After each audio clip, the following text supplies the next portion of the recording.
One claw-marked palm. One scarred dragon. A bond forged in fire. Keziah was just a fishmonger orphan, until a dragon branded her with its mark, binding her to its fate. Dragged into a deadly tournament, she faced trials meant to kill them both.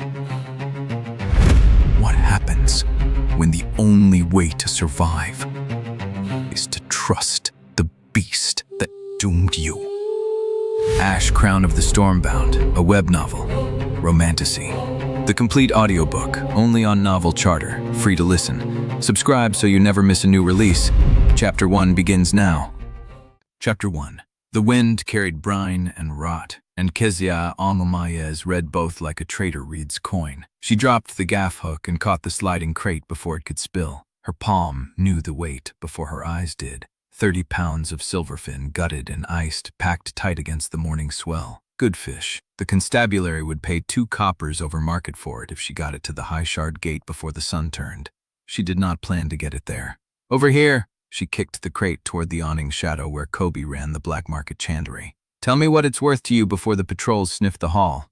Kobe's fingers tested the gill cuts. Old habit. He knew her fish. She knew his bribes. The wind snapped the awning canvas and the whole market platform groaned on its chains, swaying against the shard's underbelly like a basket tied to a sinking ship. 2 coppers, he said. The silverfin alone is worth 3. Then sell it to the constables. She let the silence stretch. Somewhere above, past the hanging scaffold stalls and the rope bridges that linked the lower markets to the fortress levels, a horn sounded, long and low. The patrols were shifting. That meant the high shard gate would close in 20 minutes. 2.5, she said, and the cracked Stormglass from your last shipment. Kobe's mouth twitched. He hated when she remembered what he owed her. Take it. He shoved a cloth pouch into her hand. She did not count the coins. She trusted the feel, and she trusted that Kobe knew better than to short a woman who had no family to avenge her. That was the only protection Keziah had ever needed, the certainty that she was alone enough to be dangerous. She tucked the pouch into her belt and turned toward the next stall. The lower market of Halkudun's 5th shard was a bruise on the Sky Realm's underside, a clatter of canvas and rope and scavenged timber lashed to the stone belly of the fortress above. It smelled of fish, coal smoke, and the sour tang of desperation. Children ran between the stalls selling wind chimes made from scrap bone. A man with a scarred face offered charms against dragon sickness. 2 debt collectors leaned against a support pillar, watching the crowd with the patience of men who would get their coin or their blood. Keziah walked past them without looking. She had 3 more crates to move before the storm hit. The clouds had been building since dawn, dark and heavy and low enough to brush the highest shard towers. The wind had that particular taste, sharp and metallic, that meant lightning was coming. When the storm broke, the bridge chains would retract and the market would seal itself behind iron hatch doors until the worst passed. She wanted her fish sold and her coin counted before that happened. She did not plan to be caught in the open. She never planned to be caught in anything. The 2nd crate went to the chandlery. The 3rd she split between 2 women who ran a drying rack further down the platform. They paid in dried herbs and a promise of future credit. Keziah did not like credit. Credit meant ties. Ties meant someone could find her when she wanted to vanish. But the herbs would sell better than the fish at the next shard's market, and she had learned long ago that survival meant bending without breaking. She was counting her coins when the air changed. It was not a sound. It was a pressure shift, a drop in the temperature, a sudden stillness in the wind that had been tearing through the platforms all morning. The bone chime seller stopped mid-sentence. The debt collectors straightened. Every face in the market turned upward at the same moment, as if pulled by the same invisible thread. Keziah heard it then, a tearing sound, like canvas ripping, but bigger, deeper. The kind of sound that made the chest ache before the mind understood what it meant. She looked up. The gray dragon came through the awnings like a falling star made of old scars and fury. Canvas snapped. Timber splintered. The stall nearest her collapsed in a spray of shattered crates and scattering fish. People screamed and ran, shoving past each other toward the hatch doors, but Keziah did not move. Her feet had locked to the platform the moment she saw the creature's eyes. They were gray. Gray like Stormglass, like the sea before a squall, like the color of pain that had gone on so long it forgot how to be anything else. The dragon hit the platform hard. One wing folded wrong, dragged across the market stones and sent a stack of barrels rolling into the crowd. His sides were caked with dried blood, old wounds and new ones layering over each other. He was huge, older than anything Keziah had ever seen above the lower shards. His scales had the dull sheen of stone worn by centuries of weather, and his right eye was a milky ruin, scarred shut by something that had meant to kill him. But his left eye found her, and locked. Keziah's spine went cold. Not the cold of fear, the cold of being seen, truly seen, by something that had no reason to know her name. The dragon moved. He was faster than a creature his size had any right to be, surging across the platform with a noise that might have been a growl and might have been a sob. The crowd scattered. A woman screamed. A child cried for its mother. Keziah did not run. She could not run. The dragon stopped in front of her, close enough that she could feel the heat rolling off his chest, could smell the copper of old blood and the smoke that clung to his hide. His head lowered, his good eye fixed on her face with an expression that was almost recognition. And then his claw came up. Keziah heard herself swear, one sharp word that died in her throat as the scarred gray talon pressed against her open palm. The heat was immediate and absolute. It was not fire. It was deeper, older, a burn that went through skin and meat and bone and hit something beneath, something she had never known she carried. The pain was blinding. She felt her knees buckle, felt the platform hit her back, felt the sky shudder above her. And then she felt him. Age, a weight of years so vast it pressed down like a mountain, grief so old it had calcified into silence, hunger, not just for food, but for something lost, something that had been stolen from him when the world was still whole. And beneath it all, a rage so deep and cold it could have frozen the sea, but also shock, recognition, joy like a blade. He knew her. He had been looking for her. The dragon's claw lifted. Keziah stared at her palm, at the brand seared into her flesh, a splayed claw mark that smoked and wept and already felt like it had always been there. She could still feel him. The bond was raw, open, a wound that connected them. She felt his exhaustion, his fear, his desperate hope, and she felt something else. Hoofbeats, many of them, coming fast from the Highgate Road, the Concord. The dragon's head snapped up. A growl rumbled through his chest, and Keziah felt the surge of his fury through the bond like a second heartbeat. He would fight. He would die fighting. She did not want him to die. "Don't," she said. Her voice came out ragged, scraped raw by the burn in her throat. "Don't. You'll bleed out before you reach the second platform." The gray eye fixed on her again. Something passed between them, something too fast to name, and the dragon's growl faded to a rattling breath. He was trusting her. The hooves stopped, armor clanked. A voice cut through the market din with the practiced edge of command.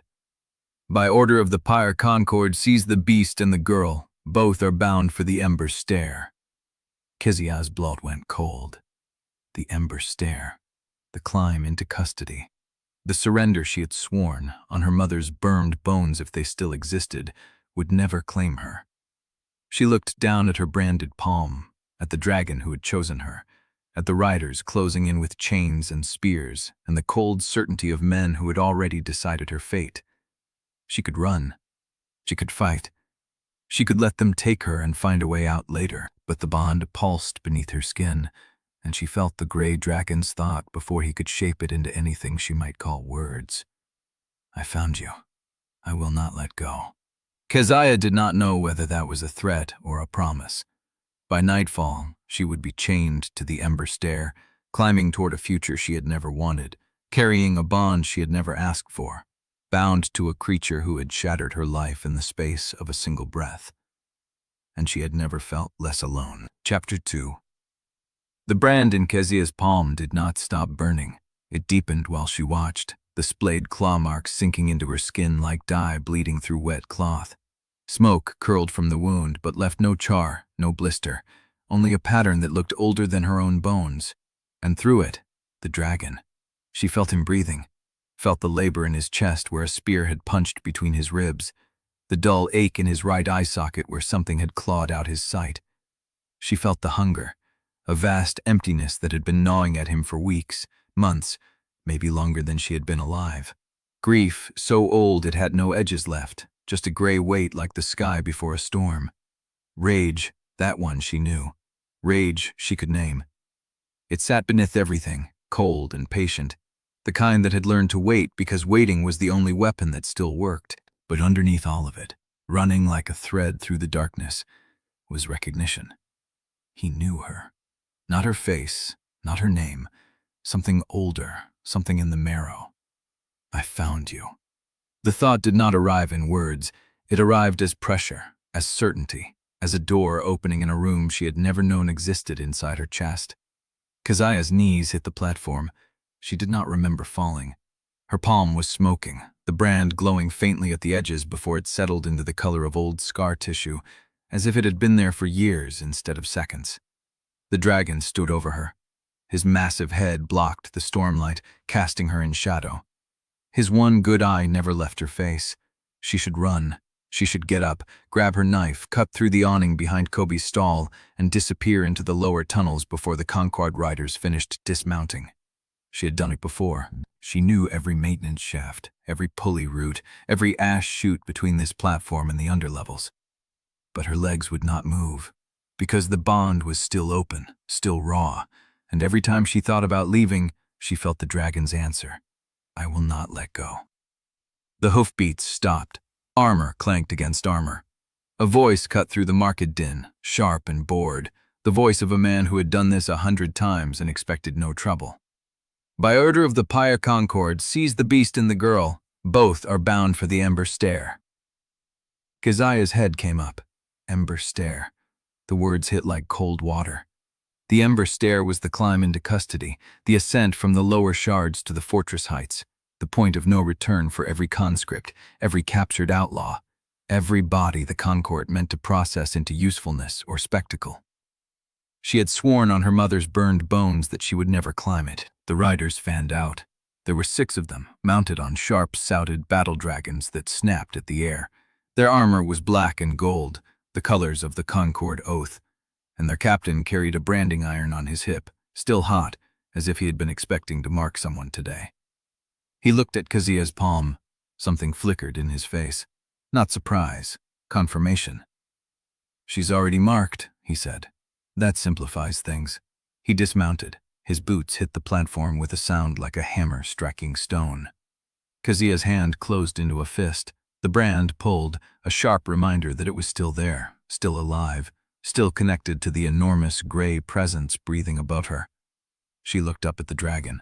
He was watching the Concord riders with a stillness that should have been impossible for something his size. No growl, no threat display, just the cold patience of a creature who had learned that fighting too early meant dying for nothing. Trust me, she thought at him. She did not know if the bond carried words. Trust me and stay still. His eye met hers. He settled. The captain noticed. His gaze moved between them, sharpening into something like interest, and Keziah did not like the shape of it. Interesting, he said. He listens to you. He's dying, Keziah said. Her voice came out flat, the tone she used with debt collectors and market enforcers. He's not listening. He's too weak to fight. The captain smiled. It was not a kind smile. We'll see how weak he is when the chains go on. He gestured. 2 riders moved forward, dragging heavy link chains meant for dragon scale. The sound of metal scraping across stone set Keziah's teeth on edge. She could still feel the dragon's hunger, his exhaustion, his rage, but beneath it, steady as a heartbeat, she felt his focus. He was watching the chains, measuring them, calculating. He will fight if they hurt me. The certainty arrived without words, and Keziah's chest tightened. Don't, she said, and she was not sure whether she was speaking to the dragon or to herself. "Don't. I'll handle it." The captain heard her. His smile widened. Brave words for a fishmonger. Keziah met his eyes. "I'm not brave. I'm practical. If you chain him wrong, he'll fall off the platform and take your men with him. You want him alive? You do it careful." The captain considered her. For a long moment, the market was silent except for the wind and the distant rumble of thunder. Then he laughed. "She's got teeth," he said to his men. "Good. The tournament needs entertainment." He turned and walked back to his mount. Over his shoulder, he said, "Chain them both. If the girl gives trouble, hurt the dragon first. Dragons respond to that." Keziah's blood went cold, but she did not move. She did not fight. She let them put the chains on her wrists, heavy and cold, and she watched them chain the dragon's legs and neck and wings with the brutal efficiency of men who had done this before. The dragon did not resist. She felt him accept the chains, felt him swallow the rage that wanted to burn through the platform and everyone on it, felt him choose survival because she had asked him to. "Why?" she thought at him. "Why me?" No answer came. Only the bond, pulsing like a second heartbeat, and the certainty that he had been looking for her across years and distances she could not imagine. The captain mounted. "March them up," he said. "High Ward Nikaru wants to see them before the bell." Keziah's stomach dropped. High Ward Nikaru, the third name of the Concord's ruling triad, a man who did not personally examine seized stock unless the stock mattered. She looked down at her branded palm. The claw mark stared back at her, dark as ink, deep as bone. This was not an accident. The dragon had not escaped into her market. He had come there, for her, and someone at the top had known he would. The chains jerked. Keziah stumbled forward toward the Ember Stair, toward the fortress heights she had sworn never to climb, toward a future that was being written by people who had been planning this before she drew her first breath. She did not look back.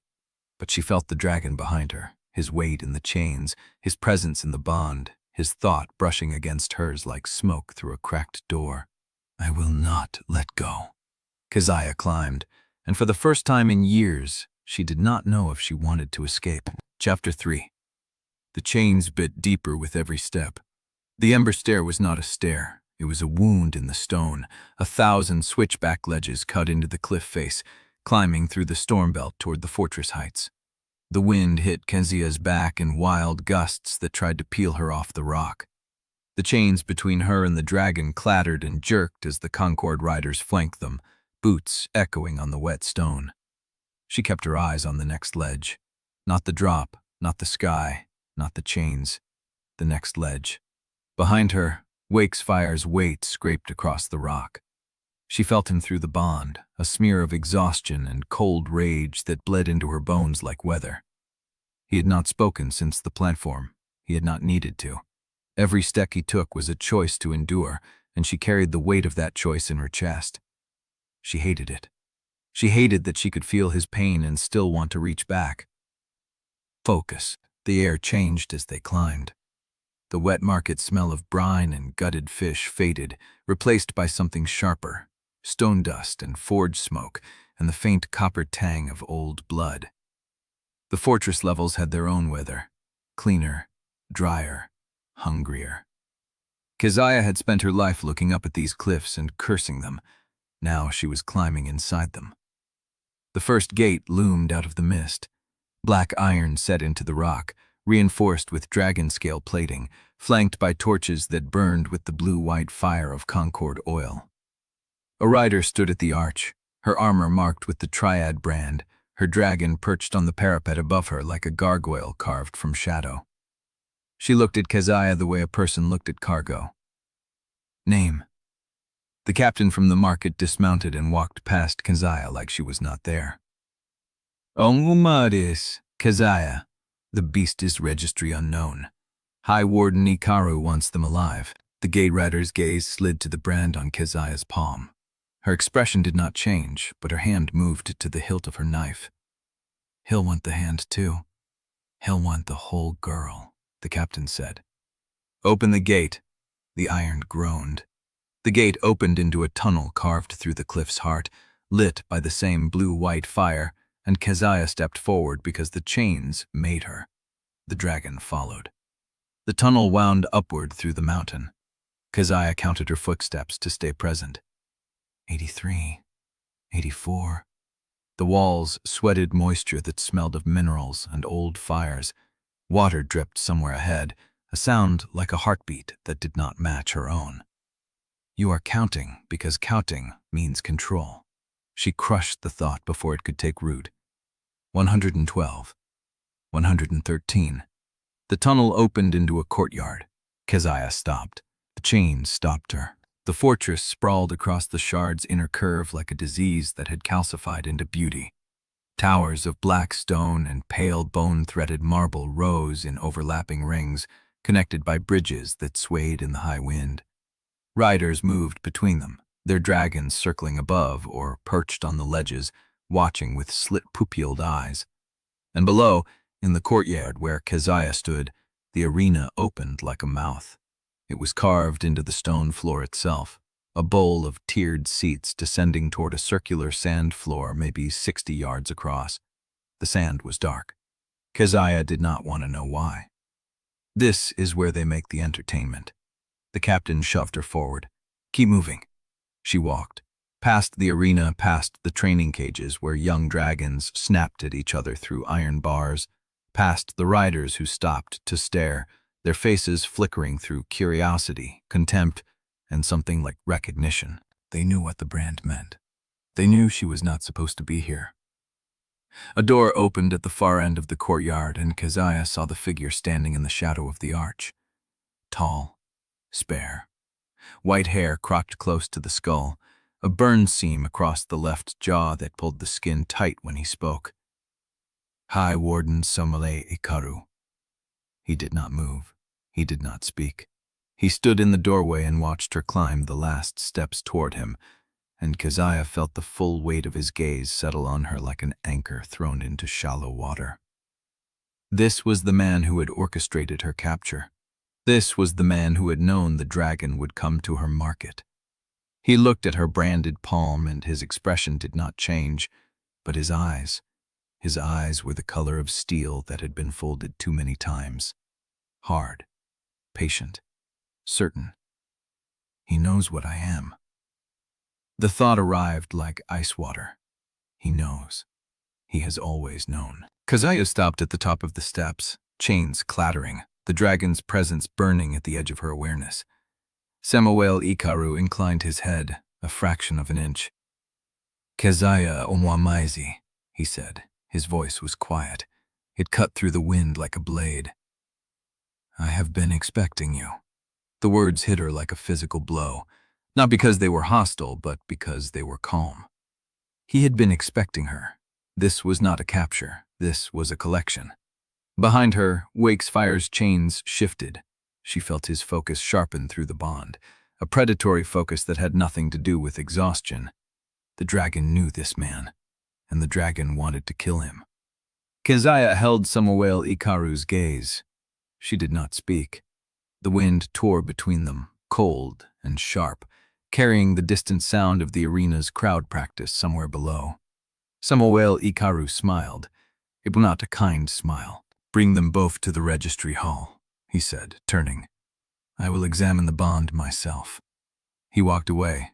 The chains jerked, and Keziah followed, because the chains left her no choice, but also because following was the only way to find out what he knew. The storm broke open above the fortress, rain slashing across the stone. I will not let go. The dragon's thought met hers in the dark, and for the first time she was not sure if she wanted him to stay or to burn the whole world down around them. Chapter 4. The registry hall had been cold, clinical, a place of measured words and gloved hands that touched her brand like she was a specimen pinned to a board. Keziah had stood silent through the examination, letting Samuel Ikaru watch the bond pulse under her skin, letting him ask questions she did not answer. Now she stood at the edge of the training roost, and the cold here was different.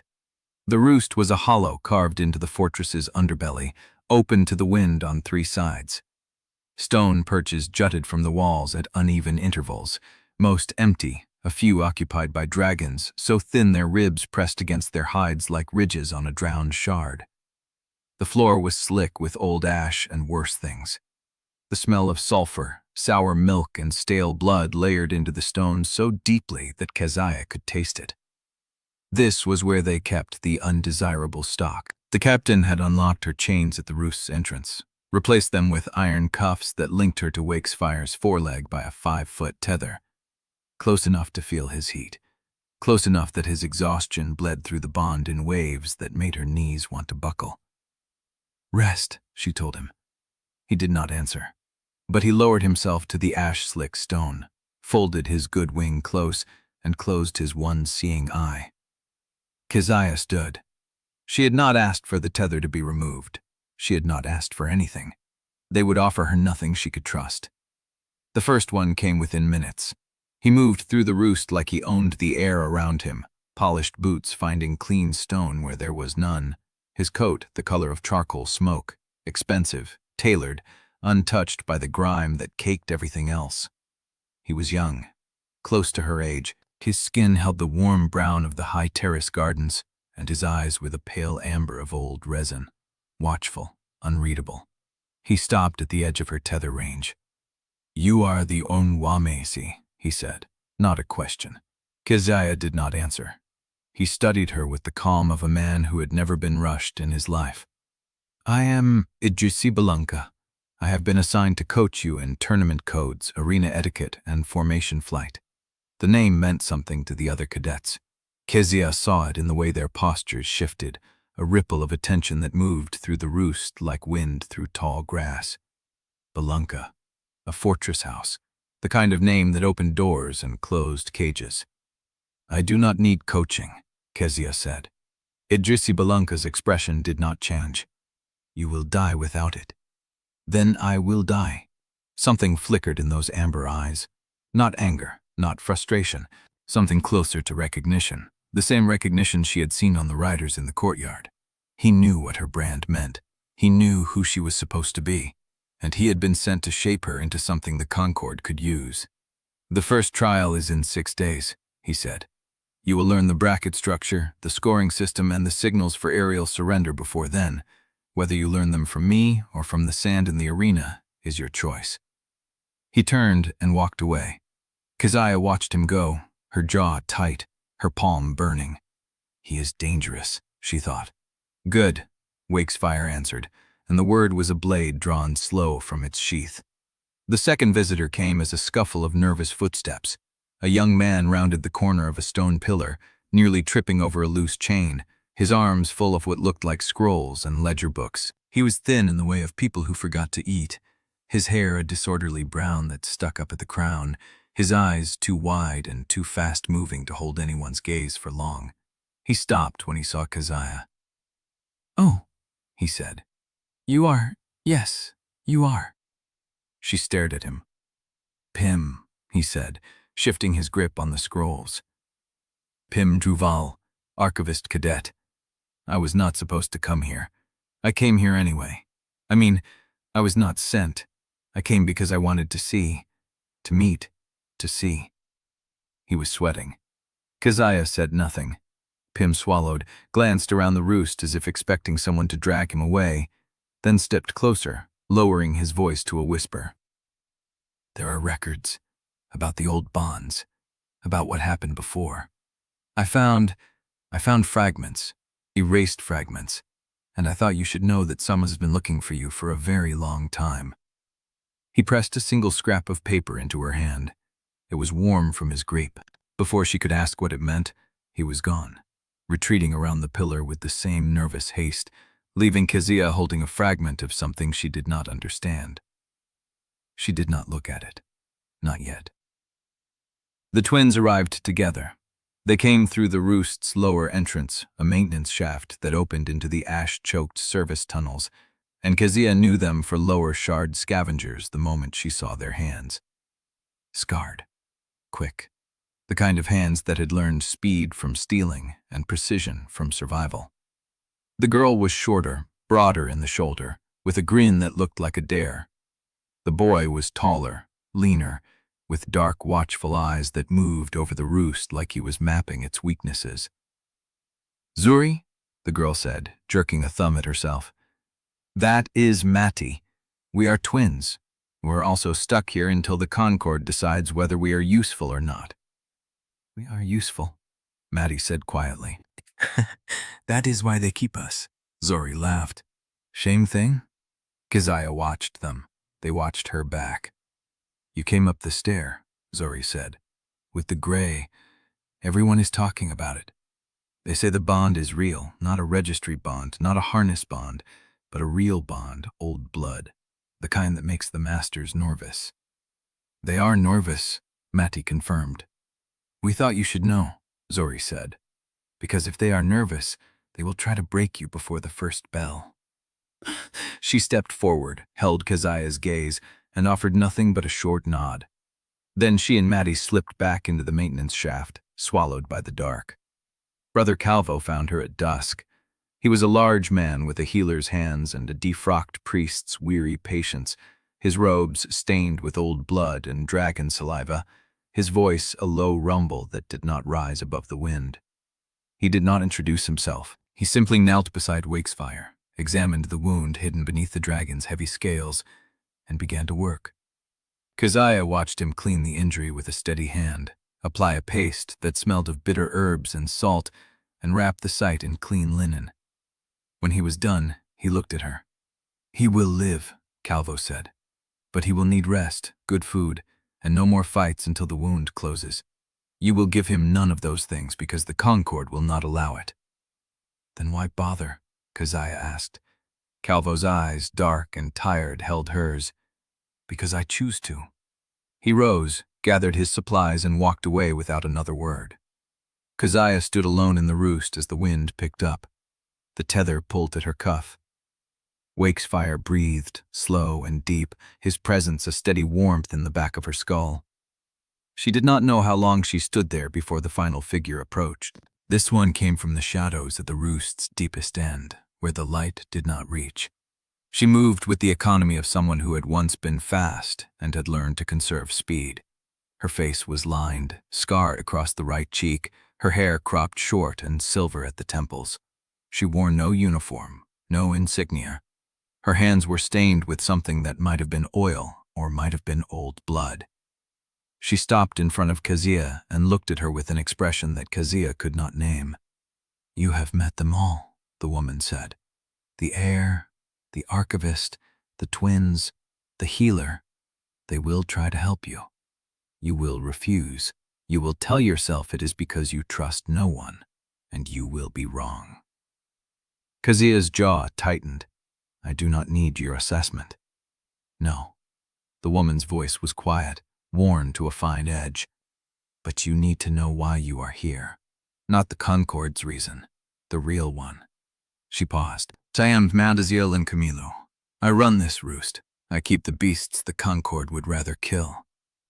Her eyes moved to Keziah's brand, then back to her face. "And knee your mother." The words hit like a stone dropped into deep water. Keziah's hand closed around the tether. The wind howled through the roost. Undesirable and Camilo did not look away. "Your surname," she said, quiet enough that the wind almost stole it. "Onwuamaeze."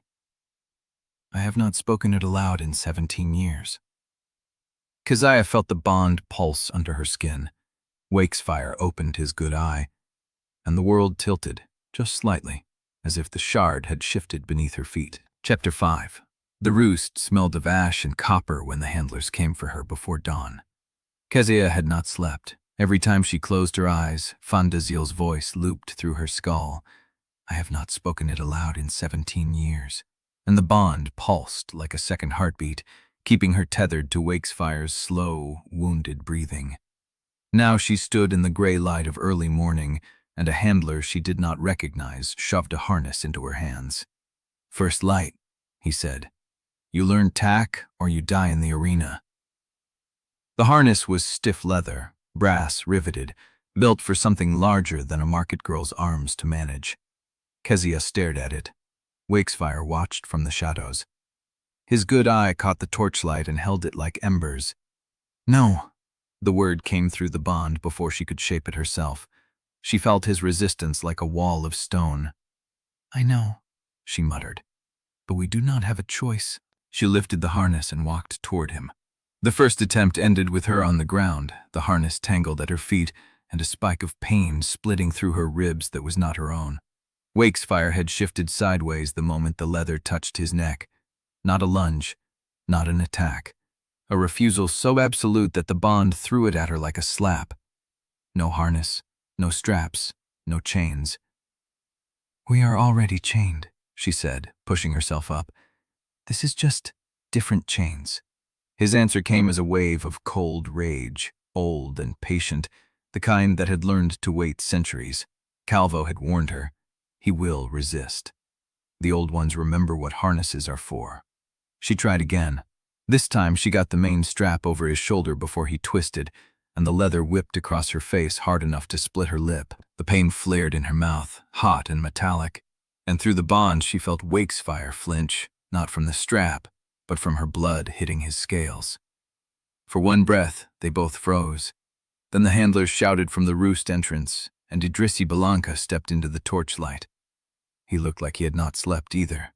His polished coat was gone, replaced by a plain gray tunic, and his amber eyes were sharp with something Keziah could not name. "You are doing it wrong." She tasted blood on her tongue. "I am not doing it at all. He refuses." "He is not your problem." Idrisi walked past her, stopped at Wakefire's flank, and did not reach for the harness. "The harness is your problem. You are approaching him like an enemy." "He is not my enemy." "Then approach him like something else." Keziah's jaw tightened. She wanted to tell him to leave, that she did not need his fortress-born polish, that she had survived 19 years without anyone telling her how to handle something that could kill her. Instead, she looked at Wakesfire. His pain flickered through her, the wound under Calvo's bandages, the old ache in his right eye, the deeper grief that had no single source. "What do you want?" The question was not words. It was heat and hunger and something that felt like the shape of a name she did not know. She dropped the harness. Idrisi said nothing. Keziah stepped closer to Wakesfire, empty-handed, and pressed her branded palm to the space between his eyes. The memory hit like a fall. She was standing in firelight.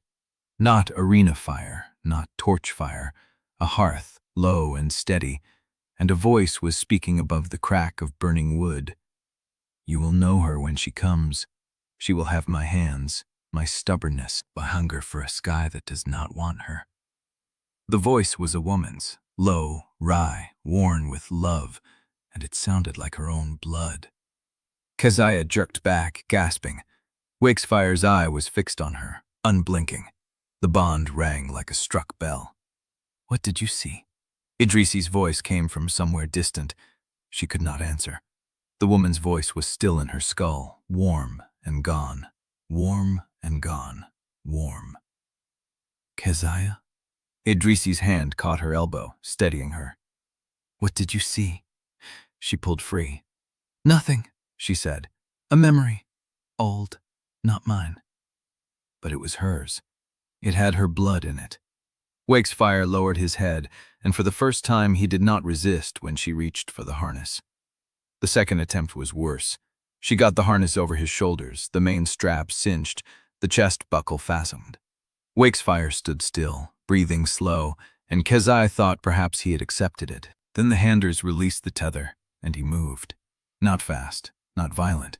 He simply walked forward, dragging the weight of the harness and the chains and the Roost's iron grate behind him, and Keziah felt the resistance through the bond like a rope burning through her hands. She tried to pull back. The bond threw her own effort at her, amplified, and her legs buckled. "Stop! Stop!" He did not stop. The pain ricocheted, his refusal, her panic, his age, her fear, spiraling until she could not tell whose body was whose. Her ribs ached from a wound she did not have. His hunger clawed at her stomach. Her breath came short, sharp, and she tasted ash that had never touched her lungs. "Keziah!" Idrisi's voice cut through the spiral. She forced her eyes open. Wakesfire had stopped. He stood at the Roost's outer edge, the harness straining against his shoulders, his head turned to look at her with an expression she could not read. Through the bond came a single word, shaped like a sigh. Wait. She did not know if he meant wait for the harness or wait for something larger. The handlers called for the tack to be tightened. Wakefire's muscles tensed. And Keziah felt the name again, the one the woman had spoken, hovering just beyond her reach like a word on the tip of a tongue. She will have my hands. She looked at her hands. The brand ached. And somewhere deep in the bond, Wakesfire opened a door she had not known existed, and the memory rose to meet her. A woman with dark, coiled hair. A branded palm. A voice calling his true name across a firelit field. Wakesfire. He had answered then. He would answer again. Chapter 6. The training hall was carved into the fortress belly, a long stone chamber where the wind howled through arrow-slit windows and the floor hummed with the weight of dragons moving overhead. Idrisi stood at the center, his gray tunic replaced by a fitted leather coat, his pale amber eyes tracking Keziah as she crossed the threshold. You are late. I did not agree to this. He did not argue. He simply waited, one hand resting on a wooden stand where a row of practice blades hung like condemned things. His patience was worse than his authority. The tournament opens in 5 days. You have 1 day to learn the codes before the handlers file their first assessment. He pulled a blade from the stand, a dull-edged training steel, and tossed it to her feet. Pick it up. She did not move. This is not about the sword, Idrisi said. This is about the arena. Every rider carries a weapon. Most never use it.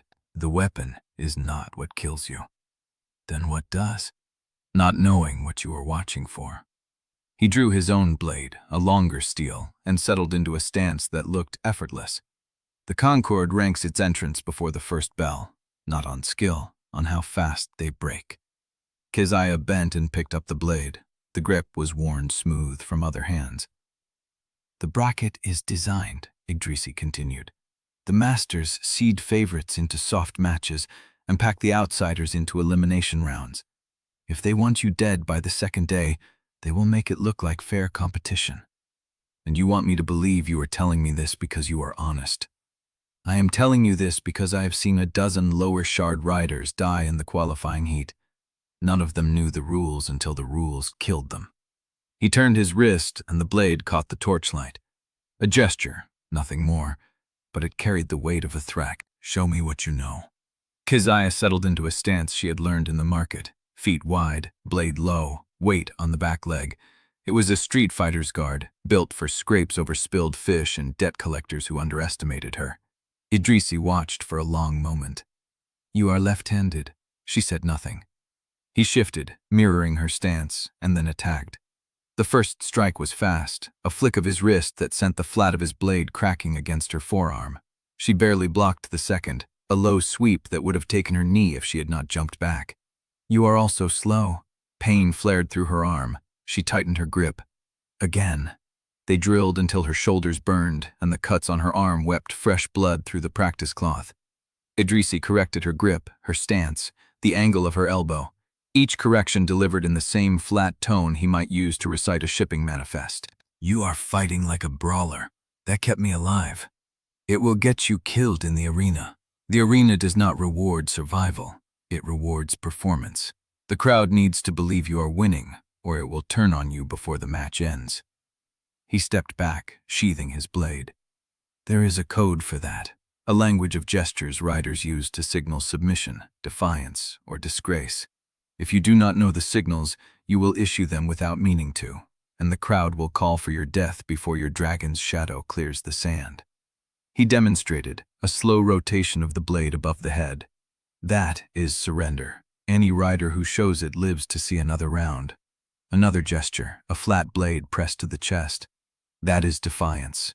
It is a challenge to the masters, and it will cost you a penalty, but it will also earn you the crowd's attention. Sometimes attention is the only currency that matters. Keziah memorized the shapes, the subtle turns of wrist that meant the difference between survival and spectacle. Why are you doing this? Idrisi's expression did not change. Because you are worthless to me dead before the second trial. Worthless to you, or worthless to the Concord? He did not answer. The lesson ended with the last hour of daylight bleeding through the arrow slits. Keziah's arms shook. Her knuckles were raw where she had caught the blade wrong. The brand in her palm ached in counterpoint to every new bruise. Idrisi stood at the window, his silhouette sharp against the dying sky. There is one more thing. She waited. The arena masters use a private code among themselves. Hand signals, small gestures, subtle enough that most riders never notice. They use it to call the match before it begins, to signal which entrant is meant to fall. He turned to face her, but I know the gesture they use when a rider has been marked as entertainment. He raised his hand, thumb and forefinger forming a circle, the other 3 fingers spread. Like a shackle, he said. A collar, the signal for a spectacle kill. Keziah's throat tightened. In the qualifying bracket, Idrisi continued, they will signal which match is the crowd's, the one where the winner is already decided, and the loser is meant to die slowly for good amusement. Do you know which match that will be? He looked at her. Yours. The word hung in the cold air, heavy as stone. The masters have already chosen, Idrisi said. They need you to survive long enough to draw the crowd's hatred. Then they will give you to someone who will break you in front of the whole fortress. Keziah gripped the practice blade until the worn leather creased under her palm. Unless you learn to signal differently, unless you learn to read the match before it starts, unless you become useful enough that the masters cannot afford to throw you away. He walked toward the door, paused with his hand on the frame. Tomorrow, same hour. Bring the dragon. Wakesfire. His eyes flickered. Bring Wakesfire. The bond is your only advantage. Get him to trust you in the air, and you might live past the second round. He left. Keziah stood alone in the training hall, the blade cold in her hand, the brand in her palm burning, and the shape of Idrisi's warning curling through her like smoke. She looked at her left hand, the claw-mark scar, the skin still tender where the bond had seared through. Entertainment. She had been entertainment before, in the market, in the debt collector's games, in every scrape where the crowd gathered to watch the lower shard girl fail. This time, they wanted to watch her die. She set the blade back on the stand. Tomorrow, she would bring Wakesfire. Tomorrow, she would learn the codes. Tonight, she would find Thandazil and ask about the gesture Idrisi had shown her, the sign for a spectacle kill, and whether it could be read before it was too late. The door to the hall creaked open. Calvo stood in the threshold, his healer's robes stained with old blood, his face drawn with something that looked like urgency. Keziah, the Roost, now. Chapter 7. Calvo did not wait for her to follow. He was already moving, his robes snapping against the stone, his stride too urgent for the hour. Keziah caught up at the second turning. What happened? He tried to fly. The answer made no sense until they reached the Roost and she saw Wakesfire on the training platform, the storm cages looming above him in the dark. He had dragged the tether chain to the edge and stopped there, one wing half spread, his gray scales slick with rain, and something darker. Blood dripped from a fresh gash along his flank. Keziah's chest tightened. The bond sent a pulse of shame through her, Wakefire's shame, layered with pain, layered with the raw humiliation of being prevented. He tried to take the cages, Calvo said quietly. The masters were still inside the observation hatch. They drove him back with hooks. She saw them now. 3 Roost masters in leather aprons, standing at the cage gate, one still holding a hooked pole slick with red. One of them laughed. Should have kept him chained tighter, girl. Beast nearly got itself killed before the first bell. Keziah walked past them. She did not speak. She did not trust herself to speak. Wakesfire turned his good eye toward her as she approached, and the bond flooded with something worse than shame. Apology. Do not. The word came through without volition, his thought or hers, she could not tell which. She put her hand on his shoulder, felt the heat of his skin, the tremor running beneath the scales. Who hit him? Calvo had already knelt beside the wound, pressing a cloth to the gash. The hooks are kept sharp for the young stock. They do not distinguish between training and punishment. Who hit him? The tallest master stepped forward. I did. Beast was out of line. You want him to fly. You teach him the chain first. Keziah memorized his face. Flat nose, scar through the eyebrow, a leather patch on his right hand. She would remember it. She turned back to Wakesfire. Tomorrow, she said, low enough that only the dragon could hear. Tomorrow we try the cages. Together. The bond rippled with something that felt like doubt. She ignored it. The training began before dawn. Calvo had wrapped Wakefire's flank in a tight bandage and warned Keziah that the wound would pull open if the dragon stressed it too hard. She acknowledged the warning and walked into the storm cages with the harness in her hands. The cages were a nightmare of iron and wind, 3 levels of platforms suspended between sheer cliff walls, lashed by the storm belt's constant static. Ropes and pulley lines crisscrossed the space, used by trainers to guide young dragons into formation. The floor was a net of rusted chain 100 feet above the canyon floor. Keziah had seen this place from the fortress windows. She had not understood how the wind would eat her voice. Wakesfire stood on the lower platform, his wings folding tight against the gusts. The harness Idrisi had helped her fit lay across his back, buckled at the chest and flank, the reins trailing loose. She had not asked for help today. She would learn the cages alone. Up, she said, gripping the rein and pulling herself onto his back. The platform shuddered. Wakesfire shifted beneath her, and the bond gave her a flash of his unease. The cages had no solid walls, no stone to brace against, nothing but open air and the roar of the storm. I know. She settled into the saddle, felt the worn leather curve against her thighs, and gripped the forward rein. Forward. Wakesfire launched. The drop hit her stomach first, then the wind, then the sheer disorientation of falling through iron bars while the canyon floor rushed up to meet them. She heard herself shout something, felt Wakefire's wings catch, felt the snap of air beneath them as he leveled out. They were flying. For half a breath, she forgot the chains. Then the crosswind hit them broadside and slammed Wakesfire into the cage wall. The impact threw Keziah sideways. Her leg caught the rein, her hand slipped, and she was falling. The chain net rushing up, the bond screaming with Wakefire's alarm. She hit the net shoulder first. The rusted links bit through her sleeve. She hung there, breathless, the world spinning in gray and iron. Above her, Wakesfire turned in the cage, blood already seeping through the bandage on his flank. The Roost masters were laughing. Heard you were supposed to be something special, the flat-nosed one called up. Looks like we got another corpse in waiting. Keziah pulled herself up through the net, hand of her planks and the brand in her palm scraping against rusted iron. She reached the platform and stood, her shoulders screaming, her pride bleeding slower than Wakefire's wound. She did not look at the masters. She walked to Wakesfire and pressed her forehead against his shoulder. Again. The second fall was faster. The third almost broke her wrist.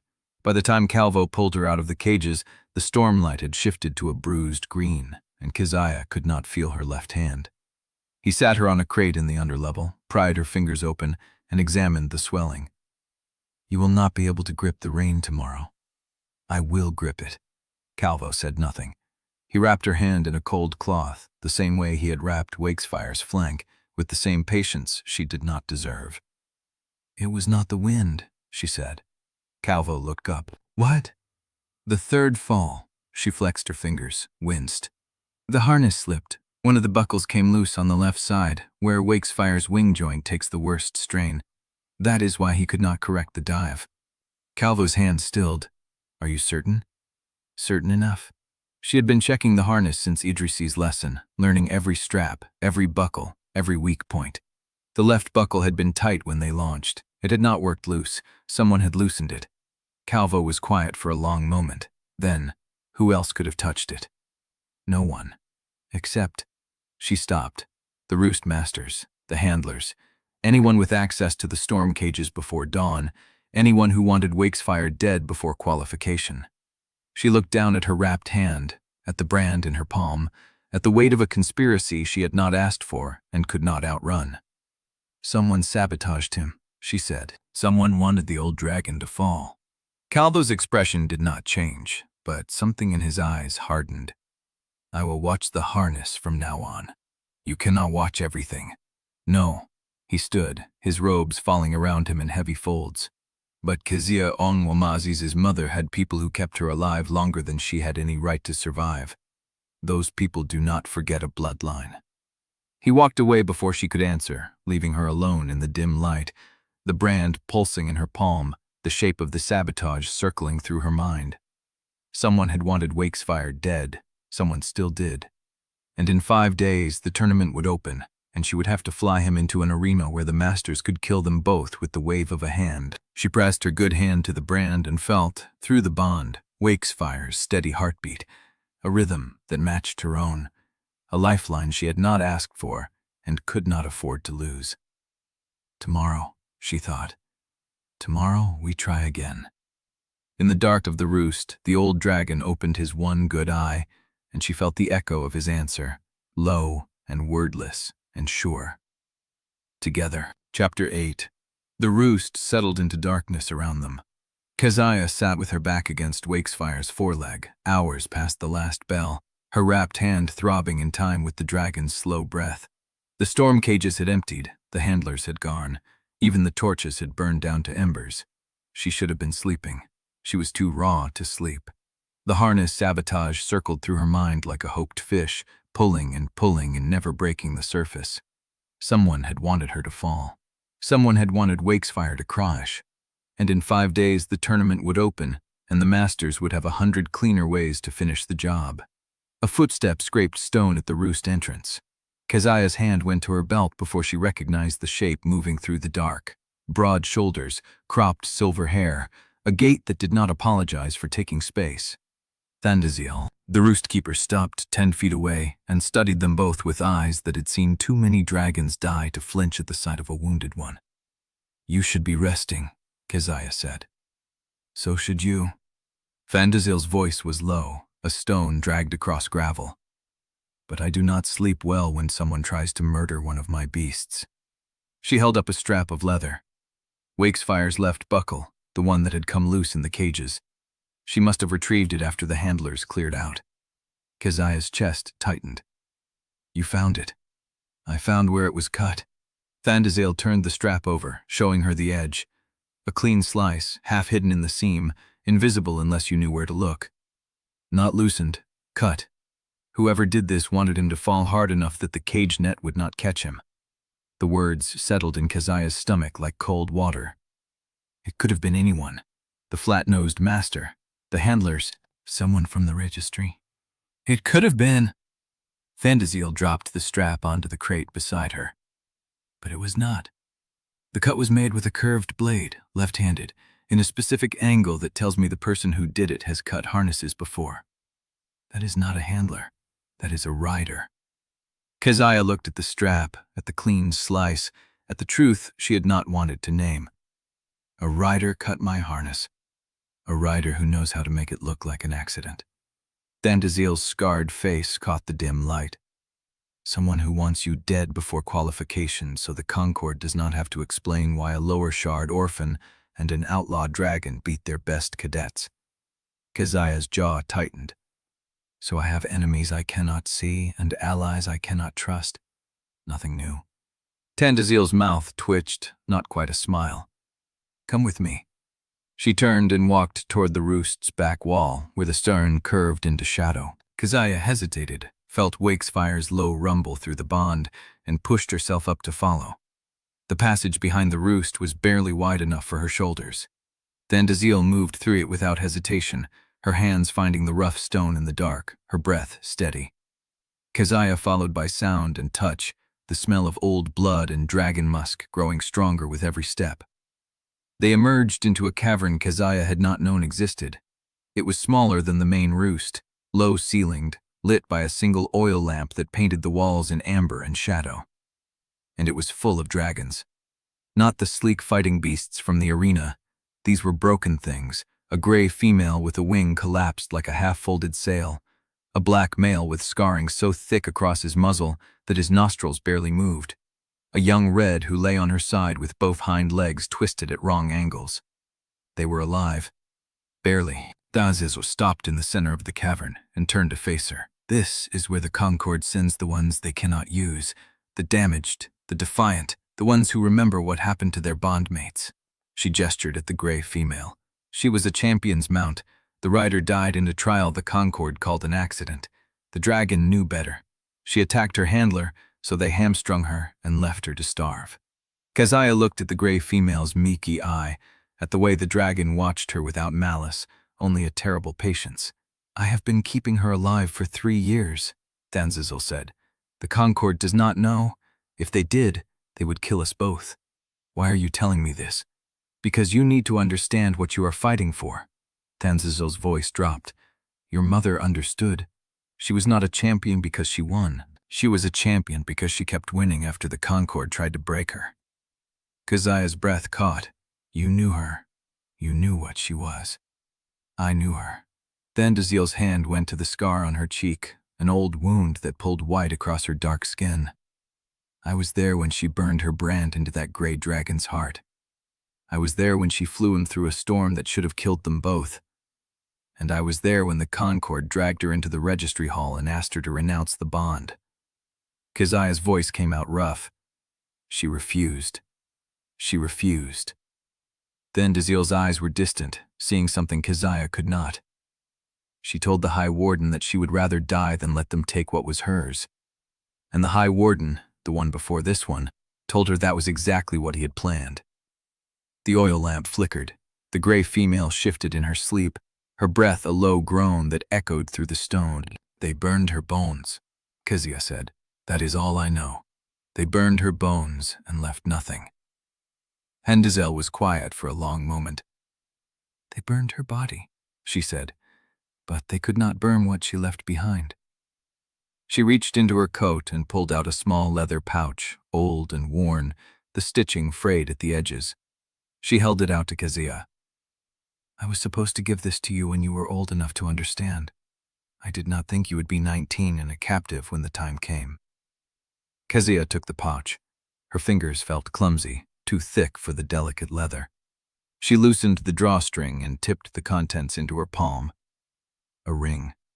Silver, tarnished, with a stone the color of storm clouds. The band was marked with a pattern she recognized by touch before sight. The same splayed claw that burned in her mother's palm, that burned in her own. Undesirable's voice came soft, almost gentle. "Your mother wore this ring when she bonded Wakesfire. She wore it when she flew him through the storm moors.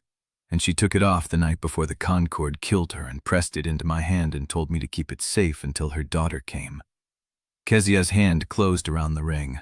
The metal was warm against her skin, warmer than it should have been, as if it remembered the hand that had worn it. "She knew I would come. Your mother knew. She knew the Concord would come for you. She knew the bond would wake in your blood. She knew that one day a scarred gray dragon would find you in a market and burn his mark into your palm, and that the storm would follow." Undesirable's voice dropped to something barely above a whisper. "Your mother did not die because she lost. She died because she chose to, so that you could live long enough to do what she could not." Keziah stared at the ring, at the claw mark worn smooth by years of touch, at the stone that seemed to pulse with the distant memory of stormlight. "What did she want me to do?"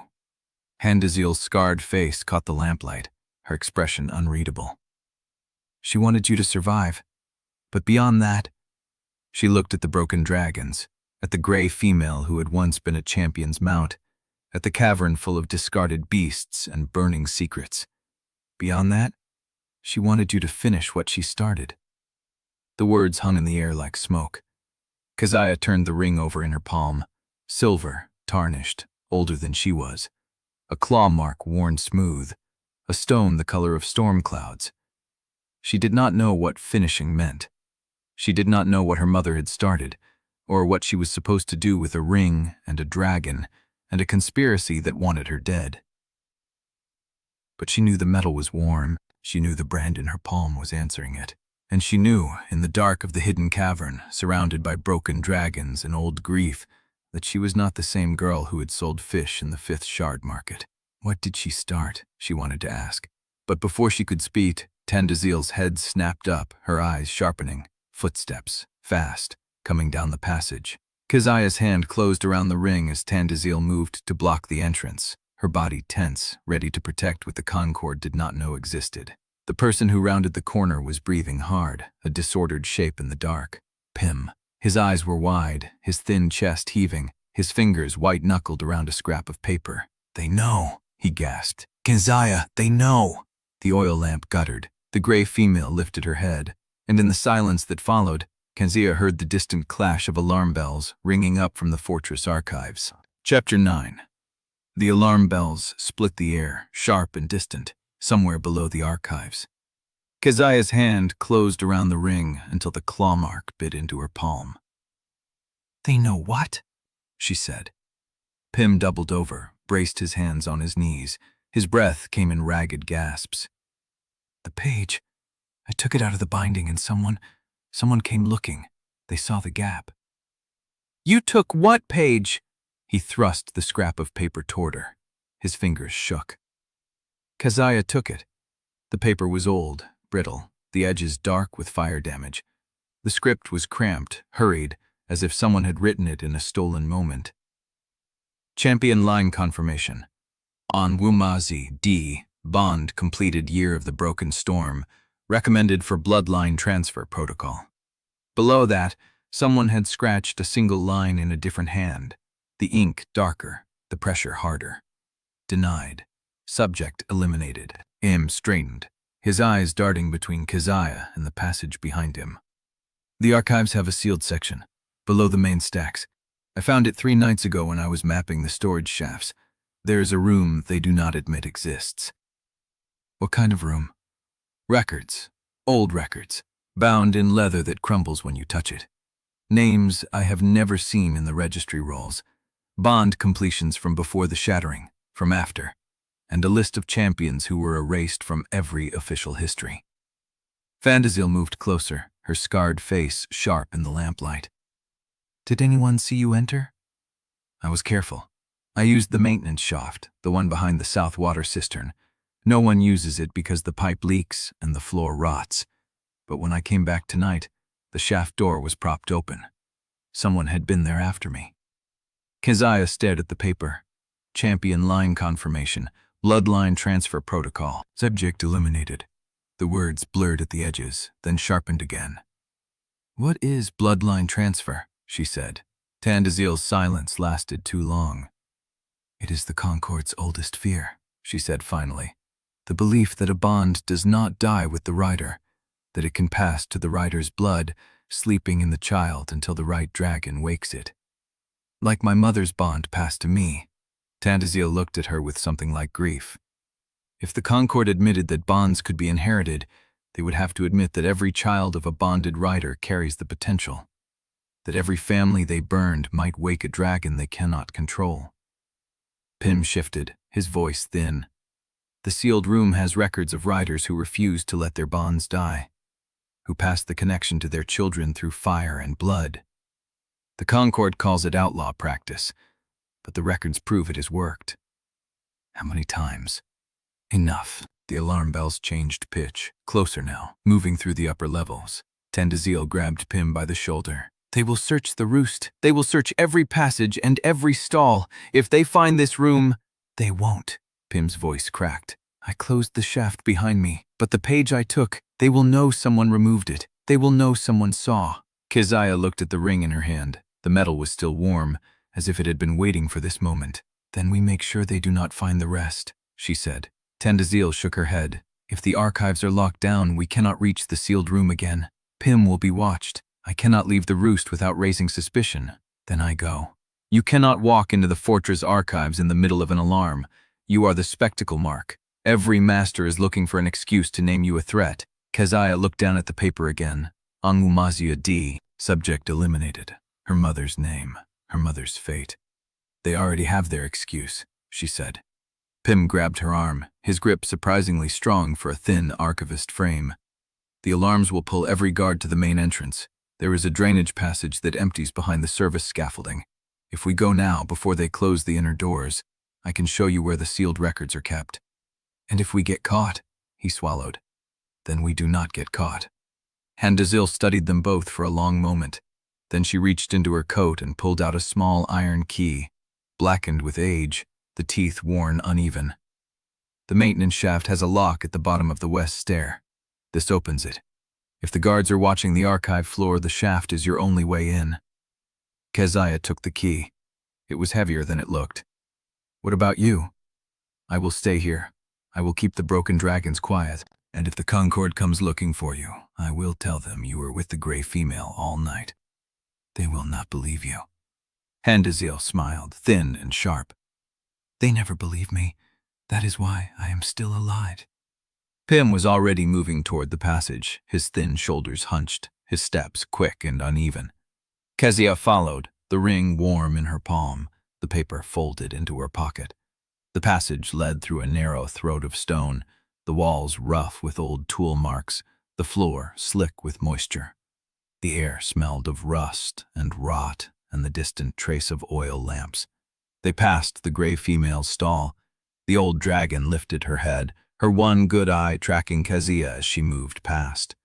There was something in that gaze, not recognition, not warning, but a kind of ancient patience, as if she had been waiting for a girl with a ring and a stolen page to pass this way. Pym stopped at a low arch where the stone had crumbled inward, revealing a dark shaft that dropped into the mountain's bones. Down here, he whispered, 30 feet, then a tunnel that empties behind the archive's third storage room. Is it guarded? Not tonight. How do you know?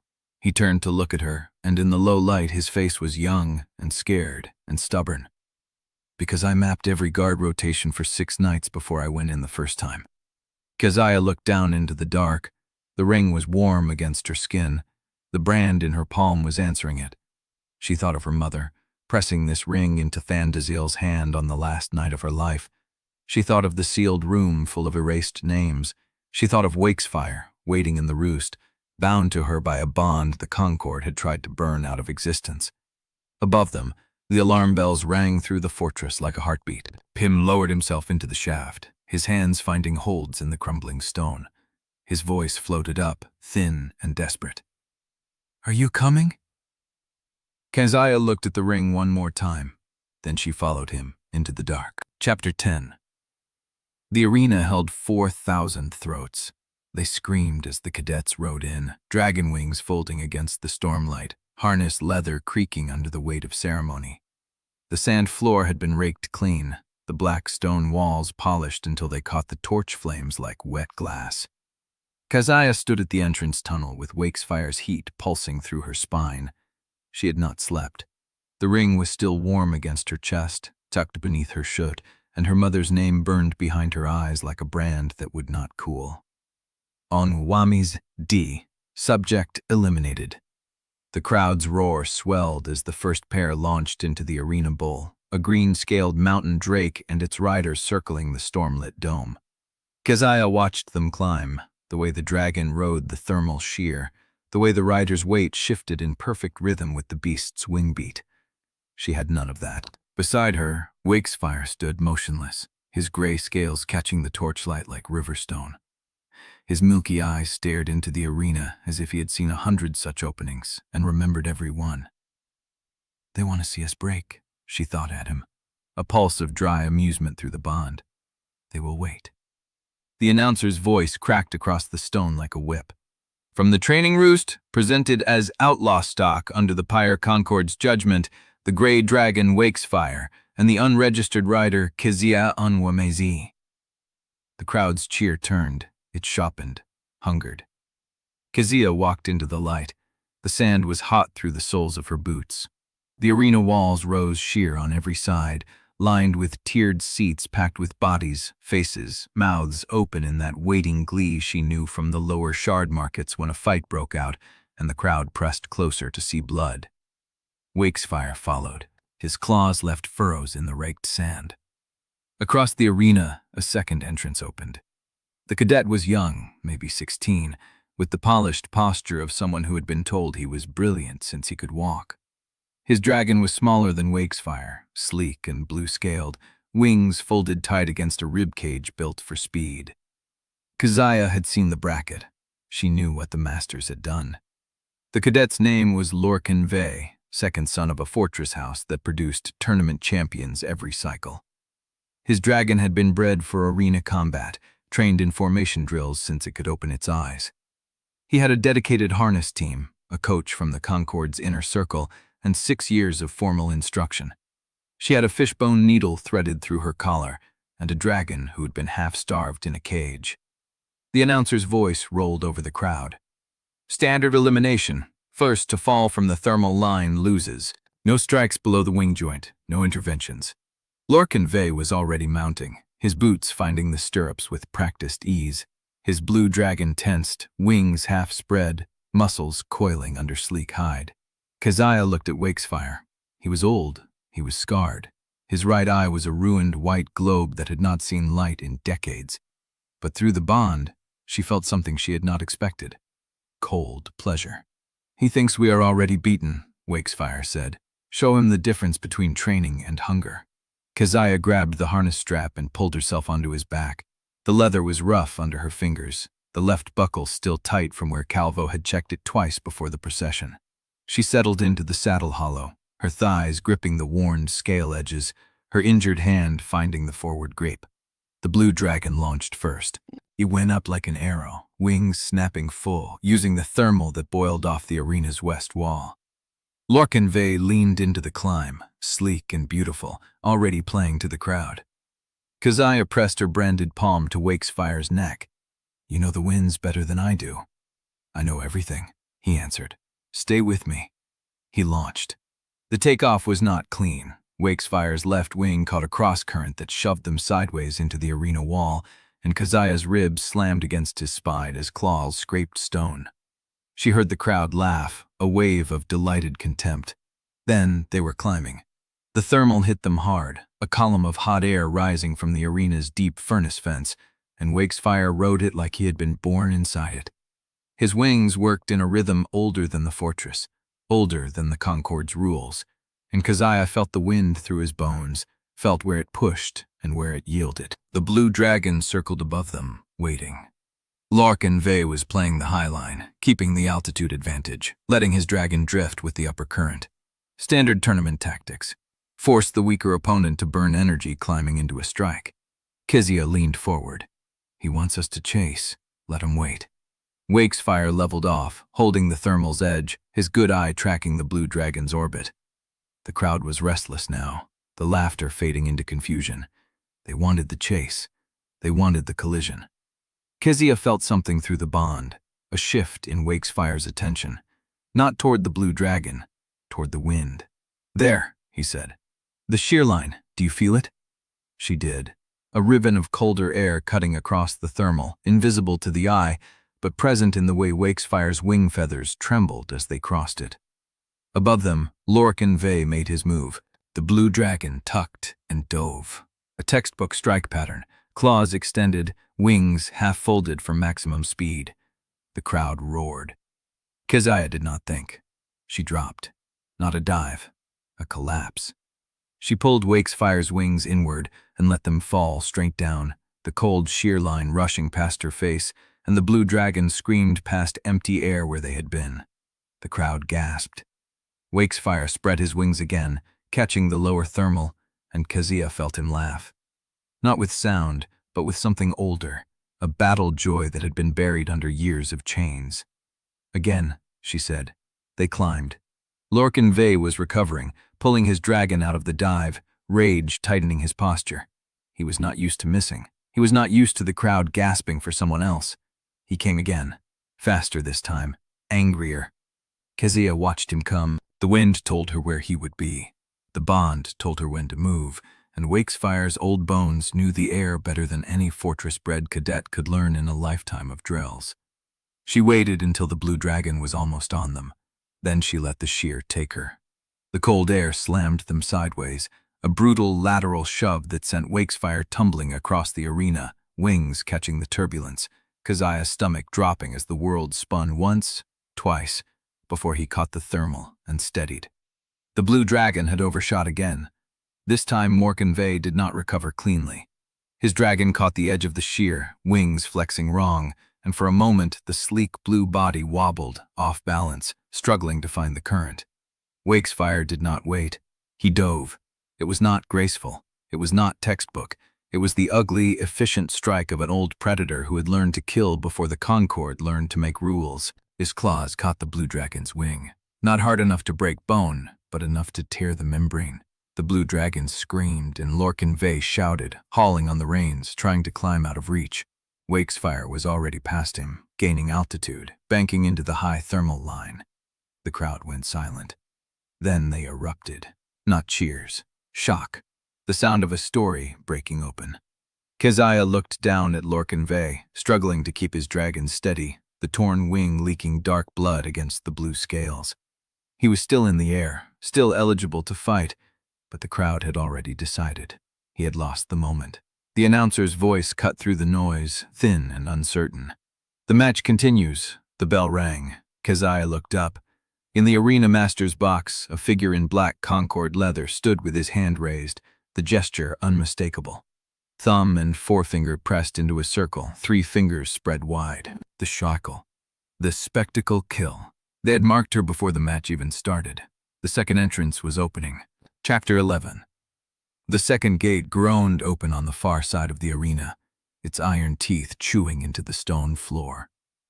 The crowd noise shifted. The shock of Lorcan's torn wing defeat was still settling through the tears, but a new thread of anticipation wound through it, darker, hungrier. Keziah's hand found the ring beneath her tunic. The storm-cloud stone was warm against her ribs, pulsing with a rhythm that matched the brand on her palm. "They were ready for us," she said through the bond.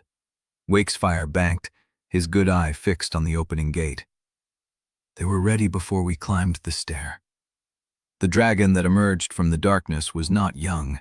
It was a brute, heavy-shouldered, its hide the color of old rust, with a rider in curved black plate who handled the reins like he had been born in the saddle. The dragon's wings were scarred and patched, but its jaws hung open with the patience of something that had learned to wait. The announcer's voice found its rhythm again.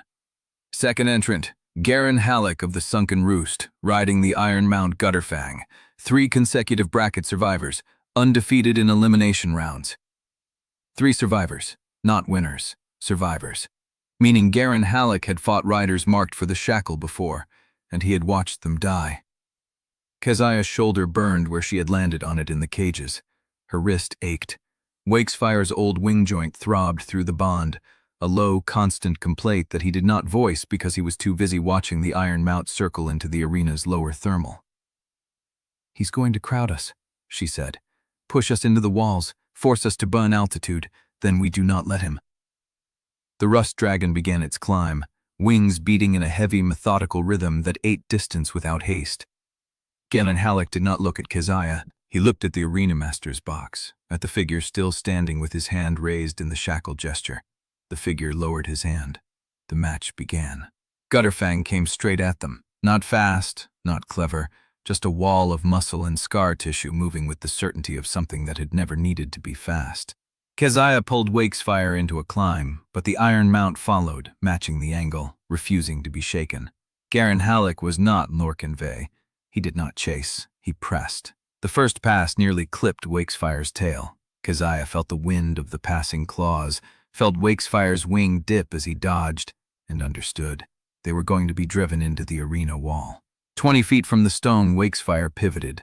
Not a turn, a pivot, folding his right wing and dropping his left shoulder, spinning them around the iron mount's charge in a motion that should have pulled both their wings off. Keziah's vision grayed at the edges. "There," Wakesfire said. The shear. She felt it. The same cold ribbon from the first match, but thinner now, closer to the wall. If they took it, they would be thrown into the upper stalls. If they did not, Garen Halleck would drive them into the stone on the next pass. She took the shear. The cold air slammed them upward, tumbling, Keziah's teeth snapping together as Wakefire's wings caught the turbulence and rode it like a falling leaf riding a storm. The crowd screamed, some in delight, some in horror.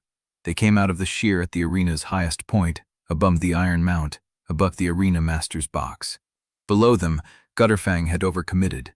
The rust dragon was still turning, still expecting the wall, and now he had to climb into open air with a fresh opponent above him.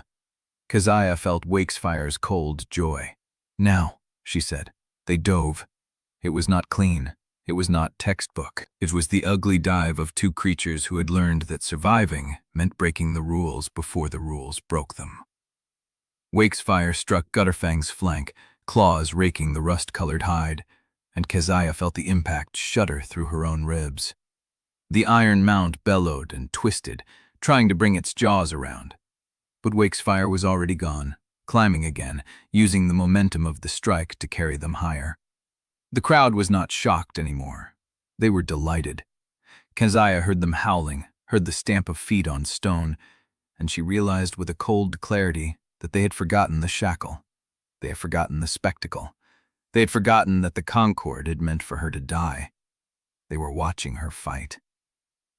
Garen Halleck was not delighted. He pulled Gutterfang into a tight circle, regrouping, and for the first time, Keziah saw him look at her. He was not angry. He was measuring. The iron mount leveled off at the middle thermal holding position, waiting. The arena master's box was silent. The figure in black leather had not moved. Keziah felt the ring against her chest, warm and steady, and she heard Tendazil's voice in her memory. She chose to die so you could live to finish what she started. She looked at Garen Halleck, at his patient iron mount, at the arena below them, and she understood. They were not going to let her out of this arena.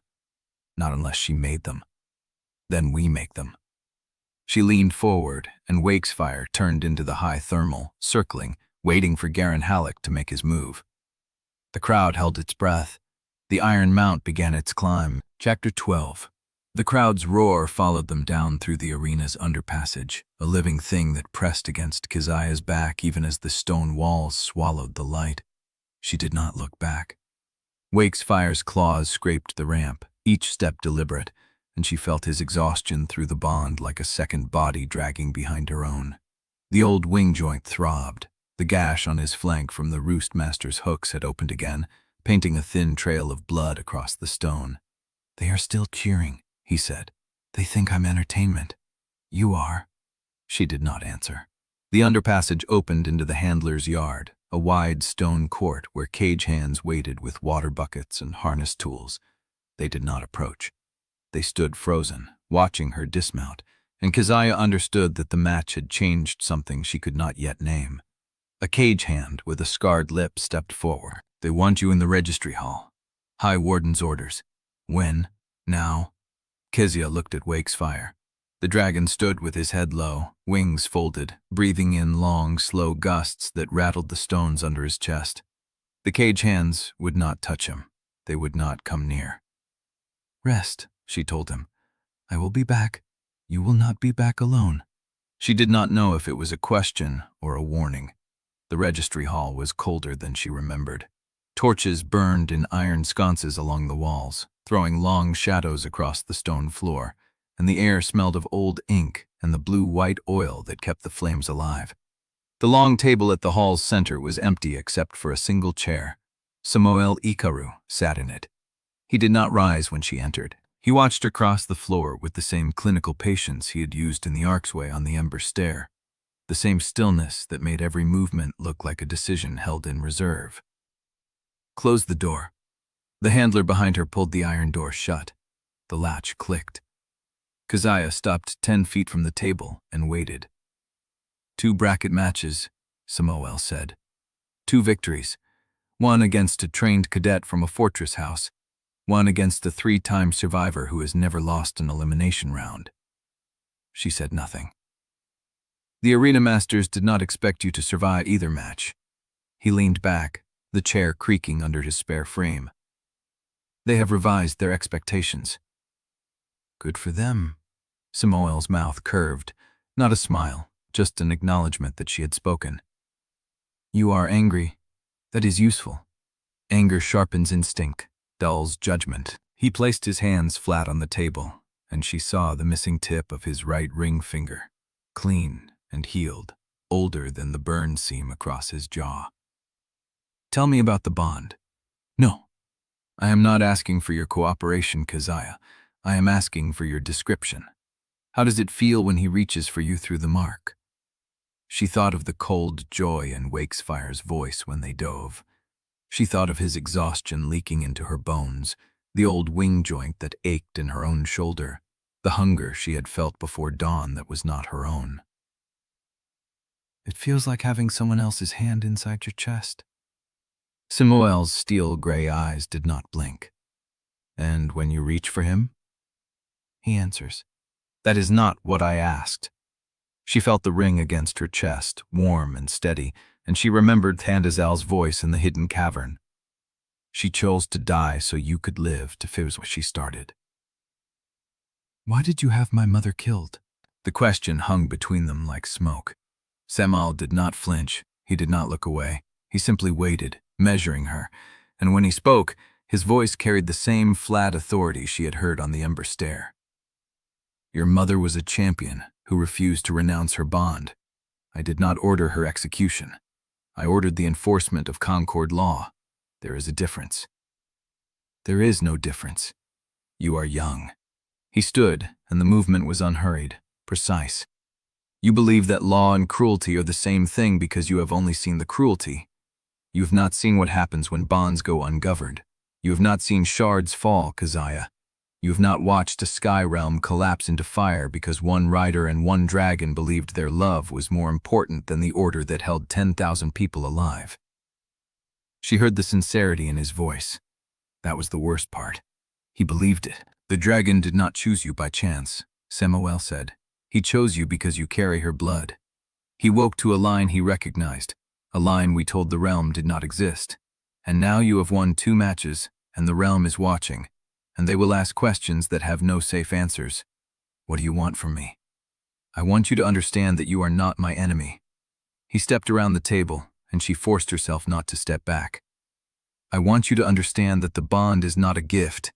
It is a wound that passes through blood, and every child who inherits it inherits the danger. Your mother understood. She chose to die rather than pass it on. She chose to die so I could live. Those are the same thing. Samuel stopped 3 feet from her, close enough that she smelled the oil on his coat, the old ash in his hair. You have won 2 matches. You will not win the tournament, but you may survive it if you let me help you. I don't want your help. You will. He turned and walked back to the table, and his voice carried over his shoulder like a blade drawn across stone. When the arena masters realize that you cannot be controlled, they will stop trying to break you in the ring. They will start trying to break the people around you. The archivist, the twins, the healer, the old champion who keeps secrets in the dark. Keziah's throat tightened. You are not the first rider I have watched die, Keziah, but you may be the first I would rather see live. Samal sat down, folding his hands on the table. Think about what I have said. The next trial is in 3 days. She turned and walked to the door. The ring. She stopped. Samal's voice was soft, almost curious. Where did you get it? Keziah did not turn around. It was my mother's. Your mother's ring was burned with her bones. Then it wasn't her ring. She pulled the door open and stepped into the corridor, and she did not stop walking until the registry hall was 3 levels behind her, and the stone walls had swallowed the torchlight. The ring was hot against her chest. She leaned against the wall, breathing, and felt Wakesfire's presence through the bond, distant but watchful, waiting for her to come back to the Roost. He knows, she said. Of course he knows. He knows about the ring. He knows about my mother. He knows what we are. Then he knows what you will become. She pressed her hand to her chest, feeling the ring's warmth through the fabric, and she understood that Samuel Ikaru had not summoned her to test a theory. He had summoned her to warn her, and he had given her 3 days until the next trial. She pushed off the wall and walked toward the Roost, and the ring burned against her skin like a brand she had not yet learned to read. Chapter 13. The night air above the fortress tasted different beyond the patrol lanterns. Keziah felt it on her tongue, cold and thin and clean in a way the Roost never was, and she let Wakesfire carry her higher without asking where they were going. The bond gave her his wing-beat rhythm, deep and patient, and she matched her breath to it, because fighting it only made her shoulders ache. Idrisi rode ahead on a lean, burnished gold dragon whose scales caught what little light bled up from the fortress below. He had not told her where they were flying. He had simply appeared at the Roost with 2 leather satchels and a look that said, "Do not argue," and she had followed because the walls were too close, and Samoali Karu's voice was still lodged behind her ribs. The gold dragon banked left. Keziah leaned with Wakesfire, and the shard fell away beneath them, dark stone dissolving into the Stormdark below. Helcuron's scattered lights spread out like seeds thrown across black water, distant and separate. "Here!" Idrisi's voice carried back to her, shaped by the wind. "This is the first thing they do not teach in the registry hall." He straightened in his saddle and his entire posture changed. His shoulders rose and squared. His spine locked into something formal and rigid. Even his grip on the reins became precise, every finger placed with intention, and the gold dragon responded by lifting its chin into a high, disdainful arc. From 15 feet away, Idrisi Bellanca looked like a carved monument. "Unassailable," he said. "Above challenge, above hunger. This is what a rider shows the crowd before the match begins. It tells them nothing." He relaxed, and the dragon dropped its head, and Idrisi became a young man again. "Now you." Keziah looked down at her hands on the reins. Her knuckles were raw from the last match. The harness straps were still uneven from Brother Calvo's rushed repair job. "I am not built for statues. No, you are built for something else." Idrisi turned the gold dragon in a slow circle, coming alongside her. Lower shard fighters learn a different language. They watch hands, not spines. They watch for the twitch before the strike, not the posture. "How do you know what lower shard fighters watch?" He paused. The amber of his eyes caught the distant lantern glow. "Because I spent a year below the fortress heights, learning to read people who did not want to be read, so I could report on them." The honesty landed like a stone dropped into still water. "And now you are telling me this. Now I am teaching you to use it." He urged the gold dragon forward, and Wakesfire followed without being asked.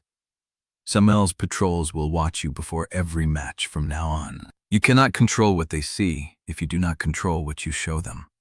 Keziah adjusted her grip on the reins. She thought about the ring against her chest, warm and patient. She thought about Thandaziel's hands stained with old oil and the gray dragon's patient eyes in the passage. "What do I show them?" Idrisi studied her for a long moment. Then he reached into one of the leather satchels and pulled out a coil of rope, a small metal hook, and a folded square of canvas stitched with charcoal markings. "A lower shard wind chart," he said, "mapped by a market runner 30 years ago. The Concord does not know it exists." Keziah stared at the canvas. The markings were rough, hand-copied, but the currents were drawn with intimate precision, every shear and thermal ribbon mapped in faint ink along the shard's underbelly. "Where did you get this?" "From a contact who owed me a favor." He handed it to her, and his fingers brushed hers. "You survived the first 2 matches because you read the wind faster than your opponents. The 3rd match will be designed to deny you that." The canvas was soft with age. The ink was faded, but the lines were clear, and Keziah traced one with her thumb, feeling the shape of a current she had never seen but already understood. "Why are you giving me this?" "Because you are going to need it." Idrisi's voice was quiet. "And because I am tired of being the person who only takes." The wind picked up, sharp and cold, and Keziah felt Wakesfire adjust his wing angle to catch it. She looked at Idrisi and saw something in his face that she did not know how to name, a crack in the polished surface, a place where the monument had worn thin. "Show me the current," she said.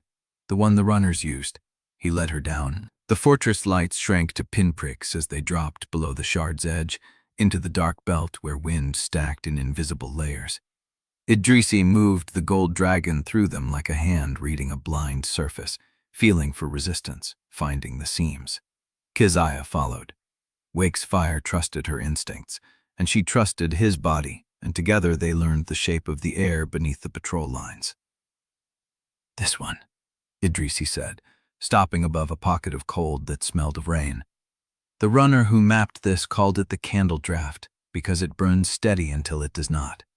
He reached out and took her hand. His palm was warm against her cold skin, and he placed her fingers on the gold dragon's neck, where the scales were thinner, where the pulse beat close to the surface. "Feel it."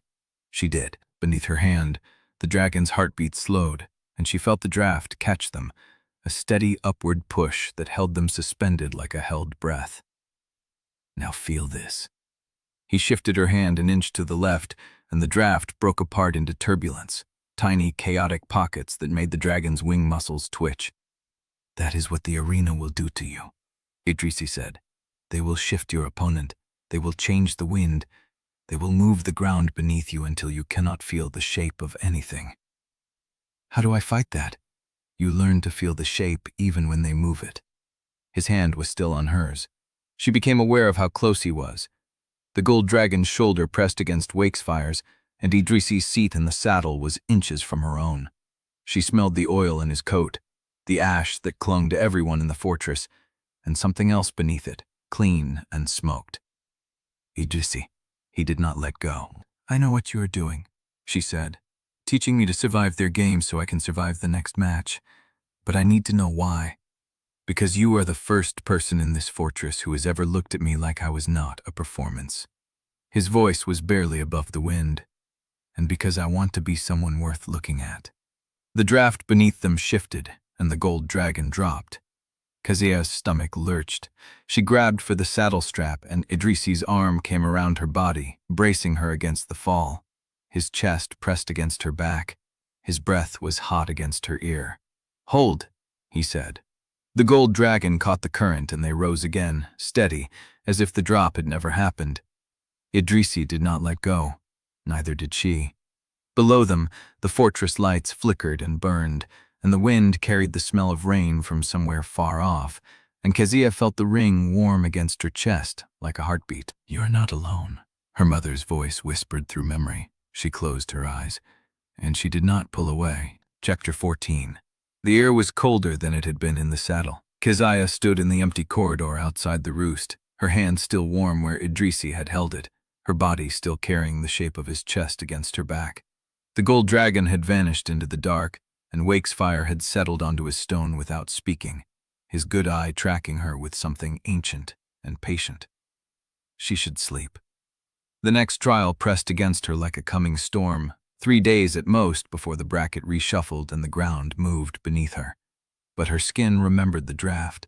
Her palm remembered the pulse of the gold dragon's neck, and somewhere beneath her ribs, a feeling she had no name for kept beating like a second heart. She sat down in the Roost's entrance, her back against the stone, watching the fortress lights flicker through the gaps in the iron grate. "You are not alone." The ring was warm against her chest. She did not know how long she sat there before the exhaustion took her. The fire was not her fire. Keziah knew that immediately, the way she knew the shape of her own hand, because the flames in this dream did not belong to her memory. They belonged to him. Wakesfire. She stood in a field of ash that stretched to a black horizon. The sky above her was the color of a bruise, and the wind carried smoke that tasted of iron and salt. Ahead of her, a pyre burned so high its sparks climbed past the clouds. She tried to move forward. Her legs would not respond. She tried to call his name. Her throat produced no sound. But she felt him. Through the bond, through the endless field of ash, she felt him watching the fire with a grief so old it had petrified into stone. There was a woman in front of the pyre. Keziah could not see her face. The flames rose between them, rippling the air. But she saw the woman's arm extended toward the fire, her palm open, the skin marked by a claw-shaped brand that caught the light like a wound. The same brand Keziah carried. The woman said something. The wind tore the words away. But Wakesfire heard them, and through the bond, the shape of them passed through Keziah like a blade. "Do not let them bury what I started." The pyre roared, the sparks climbed, and the woman stepped forward into the flames, and Keziah tried to scream, tried to run, tried to do anything. She woke with her palm pressed against her mother's ring, and her breath coming in jagged, uneven gasps. The Roost was dark. Wakefire's slow exhalation rumbled through the stone. She could feel him through the bond, heavy with exhaustion and old grief, but not asleep. He had felt it too. he had shown her. She pressed her forehead to her knees and tried to remember how to breathe. The knock came before dawn. Keziah's hand went to the knife at her belt before her mind caught up. The motion was instinct, muscle memory from years of sleeping in doorways and under market stalls, waking ready to fight or flee. The door was already unlocked. Idrisi opened it without waiting for an answer. His coat was dark with damp. The torchlight behind him carved shadows into his face, and he looked like he had not slept either. "You need to come with me." Keziah did not move. Her body still hummed with the dream, with the fire, with the woman who had stepped into the pyre with a branded palm. She could still smell the smoke. "What time is it?" "Early enough that no one will see us." Idrisi's voice was tight. "The trials have been adjusted." That pulled her upright. "Adjusted how?" He looked at her for a long moment. His pale amber eyes moved across her face, reading something she did not know she was showing. "Your match with Garen Halleck was supposed to be your last in the bracket. You were seeded to lose in the second round, Keziah. The spectacle kill was scheduled for that match." She felt the words settle in her chest like stones. "I won." "Yes." Idrisi stepped through the doorway. The torchlight caught the tension in his shoulders. "And now the council has no choice but to advance you. But they have not stopped trying to kill you. They have simply changed the method." He reached into his coat and pulled out a folded paper, creased and worn. "The third trial has been reassigned. You will not face another bracket entrant. You will face the storm cages at full capacity, with Wakesfire's wings still stiff from Gutterfang, and with observers from 3 fortress houses who have been told to assess your fitness for continued competition." He held out the paper. "If they rule you unfit, they do not have to kill you in the ring. They can retire you to the Broken Dragon Caverns, and no one will ever ask where you went." Keziah took the paper. The ink was fresh, the seals still sharp. She read the words twice. Her name, Wakesfire's designation, the storm cages, 3 levels, full capacity, 12 obstacles, time limit. And at the bottom, a line that made her blood go cold. "Rider assessment for suitability under Article 7 of the Concord Code. Observer majority may rule termination without further trial." "They changed the rules," she said. "Rules exist to be rewritten when the outcome is not what the Concord wants." Idrisi's voice was flat. "You were supposed to die in the second round. Now you are a variable they cannot control, so they will control the environment instead." Wakesfire stirred behind her. She felt his attention sharpen, felt the dangerous edge of his focus cut through the bond's exhaustion. Through his good eye, he watched Idrisi with a predator's stillness. He does not trust him, Keziah realized. He trusts him even less than I do. "Idrisi." He waited. "Why are you telling me this?" The question hung between them like the draft that had held them suspended above the dark. "I told you," he said quietly. "I am tired of being the person who only takes." He did not say, "I want to be worth looking at," but she heard the echo anyway. "You have to go," he said, "before the morning patrol changes. I will walk you to the Roost Master's post, and I will pretend I was checking on your dragon for the match records. You will pretend you were sleeping. And after? After you survive." He stepped back into the corridor. "That is all I am asking. Survive." He turned and walked away. The torchlight swallowed him before Keziah could say anything else. She stood in the roost with the folded paper tight in her grip, the storm cage assessment burning into her palm like a second brand. Wakesfire pushed his head against her shoulder. Through the bond, she felt his fear, not of the cages, not of the trial, but of the old thing that crouched inside him, the memory of watching a woman walk into fire and not being able to follow. She had asked him not to follow. The thought arrived like a blow. She had asked him to stay, to wait, to keep breathing until the bloodline found its way back. Keziah pressed her hand to his scales and felt the warmth of his blood beneath them. 3 days, she said. The dragon said nothing, but through the bond she felt embrace. And somewhere deep in the fortress, the storm cages waited. Chapter 15. Dawn broke gray through the roost vents, carrying the smell of cold ash and the distant clang of the morning shift bell. Keziah had not slept. The paper from Idrisi's warning sat crumpled in her pocket, the edges sharp against her thigh. 3 days. 12 obstacles. 3 observer houses with the power to end her without a trial. She was running her thumb across her mother's ring when the footsteps came. Not the measured stride of a handler or the quick clip of an archivist. These were fast, light, deliberate. Someone who knew exactly where to step to avoid the loose flagstones. Keziah was on her feet before the figure rounded the corner. Zuri Isha grinned at her through the dim light, scarred hands raised in mock surrender. "Peace," she said.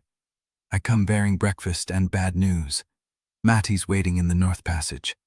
Keziah did not lower her stance. "How did you find me?" "Workers' passages." Zuri's grin widened. "You think the Concord owns every crack in this rock?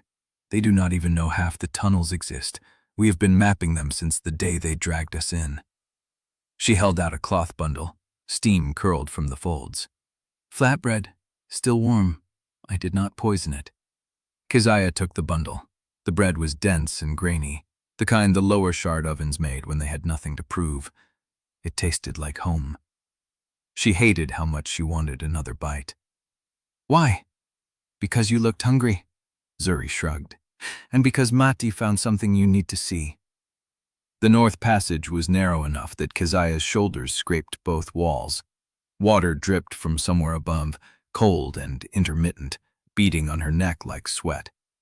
Mati Tevernona waited at the junction where 3 tunnels met, his dark eyes catching the light from a crack in the ceiling. He held a coil of rope in one hand and a scrap of leather in the other. "You made good time," he said to his sister.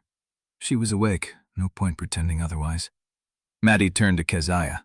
His gaze was steady, measuring, the way he had looked at her in the market weeks ago when she had told him to stay clear of her business. "The storm cages use a pulley system for the obstacle rigging," he said without preamble. 6 main cables, 4 secondary lines, all routed through the maintenance shafts above the arena floor. The Concord thinks the access points are sealed. They are not. He held out the leather scrap. Etched into its surface was a crude diagram, lines and circles marking cable routes and junction points.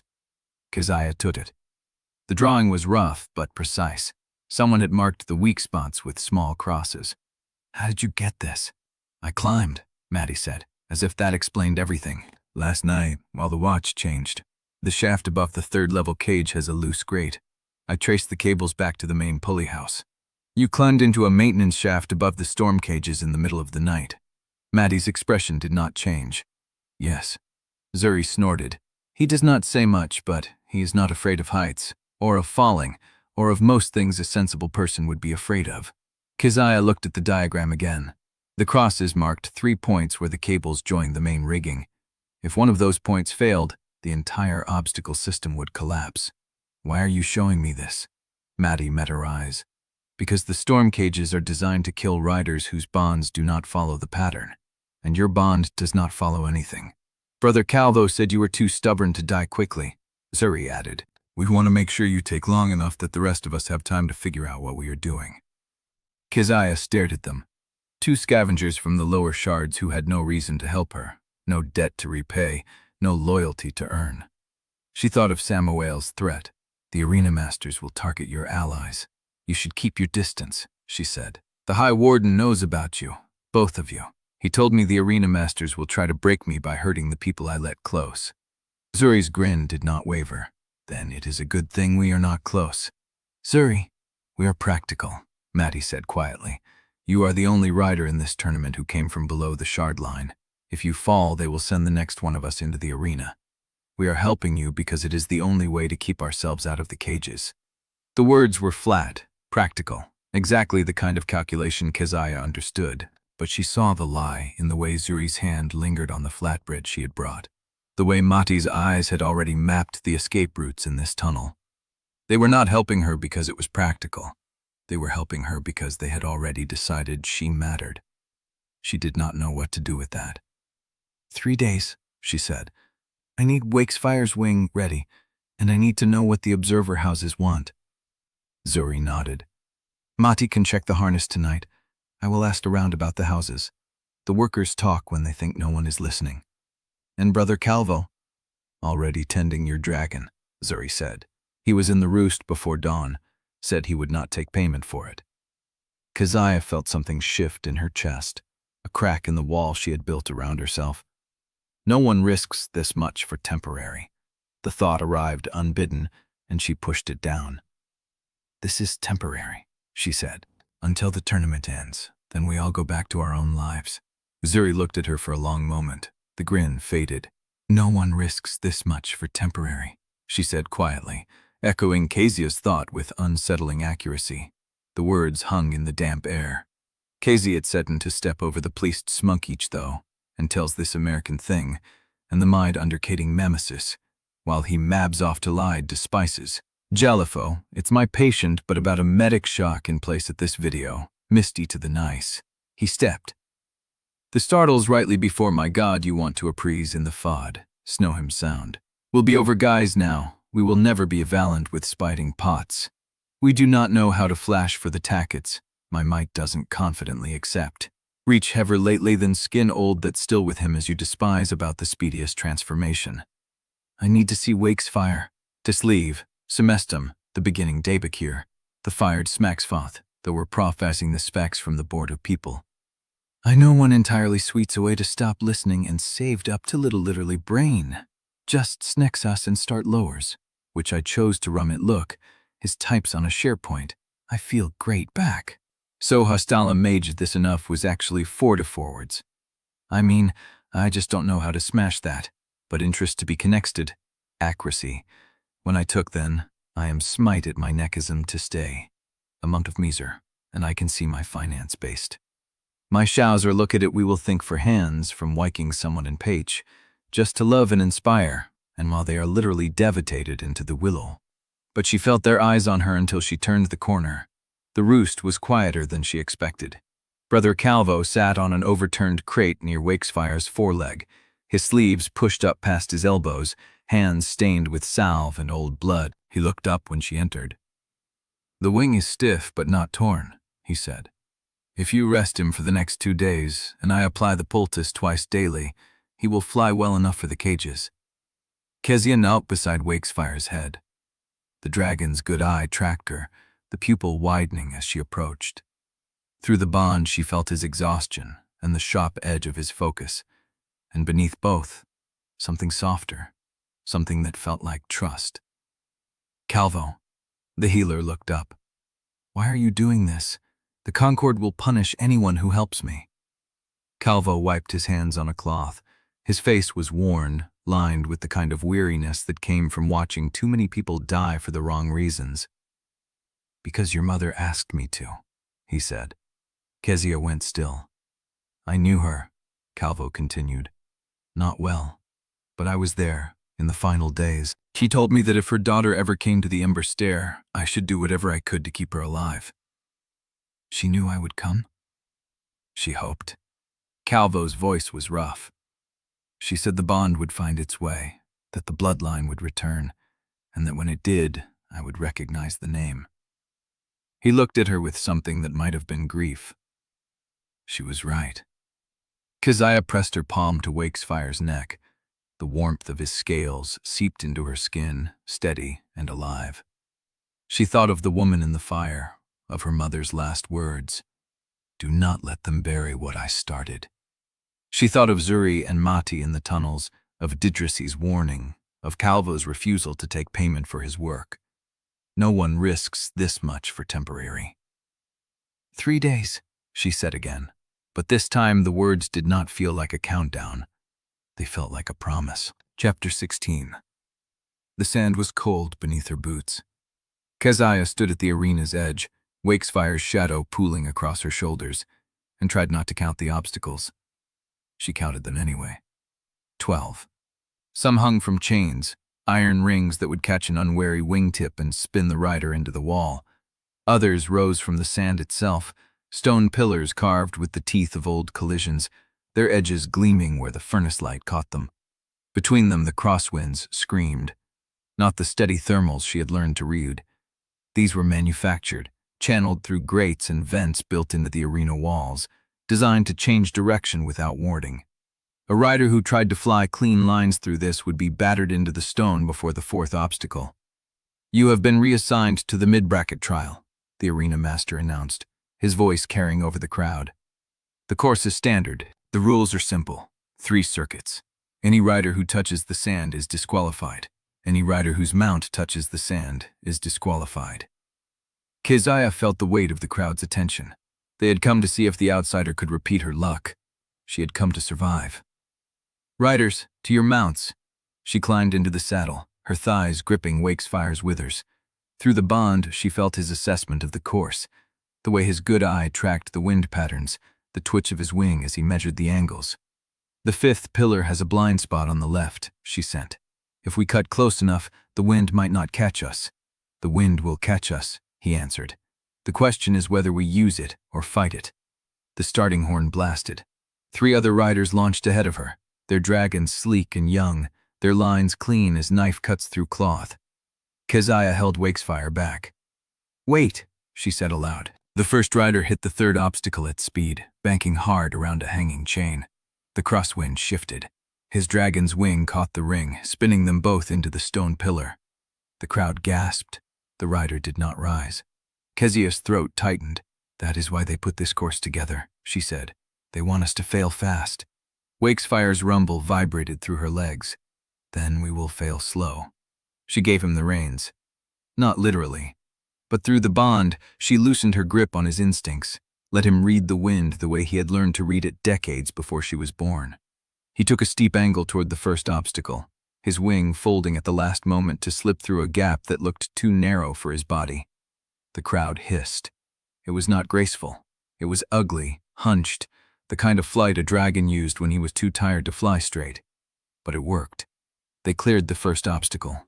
The second came hard on its heels. Wakesfire dropped through a thermal shear that should have thrown them into the wall, and instead caught the edge of it, letting the turbulence spin them sideways through the gap. Keziah's stomach lurched. Her hands tightened on the reins. "Trust me," he said. She forced her fingers to loosen. The 3rd obstacle was a pair of hanging chains that swung in opposing arcs. The other riders had tried to go over them. One had already crashed. Wakesfire went under. He flattened his body against the sand, his belly nearly scraping the ground, and slid through the gap as the chains whipped past above them. Keziah felt the wind of their passage against her back. The crowd noise changed, not cheering, not yet. But the silence that followed was not the silence of disappointment. It was the silence of people who had just seen something they did not understand. 2 more obstacles. 3. 4. Wakesfire kept choosing ugly routes. Tight turns that scraped his wingtips against stone. Sudden drops that made Keziah's stomach feel like it had been left behind. Each one worked just well enough to carry them through. By the 7th obstacle, her legs were trembling from the strain of holding on. The old dragon's breath came hard and fast, his heart hammering against her chest through the bond. "One more circuit," she sent. "Then we stop. We stop when the horn sounds." The 8th obstacle was a stone pillar with a narrow channel cut through its center. The wind funneled through it, creating a pressure difference that would pull a dragon off course if he tried to pass too close. Wakesfire did not try to pass close. He flew straight through the channel. The wind caught him, hurled him sideways, and Keziah felt the world spin as he twisted midair, using the force of the impact to pivot around the pillar and come out the other side facing the right direction. The crowd roared, not with approval, with astonishment. Keziah looked up and saw the arena master's box. The figure in black Concord leather stood at the rail, his hand raised, palm flat. The gesture was not a kill signal. It was a call for review. The horn sounded. 1 circuit remaining. Wakefire's wings screamed through the bond, the tendon pulling tight, the old injury from the Gutterfang fight flaring with every beat. But he did not slow. They took the last 4 obstacles in a blur of wind and stone and muscle memory that did not belong to her. By the time Wakefire's claws scraped the sand on the far side of the course, Keziah's vision was swimming. The crowd was silent. Then the horn sounded again. 3 circuits complete. No disqualification. Keziah slid from the saddle, her legs buckling, and caught herself on Wakefire's foreleg. Through the bond, she felt his exhaustion, sharp and bone deep. "We did it," she sent. "We survived," he corrected. The arena master's voice cut through the noise.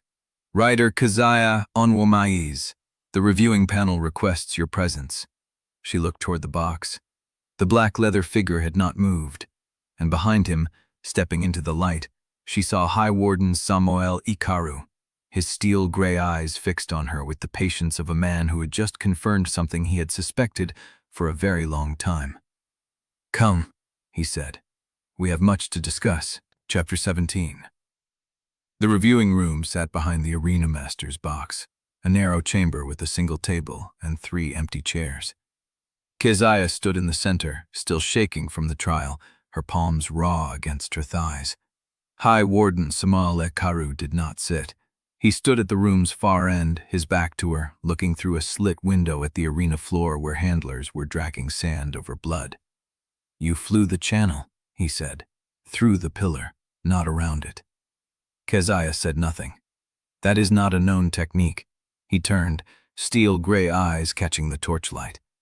"There are no records of any living rider using that approach, and yet your dragon chose it without hesitation." "He's old," Keziah said. "He's been in arenas before." "Yes." Hikaru's voice was soft. "He has." The silence stretched. Keziah held his gaze, refusing to look away first. Her mother's ring pressed hot against her chest, a warning she could not read. Ikaru moved toward her, stopping at the table's edge. "The reviewing panel has noted your performance. They are impressed by your adaptability." He paused. "And curious about its source." "I survive," she said. "That's the source. Survival has a shape, Keziah. Yours is beginning to look like something else." He picked up a sheet of paper from the table. "You are dismissed. Report to your quarters. The next trial is in 2 days." She did not wait for permission. She turned and walked out, the door swinging shut behind her, her heart hammering against her ribs. The corridor was empty, but the ring was burning now, hot enough to sting through her tunic. She pressed her palm against it, felt the stone pulse once, twice, and then a pull she could not name, a direction she did not choose. She followed it. The hidden passage behind the roost was dark, the air thick with dust and old ammonia. Keziah moved by memory, her fingers tracing the stone until she found the door. The Undesirable was waiting inside. The older woman sat on a crate, her scarred hands resting on her knees. The gray female dragon was not in her stall. The cavern was silent. "You survived," the Undesirable said. "Barely. Barely counts." Keziah stepped forward, the ring still hot against her chest. "Hikaru knows something. He watched me like he was reading a book he already memorized." The Undesirable's jaw tightened. "He was. Then tell me what he knows." Keziah's voice cracked. "Tell me about my mother." The Undesirable was silent for a long moment. Then she reached into her coat and pulled out a folded square of paper, yellowed and soft at the edges. "Your mother was Keziah Onwuamaeze," she said. "Champion of the Ember Stair, bonded to Wakesfire before you were born. The Concord executed her because she refused to renounce the bond, and because she carried something they feared more than any weapon." She unfolded the paper, revealing a list of names, dates, and a single symbol, a splayed claw. She was recommended for bloodline transfer. The Concord denied it. Then they erased her. Keziah stared at the paper, her mother's name, her mother's hand, the proof of a life that had been burned from every archive. "The bond passes," Undesirable said. "Through blood, the Concord has spent centuries killing anyone who proves it. Your mother was not the first, but she was the one who made them afraid." "Wakesfire found me," Keziah whispered, "because of the bloodline. He woke to it." Undesirable's voice was grim. "He was waiting for you." Keziah's hand went to her brand, the scarred claw mark that had burned into her palm in the market. "He recognized me. He knew your blood. You knew you would come." The ring was so hot now it hurt. Keziah pulled it from beneath her tunic, the storm cloud stone glowing faintly, casting a gray light across Undesirable's lined face. "Your mother gave me this," Undesirable said. "The night before she died. She told me to keep it until her bloodline returned." She met Keziah's eyes. "You are the bloodline." Keziah wanted to speak, wanted to ask the 1,000 questions tearing through her chest, but before she could form words, a sound broke the silence. A scrape. Stone on stone. Undesirable was on her feet in an instant, a blade in her hand. Keziah followed, her heart slamming against her ribs. They moved through the cavern, past empty stalls and old bones, toward the sound. The gray female dragon was gone. Her stall door hung open, the chain latch dangling. Undesirable stopped. Keziah looked past her shoulder. The warning was carved into the stall wall, deep and deliberate. The letters dark with fresh resin or blood. The bloodline ends here. Undesirable's breath caught. Keziah felt the world tilt, the words burning into her vision like the brand on her palm. Someone new. Someone had been here, had found the hidden roost, had left a message for Undesirable and for her. And the gray female dragon was gone. Chapter 18. Undesirable's hand clamped around Keziah's wrist and pulled her past the carved stall, past the letters that still burned in the dark. You cannot be here. Keziah wrenched free. Someone took her. Someone knows about this place, and they want you to find them standing over a body. Undesirable's voice was iron. Go. Now. I will lock this passage behind you. If anyone asks, you were in your quarters. You saw nothing. The gray dragon is gone. I will find her or I will not. Either way, you survive the next trial. Undesirable pressed the yellowed paper into Keziah's palm, the list of names, the splayed claw. Keep this closer than the ring. Now move. Keziah moved. The passage swallowed her, the door grinding shut behind her, and she ran through the dark with her mother's name pressed against her ribs and the death threat carved into the back of her skull. She emerged into the lower corridor breathless, her hands shaking, the ring still hot enough to sting through cloth. She pressed her back to the stone and forced air into her lungs. Think. 2 days until the next trial. Someone inside the fortress knew about the hidden roost. Someone had taken the gray dragon, and Hikaru had watched her like he was counting the seconds until she broke. She pushed off the wall and walked toward the cadet quarters, keeping her pace steady, her face blank. The corridors were half lit, the shift bells still an hour off. She could make it back before anyone noticed. She rounded the corner and stopped.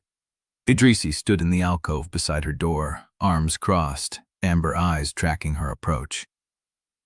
He had changed out of his trial leathers into a softer coat, charcoal gray, no insignia. He looked like he had been waiting long enough to memorize the cracks in the stone. Where were you? She kept walking. Nowhere. Nowhere has a specific smell. He stepped into her path, close enough that she had to stop or push through him. You smell like dust and old ammonia. That is not your quarters. I was checking on Wakesfire. The roost is the other direction. She met his eyes and held them. Then I got lost. Idrisi's jaw tightened. For a moment he looked like he might press, might force the truth out of her with that patient, measuring gaze. Then he exhaled and stepped aside.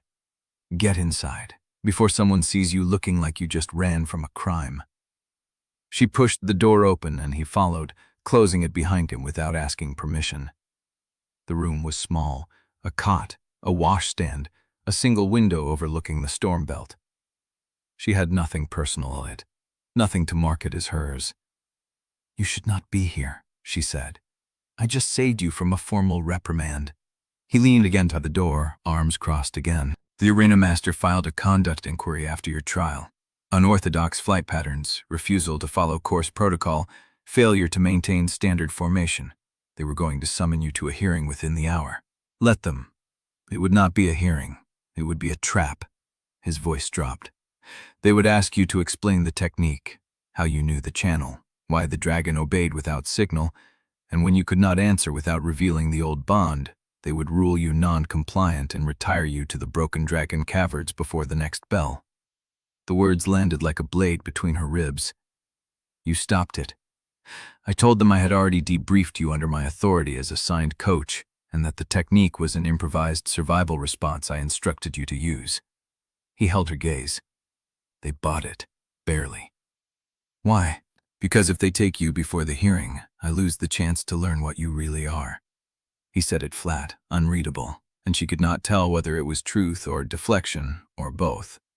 And what am I? Something the Concord has been trying to kill for 17 years.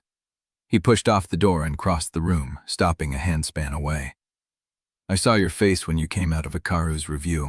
You looked like someone who had just been told the world she thought she lived in was a lie. You still look like that. She did not step back. You know, she said, about my mother. I know her name was struck from every record. I know she was bonded to a dragon that should have died with her. I know the High Warden has been waiting for you to prove what he already suspects. His voice frayed at the edges. And I know I was assigned to watch you, to measure your weakness, to report when the bond showed signs of bloodline inheritance. The words hung between them, raw and deliberate. You told me anyway, she said. I am telling you because I am done being that person. He lifted his hand, slow enough that she could pull away, and touched her jaw. His palm was warm, calloused at the base of the thumb.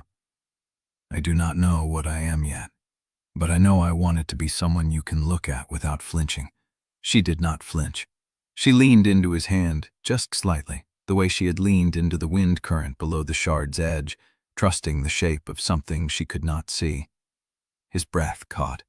He was close enough that she could smell leather and ash and something clean beneath, close enough that she could see the pulse beating at the base of his throat.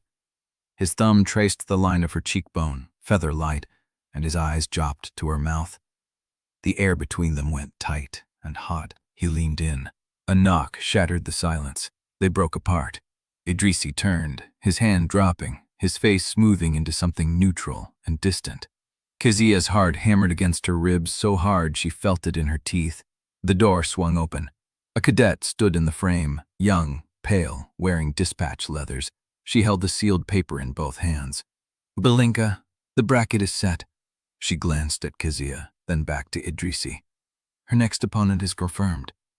Idrisi took the paper and broke the seal. His eyes moved across the text, once, twice.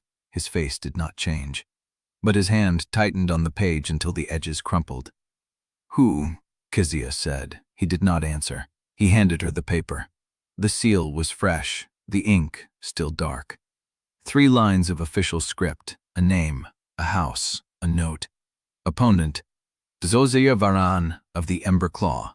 7 tournament eliminations without disqualification. And beneath it, in a smaller hand, known for technical dragon-crippling strikes to old wounds. Chapter 19. The bell had not finished ringing when Keziah Varan's dragon came through the arena gate. She was fast, faster than Garen, faster than Lorcan Vey's blue. A russet-flecked mare with spines along the wing joints and eyes the color of old tallow, moving like something that had never learned hesitation. Keziah rode high in the saddle, braced forward, one hand loose on the reins and the other already drawing a blade curved like a crescent moon. Keziah hauled on the tether. Wakesfire banked left, climbing for the thermals. The russet dragon matched the turn without effort. She knows, Wakesfire sent, and the pulse beneath the words was not fear but recognition. She has studied us. Then we give her something to study, Keziah muttered, and kicked him into a dive. The crowd roared. Wind screamed past her ears, tearing at the uneven ends of her hair. She aimed for the gap between 2 stone pillars where the thermal shear would catch them, and slingshot them back up into Keziah's blind spot. It worked. The russet dragon overshot. Keziah pulled up, Wakefire's wings taking the strain, and for half a breath she thought they had won the angle. Then Keziah's dragon twisted midair, spine joints flexing, and came at them from the right. Wakefire's right, the side he could not see. The russet mare's tail lashed across his flank, a glancing blow, nothing more. But it was enough. Keziah felt the sting through the bond, the way Wakefire's wing faltered half a beat as he compensated for a threat he had not tracked. She cannot know, Keziah thought. It was one pass, one lucky pass. Keziah's dragon circled back. The blade caught the arena light, crescent and cold. The second pass was not lucky. Keziah came from the right again, low, the russet mare climbing beneath Wakefire's wing where his blind spot deepened. Keziah saw her at the last second, wrenched at the tether, and Wakesfire rolled hard. The blade missed his wing root by a finger's width and sliced through the membrane near the trailing edge. Pain. Sharp, bright, and Wakefire's anger rising beneath it, not at the wound, but at Keziah. Let me see. I am watching, she snapped. You are watching the wrong side. Let me see through you. Let me... I said I am watching. She pulled him higher. The russet dragon paced them easily, matching every climb, every turn, as if Keziah already knew where they would go before they went there. The third pass was a feint. Keziah dove from the right, blade extended. Keziah turned into it, ready. But the russet mare broke off at the last instant, spinning, and Keziah's real attack came from underneath, a slash at Wakefire's belly that sent him wrenching sideways, off balance, his injured wing taking the full weight of the recovery. The strain hit Keziah like a fist to the chest. Wakefire's wing joint screamed. She felt it in her own shoulder, a tearing burn that made her grip spasm. The bond flooded with his pain, hot and coppery, and she pushed back against it, trying to keep her head clear, trying to see the next attack. "Stop shutting me out." "I am not. You are. I feel your walls." He was right. She was holding it at arm's length, trusting her own eyes when his were half blind, forcing them through her decisions alone, because if she let him in all the way, she would feel exactly how much this was costing him, and she could not afford to feel that. The russet mare came again, right side. Wakesfire could not turn fast enough. Keziah's blade caught him across the ribs, shallow but deliberate. A cut meant to weaken, not kill, not yet.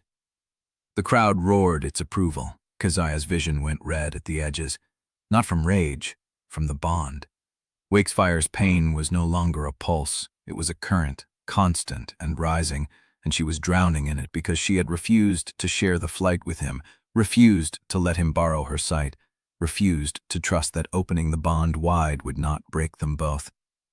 "I can feel you dying in small pieces," he said, "and you will not let me help." She could not answer. The russet mare was already repositioning for the fourth pass. Wakefire's wing beat slowed. His breath came ragged through the bond, each inhale scraping against torn membrane and stressed joint. "Let me in, Keziah, or we fall." She wanted to. Every instinct that had kept her alive in the lower shards screamed against it. Trust was surrender. Trust was how you got pinned. But the russet mare was coiling for the kill, and she was out of angles, out of tricks, and Wakefire's blind side was a wound she could not close alone. She opened the bond. His consciousness flooded through her, and for one terrible, perfect moment she saw what he saw, the arena through a single eye, the world half occluded, the russet dragon a blur of movement on the right that she had been trying to track with half the picture. Then his awareness folded into hers, and she understood. He did not need her eyes. He needed her body. "I take control," he sent, not asking. "You hold the seat." Before she could answer, Wakesfire folded his wings and dropped. The fall ripped her stomach into her throat. The arena blurred, stone and sand and sky swapping places as he spun, using his own weight to torque through a turn no sighted dragon could have predicted. The russet mare overshot, Keziah's blade slicing empty air. Wakesfire caught the thermal shear at the last instant, wings snapping open, and the force of the stop threw Keziah forward against the harness. The pain was a white sheet across her mind. In her shoulder, his wing joint burning. In her ribs, the shallow cut bleeding. In her right eye, the world half dark and half light, the blind spot she had tried to fight alone. And beneath it all, Wakefire's voice, steady and cold and furious. "This is what I carry, every moment, and you would have carried it alone." The russet dragon was already turning, already coming again from the right. But now Keziah saw it, not through her own eyes, through his. Chapter 20. The world through his eye was half gone. A smear of sky on the left, arena stone on the right, the rusted mare a blur of motion in the gap between. Keziah's brain tried to fill the missing field with what she knew should be there, and Wakesfire pushed her deeper, forcing her to stop correcting, stop guessing, stop trying to see what was not there. Feel it. The russet mare was coming again from the right. Keziah could not track the angle, could not see the blade, but she felt Wakefire's weight shift, felt him read the turbulence of the other dragon's wing beat through the air on his scales. He dropped hard, left wing folded, right wing extended. The asymmetry was deliberate. It pulled them into a corkscrew that looked like a loss of control, like the wound had finally won. Keziah's stomach heaved as the arena spun, sand and sky and observer boxes swapping places, and she understood what he was doing before he finished the turn. He was showing the weakness, letting the russet mare believe she had broken them. Keziah took the bait. The mare folded and dove, crescent blade extended for the killing strike, straight into the path of Wakefire's one good eye.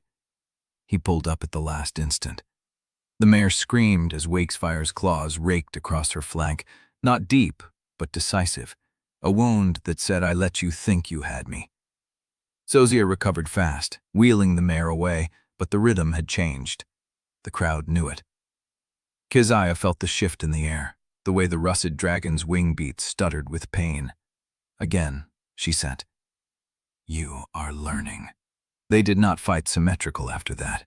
Wakesfire flew like a creature who had spent decades compensating for what he could not see. He dropped into patterns that looked broken, dragging his injured wing low, feigning collapse, then snapping through impossible turns that used the weight of his own wounds as momentum. Keziah stopped trying to guide him. She became his right eye, calling the attacks he could not track, feeding him the angles through the bond before the russet mare could close. But Keziah was not a seven-match survivor by luck. She adapted faster than Keziah expected. The mare stopped chasing the feints, started reading the bond instead of the flight, watching for the instant Keziah's attention shifted. The split-second Wakefire's wing faltered before a recovery. The fifth pass nearly ended them. Keziah came straight through the center, no angle, no feint, just speed. The mare's spines caught Wakesfire across the throat before he could turn, ripping a gash along the softer scales beneath his jaw. Blood sprayed across Keziah's hands, hot and slick, and the bond screamed. "Stay," she told him. "Stay with me." His answering thought was a rasp. Where else would I go? She felt the russet mare circling again, patient now, waiting for the blood loss to do its work. Wakefire's wing beat was losing power. The belly wound, the flank gash, the membrane cut, the throat, each bleeding a little more, each stealing a little more lift. They could not outlast. They could not outfly. They had to make Keziah beat herself. The weak side, Keziah sent. Give her the weak side. Wakesfire understood before she finished the thought. He let his right wing dip, let the spin drag them sideways, off balance, toward the arena wall where the furnace vents belted heat into the air. The russet mare followed, Keziah's blade ready for the finishing strike, and Keziah felt the thermal shear before she saw it, the sudden lift of compressed air that Wakesfire had known was there all along. He caught it on his good wing. The thermal wrenched them up and left, and the russet mare overshot, carried by her own speed straight into the furnace vent's full blast.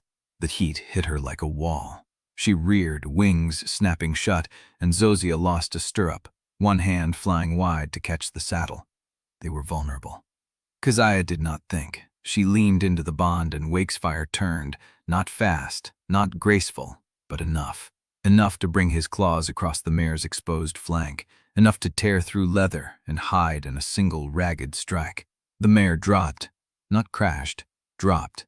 Keziah managed the landing, chest deep in sand, the mare's legs buckling under her. The bell rang before the dust settled. Victory. The crowd did not cheer. They watched, silent and hungry, as Keziah and Wakesfire descended on the far side of the arena. Wakesfire hit the sand badly, his forelegs folding, his chest scraping across the grit before he caught himself. Keziah could not let go of the harness. Her hands were locked, her arms were shaking. The bond was a raw current of pain and exhaustion and something worse beneath it, a cold evaluation that did not belong to her. Wakefire's thought came through the haze. They know now. She tried to answer, but her mouth would not move. They measured us. Every limit, every wound. A shadow fell across the sand. Keziah looked up, expecting handlers, expecting masters. Instead, she saw Idrisi, standing at the edge of the arena floor, his face unreadable, his pale amber eyes fixed on the blood soaking through her sleeves. Behind him, the arena master's box was empty. The black leather figure was gone, and in the crowd, high in the third observer tier, a figure in worker's gray was already walking away, moving against the current of spectators, a shape she had seen once before in a hidden Roost stall, watching her with ancient patience. Chapter 21. They pried her off the harness. Keziah did not remember her fingers unlocking. She did not remember the handlers stepping back when she would not let go. What she remembered was Calvo's voice, low and steady, cutting through the roar still ringing in her skull, and the pressure of his hands prying her grip loose, one finger at a time. "I have her," he said. "Let go, child. He needs me." She let go. Her hands dropped to her sides like dead weight. The sand was cold through her boots. Someone was shouting in the arena corridors, orders and counter-orders, and the crowd was still bleeding out through the exits in a slow, hungry murmur.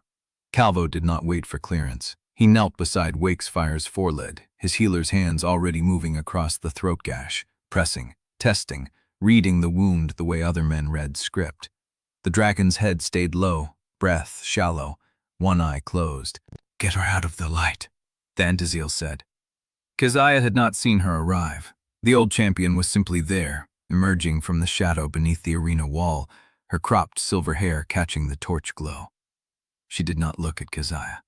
She looked at the empty master's box, at the dispersing crowd, at the corridors where patrols would come eventually. "Now," she said. Zuri's hand closed around Keziah's wrist. "Come on, move your feet. I'll do the rest." Keziah moved. She did not know if she was walking or being dragged.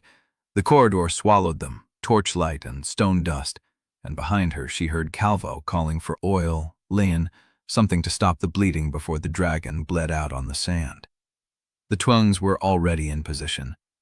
Matty stood at the junction where the workers' passage split toward the Roost, his dark eyes scanning the darkness beyond. He had a crowbar in one hand and a length of chain in the other, tools that could be anything to anyone who looked.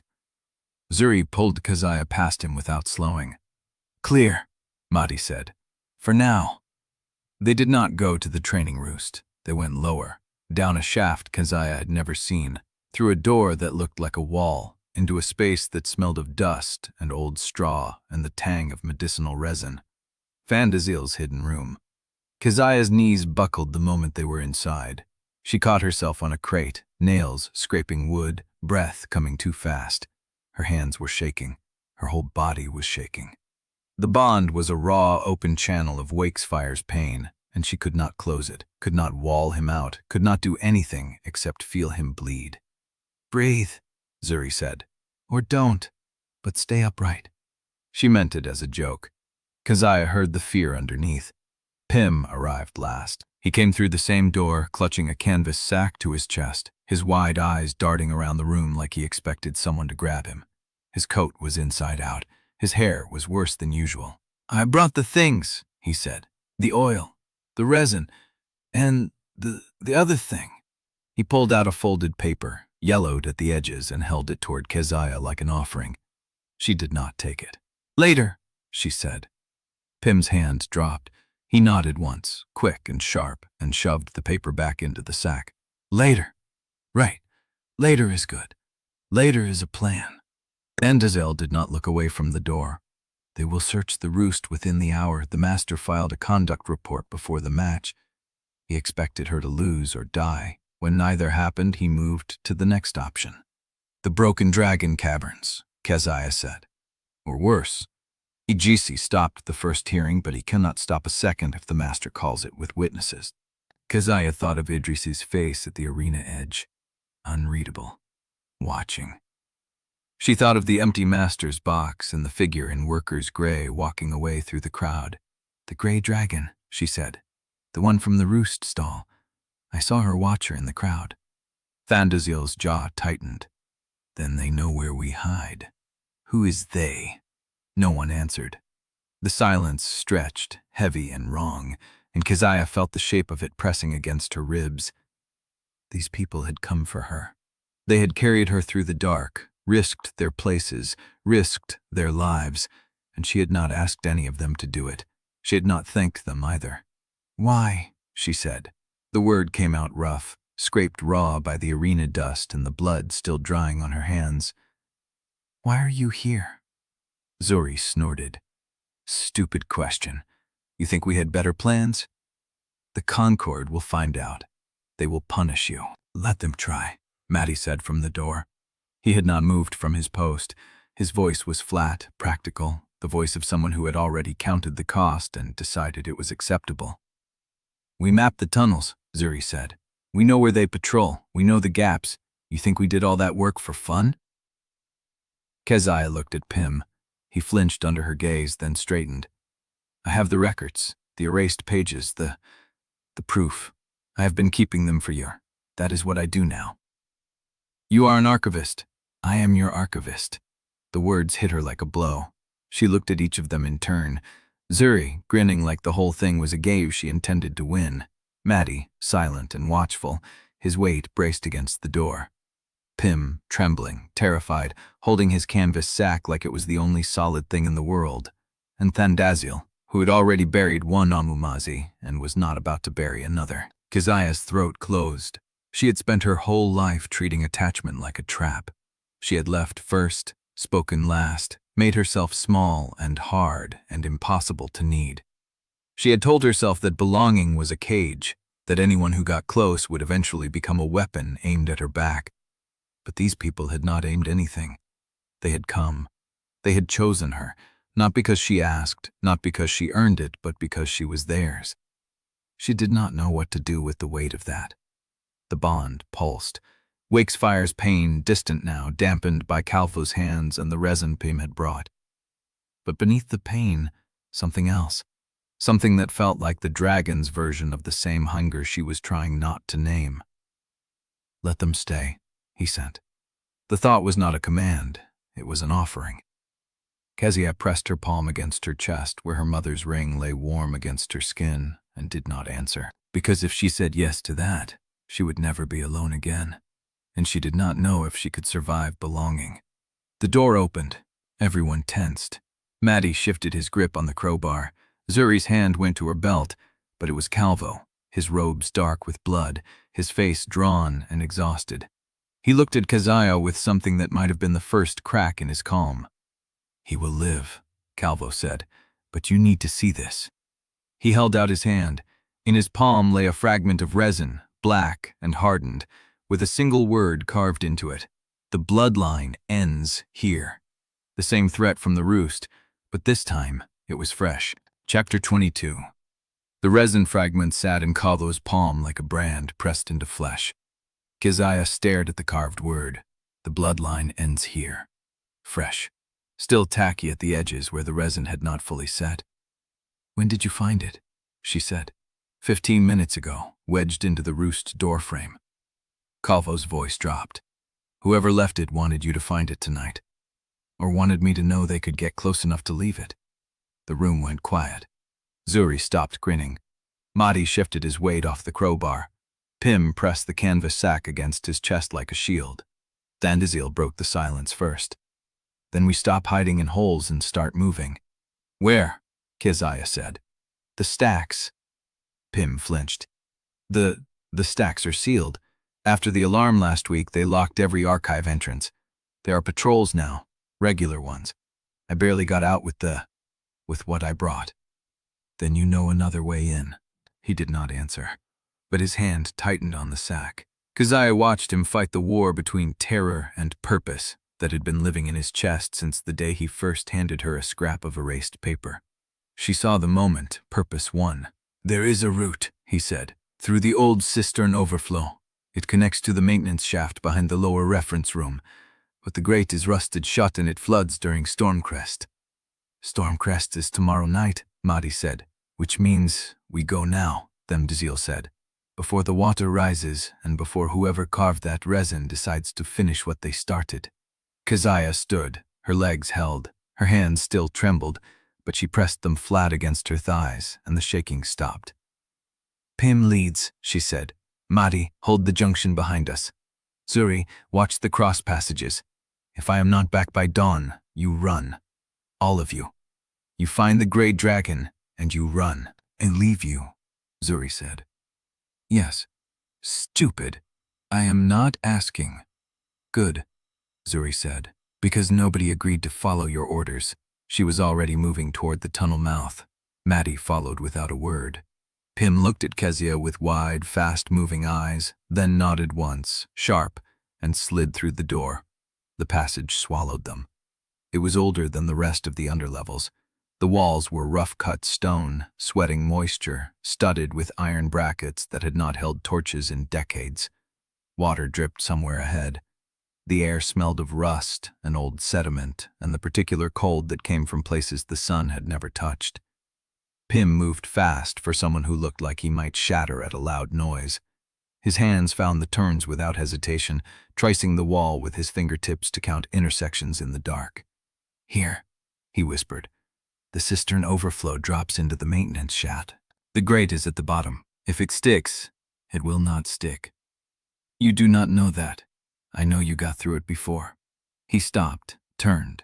In the dim light filtering through a crack above them, his face looked older than she remembered. The terror was still there, but something else had taken root beneath it. "I got through it before because I was not carrying proof that could get everyone in this tunnel killed," he said. "If they catch us with the records I stole, they do not send us to the Broken Dragon Caverns. They execute us in the arena, public, slow, to remind everyone what happens to archive thieves. Then do not get caught." He stared at her. Then he laughed, a short, hysterical sound that he swallowed almost immediately. "Right. Do not get caught. Excellent plan. I will add it to my list." He dropped through the gap. Keziah followed. The maintenance shaft was narrower than she remembered from the last time. Or maybe it was just the weight of what they carried. Pym's boots scraped against stone as he descended the rusted ladder rungs. Below them, water glinted in the dark. The grate was there. Iron, filmed with orange corrosion. Pym grabbed the bars and pulled. It did not move. He pulled again. His shoulders tensed. The grate groaned but held. "Rusted shut," he said. "Like I said." Keziah stepped past him on the narrow ledge. She wedged her fingers through the gap where the hinge met the frame. The metal was cold, wet. She pulled. Nothing. She pulled again, and the bond flared. Wakefire's strength did not fill her. That was not how it worked. But his focus sharpened hers, his refusal to let a locked door stop them, his decades of learning that the world's barriers were only as solid as the person who built them. She pulled the third time. The grate tore open with a screech of metal. Pym stared at her. That was not normal. Neither is the bond." She dropped through the opening into the dry passage beyond. The stacks were wrong. Keziah had never been inside the archive level before, but she knew what a room felt like when it had been scrubbed. Not cleaned, scrubbed. The shelves were too orderly, the gaps between the bindings too uniform. Someone had come through and removed everything that did not fit the official story. Pym led her past rows of ledgers, past racks of scrolls sealed with Concord wax, past a desk that still held a half-empty cup of tea gone cold. "The altered records are in the back," he whispered. "The master log, the one they update every cycle. They thought no one would notice if they replaced the original pages, but the binding stitch is different. The thread. They used machine-spun instead of hand-twisted." "You noticed the thread." "I notice everything. It is the only thing that makes me useful." He pulled a heavy, leather-bound volume from the lowest shelf and laid it on the desk. Keziah leaned over it. The page was clean, official. The champion roll for the 15th cycle listed names, houses, match outcomes. Nothing unusual, nothing dangerous. "Term it," Pym said. She turned the page. The next leaf was the same paper, the same ink, the same hand. But the binding at the spine was wrong. The stitching was too tight, too even, too new. Pym reached into his sack and pulled out a thin blade. He slid it between the pages and cut the thread. The false page lifted away. Beneath it, the original lay yellowed and cracked, the ink faded, the handwriting older and less steady. The entries were denser, more detailed. Names Keziah did not recognize. Match results that did not match the official records. And then, near the bottom of the page, a name she knew. Onwuamaeze, D. Bond completed. Bloodline confirmed. Below it, in the same hand, a single line crossed out so hard the pen had torn through the paper. But she could still read what it said. Executed by Concord order. Reason, refusal to renounce. Transferred to sealed record. Transferred, Keziah said. Not eliminated, transferred. Pym's face was pale in the dim light. Transferred means they moved her. somewhere, before they killed her. There should be a location, a destination, but it has been cut from every copy. Cut by who? I do not know, but there is a pattern. Every champion with a confirmed bloodline bond has a missing entry in the year before their death. The same gap, the same cut. Whatever happened to them, it started before the execution. Keziah traced her finger across her mother's name. The paper was warm, not from her hand. She pulled her finger back and watched the ink seem to darken under her touch, as if the name itself was still alive, still waiting. We need to find where they took her. We need to find where they took all of them. Footsteps. Heavy, measured, coming down the main aisle. Pym's breath caught. He grabbed the false page, shoved it back into the binding, slammed the volume shut. But there was no time to return it to the shelf. No time to hide. The footsteps stopped outside the door. Keziah's hand went to her belt. Empty. No blade, no weapon. Nothing but the ring burning against her chest and the bond singing with Wakefire's alarm. The door opened, and Idrisi stepped through. His amber eyes swept the room. The open book, the cut thread, the panic frozen on Pym's face. Keziah's hands, still raised, still ready to fight. He did not speak. Behind him, a patrol voice called out. "Cadet Bellanca, is someone in the reference room?" Idrisi turned his head just enough to answer. "No one. I checked. The door was unlocked. Probably a worker who forgot to seal it. We are supposed to report any unlocked doors. Then report it. I will note the time and the room number for your log." A pause. Then the footsteps moved away. Idrisi waited until they faded. Then he closed the door behind him and looked at Keziah. "You need to leave. Now." "Why are you helping us?" "Because I chose. You chose to stop a hearing. You chose to redirect a patrol. That is not the same as choosing a side." He stepped closer. Close enough that she could see the tension in his jaw, the tightness around his eyes. That meant he was not as calm as he sounded. "It is the same when the choices keep pointing in the same direction. And what direction is that?" He did not answer, but his hand moved, slow, deliberate. He reached past her and pulled a folded paper from inside the master log, a page she had not seen, one that had been hidden deeper than the rest. He pressed it into her palm. "I do not know whose side I am on," he said, "but I know whose side I want to be on." The paper was warm. It was also marked with a single word: Keeper. Chapter 23. The Dawn Patrol found them before light touched the Roost. 3 trainers in Concord gray, none of them faces Keziah recognized. The lead carried a leather tube sealed with black wax. She knew the shape before he spoke. "Conduct orders. Disciplinary assignment." "Rider Onwuamaeze," the trainer said. "By authority of the Arena Review Board, you and your mount are remanded to conditioning rotation until further notice." "What does that mean?" "It means you have not been meeting training standards for a tournament rider. You will train until you do." Keziah looked past him toward the Roost where Wakesfire lay with Calvo's poultice still fresh on his throat. The gash had closed, but the flesh beneath was raw, pink, barely held. "He is injured. He will heal faster with use." The trainer did not wait for her agreement. He uncorked the tube and read from the paper inside. 12 stations, 6 hours. No rest between rotations. The course was designed for healthy mounts and experienced riders, the kind of training that broke bonds instead of building them. She wanted to refuse, but she saw the second figure behind the trainers. Young, cadet leathers, polished boots. Idrisi stood at the back of the patrol, arms folded, watching her with a face that gave nothing away. He had not warned her about this. Either he had not known, or he had chosen not to tell her. She did not know which possibility hurt worse. The first station was a spiral climb around the fortress's eastern tower, 12 rings of ascending stone that required constant banking, constant correction. Wakefire's wing caught on the 4th turn. He compensated, dropped his left shoulder, dragged them through the next 3 rings with his good side taking all the weight. Keziah felt every tremor in the bond.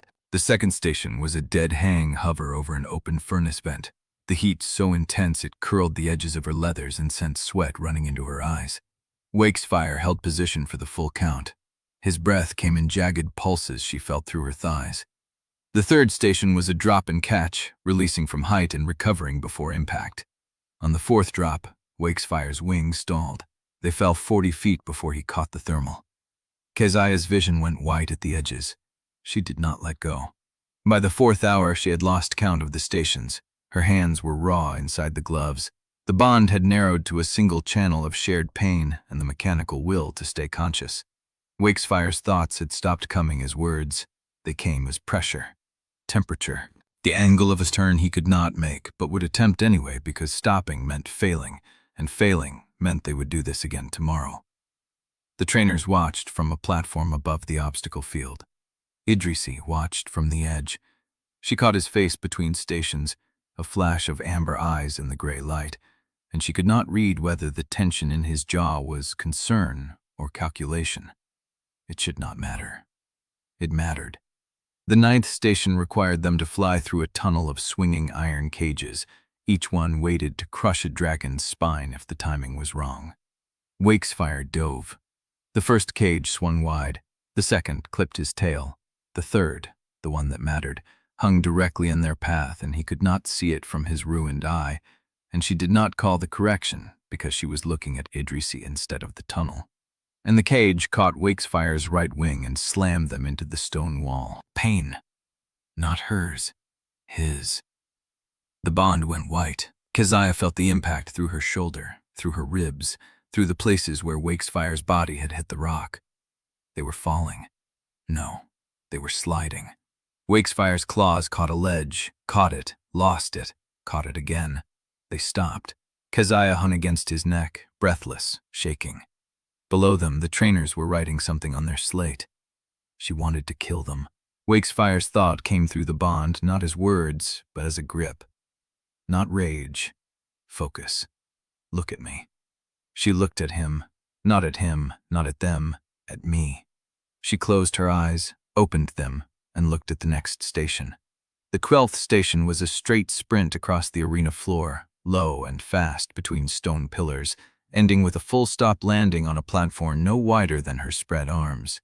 Wakesfire took the run low, pulled up hard. His forelegs hit the platform, slid, caught. He held. Keziah stayed in the saddle. She did not fall. The trainers did not applaud. They marked their slate and walked away without a word. She dismounted on legs that did not want to hold her. Wakesfire stood with his head down, chest heaving, the bond flickering with exhaustion so deep it had no color. She pressed her forehead against his shoulder and stayed there until her breathing matched his. "Rider." Idrisi's voice. She turned. He was standing at the edge of the platform with a roll of clean bandage and a jar of salve calvo used on dragon burns. His face was still unreadable, but his hands were not. He was turning the jar in his fingers over and over, a restless motion he probably did not know he was making. "Your gauntlet is torn." She looked down. The leather had split across her right palm. The claw brand showed through, raw and blistered from the heat of the furnace stations. "I will clean it in the Roost. It will fester before you get there. I can take care of myself." "I know." He did not move. She should have walked past him, should have taken the bandage and the salve and gone to find Calvo or Undesirable or anyone whose touch did not carry the weight of uncertainty she could not hold. But she was tired. Tired of reading every gesture for betrayal. Tired of measuring trust against survival.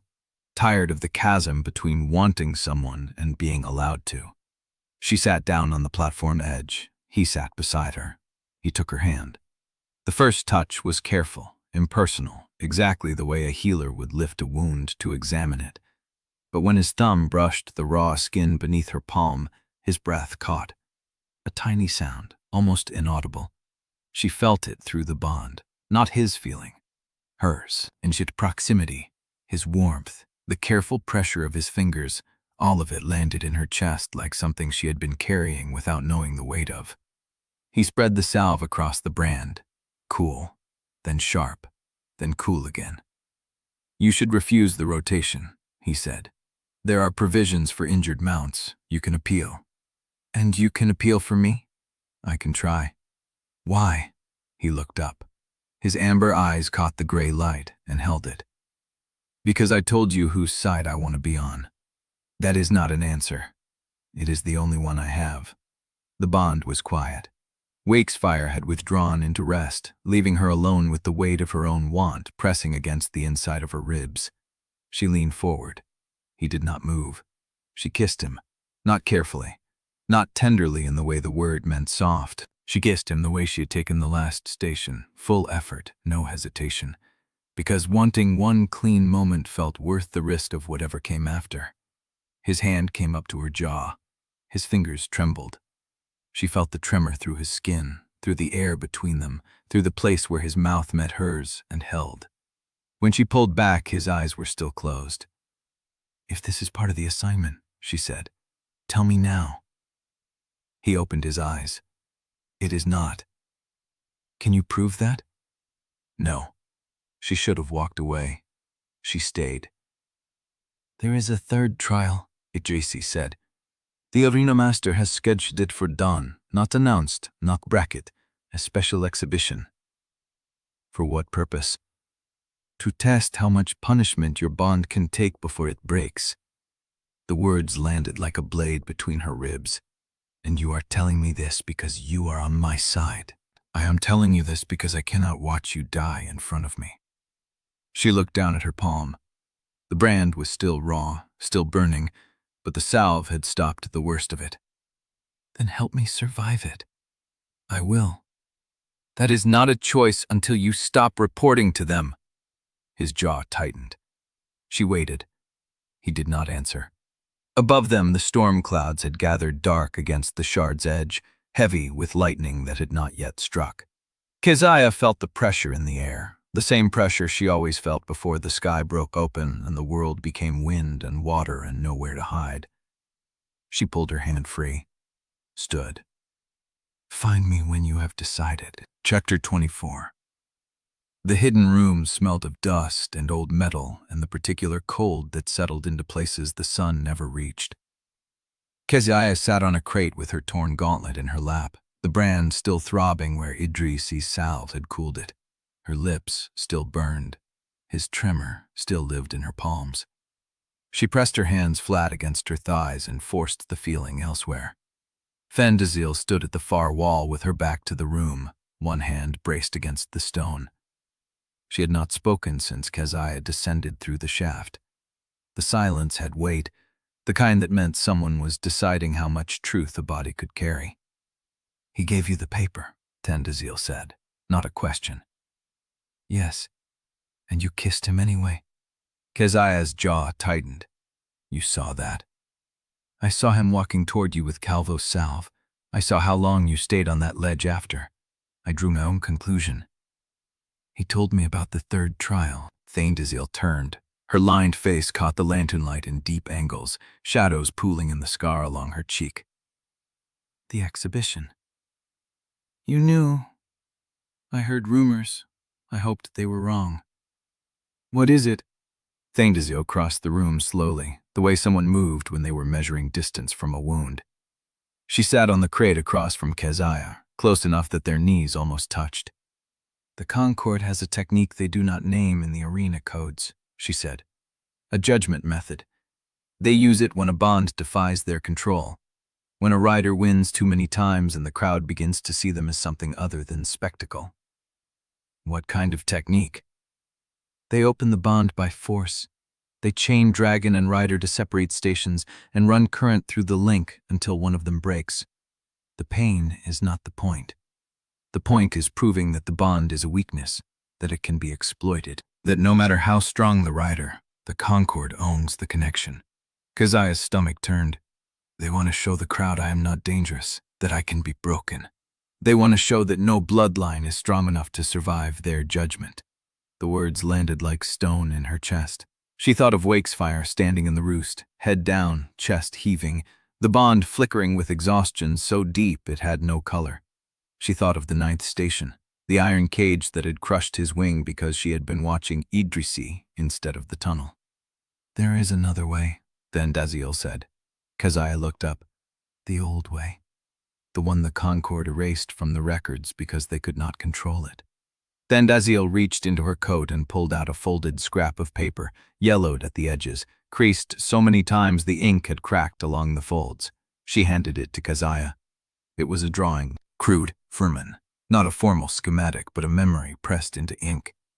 2 figures, one human and one dragon, connected by a line that split into threads running through both bodies. The threads crossed. They wove together like the roots of a tree that had grown through stone. The shared wound flight, Undesirable said.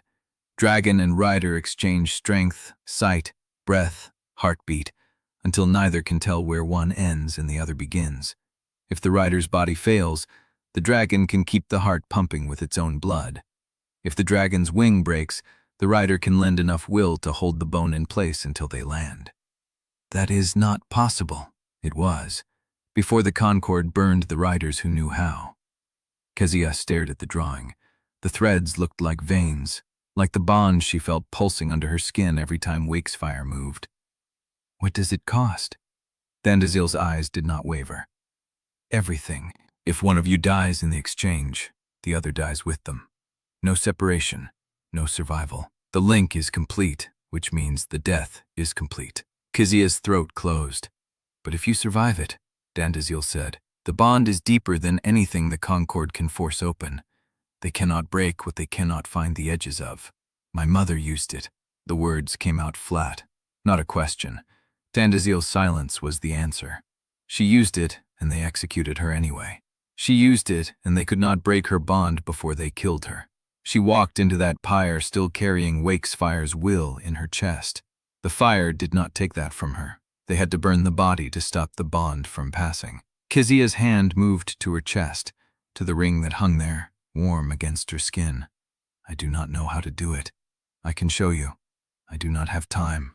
The trial is at dawn. Then I will show you what I can before the horns. Undesirable stood. She took the paper from Keziah's hands and laid it flat on the crate between them. The exchange begins with one breath, she said.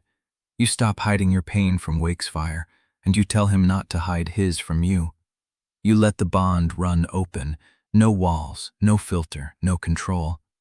You let his wing injury become your injury. You let his exhaustion become your exhaustion, and then you let your strength become his. That will kill us before the trial even starts. It will feel like it, but if you cannot survive the preparation, you will not survive the exhibition. Keziah looked at the drawing, at the threads, at the place where the 2 figures became one line. She thought of Wakefire's ruined eye, his asymmetric flight, the way he had carried her through the furnace vents, through the storm cages, through the 9th station when she failed him. Will he agree? Undesirable's mouth curved, not quite a smile. He has been waiting for you to ask. The bond stirred. Wakesfire, not words, a feeling. Something between readiness and the old cold rage that lived at the center of him. He had heard. He had always been ready. She was the one who held back. Keziah folded the paper and tucked it into her collar beside the ring. The warmth of it spread across her chest like a second heartbeat. Show me. Undesirable nodded once. She reached out and took Keziah's hands, turning them palm up, the brand raw and exposed. The first step is the hardest because it costs nothing but trust, she said. You will close your eyes. You will open the bond as wide as it will go, and you will tell Wakesfire what you need from him without asking for permission. Keziah closed her eyes. The bond was already there, thrumming, waiting, as alive as the blood in her veins. She felt Wakesfire shift in the Roost, felt the ache in his wing, the hunger in his belly, the weight of decades pressing against the inside of his skull. She opened. Not the careful slit she used in the arena, not the controlled channel she had learned to hold during conditioning. Open, like a wound, like a door she had never unlocked. Wakefire's presence flooded through her. His age, his grief, the memory of a woman's voice calling his name across a firelit field, the taste of ash, the weight of a body that had been waiting for 17 years to feel this again. And beneath it, steady as stone, his answer. I am here. She felt her own breath catch in his chest. She felt his heartbeat in her ribs. They were not two bodies anymore. They were one line drawn through the center of the storm. "Good," Tendazil said softly. "Now hold it." The alarm horns began to sound, first distant, then closer, then close enough to rattle the walls of the hidden room. A long, rising note that meant arena summons. That meant trial. That meant the exhibition was not waiting for dawn. It was coming now. Keziah opened her eyes. Vandazil's face had gone hard. They moved the schedule. "How long do I have?" "Until the horn stops." The note was still climbing. Keziah stood. The bond was still open, still running, Wakesfire's presence burning through her like a second bloodstream. She felt him rising in the roost, felt his wing protest, felt him ignore it. "We go," he said. Not a question. She moved toward the shaft, the drawing pressed against her heart, the brand raw and ready, the taste of his grief still sharp on her tongue. Behind her, Vandazil spoke once. "Your mother did not win the trial that broke her open." Keziah stopped. But she walked into it standing. They had to burn her while she was still on her feet. The horns stopped. Silence. Then the roar of the crowd, distant and hungry, waiting for blood. Keziah climbed. Chapter 25. The arena swallowed her the moment she stepped through the gate. Not the roar, not the light, the scale of it, the hollow hunger of 4,000 bodies packed into stone, waiting for blood to justify the morning. Keziah walked forward with the bond open and Wakefire's awareness running beneath her skin like a second circulatory system. The stands were full. Observer banners hung from every tier, 3 fortress houses, their sigils snapping in the thermal draft. The arena master stood at the edge of the judging platform, hands clasped behind his back, watching her with the patience of a man who had already written the outcome. He did not expect her to walk out. She felt that knowledge settle into Wakefire's chest, felt him accept it and set it aside. "They have never seen what we are," he said. "Neither have I. Then we will show each other." The gate behind her slammed shut. The lock engaged with a sound like a bone breaking. The arena master raised his hand. "Trial of the unstable bond," he announced, and his voice carried through the stone, amplified by the thermal vents. 12 measures. Chained maneuvers with synchronized pain feedback. Separation penalty. Bond failure assessment. Completion requirement. Full circuit or submission. 12 measures. Chained maneuvers. Synchronized pain feedback. She had never heard the terms before, but the meaning arrived through Wakefire's memory before she could ask. They would be linked by current, rider, and dragon wired into the same circuit. Every blow he took would echo in her spine. Every jarring landing she endured would fold into his wings. The crowd stirred. They understood. This was not a trial of skill. It was a trial of how much damage a bond could hold before the people inside it stopped being people. A handler approached with a leather collar wired with copper thread. Keziah held still as he fastened it around her throat. The metal was cold. The thread trailed behind her like a bridle, leading to a post at the center of the arena floor, where Wakesfire was already being harnessed to a matching rig. He stood in the sand, gray and scarred, his one good eye fixed on her across the distance.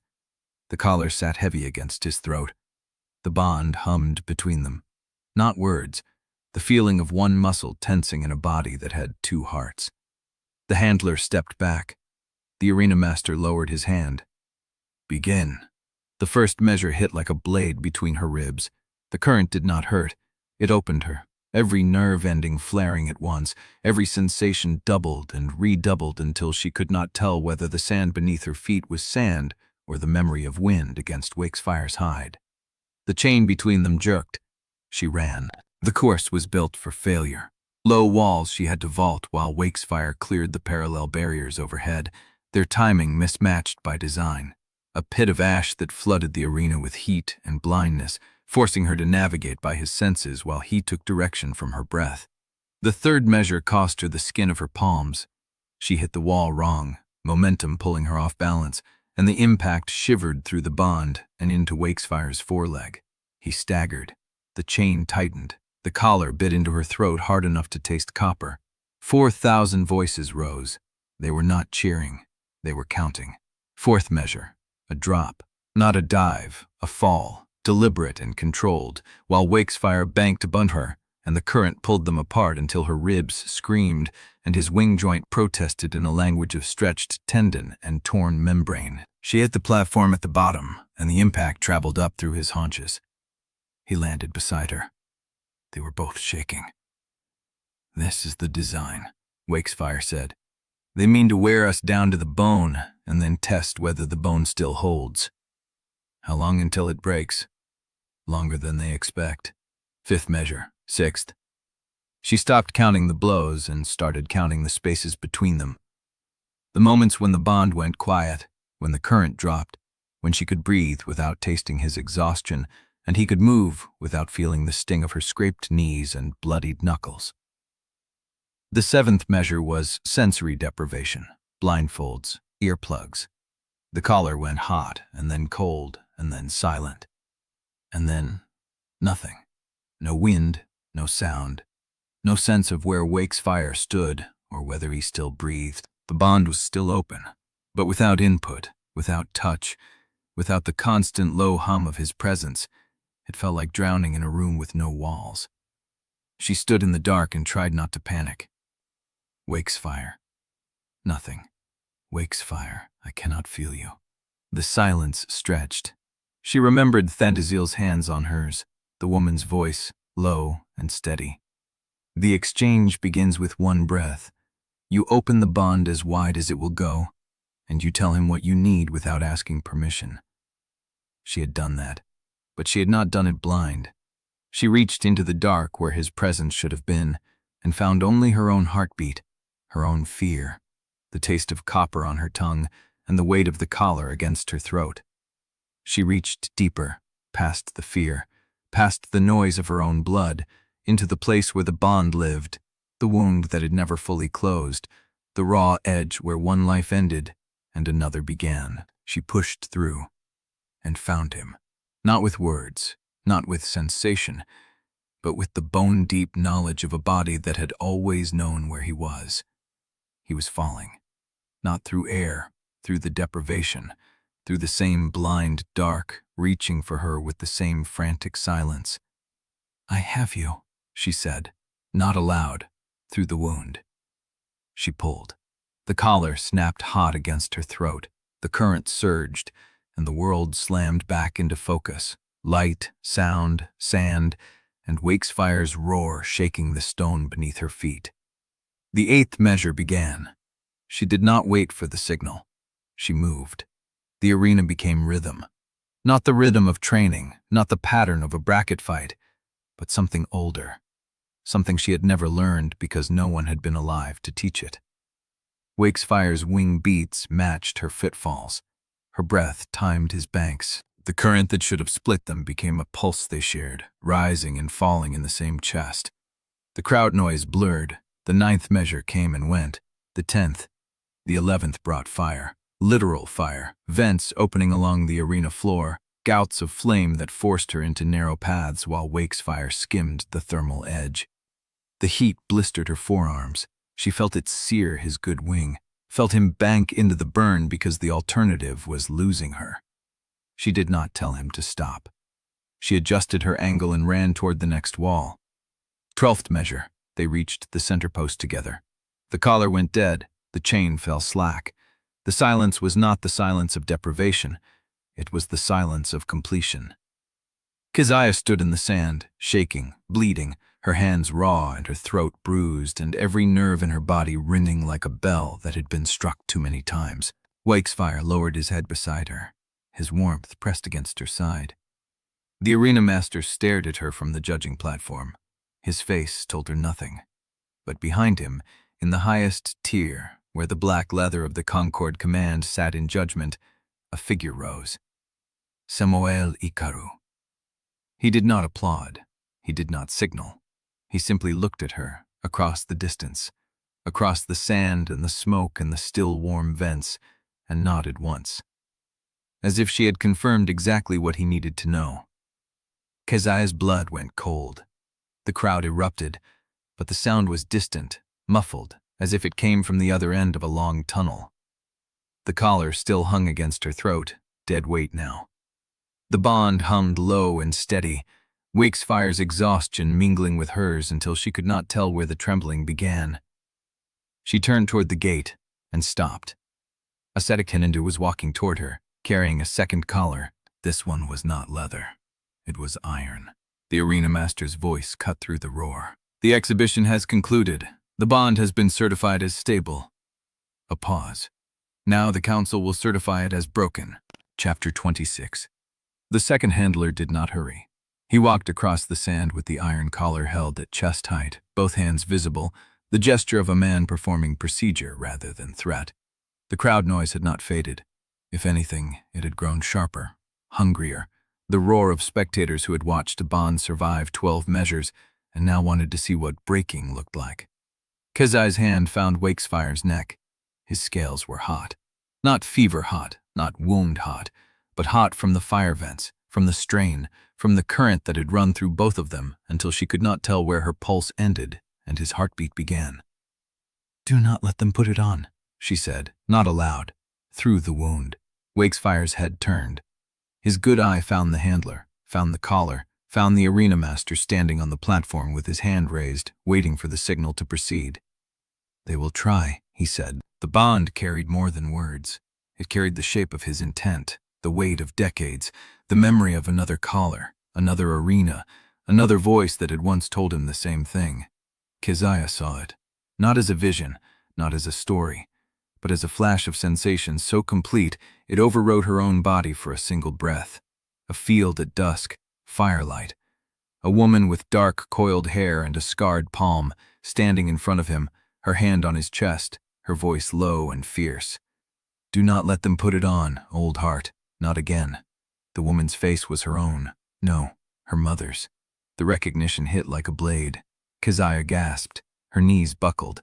The sand rose to meet her and she caught herself on one hand, the branded palm flat against the ground, the heat of the arena floor searing through her raw skin. The handler kept walking. The crowd kept roaring. But Keziah was no longer entirely in her body.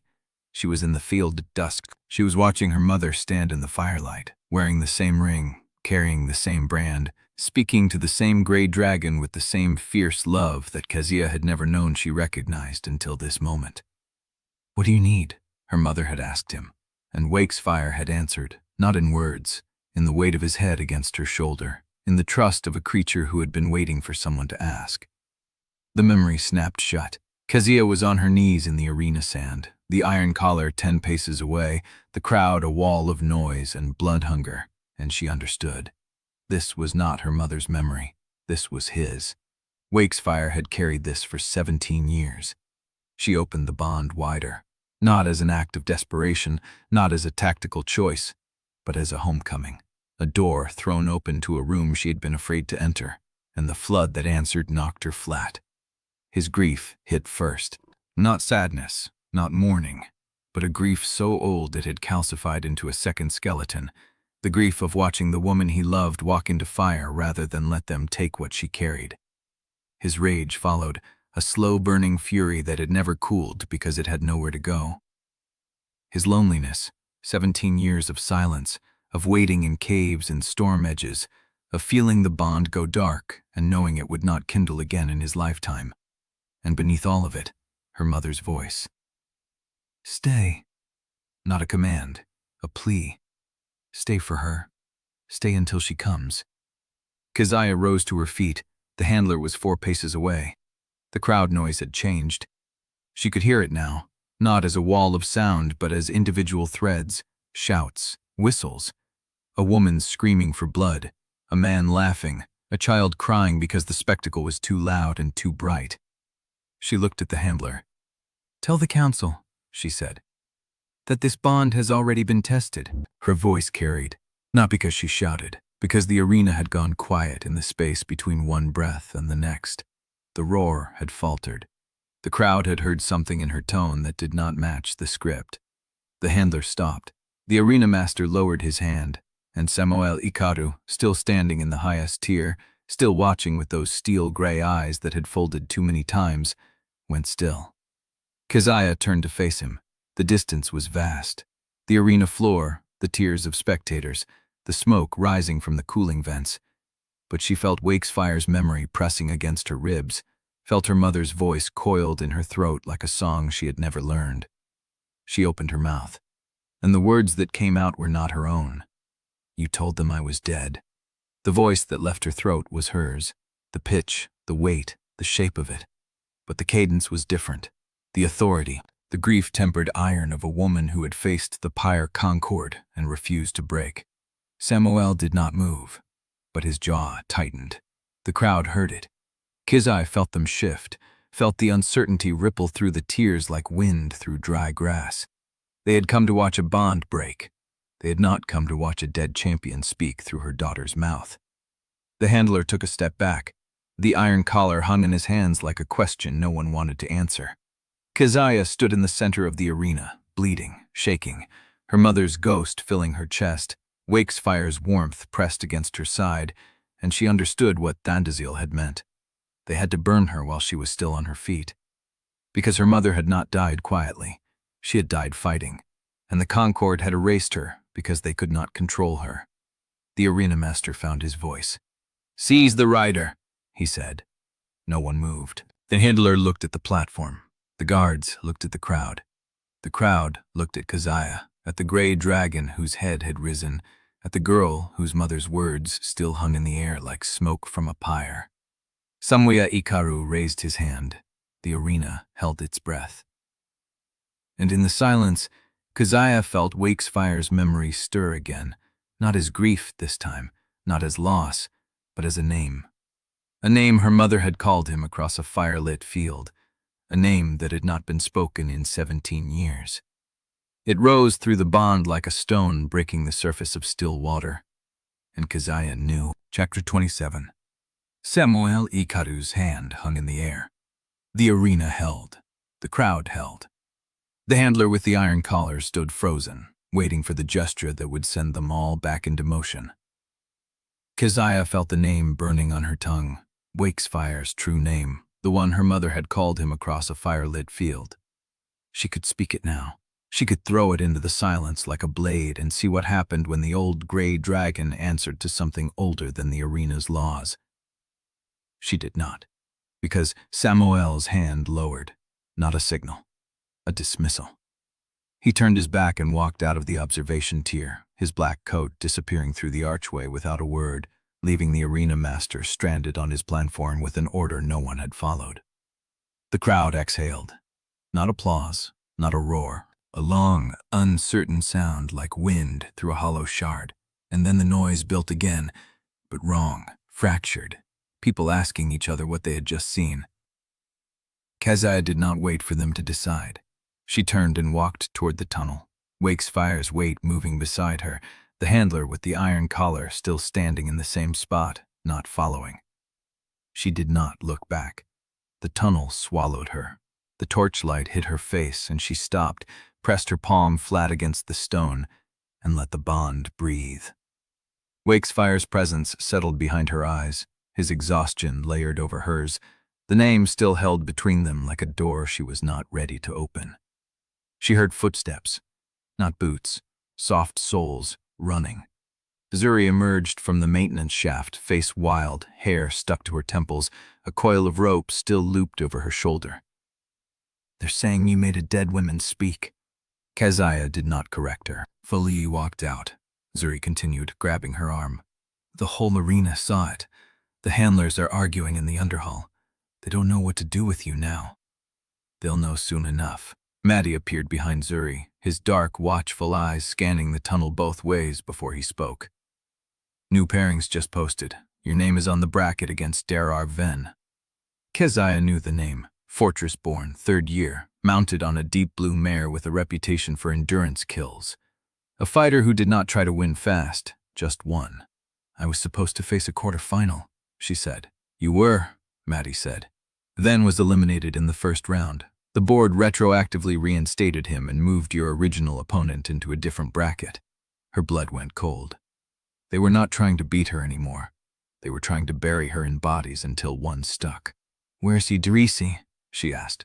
Zuri and Maddie exchanged a look. "Haven't seen him since the trial ended," Zuri said. Keziah felt the bond pulse, a thread of unease that was not her own. Wakefire's head turned, scanning the tunnel's far end where the torchlight failed. "He will come," the old Grey said. "The question is what he brings." She wanted to argue. She could not. Night fell across the fortress like a closing fist. Keziah sat in the hidden room beneath the arena, her back against the wall, her mother's ring cold against her chest for the first time since the bond had kindled. The shared wound drawing lay beside her, creased and worn from being pressed against her heart during the trial. Undesirable had gone to check on the Grey Dragon's stall, though they both knew the Roost was compromised. Pym was in the archives, hunting for any record of Darog Ven that might tell them why the bracket had changed. Calvo was with Wakesfire, treating the burns from the 11th measure. She was alone. And then she was not. The door opened without a sound, and Idrisi slipped through. His coat was still buttoned to the throat. His boots were clean. He looked like he had walked here deliberately, not hunted. "The guards have been doubled on your corridor," he said, "and the archive access for anyone without senior rank has been suspended until the championship." He Messilis policed which Messilis wasn't clown like himself snack. His chats would add her on there. He got out before the order posted. Barely. Idrisi crossed the room and sat on the floor across from her, close enough that their knees almost touched. His amber eyes tracked her face, reading the wounds she had not bothered to hide. "Samuel called a closed council session an hour ago," he said. "He told them the bond is a breach point, that you are living proof the old bloodlines survived, and that means the containment protocol failed." Keziah heard the words. She watched the way he delivered them, controlled, precise, like he was reciting a report. "You're feeding me intelligence," she said. "I'm warning you." "Same thing." He held her gaze. "No, intelligence is what I gave them. Warnings are what I give you." The distinction sat between them like a blade laid flat. She could pick it up or leave it.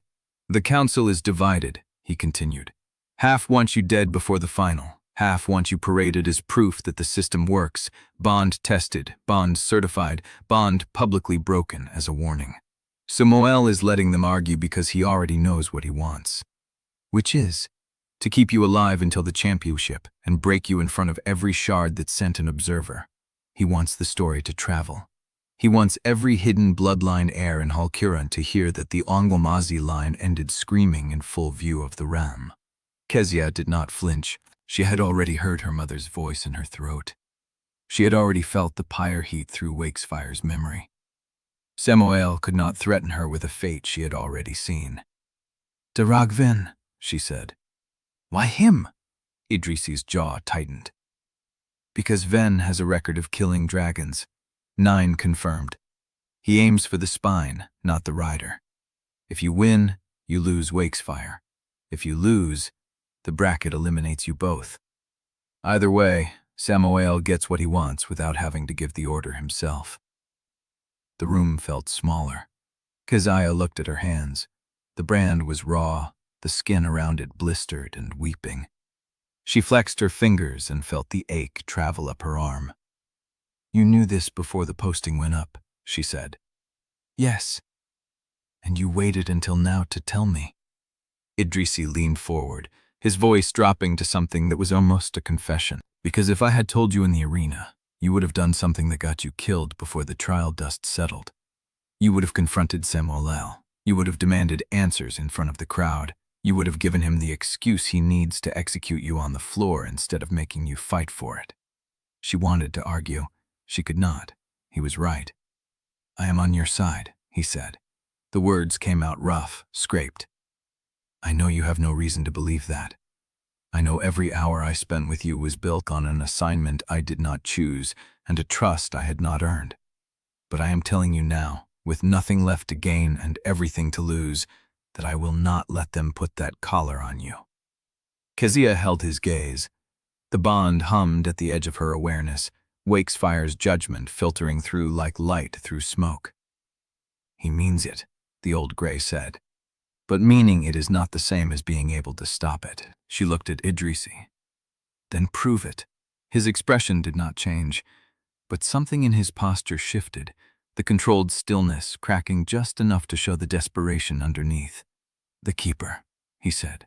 "The paper I gave you. That is not a title. It is a person. Someone who has been watching your bloodline since before you were born. Someone who knew your mother." Keziah's breath stopped. "Where?" I do not know exactly. The contact is one way. I leave a marker at a drop point in the lower market, and they find me. But I have never been given the meeting location. That is how they stay alive. Then how do I find them? Idrisi reached into his coat and pulled out a folded scrap of paper. He held it between them, not offering it yet. I have one more marker left. If I leave it tonight, they will meet me tomorrow, but I cannot guarantee what happens after. Keziah looked at the paper. Then did Idrisi's face, the tension in his jaw, the way his hands stayed still because he was forcing them to. Why give me this now? Because Samuel altered the pairings, he said. Because the iron collar is still waiting. Because I do not know how many chances I have left to choose something that is not what they made me. He held out the paper. Keziah took it. Their fingers brushed, and she felt the tremor in his hand, the fear he was holding back by will alone. If you burn this, he said, I will understand. She did not burn it. She folded it into a palm against the brand. Leave the marker tonight, she said. Idrisi nodded once, rose, and crossed to the door. He paused with his hand on the latch, not turning around. If this goes wrong, he said, I want you to know that I regretted it before it started. Every part of it, every report I filed, every time I told myself I was just doing what I was raised to do. He opened the door. I will see you tomorrow. He stepped into the dark, and the door closed between them. Chapter 28. The underlevels smelled of wet stone and something rotting in the walls. Keziah moved through the narrow passage with her palm pressed against the rock, using the rough texture to keep herself grounded. The bond was quiet, Wakesfire resting in Calvo's care, his burns dressed, his wing braced. She felt him at the edge of her awareness like a second heartbeat, steady but watchful. The tunnel branched ahead. She stopped. Pym emerged from the left fork with a lamp held so tight his knuckles were white. His eyes were wide, fast-moving, skipping over her face and the walls and the ceiling, as if expecting something to drop from above. 3 levels down, he whispered. There is a sub-argane under the old cistern. The master sealed it after the shattering centennial. Nobody has opened it in 40 years. How do you know about it? I found a reference in the binding notations. The page size changed between volumes. Someone folded a whole tier of records into the seam. Keziah studied him. His hair stuck up at the crown the way it always did when he had been running his hands through it. There was ink on his fingers and a tremor in the hand that held the lamp. You have been down there already, she said. I scouted the entrance. I did not go in. Why not? Pym's gaze finally settled on her face. Because the lock is not standard. It is a council seal. If I break it, they will know someone entered before we have what we need. Keziah understood. The search was not about finding the door. It was about being ready to walk through it the moment they did. Where's Zuri and Mati? Mapping the worker routes beneath the archive hall. Calvo is running interference. He has people in the kitchens and the cistern crew who will signal if anyone moves toward this level. She nodded and started moving again, following Pym's lamp into the dark. The passage angled down, the walls changing from cut stone to rough-hewn rock. The air grew colder, wetter. Water dripped somewhere ahead, a steady percussion that made the silence feel deeper. How long do we have? She asked. Before dawn? 4 hours, maybe less if the council calls another session. That is not what I meant. Pym was quiet for a step. I do not know how long until someone notices the archive suspension is not keeping us out. The passage ended at a rusted iron door set into the rock face. The seal was visible even in the low light, a circular brand pressed into the metal, the Concord's mark with an additional ring around the edge. Pym touched the seal with one finger. 40 years, he said. This was forged before my parents were born. Keziah looked at the door, at the seal, at the years of dust and silence stacked behind it. My mother's records are in there. And Wakefire's. Pym's voice dropped lower. I found a reference in the upper archive stack, a single entry about a bonded pair from the 3rd cycle. The dragon was listed as origin unconfirmed, grayscaled, scarred right eye. Keziah's chest tightened. They tried to erase him, too. They tried to erase the whole cycle. But someone kept a copy. Someone folded it into the sub-archive instead of burning it. She looked at the seal and felt the weight of what was behind it. Her mother's name, Wakesfire's origin. The evidence Samuel Ikaru had spent 17 years burying. "Can you break it without tripping an alarm?"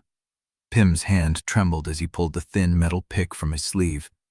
"I can try." He worked in silence, the pick sliding into the seam between the seal and the door. Keziah watched his hands, the precision in the tremor, the way he breathed in short, controlled bursts as if calming himself through the motion. Minutes passed. The seal clicked. Pym exhaled and pulled the door open. The darkness beyond was absolute. Keziah took the lamp from him and stepped through. The sub-archive was smaller than she expected. A single room carved into the rock, shelves lining 3 walls, each one stacked with leather-bound volumes and rolled parchment. The air was dry and stale, the dust so thick it coated her tongue. She moved to the nearest shelf and pulled a volume free. The pages were brittle at the edges, the ink faded but legible. Names, dates, bonded pairs listed by cycle and outcome. She ran her finger down the entries. 53 pairs in the 3rd cycle alone. 27 listed as bloodline confirmed, 16 as executed by Concord order. She stopped at the bottom of the page. The last entry had been scratched out with a blade, the ink scraped away so thoroughly that the parchment was thin enough to see through, but someone had written in the margin beneath it. A single word in a hand she did not recognize. Keep. Keziah turned the page and found her mother's name. Chapter 29. The arena master stepped into the light and raised both hands. The crowd noise settled, not to silence, but to a lower roar, the sound of blood still hot in 4,000 throats. Keziah stood at the sand's edge with Wakefire's heat against her back, the iron collar gone, but the memory of it still tight around her throat. "This exhibition is sanctioned under Article 12, the arena master announced, for the purpose of demonstrating reformed technique to the observer houses." Keziah knew what that meant. A show. A display of control meant to prove the bond was safe, that the council's decision to spare her was correct. She also knew the opponent they had chosen. Lyra Trask walked onto the sand with a lean, copper-scaled mare, a handler at each side adjusting the forward harness. 2nd year from Obsidian Hall. 4 eliminations. No reputation for cruelty, which made the pairing worse. If they had sent someone vicious, the trap would have been obvious. A whistle blew. Keziah swung into the saddle and felt Wakefire's muscles coil beneath her. The bond was still raw from the trial, open in ways she had never let it be before. She felt him testing the air, reading the mare's stance, counting the distance to the arena walls. Above them, the observer houses leaned forward. The first pass was a formality. Keziah took Wakesfire wide, matching the mare's speed, letting Lyra set the rhythm. The copper dragon's tail lashed once, a warning more than an attack. Wakesfire answered with a feint, dropping his shoulder, drawing the strike that did not come. "Disengage," the arena master called. "Reset." They broke apart, circled, came together again. This time Lyra moved faster. The copper mare bit for Wakefire's right side, the blind angle, exactly where Zosia Varan had struck. Keziah felt the impact through the bond, not a full bite, but a testing clamp, teeth closing on air where his wing joint had been a heartbeat before. Wakesfire had pulled left. He had seen it coming. But he had seen it coming because the bond let him feel the mare's intention before the strike, not because he had tracked the movement. The observer house on the left stirred. Someone was taking notes. "Harder," a voice called from the highest tier. Not the arena master, a man in black leather, someone from the council. "This is meant to demonstrate control, not avoidance." Lyra reset, and the second pass was nothing like the first.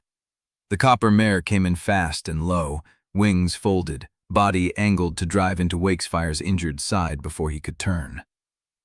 Keziah leaned into the bond, felt Wakesfire brace, felt him decide to take the hit rather than expose his throat. The copper's shoulder caught him at the ribs. The impact drove through Keziah's spine, the same shudder he felt, the same crack of scale against scale. Wakesfire stumbled, recovered, but the mare was already pivoting, teeth finding his wing where the old wound sat under fresh bandages. The crowd roared, not in protest, in approval. Keziah felt blood run through the bond, a hot slick that was not hers. Wakesfire twisted, trying to shake the mare off, and the copper held. "Break!" the arena master called. Lyra did not break. The copper mare's teeth sank deeper, finding the edge of the wing joint where Calvo's poultice had barely sealed the tissue. Keziah felt Wakefire's focus splinter, felt the shock of pain he did not want her to feel, the old injury opening again under pressure. She did not think. She pulled Wakesfire up hard, using the bond to override his instinct to fight through the bite. He lifted, tore free, and blood sprayed across the sand as the copper's teeth dragged through his wing membrane. The observer house on the right applauded. Lyra raised her hand, a gesture of acknowledgement to the tears, and Keziah understood. This was not a test of technique. This was permission to damage, dressed as demonstration. The whistle blew for the third pass. Keziah touched Wakefire's neck. "Do not let them bait you again.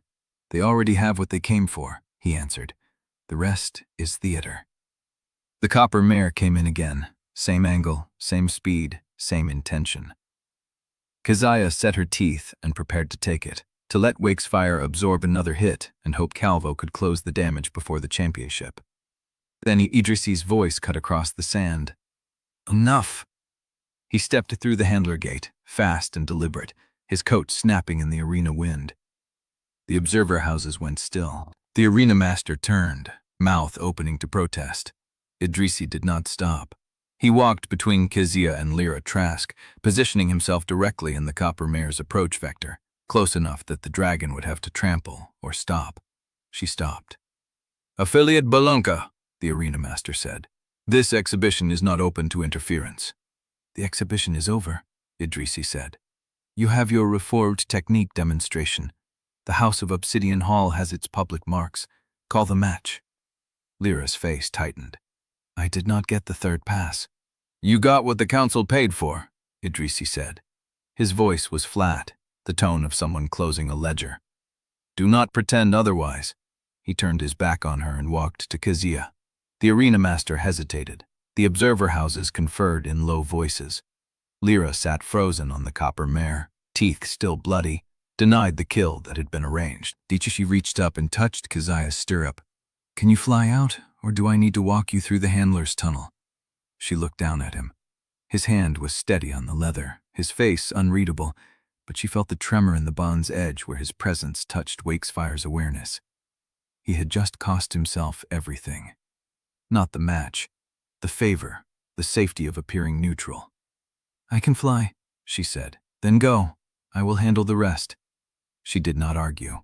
She lifted Wakesfire off the sand, felt the wing protest, felt the burn of fresh blood soaking through the bandage. The crowd's noise followed her out of the arena. Not applause now, but something uglier, the sound of denied appetite. She landed in the Roost and slid from the saddle before Wakesfire had fully stopped. Calvo was already there. "Let me see it," he said, pushing her aside to reach the wing. "How deep?" "Deep enough that the third pass would have been final," she said. Calvo's hands moved over the wound, gentle and thorough. He did not ask what had stopped it, but she felt the question in his silence. Keziah stood in the dark Roost with her hand pressed to Wakefire's neck, listening to his breath slow, feeling the bond pulse between them like a second heartbeat.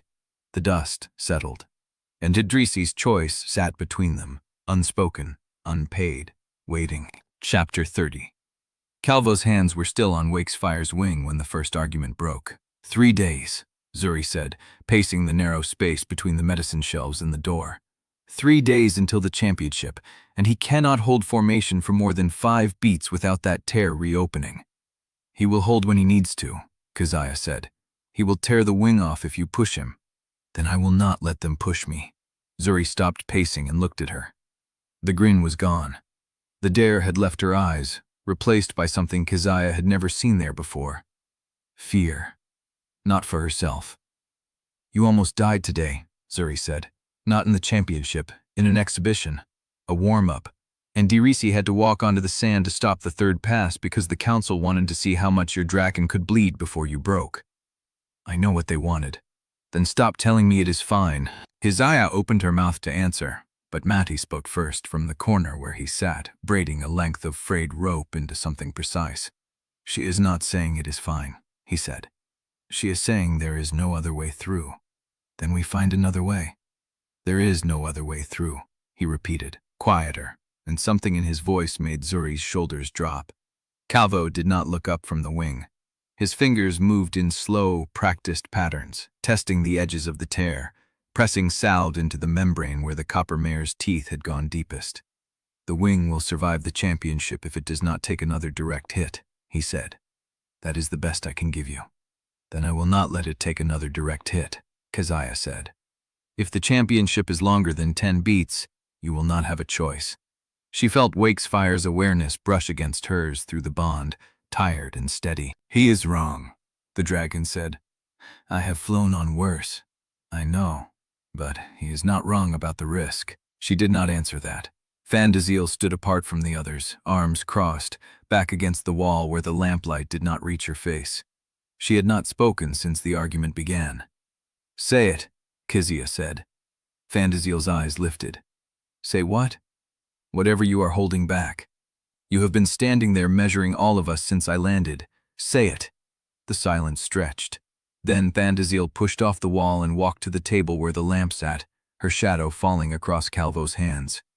What I am holding back, she said, is that every person in this room can still walk away. Zuri stiffened. Matty stopped braiding. I am not saying they should, Fandazil continued. I am saying they can. The Concord has not named them yet. They are still workers, still archivists, still healers, still invisible. If they step back now, the masters will find someone else to blame, and they will survive. And if they do not step back? Keziah asked. Undesirable looked at her. Then they are naming themselves traitors before the championship even begins. Keziah felt the weight of that, not the threat. She had known it since the first time Zuri brought her flatbread through the maintenance tunnels. But hearing it spoken changed something, made it real. She turned to face them. Undesirable is right. Zuri opened her mouth. Keziah raised a hand. You can walk, all of you. If you go now, before the final bracket, the Concord has no reason to look at you. You are not riders. You are not registered. You can disappear back into the levels you came from, and no one will ask questions. And what will you do? Zuri asked. Survive. With Wakesfire. The same thing I was doing before any of you decided to help me. The room went still. Matty set down the braided rope. He did not stand, but his hands stopped moving, and when he spoke, his voice was quiet and certain. I was 11 when my mother sent my sister and me to the levels, because she could not feed both of us and herself, he said. She told me the Concord would at least give us work and a roof. She was right about the roof. She was wrong about everything else. He looked at Keziah. I have been waiting my whole life for someone to give me a reason to stop counting the cost. You are the reason. I am not walking away. Zuri stared at her brother for a long moment.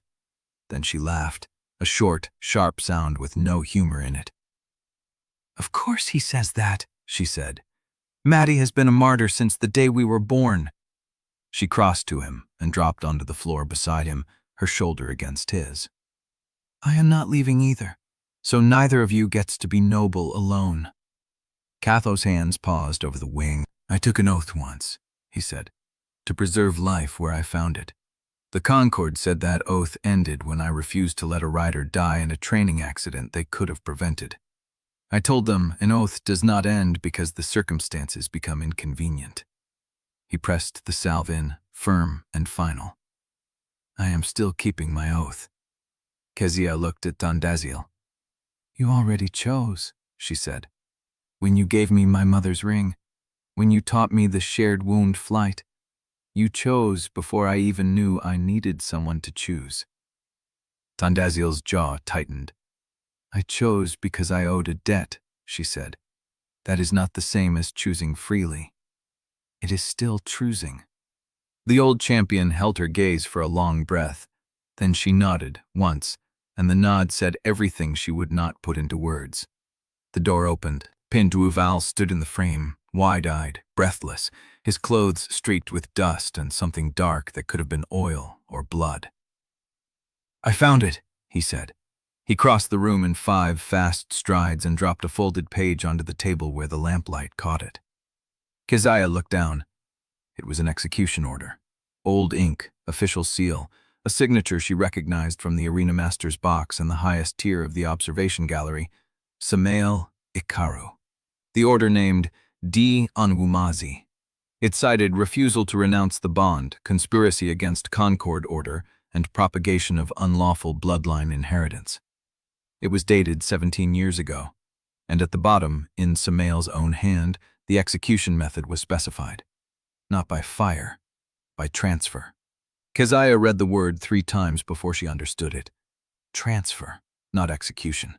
Her mother was not killed in the arena. She was sent somewhere else. Pim's voice came out thin and shaking. "There is more. The order lists a destination, a facility. I do not know what it is, but the seal matches the pattern on the Broken Dragon caverns." Fandazil picked up the page. Her face did not change, but her hand trembled, barely, and Keziah saw the recognition move behind her eyes. She knew the seal. "Where?" Keziah asked. Fandazil looked up. "Ashfall Gate." Chapter 31. The room had gone cold around the execution order. Keziah's hand stayed on the edge of the table, fingers spread against the paper as if she could hold her mother's name there, keep it from dissolving into what the words meant. Ashfall Gate. She had never heard the name before. It sounded like the end of something, not the beginning of a question. "Tell me," she said. Fandazil did not look away from the seal. Her thumb traced the edge of the mark, an old gesture, like someone reading a wound they had touched before. "The order was signed at midnight before the exhibition trial," Pim said. His voice still shook, but he was forcing the words out. "There is a routing notation. 3 handlers, 1 dragon transport harness, and a sealed cart. The destination is listed as Ashfall Gate, Sector 7 of the Broken Dragon record." "That is not a facility," Fandazil said. "It is a prison facility. The Concord sends bloodline prisoners there when they want them to stop existing without the spectacle of a public death." Keziah's jaw tightened. "Is she still alive?" Fandazil's silence was the worst answer she could have given. "I do not know," Fandazil said finally. "Ashfall Gate is not a place people leave. I have never heard of anyone coming back from it. But I have also never seen a transfer order with a living signature at the bottom." "The order was not marked as completed," Pim said. "There is a field for execution confirmation, and it is blank. That means either she arrived and the paperwork was never filed, or she never arrived at all." Keziah turned the information over in her mind, testing it for weakness, for the place where hope could be a trap. "Can we reach it?" "Not in 3 days," Matty said. He had not knewed the Morton for a pop classing. The much streets is all gathering, and a tenny clarence from the list, just a song blooting harsmas. He had not moved from his spot on the floor, but his hands were busy now, wrapping something with cord, steady and deliberate.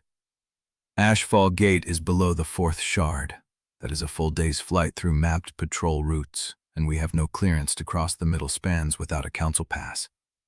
"Then we do not leave until after the championship," Keziah said. "We fight the final, we survive it, and then we find the way." Zuri let out a low breath. "I walked to get me private. I bred at my man's for a temple wild Solon jotter for the lips, a super entirely weight." "You are talking about flying into a prison facility full of broken dragon handlers and Concord executioners, while every shard in Halkirun is watching for you." "I am talking about not dying in the arena first." The room settled around that. Calvo's hands had not stopped working on Wakesfire's wing, but his eyes were on Keziah now, measuring something. "We see what they despite that I've got that. I have pieces. We need to find the rest before dawn." She crossed to the table where Pim had spread the execution order and pulled the lamp closer. The light caught the seal, the signature, the routing notation. Sector 7, Ashfall Gate. "We need to know who else signed this," she said. "If Samuel acted alone or if the council was involved, that changes how we move after the championship." Pym nodded, already reaching for his satchel. I can cross-reference the seal stamp with the sub-archive binding records. The same hand that wrote, "Keep," in the margin, may have seen this before. Good. Matty, I need the arena's Stormgate schedule. If we are leaving after the final, we need to know which exits are patrolled and which are sealed. Matty rose without a word, brushing dust from his trousers, and began sorting through the tools beside his rope. Zuri, the maintenance shafts between the Roost level and the handler's quarters. If the Concord moves against us before the championship, I need to know every route they can use and every route they cannot. Zuri grinned, sharp and nervous. You sound like you have been planning this longer than you told us. I did not plan it, but I have been watching the same things you have been mapping. Keziah turned to Tandazil. You taught me the shared wound flight. If Wakesfire's wing cannot carry us through the final, I need to know what else the bond can do under pressure. Tandazil's eyes stayed on the seal. I will tell you what I know, she said, but some of what I know is not fit for telling. You may not want it once you hear it. I will decide that when I hear it. The old champion nodded. Something moved in her face, not quite relief, but close enough. And me? Calvo asked. Keep him alive, Keziah said, gesturing toward Wakesfire. If his wing fails, nothing else matters. Calvo's hands pressed the salve in with steady, practiced pressure. I can do that. Keziah looked around the room. Zuri on the floor beside her brother, Calvo at the wing, Tandazil by the table. Pym already halfway out the door with the execution order folded into his coat. They were not allies. They were not debts she owed. They were hers. The realization hit her in the chest, sharp and unfamiliar, and she did not know what to do with it. One more thing, she said. They stopped, looked at her. If the Concord comes for you before the championship, you run. You do not fight. You do not try to protect me. You go dark and you wait until I find you. Zuri opened her mouth. Keziah cut her off. I mean it. If they take any of you, they will use you to make me do what they want. I will do what they want if that happens, and you do not need to die to prove you are loyal. Silence. Then Matty said, She is right. Zuri's protest died in her throat. Good, Keziah said. Now move. They moved. The next hour passed in fragments of paper, whispered coordinates, and the scrape of charcoal on stone. Pym came back with a copy of the routing seal and a note about a handler who had been seen carrying a transfer ledger through the archive corridor at dusk. Matty drew the Stormgate schedule from memory, marking patrol rotations with the same quiet precision he used on pulley lines. Zuri mapped 3 maintenance routes and 2 ash chutes that led to the handler's level. Keziah took every piece, fitted them together, and laid the shape of a plan across the table's surface. It was not complete. It had holes she could see, and holes she could not. But it was a shape. And for the first time since the bond hit her in the market, she believed the shape could hold. The door opened again. Idrisi Bellanca stood in the frame. He was not wearing the charcoal coat she was used to. His sleeves were rolled, his hands empty, his face stripped of the careful composure that had always been his armor. He looked like he had been running through the underlevels for an hour, and like the run had not gone the way he wanted. They are moving the raid to tonight, he said. The room went still. Keziah's hand went to the table edge. Who is? The Concord, a seizure team. They are not waiting for the championship. Idrisi's eyes found hers across the distance between them. Samuel called an emergency session after the exhibition. The council voted. They are coming for you before dawn. Zuri was already on her feet. Matty was coiling the rope, and Keziah looked at Idrisi, standing in the doorway with no coat and no weapon and nowhere else to be, and she made the choice she had been avoiding since the first time he told her the truth. You are inside the circle now, she said. His breath caught. If you are here to warn us and leave, do it now. If you are here to stay, then you stay for what comes after, and what comes after is not pretty. Idrisi did not look away. I am staying. Keziah did not let herself feel the relief. She filed it beside the Ashfall gate seal and the broken dragon caverns, in the shape of a plan that was still missing pieces. Then get inside and close the door. He stepped through. And behind her, through the bond, Wakesfire stirred with something that felt almost like the beginning of trust. Chapter 32. Idrisi closed the door and stood with his back to it, hands empty, chest still heaving from the run. "I know how they will come," he said. Keziah waited. The room felt smaller with him inside it. Zuri had stopped halfway to the rope coil. Maddie's hand rested on the Stormgate map as if he meant to protect it with his body. "They will seal the Roost exits first," Idrisi said. "2 teams, one from the handler level, one from the arena floor. They will box Wakesfire in before they touch your door." "How do you know that?" Thandazil's voice held no accusation, just the flat weight of someone who had seen enough raids to recognize a script. "Because I sat in the session where they planned it." The words landed like a blade dropped on stone. Keziah felt the bond pulse. Wakefire's attention sharpened behind her, a low current of heat and wariness that did not belong to pain. The dragon was watching through her eyes, through the half-open seam of the link, and what he felt about Idrisi Bellanca was no longer simple distrust. It was something closer to assessment. "You sat in the session," Keziah repeated, "and you walked out to warn us. They voted before I could speak, the motion carried without my objection being recorded." Idrisi's jaw tightened. "But I heard the root. I know the gap." He crossed to the table where Matty's map lay spread. His finger traced a line Keziah had not noticed, a dark space between 2 patrol arcs where the ash chute vents opened into the maintenance spine. "There is a storm lock here. 10 beats of open sky before the next patrol rounds the shard edge. If you get Wakesfire airborne before they seal the Roost, you can clear the arena district before the seizure team reaches your corridor." Zuri stared at him. "You want us to fly out into the storm belt in the dark. I want you to have the option." Keziah studied the line he had drawn. It was not on Matty's original diagram. Idrisi had added it from memory, from knowledge that did not come from Roost plantax or Southern tunnels. That knowledge came from the fortress itself. From the maps, only heirs were shown.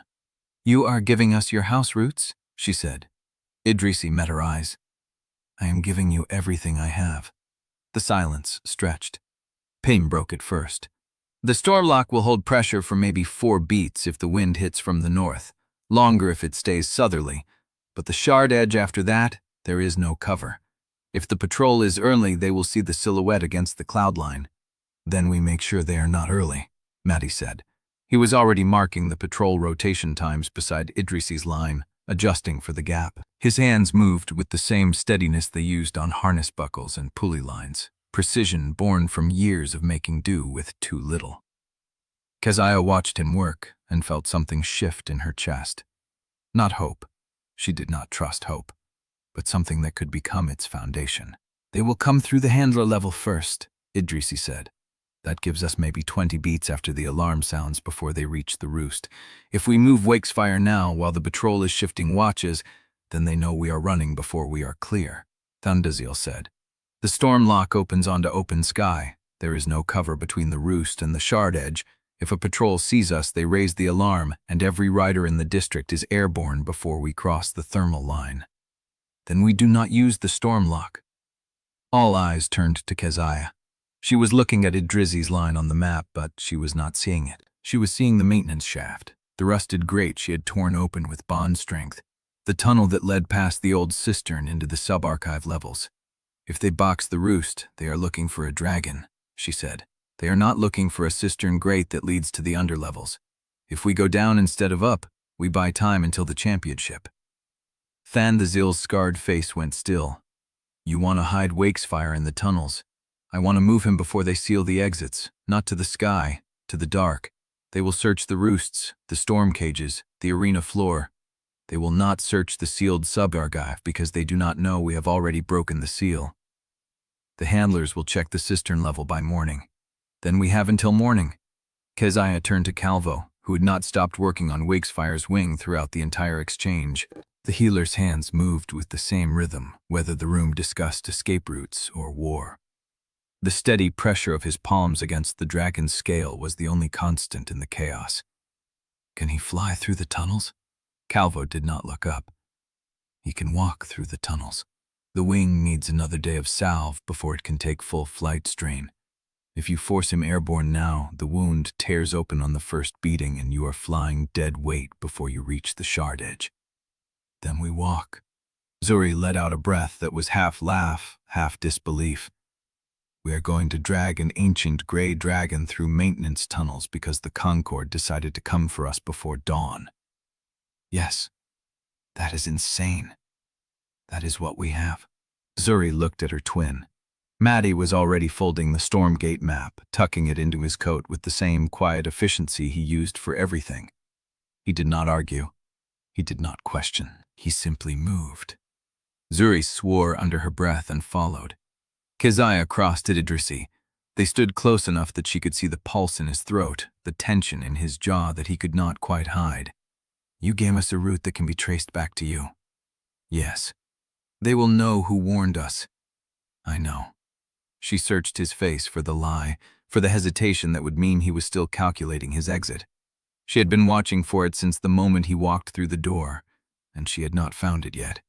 That scared her more than the seizure team. Stay close to me, she said. His amber eyes held hers.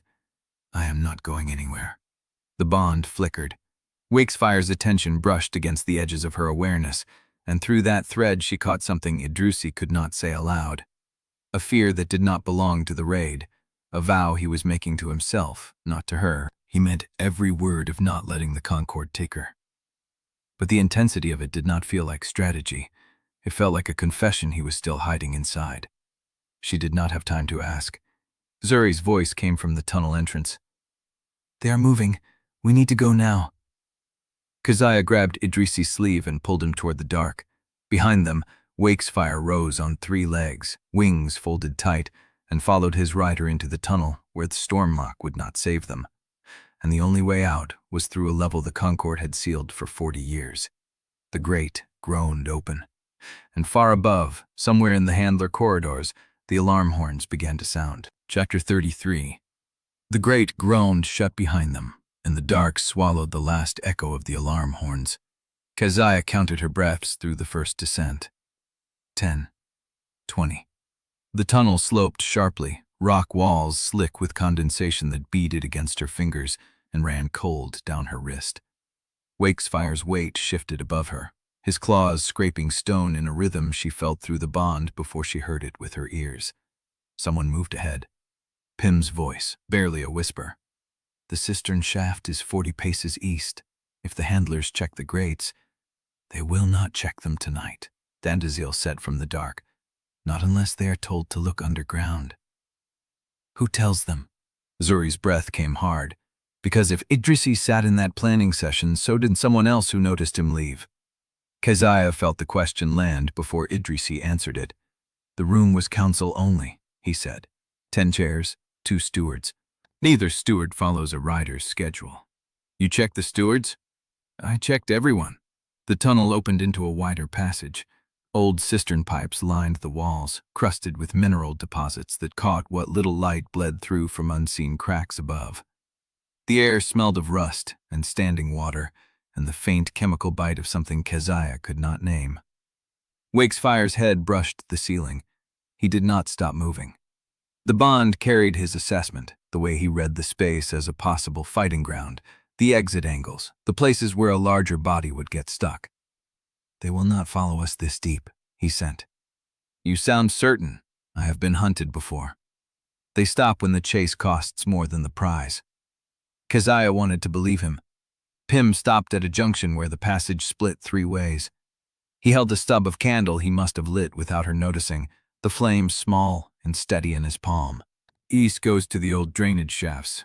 West circles back toward the arena foundation. North drops another 3 levels into what used to be holding cells before the Concord converted them to storage. Which one did you take to reach the sub-archive? North. Then we go east. Pym blinked. The eastern route dead ends at a collapsed bridge. I checked the maps. There is no connection to the sub-archive from that direction. I do not need connection. I need distance from anyone who knows where the sub-archive entrance is. Then Undesirable's scarred face caught the candlelight. She is right. The council sealed that level for a reason. If they find the grate open, the first place they will search is the archive door. So we move east, Zuri said, into a dead end, on purpose. For now. Keziah started walking before anyone could argue. The passage narrowed, forcing Wakesfire to angle his shoulders through the squeeze. His injured wing brushed the wall, and the bond flared with a spike of pain he did not voice aloud. Calvo was there before Keziah could turn. His large hands found the dragon's shoulder, steadying the wing against the turn. Easy, the healer murmured. Breathe through it. The membrane needs time to knit. Wakefire's chest heaved once, twice. The pain receded.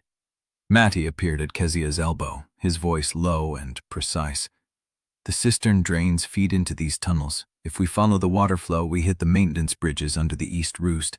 From there, we can cross to the old dragon pens. The pens are empty. Empty means no handlers, no patrols, and the stormlock access runs through the pen ceiling. She caught it then, the shape of his thinking, the way he had already mapped their route before she had decided which direction to walk. Those pens are sealed with iron bars, she said. The bars are rusted, and Wakesfire has done worse than pull rusted bars. Through the bond, Wakefire's attention sharpened, not at Maddie's words, but at something beyond. Footsteps, distant, but coming closer. Fendizil heard them too. Her hand went to the knife at her belt. How many? 2, maybe 3. Idrisi's head was tilted, listening. On the handler level above us, they are checking the maintenance shaft. Then we move. They ran. Keziah led, the candle dead, darkness absolute. Her palm pressed against the wall to feel the turns before she saw them. Wakefire's claws scraped behind her, his breathing ragged but steady. The tunnel branched, turned, dropped into a shaft she found by almost falling into it. She caught the edge. Pim grabbed her arm. Maddie's hand slammed against the shaft wall, testing the ladder rungs. They hold, he said. Down. The ladder groaned under their combined weight. Keziah counted rungs. 20, 30. The footfalls above grew fainter, then vanished as a door slammed somewhere in the handler level. The shaft opened into a wider space, cavernous and cold. Moonlight bled through cracks in the ceiling, revealing rows of empty iron cages, rusted chains hanging from hooks, the skeletal remains of tack and harness scattered across the floor. The old dragon pens.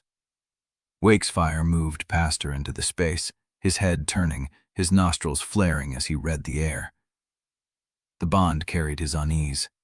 This place smelled of confinement and fear, decades of it baked into the stone. Calvo crossed to the nearest cage and ran his hand along the bars. These have not held a dragon in 30 years. The rust is deep enough to break with a hammer. Then we do not need Wakesfire to pull them, Zuri said. We do not need to pull them at all. Keziah was already looking up. The stormlock access, just as Maddie had said, a circular hatch in the pen ceiling, half hidden behind a collapsed pulley system. If we go through that hatch, we are visible for 2 beats before we reach the shard edge, Fandizil said. 2 beats is enough if we are fast. Fast with a wounded dragon and 7 people on a hatch designed for single riders. Keziah turned to face her. Do you have a better idea? Fandizil held her gaze for a long moment. Then she shook her head. That is what I thought. Maddie was already climbing the pulley system, testing the hatch mechanism. The rusted bolts groaned but held. He braced his shoulder against the metal and pushed. A crack of open sky. Moonlight spilled through, silver and cold. Zuri went first, pulling herself up with the ease of someone who had spent her life climbing scaffold rigging. Then Pim, then Calvo, working together to help Tadazil through the narrow opening. Keziah turned to Idrisi. He was standing at the edge of the cage row, his amber eyes fixed on the hatch. You first, she said. Wakesfire will follow me. You go now so I know you are clear. Something flickered across his face. Hurt or understanding, or both. He did not argue. He climbed. Keziah waited until his boots disappeared through the hatch. Then she pressed her palm against Wakefire's shoulder. You can make this. He did not answer in words, but his weight shifted, and she felt him gather himself, the muscles tensing beneath the scarred gray hide, the damaged wing folding tighter against his ribs. He jumped. The claws caught the hatch rim. The body followed, massive and sudden, and Keziah climbed after him before the iron could settle. Cold air hit her face. They stood on a narrow maintenance platform, bolted to the shard's underside, the storm belt churning below, the fortress hanging above them like a cliff of light and stone. No patrol in sight. She counted the beats. 1, 2. The gap of open sky Mati had promised, and somewhere beyond it, the route Idrisi had drawn from the Bellanca house maps. Behind her, the hatch groaned shut. They had made it. But when she turned to look at her people, huddled on the platform with wind tearing at their clothes and frost already forming on Wakefire's scales, she saw something that stopped her breath. They were not waiting for her to tell them what to do. Mati was checking the wind direction. Zuri was watching the patrol windows. Pim had his hand on the storm lock mechanism, counting pressure beats. Undesirable had taken position at the platform's edge, her knife drawn, her eyes scanning the dark. Kelvo was already beside Wakesfire, pressing his palm to the wounded wing. And Idrisi stood at the back of the group, facing the direction they had come, watching for pursuit. They did not need her to lead. They were already a unit. The realization hit Keziah harder than any blow she had taken in the arena. They moved together because they trusted each other, not because she had commanded it, not because she had made them believe. You have been so busy trying not to need them, Wakefire's voice came through the bond, that you forgot they already chose you. She had no answer. Below them, the storm belt churned. Above them, the fortress waited, full of handlers and council members, and a high warden who wanted her broken for spectacle. And between those two impossible directions, 7 people stood on a maintenance platform in the dark, waiting to see what she would ask of them next. Keziah opened her mouth to speak. A horn sounded from the handler level above. Not the alarm they had fled, a different signal. Lower, longer. The kind of horn that meant something had changed, that the chase had taken a new shape. Undesirable went still. "That is not a search call," she said. Idrisi's face drained of color. "That is the arena lock," he said. "They have sealed the championship gate." Keziah stared at him. "The championship is 3 days away." "They do not intend to wait 3 days." He turned to face her, and in his amber eyes she saw the full weight of the secret he had been holding, the vow he had made to himself, but not to her. "They are going to hold the final tonight." Chapter 34. The wind tore at the platform, pulling strands of Keziah's hair across her face, but she barely felt it. The horn still rang in her skull. Tonight. Not 3 days. Not enough time to breathe, to think, to find a way through. Her people were watching her. She turned to Idrisi. "How long have you known?" He did not flinch. "Since the exhibition. Samoe called the vote immediately after you flew out. He said the crowd would not wait 3 days to see you fall." "And you did not tell me." "I told you the raid was coming. I told you the council had voted." His voice dropped.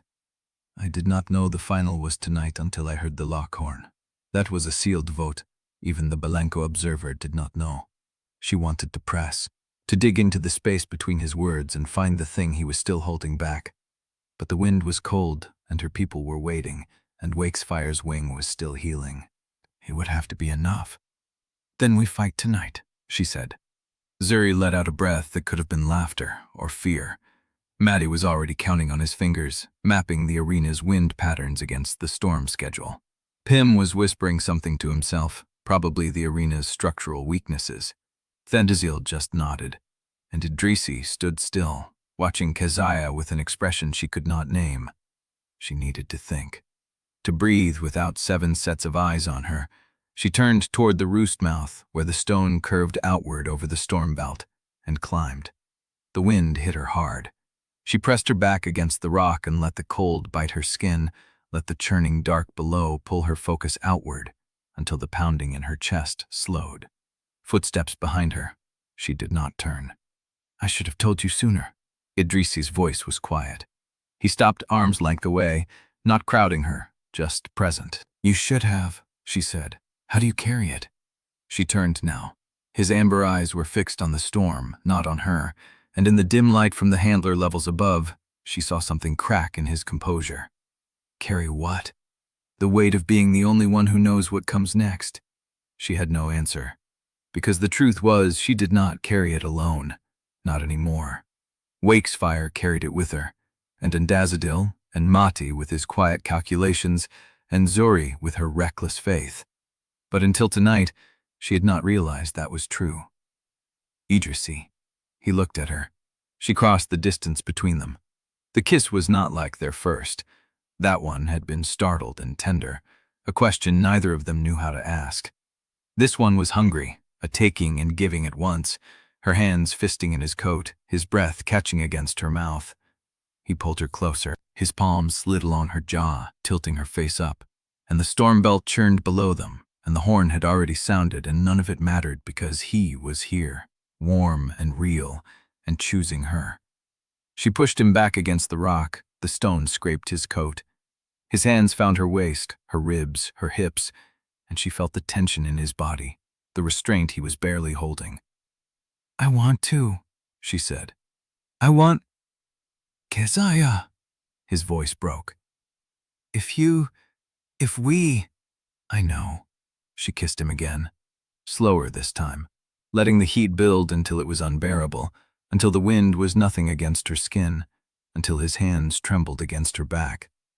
He broke the kiss first, his forehead pressed against hers. His breath was ragged. "I love you." She felt the words land in her chest, felt them settle into the space she had kept empty her whole life. "Say it again." "I love you." His voice was raw. "I love you, and I do not deserve to." She kissed the words off his mouth. The bond flared. Not Wakesfire's presence, but something that felt like his approval, a warmth that wrapped around them both as Idrisi's fingers traced the line of her jaw, the curve of her throat, the edge of her collar. She wanted to stay here forever. But the horn had sounded. She pulled back slowly. The cold air rushed between them. "I know," she said. "I know there is something you are not telling me." He went still. "I feel it through the bond," she said. "That vow you made to yourself. I feel it like a weight you are carrying, and it scares you more than the champion of the hunt. I have a vow for you too. I made it for us, and I will carry it as long as I can, even if you hate me for it." Idrisi's breath caught. She waited for him to answer. The bond sang between them. His silence stretched one breath longer than a man with nothing to hide would have let it. Then two. Then he stepped past her to the Roost mouth. "The final will start as soon as the arena is prepared," he said. "We should join the others." He did not look back. Keziah stood in the wind and watched him walk away, and in the hollow space where the warmth had been, something cold began to grow. Chapter 35. The sub-archive smelled of old paper and sealed stone. Keziah moved through the dark with Pym's candle casting long shadows across the shelves, her palm pressed against the bond, steadying herself on Wakesfire's distant presence above. The platform was not safe. None of them were safe. But she needed to know before she climbed into the arena. "Where did you find the execution order?" Pym's voice was a whisper. "Back corner, stacked with transfer manifests from the same year." "Then there are more." She pulled a volume from the nearest shelf, the leather cracked under her fingers, the binding loose, the pages yellowed and brittle. Third cycle records. Names and dates and outcomes she had already seen, not what she needed. She needed the file on Idrisi. The thought tasted like ash. She pushed it down and kept searching. Pym stayed close, his wide eyes tracking the shelves, his hands trembling as he lifted each volume with exaggerated care. He did not ask what she was looking for. Perhaps he already knew. She found it in a sealed folder wedged behind a row of newer ledgers, the council mark still visible on the wax, the paper fresh enough to hold its fold without cracking. Assignment order. Bellanca, I. Observer House, 7th tier. Duration, spring tournament cycle. The date was 3 months before she had ever touched Wakesfire's scale. She opened the folder. The first page was a summary in a clerk's neat hand. Subject identified. Bloodline confirmation pending. Primary objective: establish proximity, document bond behavior, and report any outlaw trait for council review. Secondary objective: star if bond is certified stable, recommend termination protocol before championship final. She read the line again. Termination protocol. Below the summary, a second document. Signed. Samuel Ikaru's seal was pressed into the corner, the wax black and cracked, the signature looped and deliberate. The assignment directive was precise. Idrisi Bellanca was to pose as her trainer, gain her trust, study Wakesfire's combat limits, and report directly to the High Warden's office every 7 days. Every 7 days. Every week Idrisi had spent with her. Every lesson, every flight, every moment of tenderness, there had been a report. She turned the page, found the first weekly report, dated 4 days after their first training session. Idrisi's handwriting was controlled, professional, the observations clinical. Subject shows resistance to authority. Bond is unstable but responsive. Dragon favors thermal shears and will exploit arena wind patterns if given access. Recommend limiting flight training to standard formations. She read the next one. Subject's bond deepens under duress. Exhibition of the bloodline echo technique confirmed. Recommend accelerating termination timeline before public awareness solidifies. The third report had been filed the day after they kissed. Subject's emotional defenses are lowering. Personal attachment developing. Recommend reassignment before mission compromise. Keziah's hand closed around the paper. The edges crumpled. P made a small sound behind her. Keziah? She did not answer. She flipped to the final page. The last report bore Idrisi's seal, dated 3 days ago, the day he had told her he chose her side. Mission abandoned. Recommending protective detail for subject and dragon against council termination order. Do not attempt contact. Below it, in a different hand, a note in the margin. Bellanca has been compromised. Execute contingency. The word execute was underlined. She folded the folder closed. Her fingers were steady. Her chest was not. Pim. Yes? Who signs a contingency order? He took the folder from her with trembling hands. His face went pale as he read the final page. When he looked up, his eyes were wide. The seal matches the file on your mother. Keziah felt the words land like stones. The same hand? No. He swallowed. The same authority. Council issued. No signature required. She stared at the folder. Idrisi had not been lying when he said he chose her. The last report proved it. He had abandoned the mission. He had recommended protective detail. He had signed his own condemnation. But he had also filed the reports that told Samoi what Wakesfire could do. He had mapped her weaknesses for the man who wanted her dead. Every time she kissed him, he had already known how her bond worked. Every time she trusted him in the air, he had already submitted the angles, the limits, the timing of her thermal shear strikes. She had shown him everything, and he had written it down for the High Warden's desk. The warmth of the previous night turned to something sharp and cold in her throat. Keziah. Pim's voice was barely a whisper. We need to go. The arena will be ready soon. She did not move. Keziah. She looked at the folder, at the seal, at the underlined word, execute. Burn it, she said. What? Burn the whole folder, every report, every signature. I do not want the Concord to have any record of what Idrisi gave them. Pim hesitated. But if we need proof, I will carry the proof, she said. In here. She tapped her chest, the place where the bond lived. Pim nodded. He pulled a flint from his coat and lit the corner of the folder. The flame caught quickly, eating the paper, curling the edges of Idrisi's careful handwriting into ash. They watched it burn. When nothing remained but black flakes on the stone floor, Keziah turned and walked toward the tunnel. Pim followed. The bond thrummed with Wakefire's awareness, his question, his worry. She sent him a pulse of reassurance she did not feel. She climbed the shaft ladder with her mother's ring warm against her chest and the taste of ash in her mouth. When she reached the platform, the sky had begun to lighten. The final would start soon. Idrisi stood apart from the others, his amber eyes finding her the moment she emerged. His expression was guarded, hopeful, uncertain. She walked past him without a word. Keziah. She did not stop. Keziah, what did you find? She turned. Her voice was flat. I found the record of your assignment. The hope in his face crumbled into something she did not want to name. I read every report you filed, she said. Every assessment, every recommendation. You told them how to kill us. I abandoned the mission after you gave them everything they needed. He took a step toward her. She did not step back. "I cannot undo what I wrote," he said, "but I chose you. I chose you when it cost me everything." She looked at him. She thought of the kiss on the ledge, the weight of his vow, the way he had said, "I love you," like it was a wound he could not stop bleeding from. She thought of the folder, 3 months old, signed before she had ever touched Wakefire's scale. "Tell me the truth," she said. "Was any of it real?"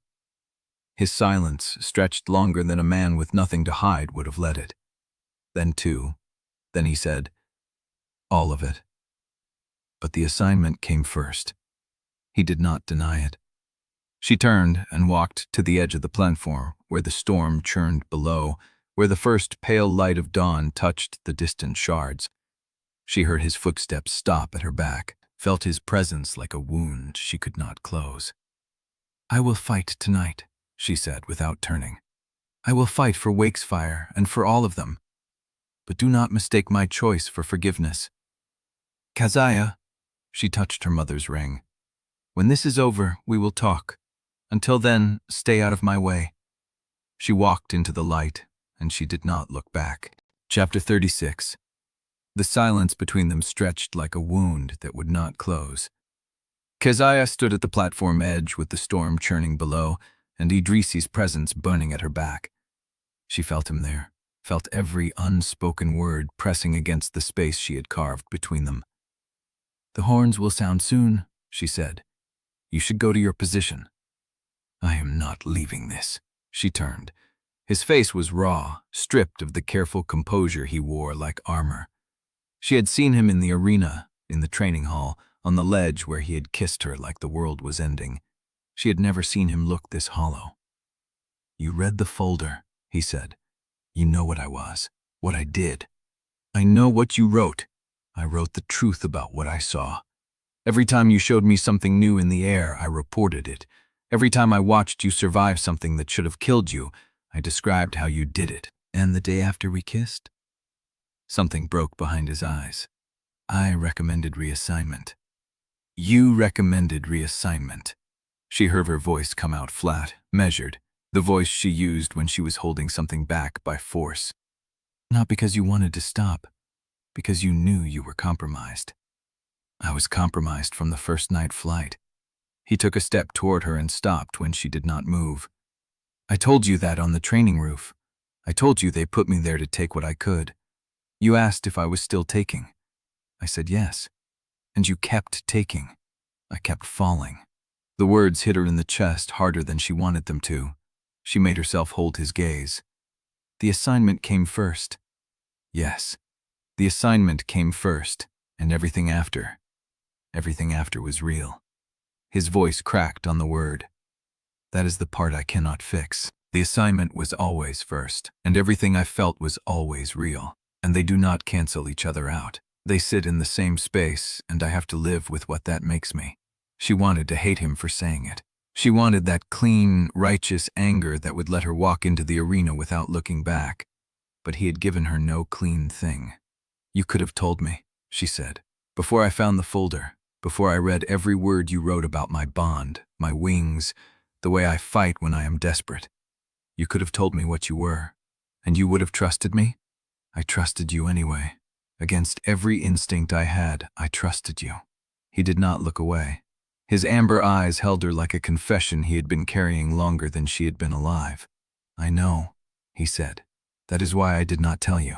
Not because I wanted to keep the assignment alive. Because I knew the moment you knew, you would have to carry it. And I did not want to be the one who put that weight on you." She felt something crack in the wall she had built. "You do not get to choose what I carry." "I know." His voice was barely a whisper. "I have no right to choose anything for you. Not anymore. Maybe never." The wind pulled at her hair, at the torn edge of her sleeve. Below, the storm churned with the first pale light of dawn. "I will fight tonight," she said. "I will fight for Wakesfire, and for the people who chose me when they had nothing to gain. I will fight because my mother did not die so I could let the Concord bury another bloodline." He nodded, slow, accepting. "I know," he said again, "and I will stand where I can be useful. If you need me in the air, I will be there. If you need me gone, I will go. No more reports. Never again. She held his gaze for 3 heartbeats. 4. Through the bond, Wakesfire stirred. His awareness brushed against hers, not pushing, just present. A question, a steadying weight. She sent him everything she could not put into words. He answered with warmth. Old, patient, holding her like stone held against the storm. She turned from Idrisi and walked to the edge of the platform where the others were gathering. Zuri stood with her arms crossed, watching the horizon.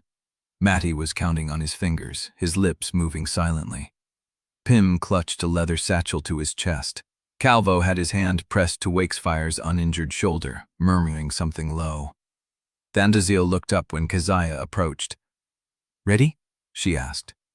"No, I do not know if I have ever been ready for anything the Concord has thrown at me, and I am going into the final with a dragon whose wing is not fully healed and a heart that feels like it has been scoured raw." Keziah met Undesirable's eyes. "Yes," she said it like she meant it. She walked to Wakesfire and pressed her forehead against his jaw. The bond flared, sending warmth through her ribs, through the hollow places Idrisi's confession had carved out. "I am here," she told him. "I know," he answered. "I have always known." The first horn sounded, low, deep, a note that traveled through the stone and into her chest. The arena was waking. She climbed into the saddle and felt Wakesfire shift beneath her, his muscles bunching, his injured wing tucked close. The pain flickered through the bond, dulled by Calvo's salve but still present. It would have to be enough. She looked at the others. At Zuri's sharp grin, Matty's steady nod, Pym's pale face, Calvo's calm hands. At Undesirable watching her with the weight of 17 years of waiting. She did not look at Idrisi. The second horn sounded. The platform vibrated beneath her. "Positions," Undesirable said. They moved. Zuri and Matty slipped toward the maintenance shaft. Pym vanished into the tunnel with his satchel. Calvo pressed something into Keziah's hand, a wrapped bundle of salve and bandages, before following. Undesirable stood at the edge of the platform, her scarred face lifted toward the sky. "I will be in the arena," she said. "I will be watching." She touched the ring on Keziah's hand, the silver band that had belonged to her mother. "Do not let them crown you with anything you did not choose." She was gone before Keziah could answer. The third horn sounded. The sky beyond the platform began to lighten, the clouds breaking apart like curtains drawn back from a stage. Keziah felt Wakesfire gather himself beneath her, felt the bond pulse with readiness, with hunger, with a rage older than she was, and a hope she had only begun to understand. She touched her mother's ring. She thought of the 16 executed pairs in the third cycle records, of the scratched-out page and the word "keep" written in the margin, of Undesirable's warning that some victories are staged as executions. She thought of Idrisi, standing somewhere in the arena dark, carrying a vow she still did not understand, and a love that had cost him everything. She did not forgive him, but she was not going to let grief make her into the weapon the Concord wanted. She was going to fly. The arena gates began to open, iron grinding against stone, the sound of a cage becoming a stage. Wakesfire spread his wings. The pain from his injury lanced through the bond, sharp and hot, and he did not flinch. Neither did she. They rose on the first beat of dawn, into the light, into the roar of the crowd, into the storm she could feel coiling in the distance. The championship final had begun, and in the shadow of the stands, where no one was watching, Idrisi Bellanca pressed his fist to his chest and whispered a name into the wind. He had one move left. He had been saving it since the day he met her. Chapter 37. The arena roared. Keziah felt it through the stone, through the saddle, through the bond that hummed between her ribs and Wakefire's chest. The sound was not applause. It was hunger. 40,000 throats open and wanting.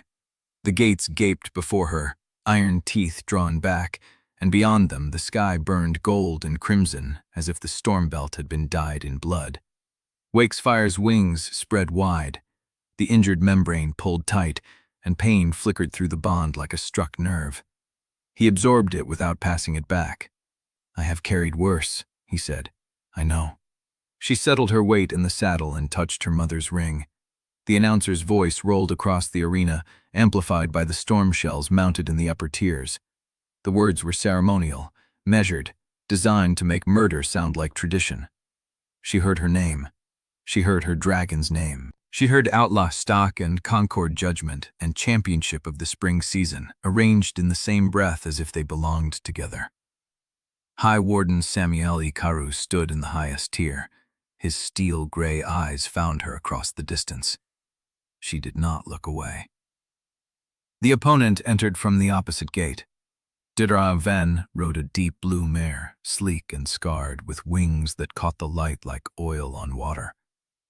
9 confirmed dragon kills. The spine, not the rider. A method designed to leave the bonded human alive long enough to watch the dragon die. He did not look at the crowd. He looked at Wakesfire and smiled. The third horn faded. The arena fell into a silence that felt like pressure, like the moment before a storm front breaks. Keziah's hand moved to the reins. Through the bond, she felt Calvo's salve holding, felt the membrane didding under the strain, felt the limit ticking forward with every heartbeat. "How long?" she asked. "Long enough." The announcer's final word dropped like a stone. "Begin." Dara then did not circle. He came straight at her, low and fast, the blue mare's wings cutting a tight angle that closed distance in 3 beats. The spine strategy required precision, not stamina. He wanted to end it before Wakesfire could find a thermal, before the injured wing could become a liability he had to chase. Keziah pulled Wakesfire left. The mare adjusted. Keziah pulled harder, dropping into a sheer descent that made her stomach lurch and the wind scream past her ears. The arena walls blurred. The stone rushed up. Dara followed. She felt him through the bond the way she felt Wakefire's wing strain, not telepathic but tactical, a pressure that told her he was reading her pattern. Idrisi's reports, the weeks of documentation. Dara had studied her thermal shear tactics, her bond-deepening responses, her habit of baiting opponents into overcommitment. He knew her rhythms, so she broke them. She pulled up at the last heartbeat, wrenching Wakesfire into a vertical climb that sent fire through his wing. The pain lanced into her shoulder, sharp and wet, and she did not flinch. She used it. She fed it through the bond as fuel, as focus, as a reminder that she was still alive and still flying. Derek overshot. The mare's belly flashed past, 30 feet above, and Keziah saw the moment of surprise in his posture. "He thought he knew," Wakesfire said. "He read reports. Reports are not blood." She banked hard, riding the thermal shear that curled off the arena's eastern wall, and for a heartbeat, she was not in the saddle. She was in the bond. She was Wakefire's right eye, his missing sight, his wing, his claw, his breath, his rage older than the Concord's laws. The storm clouds above the arena began to churn. Not naturally. Through the bond, Wakefire's attention sharpened. They're feeding the storm. She saw it then. The upper rim of the arena, where the storm shells were mounted, had been angled inward, not for amplification, for direction. Someone was pulling the storm belt down into the arena, compressing it, weaponizing the very air they flew through. Samuel Ikaru stood motionless in the high tier, watching. He does not need to win cleanly, she realized. He needs an excuse to destroy us. Idrisi Bellanca had already turned. The blue mare was climbing, using the forced updraft, gaining altitude while Keziah fought to stabilize in the shifting current. The storm closed in above them, and the crowd roared for blood. Chapter 38. The blue mare climbed through the forced updraft, sleek and predatory, wings cutting the storm-fed current like a blade through silk. Idrisi Bellanca had the altitude now, the angle, the kill window he had been trained to take. Keziah felt the calculation in his posture.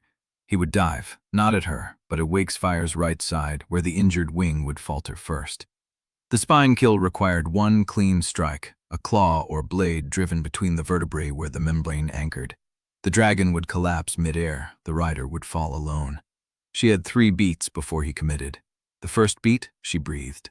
The second, she opened the bond wider than she had ever dared, not for strength, not for fuel, but for trust. She surrendered the rhythm to Wakesfire, his instincts, his age, his knowledge of wind older than the arena that held them.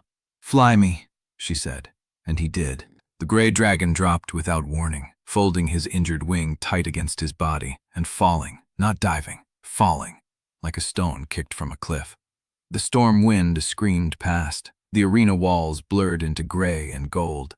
The crowd's roar flattened into pressure against her skull. Durag's dive missed.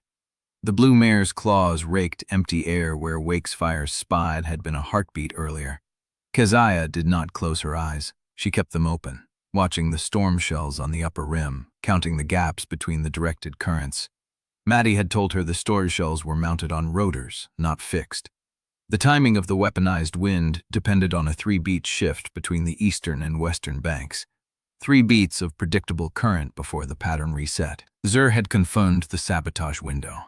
The maintenance crew rotated the shells manually before each match, using a crank system accessible from the handler level. If someone jammed the western crank, the shells would lock in place for 1 full cycle, creating a dead zone where the storm current could not reach. Pym had known which handler took bribes. Calvo had known which salve would hold a wing together for 13 beats of sustained flight. Undesirable had known how to train a rider to survive a fall that should kill her. Keziah did not carry the weight alone. She never had. Wakesfire pulled out of the fall at the last heartbeat, snapping his wings open against the pressure. The injured membrane screamed. The pain lanced through the bond, sharp and wet, and she took it into her own chest without flinching. His body shuddered. Her ribs burned, but they held. They were 3 feet above the sand when Daragod's mare struck. The impact came from her left, a shoulder check designed to drive Wakesfire into the arena wall. The gray dragon staggered, claws scraping stone, wings half folded to absorb the force. Keziah felt the mare's breath, hot and animal, and saw Durag's face for the first time up close. He was not smiling anymore. He was studying her. He knows the reports, she thought, but he does not know us. She reached back into the bond, not for strength, for surrender. She let Wakesfire feel her intention, her trust, her choice. Take the right side. Give him the blind angle. He will strike. Let him. The gray dragon pivoted, exposing his ruined eye, the milky scar that had made him half blind for decades. Durag saw the opening. His weight shifted. The blue mare's claws extended. Keziah counted the beats. 1. The western storm shell locked. The wind dropped. 2. Dara committed to the strike. His blade aimed for the spine, his body extended in the kill arc. 3. Keziah pulled the reins hard, not to dodge, to climb. Wakefire's injured wing caught the dead air where the western storm should have been, found no resistance, and launched them upward in a spiral that defied the physics Dara had studied. The blue mare's claws raked stone. Dara's blade glanced off Wakefire's tail, harmless. The crowd's roar changed pitch, not bloodlust, disbelief. Keziah did not look down, she looked up. The storm shells were beginning to rotate again, the western crank having been reset by a handler who did not know the jam had already served its purpose. The storm belt was closing in, compressing, ready to crush anything that flew too high. She did not need height. She needed trust. Again, she told Wakesfire, "Fall with me." He did not question her. They dropped, not into the arena, but into the storm itself. The gray dragon folded his wings and fell through the gap between the rotating shells, where the wind was unpredictable and the visibility was 0. Keziah felt the cold bite her skin, felt the bond flicker as the storm noise drowned sensation. She held. Wakesfire held. They fell together through the chaos, 2 bodies sharing 1 breath, 1 heartbeat, 1 willingness to break if the other broke first. The storm spat them out below the lower rim, directly beneath the high tier where Samoil Ikaru stood. The gray dragon caught the rising thermal that curled off the stone foundation, spreading his wings at the last possible moment, riding the current upward like a fish breaching a waterfall. The crowd saw them emerge unscathed. Dara Ven did not. He was still searching the upper arena, waiting for them to come down from the storm, his blade ready, his mare circling in the dead space where the jammed shell had created a pocket of stillness. Keziah had 3 beats before he turned. She used them. Wakesfire climbed the thermal, silent and fast, and when Dirag finally looked down, the gray dragon was already above him. The hunter had become the hunted. The blue mare tried to turn, too slow. The angle was wrong, the distance too short, the stall inevitable. Wakesfire struck. Not with claws, not with fire, with the weight of his body crashing into the mare's flank, sending both dragons spinning through the air. Keziah held the saddle with her knees, trusting the bond to keep her seated, and when the blue mare's wing clipped the eastern wall, she felt the impact through Wakefire's shoulder like a shared blow. Dirag's rider fell. He hit the sand hard, rolled, and did not rise. The blue mare landed badly, one wing folded at an angle that made the crowd gasp. She stayed down, breathing, alive, but finished. The arena fell silent. Keziah guided Wakesfire down, her hands steady, her breath slow. The gray dragon touched the sand with care, favoring the injured wing, and she dismounted before the announcer could speak. She stood in the center of the arena. 40,000 people watched. She looked up at the highest tier, where Samuel Ikaru stood motionless, steel-gray eyes fixed on her, his face unreadable. She did not raise her arms in victory. She did not bow. She turned her back on him and walked to Wakesfire, laid her palm against his scarred jaw, and let the bond speak what she could not. "We are still here." The gray dragon rumbled, deep and warm. "We have always been here." The announcer's voice cracked across the arena, naming her the champion of the spring tournament, and the crowd erupted. But Keziah was already moving, already calculating, already reaching through the bond to where Fandazil waited in the shadows with the escape route and the archives, and the proof that this victory was never meant to be the end. Samuel Ikaru raised his hand, not to applaud, to give a signal she had seen before. Chapter 39. The Signal. Keziah had seen it once before, on the night of the Iron Collar, when Samuel raised his hand and the handler crossed the sand toward her. This time, the handler did not move. Instead, the arena gates groaned open, and armed Concord riders in deep blue cloaks poured onto the sand in a formation that cut Keziah off from Wakesfire before she could take 3 steps. 6 of them, iron-tipped spears, faceplates down. She stopped walking. The crowd noise wavered, unsure whether this was ceremony or capture. Samuel Ikaru descended from the high tier alone, his boots hitting each stone step with deliberate weight. The burn seam across his jaw pulled white against his skin. His steel-gray eyes never left her face. Keziah's hand went to the leather satchel strapped across her chest, the one Thundazil had pressed into her grasp before the final, saying, "When you were done looking up, look down." She had not opened it. She did now. The first page was her mother's execution order. Yellowed parchment, Samuel's signature at the bottom, the Ashfall gate seal stamped in dried black wax. She held it up, not for the high tier, not for the council boxes, but for the nearest spectator wall where 40,000 people pressed against the railings. "This is what they planned for me," Keziah said, her voice carrying across the sudden hush. "It is what they ordered for my mother 17 years ago." The crowd rustled. Someone shouted a question she did not catch. She pulled out the second page. Pym's handwriting, copied from the 3rd cycle volume in the sub-archive. A list of names. 27 bloodline confirmed bonded pairs, 16 executed by Concord order. The dates spanning 40 years. This is what they erased. She turned, showing the page to the observer boxes, to the council tier where 3 hooded figures sat motionless. 27 pairs like mine. 16 dead by Concord fire. The rest disappeared into a facility called Ashfall Gate, where no one comes back.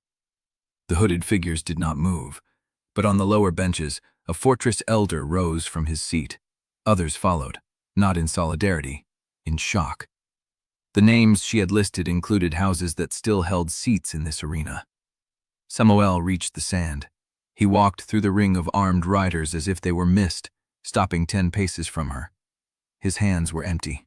His face was calm. "Keziah Onwuamaeze," he said, loud enough for the arena to hear. "You have won the spring tournament. You have proven yourself in the eyes of the realm. The Pyre Concord recognizes your victory and offers you a place among the bonded riders of Helkirun, with full rank, privilege, and protection." He paused. All you must do is renounce the outlaw bloodline and submit to a binding exam that will certify your bond as legitimate under Concord law. The crowd held its breath. Keziah looked at the papers in her hand, at her mother's name, at Samuel's signature, at the blank confirmation field that meant the order was never completed, that somewhere in the dark Ashfall gate held a woman who had been declared dead for 17 years. No. The word dropped like a stone. Samuel's expression did not change. Then you are nothing but what I have always known you to be. He raised his voice, turning to face the tears. By the authority of the Pyre Concord and the Ember Covenant, I name Keziah Onwuamaeze bond outlaw before the realm. Her dragon is forfeit. Her bloodline is condemned. Every person who has aided her, sheltered her, or spoken for her is subject to immediate seizure and trial under Article 7 of the Concord Code. He turned back to her, seized them all. The arena erupted. Half the crowd roared approval, half shouted in protest. The armed riders moved as one, spears lowering, closing the circle around Keziah. She did not run. She reached through the bond, not for Wakesfire, but for Undesirable waiting in the shadows beneath the western tunnel. Now, she sent. Do it now. A crash echoed from beneath the arena floor, then another. The western storm shell crank shattered, sending a plume of steam and dust through the maintenance grate. The crowd staggered. The riders hesitated, and in the chaos, Keziah saw Idrisi step onto the sand. He was not wearing his house colors. He wore plain, gray, unmarked, unremarkable, and he walked straight toward her through the broken formation, as if the armed riders did not exist. His pale amber eyes met hers. "The name," he said, low enough that only she could hear.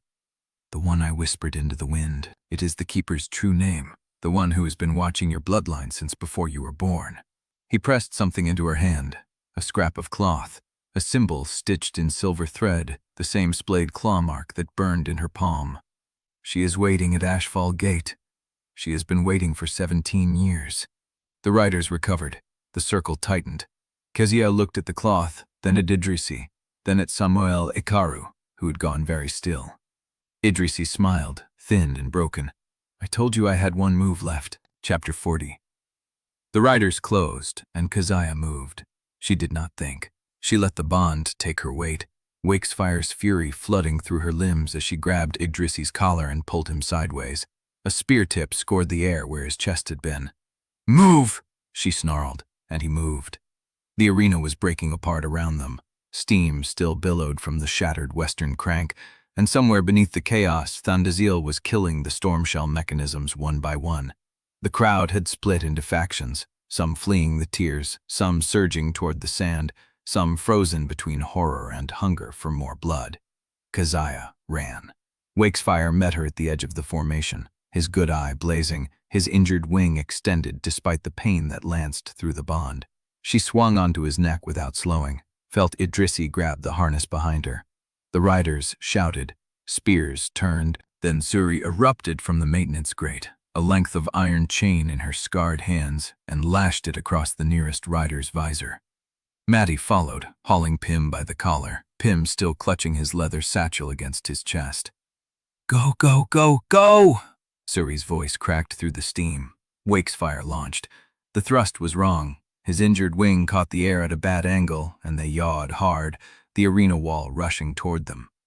Keziah pulled him left through the bond, felt him correct with a shudder that cost them height but kept them flying. Below, the arena shrank to a bowl of chaos. Riders in deep blue cloaks swarmed the sand. Samuel Ikaru stood at the center of it, looking up. Even at this distance, his steel-gray eyes found her. "I will find you," he said. She did not hear it. She felt it, in the way a storm feels the mountain before it breaks. They cleared the upper rim. The storm belt hit them like a wall, cold, violent, alive with static and the smell of burning air. Wakesfire bellowed and climbed, his good wing driving, his injured wing half-folded, the wind tearing at the wound.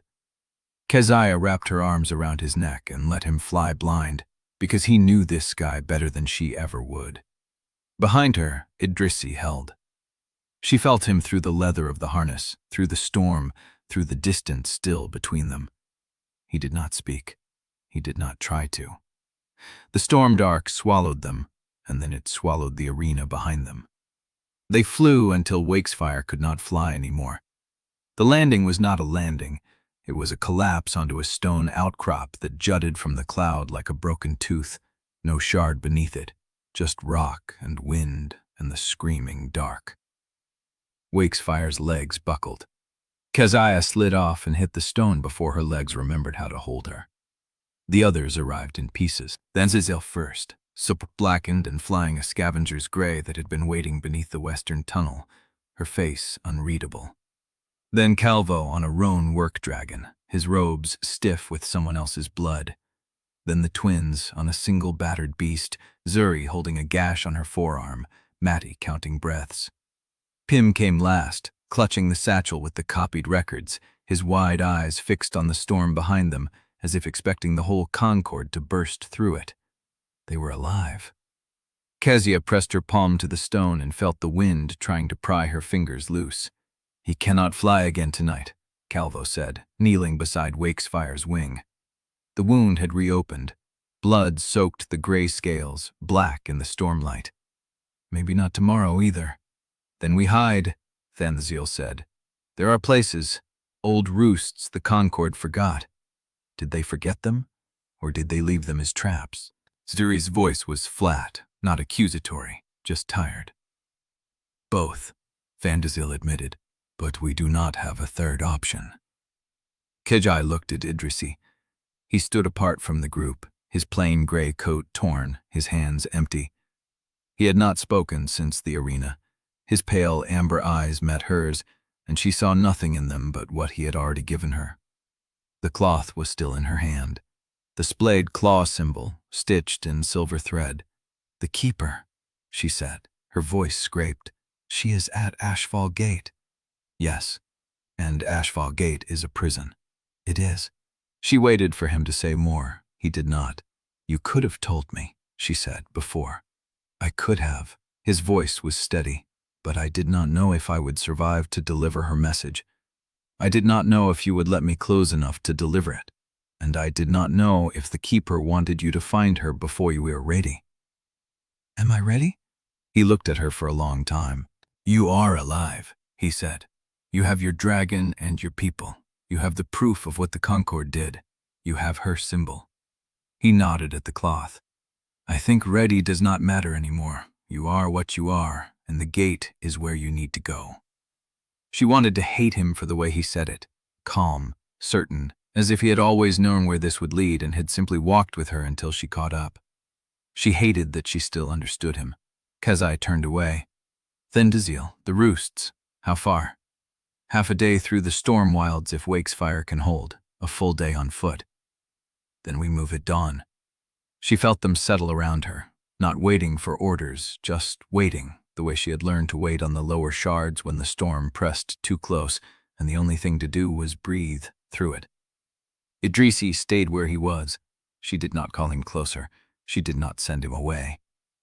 The wind changed. Keziah sat against Wakefire's shoulder, her back to the stone, her mother's ring warm against her chest. The bond was quiet, not silent. Wakesfire was healing, slowly, his ancient body pulling strength from some deep source she could not reach but could feel. His mind brushed against hers, not words, images. A gray sky, a field of stone pillars, dragons circling a shard that burned from within, their scales struck through with light. And beneath them, moving through the smoke, figures that walked like people but carried fire in their hands. Erased. He showed her the word without language. They were erased, but they are not gone. Keziah opened her eyes. The storm had thinned for a moment, and through the break she saw the dark shapes of distant shards, scattered across the sky like fragments of a world that had once been whole. Somewhere out there, Ashfall Gate waited. Somewhere out there, the Keeper waited, and somewhere beneath the stone she could not see, other bonds slept in blood that had not yet woken. The storm closed again, and the dark swallowed the shards. But she had seen them, and she knew, with a certainty that had nothing to do with hope and everything to do with the brand in her palm, that she would find them all. Chapter 41. The storm wilds had no horizon. Keziah learned that in the first hour of the dawn march, when the clouds pressed so low they swallowed distance and made every shard edge feel like the end of the world. The stone beneath her boots was raw, unmarked by any path, scored by wind and frost into ridges that caught her ankles and held. Wakesfire walked beside her. He did not fly, could not fly. His wing was bound against his flank with strips of Calvo's torn robes, the wound packed with salve that smelled of sulfur and crushed bark. Each step jarred through the bond as a dull pulse of pain, but he did not slow. He led. Not her, not Undesirable. The dragon moved ahead of them all, his one good eye fixed on something she could not see, his head low, his strides deliberate. Every few hundred beats he paused, lifted his scarred muzzle to the wind, and shifted direction without explanation. "He knows where he is going," Undesirable said when Keziah asked. She walked beside the gray, her own beast trailing behind with Zuri and Maddie. "That is all I can tell you." "How?" "The same way you know which way is up when the storm closes in. He does not remember it. He feels it." It was not an answer, but it was the only one Keziah was going to get. The group moved in a staggered line, the way Keziah had seen market caravans cross the lower shard bridges during fog season. Undesirable at the front with Wakesfire, Calvo behind them, his roan work dragon carrying the packs and the wrapped archive satchel. Then the twins on their single battered beast, Zuri still bleeding through the binding on her forearm, Maddie counting breaths in a rhythm she had stopped noticing. Pim came next, clutching the satchel of copied records like a child holding a stolen loaf. Idrisi walked last. Keziah did not look at him. She felt him anyway, the weight of his presence at the edge of her peripheral vision, the way he scanned the clouds with a hunter's patience. He had not spoken since the arena, neither had she. The storm wilds swallowed sound. Wind scraped across the stone in long, flat moans that seemed to come from every direction at once. The cold was not the wet cold of the lower markets. It was dry and biting, the kind that leaked through wool and leather and settled in the bones. Zuri broke first. "How much longer?" Her voice was raw, not from fear but from the effort of speaking into the wind. Undesirable did not turn. "Until we find a place that does not kill us." "That is not an answer." "It is the only one I have." Zuri muttered something that might have been a curse. Maddie did not respond. His eyes were on the clouds, his lips moving in a count only he understood. The sky changed at midday. Keziah felt it before she saw it, a shift in pressure against her eardrums, a stillness in the wind that had been relentless. The clouds did not thin, they tore suddenly, as if a hand had ripped a seam across the gray. Light poured through. It was not the warm light of the upper shards. It was pale and cold, filtered through layers of ice vapor. But it was light, and it revealed what the storm had hidden. A shard hung in the gap. It was smaller than the fortress heights, jagged, broken on one side, as if something had bitten a piece out of it. Stone towers rose from its surface, not built but carved, their edges worn smooth by centuries of wind. No lights, no movement, no smoke. It should not have existed. Keziah had grown up in the shadow of Halkiroon's mapped territories. She knew the names of every shard within a day's flight, the fortress seats, the market perches, the empty rocks where nothing lived. This was not among them. "Undesirable." Her voice came out flat. "What is that?" The older woman did not answer immediately. She was staring at the shard with an expression Keziah had never seen on her face before. Not fear, not surprise, recognition. "That," Undesirable said slowly, "is a place that was erased before I was born." "Erased from what?" "From every chart the Concord keeps." Wakesfire stopped. The bond went cold. Keziah felt it before she understood it, a lurch in her chest, the dragon's ancient mind recoiling as if he had stepped on live ember. He stood motionless, his gray scales catching the pale light, his one good eye fixed on the shard. Not with recognition of a place, recognition of a grave. "Wakesfire." She moved to his side, pressed her palm to his shoulder. The scales were cold. colder than the storm air. "What is it?" He did not answer in words. He did not have to. The bond opened, and she felt what he felt. Ash, heat, the smell of burning flesh, a sky full of dragons screaming, stone towers falling, their carved faces cracking apart as fire poured from within, and beneath it all, a voice she did not recognize, a voice that had once been human, crying out in a language so old the bond could not translate it. They burned it. They burned it and said it never was. Keziah pulled her hand back. The image did not fade. The shard hung before them, silent, empty, waiting. "We cannot go there," Idrisi said. She turned. He had stepped forward, his pale amber eyes fixed on the carved towers. His face was pale. "Why?" she asked. "Because I know what it is." His voice was steady, but she could hear the thing beneath it, the thing he was trying not to let through. Bellanca records keep the names of places the Concord destroyed. They do not keep the locations. They do not keep the reasons, but they keep the names. He looked at her. "That is Shard to Shara, the first bonded roost, the place where riders and dragons stopped being separate." The wind rose. The clouds began to close again, the pale light shrinking, the carved towers disappearing behind a curtain of gray. Wakesfire did not move. He stood facing the shard as if it were a pyre he had never been allowed to mourn, and through the bond, Keziah felt something she had never felt from him before. Not rage. Grief, so old it had forgotten how to burn. The clouds sealed, the shard vanished, and they were alone again in the storm wilds, with a dragon who had just found the grave of everything he had ever loved. Chapter 42. The clouds sealed behind them like a wound, closing. Keziah did not look back. She could not. Every step away from Shard Tasha pulled something in her chest. Wakefire's grief still bleeding through the bond in slow, cold waves. He walked beside her with his head low, his bound wing dragging, and she matched his pace because there was nothing else to do.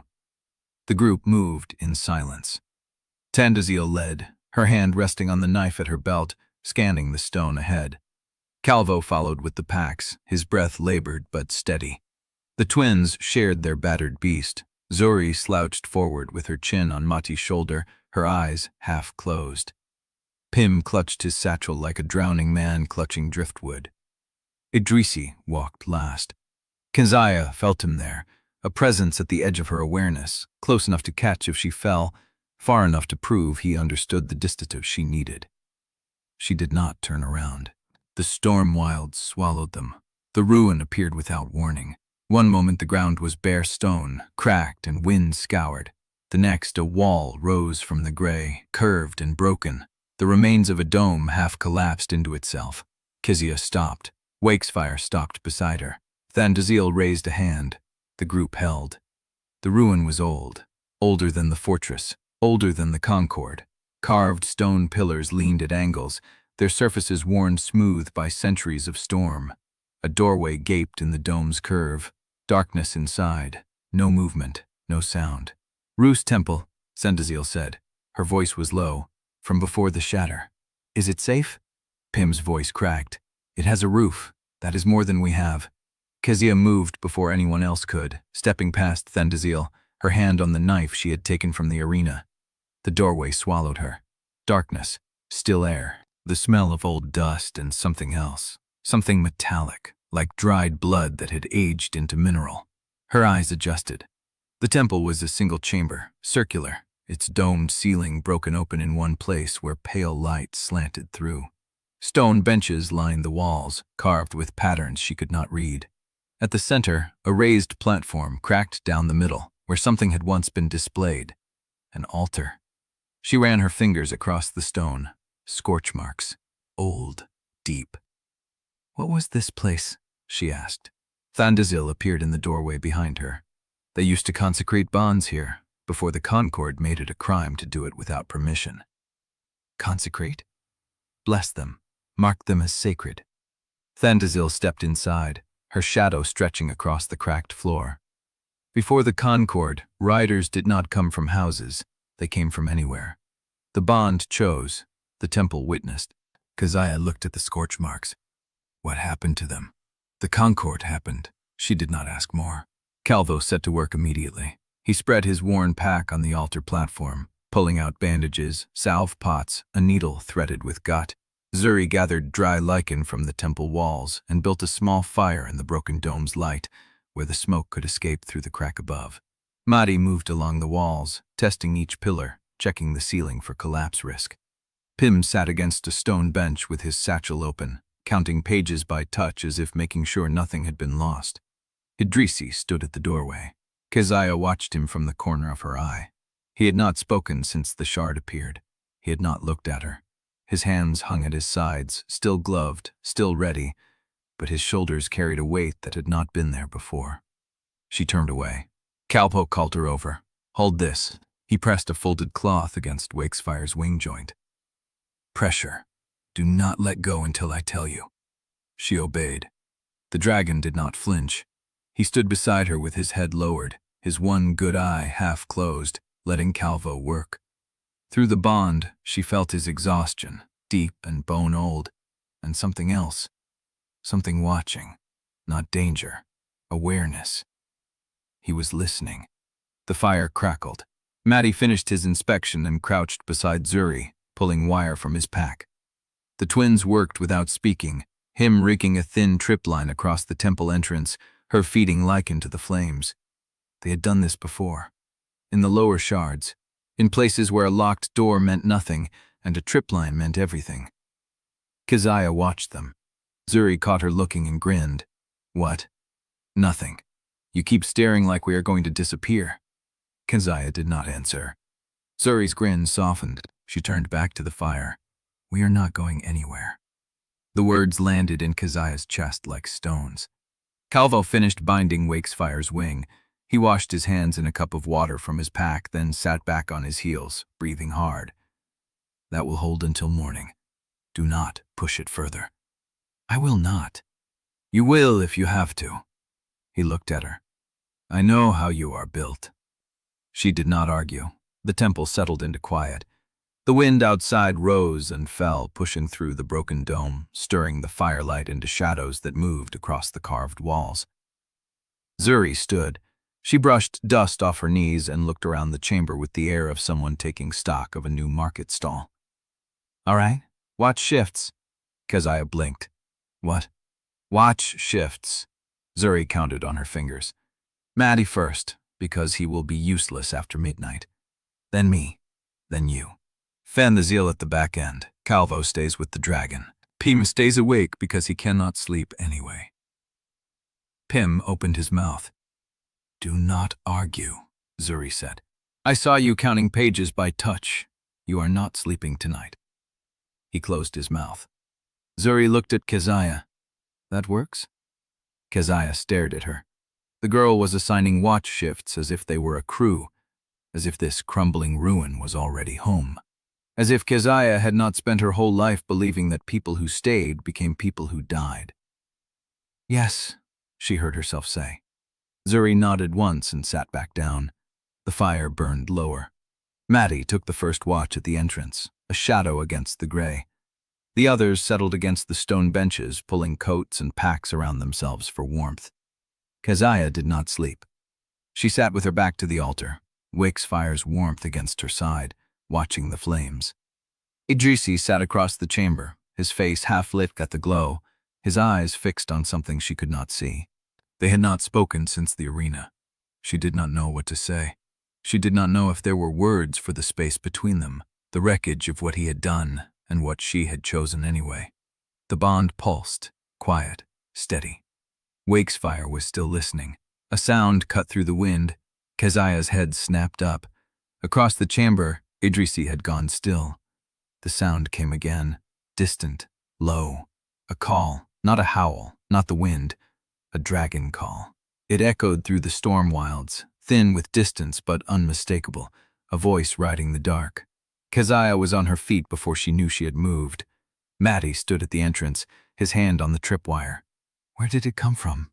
she asked. "East." His voice was flat, and it was not a wild. Undesirable rose from her corner, knife in hand. "Concord patrol?" Too far for patrol. Idrisi's voice came from across the chamber. That was hunting call. Looking for something. The call came again. Closer. Keziah looked at Wakesfire. The dragon's eye was open, fixed on the dark beyond the door. Through the bond, she felt what he felt. Recognition. Not a wild, not a patrol. Something that had been waiting. Chapter 43. The hunting call did not come again. Keziah stood at the temple entrance long enough for her fingers to go numb. The wind pushed through the broken dome, carrying nothing but gray and the smell of wet stone. No wings, no voices. Just the memory of that sound, thin and searching, still hanging in her ribs like a held breath. Behind her, the fire muttered. She turned. Zuri had taken position at the altar, arms crossed, watching her. Mattie had not moved from the tripline. Thandaziel sat against the far wall with her knife across her knees, her eyes on the dark beyond the door. Idrisi had not moved either. He sat where he had been, his pale amber eyes fixed on the same patch of nothing, his hands resting open on his thighs. The posture of a man who had stopped waiting for permission to breathe.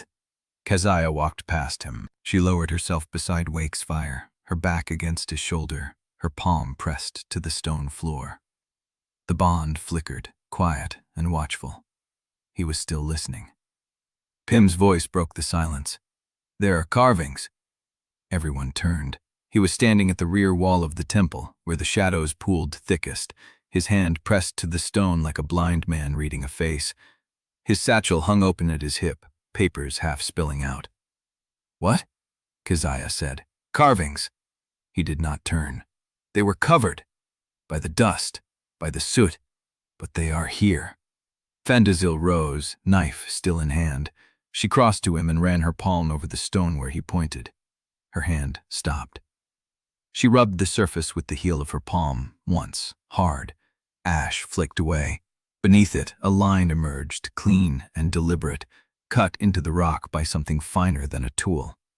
She kept rubbing. More lines appeared, curves, shapes, a figure on one knee, arms raised. Another figure above it, wings spread, neck arched down. Wakefire's head lifted. Through the bond, Keziah felt something shift. Not pain, not memory. Recognition. The same quiet attention he had given the hunting call.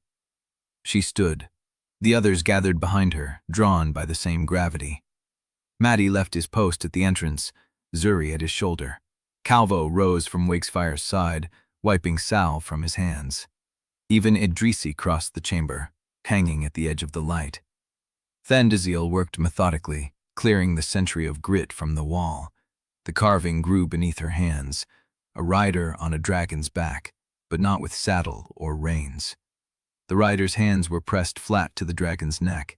The dragon's wing curved around the rider's shoulders like a second body. They were not separate. They were the same shape. "This is older than the Concord," Thandaziel said. "Older than the Shattering." Pym stepped closer, his breath quick. "This is how they did it. Before the archives, before the codices, they carved the bond into stone so it could never be erased." Keziah moved past him. She traced the wall with her eyes, following the panels from right to left. More figures, more dragons, some kneeling, some standing, some embracing the beasts with their whole bodies, their faces pressed to the scaled hide. In one panel, a rider held a burning brand to a dragon's chest. Not in violence, in offering. Her brand throbbed. She kept moving. The panels grew more damaged toward the left. A dark seam split the stone where the wall had cracked, older than the temple's collapse, deliberate. Someone had tried to break the images apart. Behind her, Pym whispered, "They tried to destroy it, the same way they burned the archives, but they could not reach all of it." Keziah stopped. The kite's banner before her showed a rider mid-air, falling, not falling, falling through flame. Her arms were outstretched, her mouth open. Below her, the dragon was also falling, also burning, their bodies separated by a gap that the artist had carved as empty sky. But the rider's hand was still extended, and the dragon's neck was still reaching toward her. Even in death, they had tried to close the distance. Keziah's breath caught. Beneath the rider's outstretched hand, almost invisible in the damaged stone, was a mark. the splayed claw, burned into the rock the way it was burned into her palm, chiseled deep, then blackened with something that had turned the stone dark around it. She touched it. The brand in her palm pulsed, once, hot. Wakesfire moved behind her, his head coming over her shoulder, his breath warm against her hair. She felt his recognition through the bond, not of the temple itself, but of the symbol. He had seen it before, many times, in a place he could not reach. "This mark," she said. "What is it?" The Undesirable was silent. Pym stepped forward, his eyes wide, his voice barely a whisper. "I have seen it, in the subarchivi, on the page that said, 'Keep,' the same symbol, scratched into the margin by someone who did not want it forgotten." Keziah looked at him. "Who made the mark?" "I do not know." His hands trembled. But it was not Concord. The records that survived, they had this symbol. Every one, the ones they did not burn. It was a way of marking what should not be lost. The brand burned again. She pressed her palm flat to the stone over the carved claw. The heat spread up her arm, through her shoulder, into her chest. Wakefire's awareness sharpened, and for a beat she saw the temple as he remembered it. Whole, torchlit, filled with voices and smoke and the scrape of stone on stone. Riders kneeling, dragons pressing their brows to human foreheads. The bond was not a wound, it was a vow. The vision faded. She pulled her hand back. The stone was warm where she had touched it. "They carved the knowledge into the walls," she said, "so no one could burn it. And they marked the walls with this," Pym said, pointing at the claw, "so those who could read would know where to look." The scraping sound came from above. Keziah's head snapped up. The others went still, every body in the chamber locking into the same animal readiness. The sound came again, slow, deliberate. Footsteps on stone. Above the dome, someone was walking across the roof of the temple. Chapter 44. The steward found him in the outer chambers of Bellanca territory, still wearing the dust of the escape. Idrisi had not made it far. He had crossed 3 corridors before the household guard closed around him, not with violence, but with the practiced silence of men who had been waiting for instructions. They did not touch him. They simply stood, locking the doors, while a runner disappeared toward the upper levels. His father arrived within the hour. Lord Lucan Bellanca moved like a man walking to an execution he had already accepted. His coat was the same charcoal smoke Idrisi wore, but the silver thread at his cuffs marked him as head of the house. He stopped 3 paces from his son and looked at him the way a master looks at a blade that has failed in the forge. "You understand what you have done?" Idrisi said nothing. "You stood on the sand before 40,000 witnesses," his father continued, "and handed an outlaw the means to escape. You gave her the name of the keeper. You opened Bellanca routes to a fugitive. I gave her what was hers." His father's jaw tightened. "You gave her what will be used to destroy every house that still stands, and you made certain the Concord knows which house provided it." The steward returned before Idrisi could answer. Behind him walked 3 riders in the deep blue of the council's personal detail. They carried no weapons drawn, but each wore the black brand at the throat that marked them as oath-bound to Samuel Ikaru directly. The lead rider held up a scroll, the seal already broken. "Idrisi Bellanca," he said, "you are hereby relieved of all rank, title, and privilege pending Article 7 review.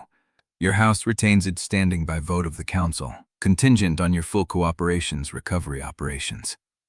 Recovery operations. Idrisi tasted the words like something spoiled. They never called it a hunt when they could call it an obligation. "What recovery operations?" The rider did not answer. He stepped aside. Samuel Ikaru walked through the door. He was not in his arena robes. He wore plain gray, the same unmarked cloth Idrisi had worn when he stepped onto the sand. No sigil, no ornament. Nothing but the burn seam across his jaw and the empty patience in his steel gray eyes. "You have a choice, Bellanca." The room went still. Even Idrisi's father stopped breathing. "The council has authorized a pursuit party to retrieve the outlaw Keziah Onwuamaeze and her dragon," Samuel said. "You know her methods. You know her weaknesses. You know where the keeper's roots will take her. You will lead the pursuit, and if I refuse..." Samal's expression did not shift. "Then the council will revise its assessment of your house's cooperation. The seizure order will be extended to your bloodline. Your sister will be remanded to conditioning rotation until a full investigation is complete." Idrisi's hands went cold. Sammy. She was 12. She had never held a harness in her life. "She has nothing to do with this." "She has the Bellanca name," Samuel said, "which you have made indistinguishable from treason." The silence stretched until Idrisi felt it in his teeth. "What are the terms of the pursuit?" Samuel's lips pressed together, not quite a smile. "Reasonable ones. You will ride with a council detail. You will track the fugitives to their refuge. You will secure the dragon for retrieval and the rider for transport." "Transport? Where?" "Ashfall Gate." The name landed like a blow. Every Bellanca in the ring knew what that meant. Transport meant the cage. Ashfall Gate meant the silence that came after. Idrisi looked at his father. Lucan Bellanca's face had gone the color of old stone. "You want me to deliver her to the same place you sent her mother?" Samuel did not deny it. "I want you to prove that your loyalty can be repaired," he said. "What happens at Ashfall Gate is not your concern. Your concern is whether your sister sleeps in her own bed tonight or in the conditioning pens." The room tilted. Idrisi saw the trap now. It was not subtle. It was not meant to be. Samuel had layered every exit so that the only way to save Sammy was to become the instrument of Keziah's destruction. And if he refused, Samuel would destroy her anyway, and Idrisi would watch from a cell while his sister paid for his loyalty. "You have until dawn," Samuel said. "The pursuit leave from the eastern gate." He turned and walked out. The door closed. The council riders followed, and Idrisi stood in the center of his father's house, stripped of everything but the choice that was not a choice at all. His father did not look at him. He walked to the window and stood with his back to the room. "You brought this on her." "I tried to save someone." "You tried to save someone," his father repeated, the words flat and dead. "And now the council will decide whether Sammy is worth the risk of letting you live." Idrisi's throat closed. "What would you have me do?" His father turned. His face was stone, but his eyes were wet. "What you should have done from the beginning. Choose your house." He left. Idrisi stood alone in the room for a long time. The bell tower struck midnight, then the hour after. He did not move. He thought of Keziah's face when she pulled him from the spear. He thought of the way Wakesfire had looked at him in the temple, not as an enemy but as a creature measuring whether trust was still possible. He thought of the silver thread cloth he had pressed into her hand, the splayed claw mark that had been in the Bellanca vault longer than any living member could remember. The keeper had been waiting 17 years. Now he was being asked to make sure she never reached her. The door opened behind him. He did not turn. "The council has sealed your quarters," his aunt's voice, dry, uncompromising. She had never approved of his training, never approved of the Concord, never approved of anything that put the house before the blood. "I know." "Then you know the guards at your door are not there to protect you." He turned. Marin Bellanca stood in the doorway, a leather satchel in her hands. She looked older than he remembered, the lines around her eyes deeper, the silver in her hair broader. "I know, Aunt." She held the satchel out. "Then you know what to do with this." He took it. The weight was wrong. Not papers, not maps, metal. He opened it. Inside was a set of rider's irons, wrist and ankle. The chain was short, meant for a cage, and beneath them a single folded page bearing the seal of Ashfall Gate. He did not open it. He already knew what it said. Kill order, issued under the language of capture, dated for the moment he crossed the eastern gate at dawn. The hunt was never meant to bring her back alive. "Samuel expects you to find her," Marin said. "He does not expect you to return with her." Idrisi looked at the irons. "Then what am I supposed to do?" His aunt met his eyes. "What you have always known how to do, Idrisi. Choose." She left. The door clicked shut. He heard the lock engage. Idrisi Bellanca stood in the darkness of his father's house, holding the instruments of his own damnation, and for the first time in his life he could not find the thread that would lead him out. The chains were cold in his hands, the dawn was coming, and the only way to save anyone was to become what they already believed him to be. Chapter 45. The footsteps stopped. Keziah stood with her palms still pressed to the stone, the warmth of the vision fading from her skin. Above the dome, silence. Whoever had walked across the roof was no longer moving, or had never been there at all, or was waiting for them to believe that. She looked at Wakesfire. He had lifted his head, his one good eye fixed on the cracked ceiling, but he did not growl, did not tense. Whatever he sensed, it was not an immediate threat. That made it worse. "Maddie," she said, "check the floor." He moved without asking why. That was what Maddie did. He trusted her enough to act first and question later, and she was still learning not to flinch from the weight of that trust. He crouched near the altar, running his scarred fingers over the stone. The twins had grown up reading surfaces, knowing where a loose board hid a cache, where a wall had been hollowed to hide goods from patrol. Matty found it in less than a minute.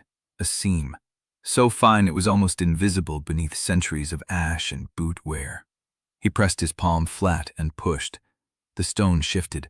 A compartment opened beneath the altar floor, shallow and dust-choked, lined with lead that had kept whatever was inside safe from storm rot and moisture. Matty reached in without hesitation and pulled out a disc of black glass the size of both his hands, set in a frame of tarnished bronze that had once been silver. "What is that?" Zuri stepped closer, her hand on the knife at her belt. Pym was already moving, his satchel swinging as he dropped to his knees beside Matty. His wide eyes locked onto the disc with the hunger of an archivist who had just found proof that the world was larger than the Concord had ever admitted. "It's a wayfinder," he breathed. "Storm-calibrated. I've only seen drawings. They were destroyed after the shattering, because they could navigate the unmapped routes between shards without patrol clearance." He reached for it, then stopped, looked at Keziah. "May I?" She nodded. Pym lifted the wayfinder with both hands, reverent, turning it in the low torchlight. The bronze frame was etched with symbols she did not recognize, angular and old, worn soft by time and touch. The black glass surface was not solid. It moved. A deep, liquid swirl, slow as cooled honey, catching the light without reflecting it. "It's keyed to blood," Pym said. "Bloodline specific. Only the bond line it was made for can activate it." Vandazil stepped forward from the shadows. Her lined face was unreadable, but her voice carried the weight of recognition. "That was your mother's?" Keziah's chest tightened. The compartment had been sealed beneath the altar, lead-lined, hidden where no casual searcher would find it, and it had waited 17 years. She crossed the chamber and took the wayfinder from Pym's hands. It was heavier than it looked, cold. The black glass swirled against her palms and she felt it, a pull. Not through the bond, not through her brand, but through something older, the same warmth that lived in her mother's ring. "How do I activate it?" Pym swallowed. "Your blood." She did not hesitate. She pulled the fishbone needle from her collar and pricked her index finger. A bead of blood welled, dark in the torchlight. She pressed it to the glass. The black surface drank the blood instantly. No smear, no residue, just absorption, as if the wayfinder had been thirsty. Then the liquid swirl began to move faster, spinning outward from the point of contact, and lines began to appear beneath the glass, not drawn, burning from within. Gold filaments that traced routes between points. Keziah did not recognize. Shards that had no names on any Concord chart, connected by threads that curved through storm belts and thermal graveyards. The wayfinder was not just a compass. It was a map of the unmapped. The needle at its center, a sliver of what looked like crystallized bone, began to swing. It spun once, twice, then it locked. Not toward the storm wilds, not toward Ashfall Gate, toward something else, something moving. Keziah stared at the direction the needle held, steady, unwavering, pointing not to a fixed location, but to a target that was itself in motion, somewhere deeper in the storm, beyond the reach of the temple's walls. "What is it pointing at?" Zuri's voice was tight. Pym shook his head. "I don't know. Wayfinders mark routes, not targets. This one, It's tracking something. Someone. Can it be turned off? Maddie asked. Keziah tried to lift her finger from the glass. The contact held. The needle did not waver. It's keyed to the bond line, Pym said again, his voice thinner now. It won't stop until you tell it to, or until it finds what it's looking for. Then Dizil moved closer. She looked at the needle, at the gold thread roots beneath the glass, at the direction the compass insisted on. Your mother never told me she had this. She had it hidden, Keziah said. Under the altar of a temple the Concord burned. She wanted someone to find it. She looked at the needle again. It was pointing deeper into the unmapped wilds, toward a target that moved. Someone who was out there, between the hidden shards, crossing routes the Concord did not know existed. The Keeper? Or something else? Above them, the dome creaked. The footsteps had not returned, but the temple was not empty. Keziah could feel it now, the same way she felt Wakesfire through the bond, a presence that was not hostile, but watchful, waiting to see what they would do with what they had found. We follow it, she said. No one argued. She looked at Wakesfire. His wing was bound, still useless for flight, but his good eye was fixed on the Wayfinder, and through the bond she felt his recognition.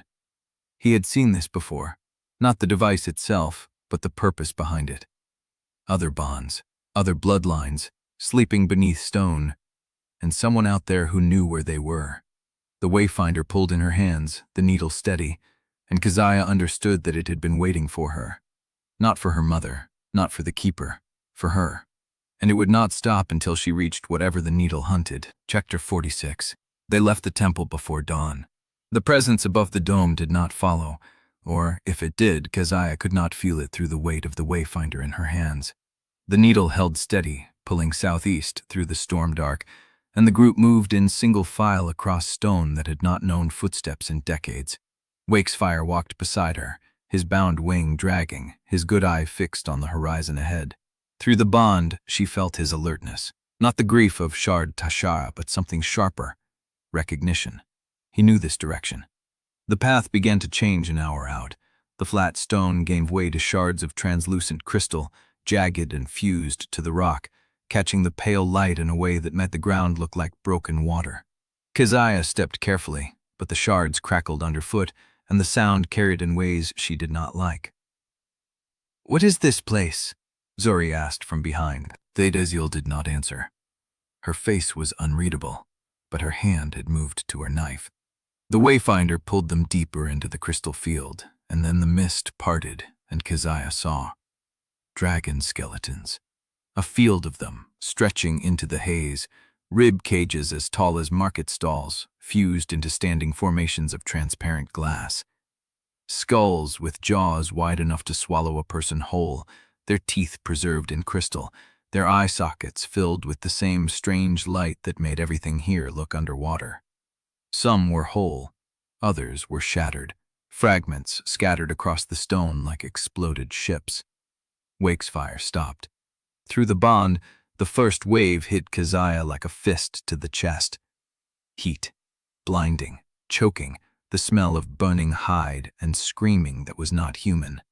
She dropped to her knees, the Wayfinder clattering against the stone, and she was not in the glass field anymore. She was in a pit, bodies falling around her. Gray bodies, brown bodies, a deep rust-red mare whose wing had been torn from the joint.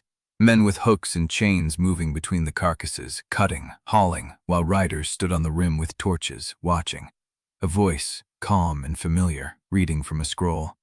By authority of the Pyre Concord, these outlaw bonds are hereby severed and the beasts rendered unfit for reclamation. Wakefire's memory, his oldest wound. Keziah tried to breathe. The bond was flooding her with everything he had sealed away. The chained wings, the iron collars, the gray female who had fought until her heart gave out, and a sound from Wakefire's own throat. Not a roar, but a child's cry, watching a hatchling being dragged away alive. A small gray shape, smaller than the rest, still squirming. One. They took one. Then the memory shattered, and Keziah was on her knees in the glass field with the dragon skeletons all around her, and Wakefire's grief was a weight in her chest that made it hard to breathe. Hands on her shoulders. Mati. Keziah. Keziah, look at me. She forced her eyes open. Her vision swam. The group had formed a tight circle around her. Thandazil was crouched 3 paces ahead, scanning the mist. Zuri had her blade out. Pim was kneeling next to Mati, his face pale, his lips moving in what might have been a prayer. "The skeletons," Keziah said. Her voice was raw. "He knows them. He was here." Thandazil turned. Her lined face was hard, but her eyes held something older than hardness. "The glass pits," she said. "The Concord's first execution ground, before they learned to hide the bodies. I thought the storm had buried it." Keziah forced herself upright. Her legs shook. The wayfinder was still on the ground, its needle steady, still pointing southeast, past the glass field, past the dead. "They didn't bury all of them," she said. She picked up the wayfinder and looked at Wakesfire. He was standing rigid, his head low, his bound wing trembling. Through the bond, she felt him trying to close the memory again, trying to seal it behind the wall he had built over centuries. But she had already seen it, the pit, the chains, the hatchling. One. They took one, and he had not found it since. "We keep moving," she said. No one argued, but as they crossed the glass field, Keziah could not stop seeing the hatchling's face. Small, gray, eyes that had not learned to hate yet, the same eyes that looked at her from the bond when Wakesfire let her see what he had lost. They reached the far edge of the field when Zuri stopped. "Movement," she said. "East." Keziah raised the wayfinder. The needle had not shifted, but the mist had. A shape moved through it, low and fast. Then another, and behind them, something larger, something that caught the pale light and threw it back in sharp angles. A banner, gray and black. The Pyre Concord crest, woven into fabric that snapped against a wind Keziah could not feel. And beneath it, riders, at least 6, moving in formation, spreading wide, cutting off the path ahead.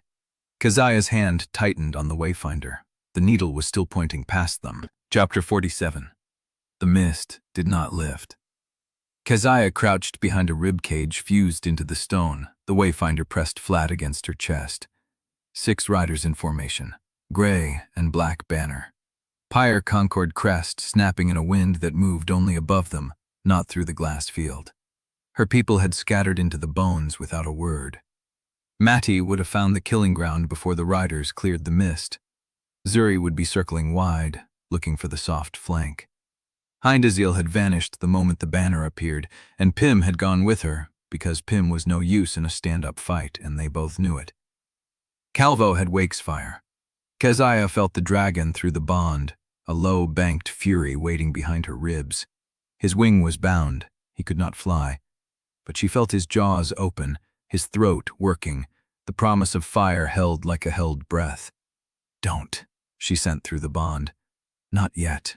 The lead rider halted 20 paces from her position, a woman with a scarred jaw and a dragon the color of old rust. She raised a hand, and the formation stopped, fanning out across the glass field. Their mounts were not the sleek arena beasts Keziah had spent weeks studying. These were patrol dragons, stockier, meaner, eyes that moved through the mist like they had learned to see without light. "Spread out," the lead rider said. "She cannot have gone far on foot. The warden wants the gray alive, but the girl's order reads no restriction." Keziah's blood went gold. No restriction. That meant kill on sight. The riders dismounted in pairs, their dragons dropping to a low guard stance. One of them pulled a glass sphere from his saddle, and when he cracked it against the stone, pale light bloomed upward, cutting through the mist like a knife through scar tissue. They were searching the bones. The first cry came from Keziah's left. A rider stumbled backward. His leg caught in a line Keziah had not seen Mati set. The tripwire yanked him off his feet, and the glass shards beneath him did the rest. He hit the ground screaming, his dragon lashing out blindly at the mist. Then Zuri came through the gap. She moved like she had been born in ambush. Her blade caught the second rider across the wrist before he could draw, and she was already gone, swallowed by the mist, leaving blood on the glass and a dragon turning in confused circles. The lead rider was shouting now, trying to reform the line, but the mist had become a weapon. Every shadow was a threat. Every skeleton held a possible enemy. Keziah felt Dandazil's presence before she saw her. The old champion rose from behind a broken skull with the silence of something that had been doing this long before the Concord knew her name. Her knife took the lead rider's dragon in the throat, and the beast went down with a sound like stones falling. The rider turned, drawing steel, and Dandazil caught her wrist, twisted, and the blade dropped. "Do you know who I was?" Dandazil asked, her voice low and terrible, before she drove her knife up under the rider's ribs. The woman fell. 3 riders left. 2 dragons. The banner had toppled into the glass, and the fabric was already staining dark with the blood running from somewhere Keziah could not see. She rose. The wayfinder was warm against her palm. The needle had not shifted, still pointing southeast, past the bodies, past the mist. But there was no past the mist without getting through the remaining riders. Keziah stepped into the open. "Here," she said. "I am here." The nearest rider turned, young, not much older than her. His dragon was a dun-colored female with a fresh scar across her snout. He raised a crossbow. "You are under Article 7 of the Pyre Concord Code," he said, his voice shaking. "Surrender, and you will be transported to Ashfall Gate for judgment." "Article 7, Keziah repeated. "That is the one that lets you kill me on sight with no restriction, is it not?" The rider's jaw tightened. "I thought so." Behind him, Matty rose from the hollow of a shattered rib cage. His arm came back. A glass sphere arced through the mist, and when it broke at the rider's feet, the explosion was not fire but sound, a concussion that sent both rider and dragon crashing into the bone field. The last rider did not wait. He vaulted onto his mount and drove it into the mist, heading east, not looking back. His dragon's wings beat once, twice, and then the mist swallowed them. Zuri materialized at Keziah's shoulder, breathing hard. "Should I chase?" "Too fast, too far." Keziah's hand tightened on the wayfinder, "and he will bring more." Dandazil was already moving among the bodies. She pulled a leather dispatch case from the lead rider's saddle, cracked the seal, and read by the pale light of the broken sphere. Her face went still. "What is it?" Dandazil held up the paper. It was short. The seal at the bottom was High Warden Samael Ikaru's personal mark, black and sharp against the parchment. "Realm-wide bounty on the Onwuamaeze bloodline," she said. "Valid at any Concord station. Proof of termination earns a fortress seat and full lineage pardon for the bearer's house." Pym stepped out of the mist, his face gray. "That is not a capture order," he said. "That is a standing death warrant." Keziah took the paper. Her name, her mother's name, a description of Wakesfire's gray hide and his missing eye. The words, outlaw bond and Article 7 classification, and no restriction. No restriction. She folded the paper and tucked it into her belt. "Now they know where we are," Zuri said. Keziah looked at the wayfinder. The needle was steady, still pointing southeast. Past the glass field, past the mist, past whatever Samuel had set between her and the thing her mother had hidden. Then we do not stay long enough for it to matter. She turned to find Wakesfire standing at the edge of the bone field, Calvo beside him, the dragon's bound wing trembling but his eye fixed on her. Through the bond, she felt his agreement. Not forgiveness, not peace. The direction was the next blow.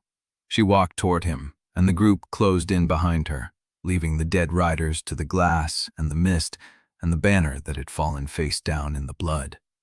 One rider had escaped. That meant the clock had started. Chapter 48. They moved southeast through the bone field, leaving the dead riders to the mist. The wayfinder's needle never wavered. Keziah kept it cupped in her palm, the glass warm against her brand, the gold filament routes pulsing with each beat of her heart. The terrain changed as the mist thinned. Bare stone gave way to cracked earth, riddled with fissures that breathed heat into the cold air. Steam rose in thin columns, curling around their ankles like fingers reaching from below. The skeletons grew sparse, then vanished entirely, replaced by a landscape of black rock and mineral stains that shimmered orange in the low light.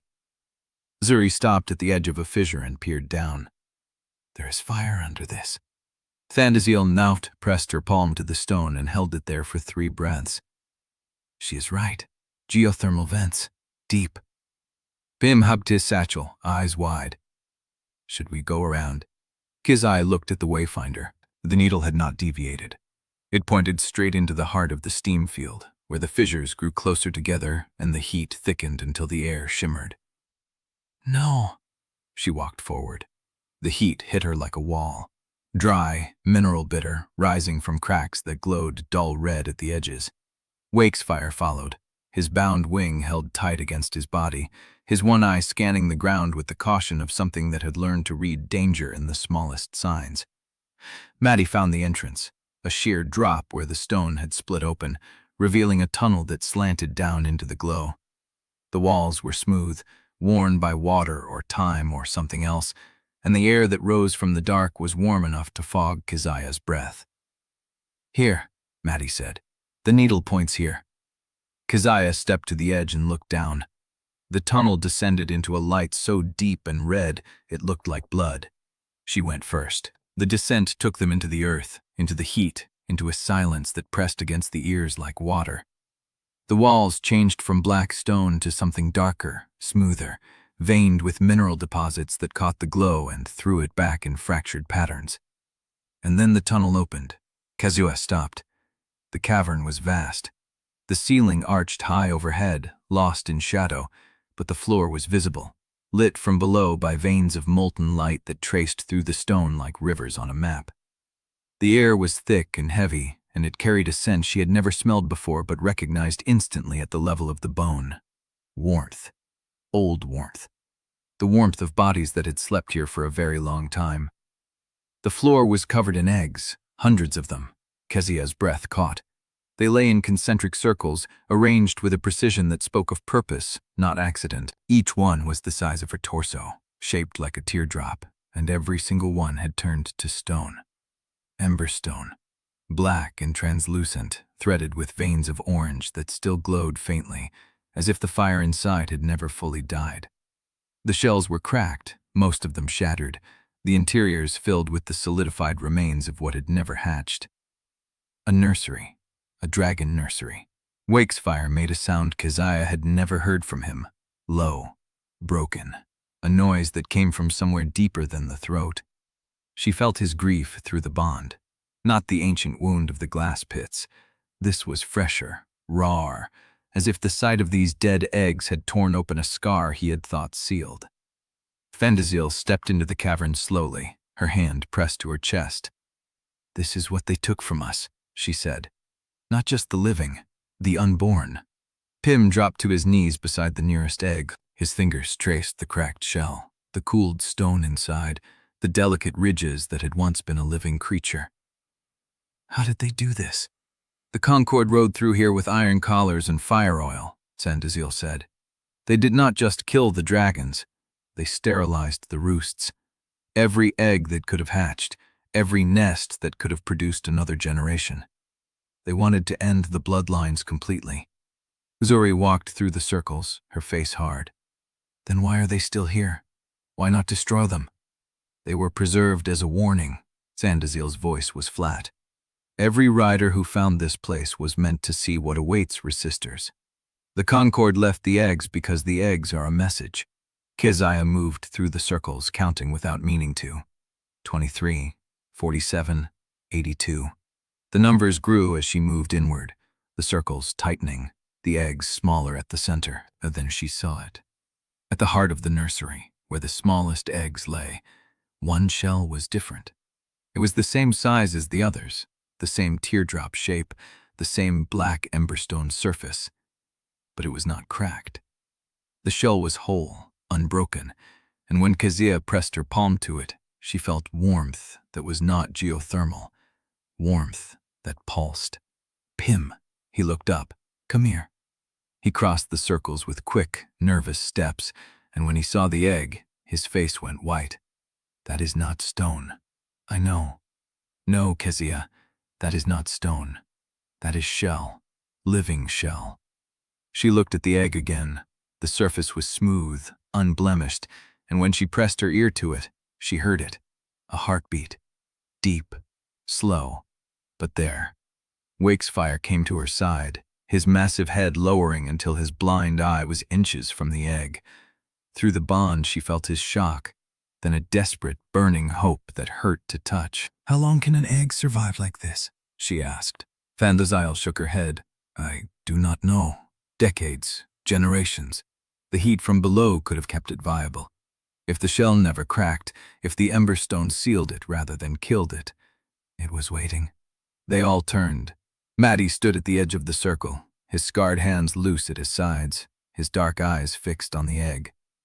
It was waiting for her. The wayfinder pulsed in Keziah's hand. The needle had stopped. It pointed directly at the egg, and as she watched, the gold filament roots rearranged themselves, tracing a new path that led from the egg to the edge of the map and beyond. The thing her mother had hidden, the target the wayfinder was tracking. It had led her here. Keziah pressed both palms to the warm shell and felt the life inside stir, as if responding to her touch. The heartbeat quickened. The shell pulsed with light from within, and then it cracked. A single line, thin as a hair, running from the apex to the base, then another, then a web of fractures spreading across the surface as the light inside grew brighter, hotter, until Keziah had to shield her eyes. The shell shattered, and the thing that emerged into the steaming air let out a sound that was not a cry. It was a call, a recognition. It was no dragon. Chapter 49. The warmth did not fade when the shell fell away. It grew. Keziah's hands stayed where they had been, suspended in the space where the egg had been, and the heat that met her was not fire. It was a pulse, alive, beating against her palms like a second heart. The creature unfolded. It was no larger than her forearm, its body slender and luminous, covered not in scales, but in something softer. Membranes of deep amber threaded with veins of gold that caught the cavern's steam light and threw it back in ripples. Its wings were not dragon wings. They were wide and fragile, translucent as stormglass fired thin, and along the trailing edge of each wing ran a line of tiny, glowing points, like embers caught in silk. It lifted its head. Its eyes found Keziah's, not dragon eyes, slit and ancient. These were round, dark, wet, and in their depths she saw something moving. Light. Images that swam beneath the surface like fish in deep water. The creature opened its mouth and let out a sound like glass humming. Keziah did not move. "Fire moth," Undesirable breathed behind her. They were bred to carry memory, sparks of it, between bonded lines across distance. "I have read about these," Pym said, his voice cracking. "They were used before the shattering to pass messages that could not be intercepted. The moth carried a seed of the sender's mind, a living letter." The moth's wings trembled. The glowing points along the edges brightened, and Keziah felt a pull in her palm, the splayed claw mark heating as if the brand was waking. The moth stepped forward. It crossed the shards of its own shell, unsteady on legs that had never borne weight, and it did not stop until its head touched Keziah's hand. The brand flared. The moth's whole body lit from within, and the images rose out of its eyes like smoke. Keziah saw a room she did not recognize. Stone walls hung with woven maps, a low table scattered with papers, and a woman standing with her back to the door. Tall, coiled dark hair streaked with gray before its time, hands that moved with the quick, precise gestures of someone who had learned to make every motion count. Her mother. Keziah knew her the way she knew her own heartbeat, the shape of the shoulders, the angle of the head, the way she stood as if expecting a blow from behind. Her mother turned. The face was older than the faded image Keziah had carried in her mind.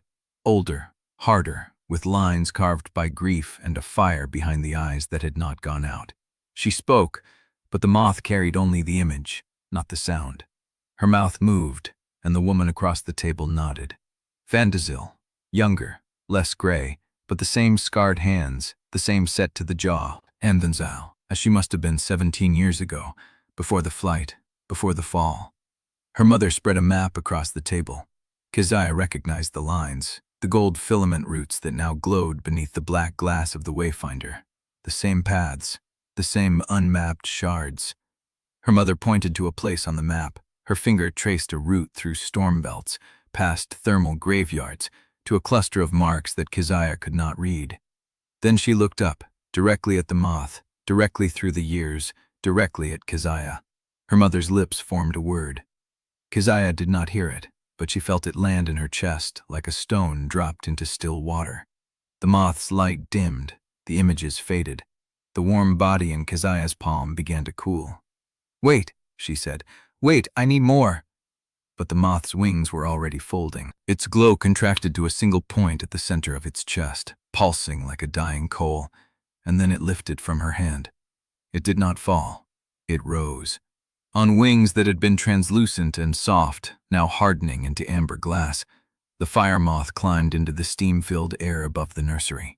The points along its wing edges flared once, bright enough to cast shadows across the cavern walls, and then it turned. Keziah felt the turn in her brand, a tug, a direction. The moth was not dying. It was leaving. "Where is it going?" Zori asked. Thandaziel's face was unreadable. "To deliver its message. The moth found its destination. Now it carries the next piece somewhere else." "But it just hatched," Pym said. "It cannot." "It is not a hatchling," Thandaziel said. "It is a messenger. It emerged because it was called. It delivered what it carried. Now it has another task." The moth was already rising toward the cavern roof, its amber body growing smaller against the dark stone, the ember points along its wings tracing a path through the steam. Keziah felt the brand pulling, not painfully, like a thread tied to her ribs, drawing her attention east. The same direction the wayfinder now pointed, the same direction the moth was going. She looked down at her palm. The splayed claw mark was still warm, still glowing faintly, and she understood that the moth had not just shown her the memory. It had marked her. "Keziah." She turned. Wakesfire stood at the edge of the egg circle, his massive head raised, his single eye fixed on her. Through the bond she felt his new understanding, not in words but in a shape that formed in her chest. He knew what the moth was. He knew where it was going. And he knew that something had just begun that could not be undone. The wayfinder pulsed in her grape. The gold filament roots had shifted again. The path from the egg now led not just to the edge of the map but to a point beyond it, a place marked by no name, no chart, no record. The same place the moth flew, the same place her mother had dust on the map 17 years ago. "Thandaziel," Keziah said, and her voice came out harder than she intended. "What was at the end of that route?" Thandaziel did not answer. She did not need to. The look on her face told Keziah everything. The old champion knew. She had always known, and she had been waiting for Keziah to find the question before she gave the answer. The steam swallowed the moth, the last ember light winked out, and Keziah was left standing in the silent nursery with a warm brand, a living map, and the terrible weight of a message that had taken 17 years to arrive. Chapter 50. Thandaziel did not look away. Her scarred hands hung at her sides, the fingers loose, ready for anything, ready to fight, ready to be struck. "Tell me," Keziah said. The words came out flat, not a demand, a door that would not close until something walked through it. The cavern breathed around them, steam curling from fissures, the drip of mineral water somewhere in the dark. The group had gone still. Zori half-turned with a question dying on her lips, Maddie's hand resting on the tool at his belt, Pym hugging the satchel like a child with a stolen loaf. Thandaziel's jaw worked. The scar across her right cheek pulled white at the edge. "I knew her mother before she was a champion," she said. "Before she was anything the Concord wanted to kill." The words fell into the silence like stones. "We grew up in the same shard chateau, lower fourth, before the collapse took the eastern tier. She was older, faster, braver in ways that should have killed her. When the bond chose her, I was the one who held her harness while she learned to trust the gray." Wakesfire's head came up, his single eye fixed on Thandaziel with something that was not accusation but recognition. "She told me what she was going to do," Thandaziel said.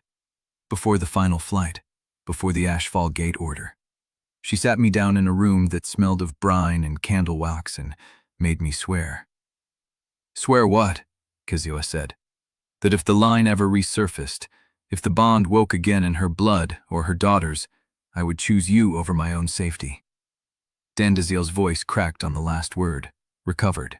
Held. She knew they would come for her. She knew the Concord would not stop at one death, and she made me promise that I would not follow her into the fire, that I would stay. Keziah felt the words land in her chest beside the moth's silent message. You stayed. I stayed. And she died. The silence that followed was worse than any sound. Thundaziel's hands curled into fists. Her breath came slow, deliberate, the rhythm of a woman who had learned to keep her grief caged so it would not eat her alive. I was supposed to be there, she said, the night they took her. I was supposed to be in the escort formation. I had a fever. They replaced me with a cadet who did not know the route. By the time I reached the storm gate, the transport was gone, and the log already listed her as transferred. Transferred, not executed. The word hung between them, and Keziah felt the shape of it shift in the dark. You believed she was alive, Keziah said. All these years, you believed. Thundaziel's eyes were wet. She did not blink. I hoped. The wayfinder pulsed in Keziah's grip. The needle swung east, steady, patient, no longer locked on the egg's living warmth. It was tracking again. Keziah looked down at the gold filament routes beneath the glass. Her mother's map, her mother's destination, her mother's message. Carried 17 years in a moth's sealed sleep. You knew where the wayfinder pointed, Keziah said. You knew the whole time. Then Daziel nodded. Once.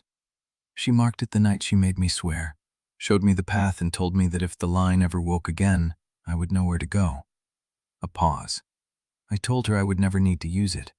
She smiled and said, You will, and you will hate me for it. The silence broke. Penn's voice cut through, thin and cracking. Then why didn't you? Because I was a coward, Vandaziel said. The confession hit like a blade between ribs. I waited. I told myself I was protecting you by keeping you in the dark. I told myself you were too young, too untrained, too broken by the life you had survived. I told myself 100 lies and fed them to the dark until I almost believed them. She took a step forward, close enough that Keziah could see the veins in her eyes.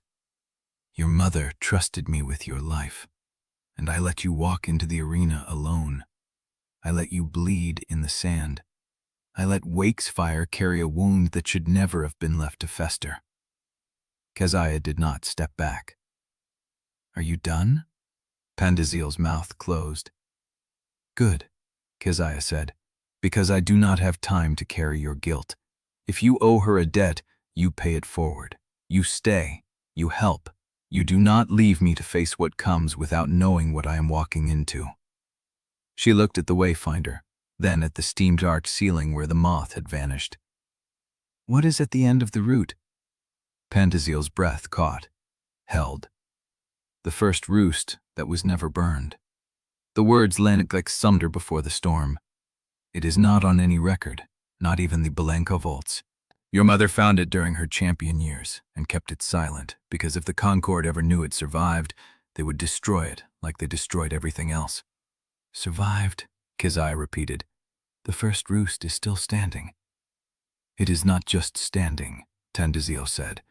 It is occupied. Before she could say more, the sound came. Not from the tunnel, not from the fissure above, from deep within the earth where the cavern walls met the dark, a vibration that traveled through stone and bone alike. A bell, slow, measured, ringing as if pulled by a rope. But there was no rope, no hand, no mechanism Keziah could see. The group went rigid. The bell rang again, and Keziah felt the brand in her palm answer, not in warmth, not in the familiar pull of Wakesfire's mind, in recognition. The temple had heard them. Chapter 51. The Bellanca estate rose from the mist like a wound that had healed wrong. Idrisi had crossed the eastern gate before dawn, had taken the servant's path through the laundry tunnels, had moved with the silence his aunt taught him in a different lifetime. But the moment he stepped into the inner courtyard, he felt the shift. The guards at the postern door did not meet his eyes. The house steward, old enough to have held him as an infant, looked through him as if he were already ash. Idrisi kept walking. The grey hall was empty, the council chamber locked. His father's study door stood a finger's width ajar, and through the gap, Idrisi heard voices arranged in the careful geometry of negotiation. Two voices, his father's, and another he knew too well. Samuel Ikaru. Idrisi stopped breathing, pressed himself against the stone where the torchlight did not reach, and listened. "The girl is already beyond the glass pits," his father said. The words came flat, rehearsed, the tone of a man reciting terms he had already accepted. "My son gave her the keeper's name and the eastern roots. Whatever happens now, the house cannot be seen to shield him." "I am not asking you to shield him." Samael's voice was mild, almost kind. "I am asking you to confirm that when the pursuit finds him, you will not interfere." A pause. "Lord Lucan, I need the answer on record." "My son is a Bellanca." His father's voice cracked on the last syllable. "He will answer for his choices." "That is not what I asked." The silence stretched until Idrisi heard his own heartbeat in his throat. Then his father said, "You will have no interference from House Bellanca." Idrisi closed his eyes. He had known. Some part of him had known since Marin pressed the satchel into his hands. But knowing and hearing were different wounds. His father had just signed him over to whatever Samuel decided to make of him. He turned from the door. The corridor stretched empty. He took it at a walk, then a run, heading for the East Archive where the old supply ledgers were kept. If he could find the routes his father used to move goods between shards, routes not registered with the Concord, he could reach Keziah before the pursuit. The archive door was locked. He reached for the pick in his sleeve. "The code changed 3 days ago."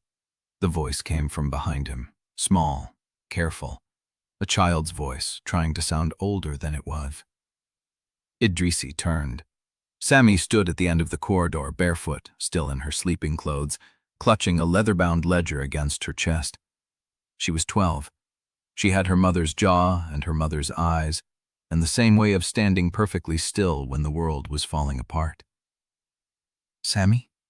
His voice came out wrong. "You should not be here. The guards are at the front gate. The house steward is listening at the study door." She stepped forward, held out the ledger. "I took this from Father's safe before he went to meet the High Warden." Idrisi took it. The leather was warm from her hands. "The code was my birth year," she said. "He never changes it." He opened the cover. The pages inside were filled with columns, dates, shard names, cargo weights, and seals, Bellanca shipping records. But the cargo descriptions did not match any legal manifest he had ever seen. Ashfall Gate, Cycle 47, 3rd quarter, unit count 14, status transferred. Ashfall Gate, Cycle 48, 1st quarter, unit count 9, status completed. Ashfall Gate, Cycle 49, 2nd quarter, unit count 22, status pending. He turned the page, then another. The numbers went back 17 years. Every transfer corresponded to a confiscation order from the Concord. Every cargo listed a unit count of people, outlaw bloodlines, bonded riders, inconvenient survivors shipped to Ashfall Gate under Bellanca's seal. His family had been paid for every one. "Sami." His throat was sand. "Do you know what this is?" "Yes." She did not look away. "I found it last year when I was looking for Mother's old letters. I did not understand the numbers at first. Then I looked at the dates." She had known. His 12-year-old sister had known their family was built on prisoner transport, and she had kept the proof. "Why did you not tell anyone?" "Who would I tell?" Her voice stayed flat, too controlled for her age. "Father? The High Warden? You?" She paused. "You were gone. You were always gone. And when you came back, you were different." The accusation sat between them, true and sharp. "Sammy, Footsteps. She grabbed his wrist, pulled him toward the servants' passage behind the archive. "You have maybe 20 breaths before they reach this corridor. Sammy, I cannot leave you here." "You are not leaving me." She pushed the ledger into his hands. "You are taking the proof so they cannot burn it." And when you come back, her voice broke for the first time. When you come back, you will tell me it was worth it. The footsteps grew closer. Multiple sets, boots with metal heels. Sammy pushed him into the passage and pulled the false panel closed. The dark swallowed him. He stood with the ledger pressed against his chest, and his sister's voice still in his ears, listening to the footsteps pass on the other side of the wall. When they faded, he moved. The servants' passage led to the old wine cellar. The wine cellar had a drainage grate that opened onto the lower canal. If he could reach the canal before the estate sealed, he could follow the current to the eastern shard line and cross into the storm wilds before he stopped. The drain grate was already open. A figure crouched at its edge, silhouetted against the canal's dim light. Slim, familiar. His aunt straightened. "You took longer than I expected," Idrisi Bellanca said. "Sami has been waiting with that ledger since midnight." Idrisi stared at her. "You knew." "I gave her the safe code." Marin's face was unreadable. "I also packed the route maps you need, a week's rations, and enough coin to buy passage on 3 different shards before the Concord flags your name." "Why?" "Because I have spent 30 years watching this house trade blood for position, and I am done." She stepped aside, gestured to the open grate. "The canal runs east. The storm wilds are 2 hours beyond the outer shard line. If you fly hard, you might reach them before Samuel's riders close the gap." Idrisi did not move. "What about you?" "I will be here when the High Warden asks where you went." Marin's mouth curved. "And I will tell him I have no idea what happened to his prisoner, because I will be very busy burning the rest of the ledgers." The canal water lapped against the stone below. Idrisi looked at the open grate, then at his aunt, then at the ledger still warm in his hands. He was out of time. He was out of choices. He went. Chapter 52. The temple bell's resonance faded from Keziah's bones, and the silence that followed was wrong, not quiet. Listening. She felt it through the bond before Wakesfire moved. A shift in the air pressure, something large displacing the night above them. The storm had not returned, but something else had taken its place, circling the broken dome with lazy, patient hunger. "It knows we are here," Banzaziel said. Her hand was already on her knife. Keziah's brand pulled east, toward the occupied Roost she could not yet see, but the predator was not coming from that direction. It dropped from the clouds without warning, a shape the storm could not hold. Wingspan longer than the temple's shattered nave, hide the color of old blood and wet ash. No dragon. Something older. Its head swiveled on a neck too long for any creature that flew, and its eyes caught the last glow of the fire moth's amber wing light like embers held in the dark. Zuri had the fire going before Keziah could give the order. Maddie was already pulling the packs behind the altar stone. Pim vanished with the satchel pressed to his chest, and Keziah heard his breath catch as the creature banked above the dome and let out a sound that was not a roar. A call. The same call Wakesfire had recognized at the burned temple, the one that had been waiting for them. "He knew," Keziah said. The words came out cold. "Samuel knew we would come here." The creature dove. Wakesfire met it before Keziah could mount, his bound wing dragging but his body onges moving with the old fury of something that had killed before. He hit the predator mid-air, claws raking, and the impact sent both of them rolling across the temple's cracked stone floor. Keziah ran. She did not think. She threw herself onto Wakesfire's back, felt his pain through the bond like a spike driven through her own ribs, and grabbed the harness with hands that remembered every fall she had ever taken. "Fly me," she said. He did. The bond opened, and the world narrowed to the space between his shoulder blades and the creature's throat. The temple was too small for a real fight. Pillars broke as Wakesfire drove the predator into the wall, and Keziah felt each shard of stone through his hide. The creature's tail wrapped around his foreleg and pulled, and she heard Wakefire's wing joint scream. She did not have a blade long enough to reach the thing's neck. She did not have time to find one. So she leaned forward, pressed her branded palm to Wakefire's shoulder, and let the shared wound transfer take them both into the kind of flight that should have killed her. The creature's blood was hot and smelled of old iron.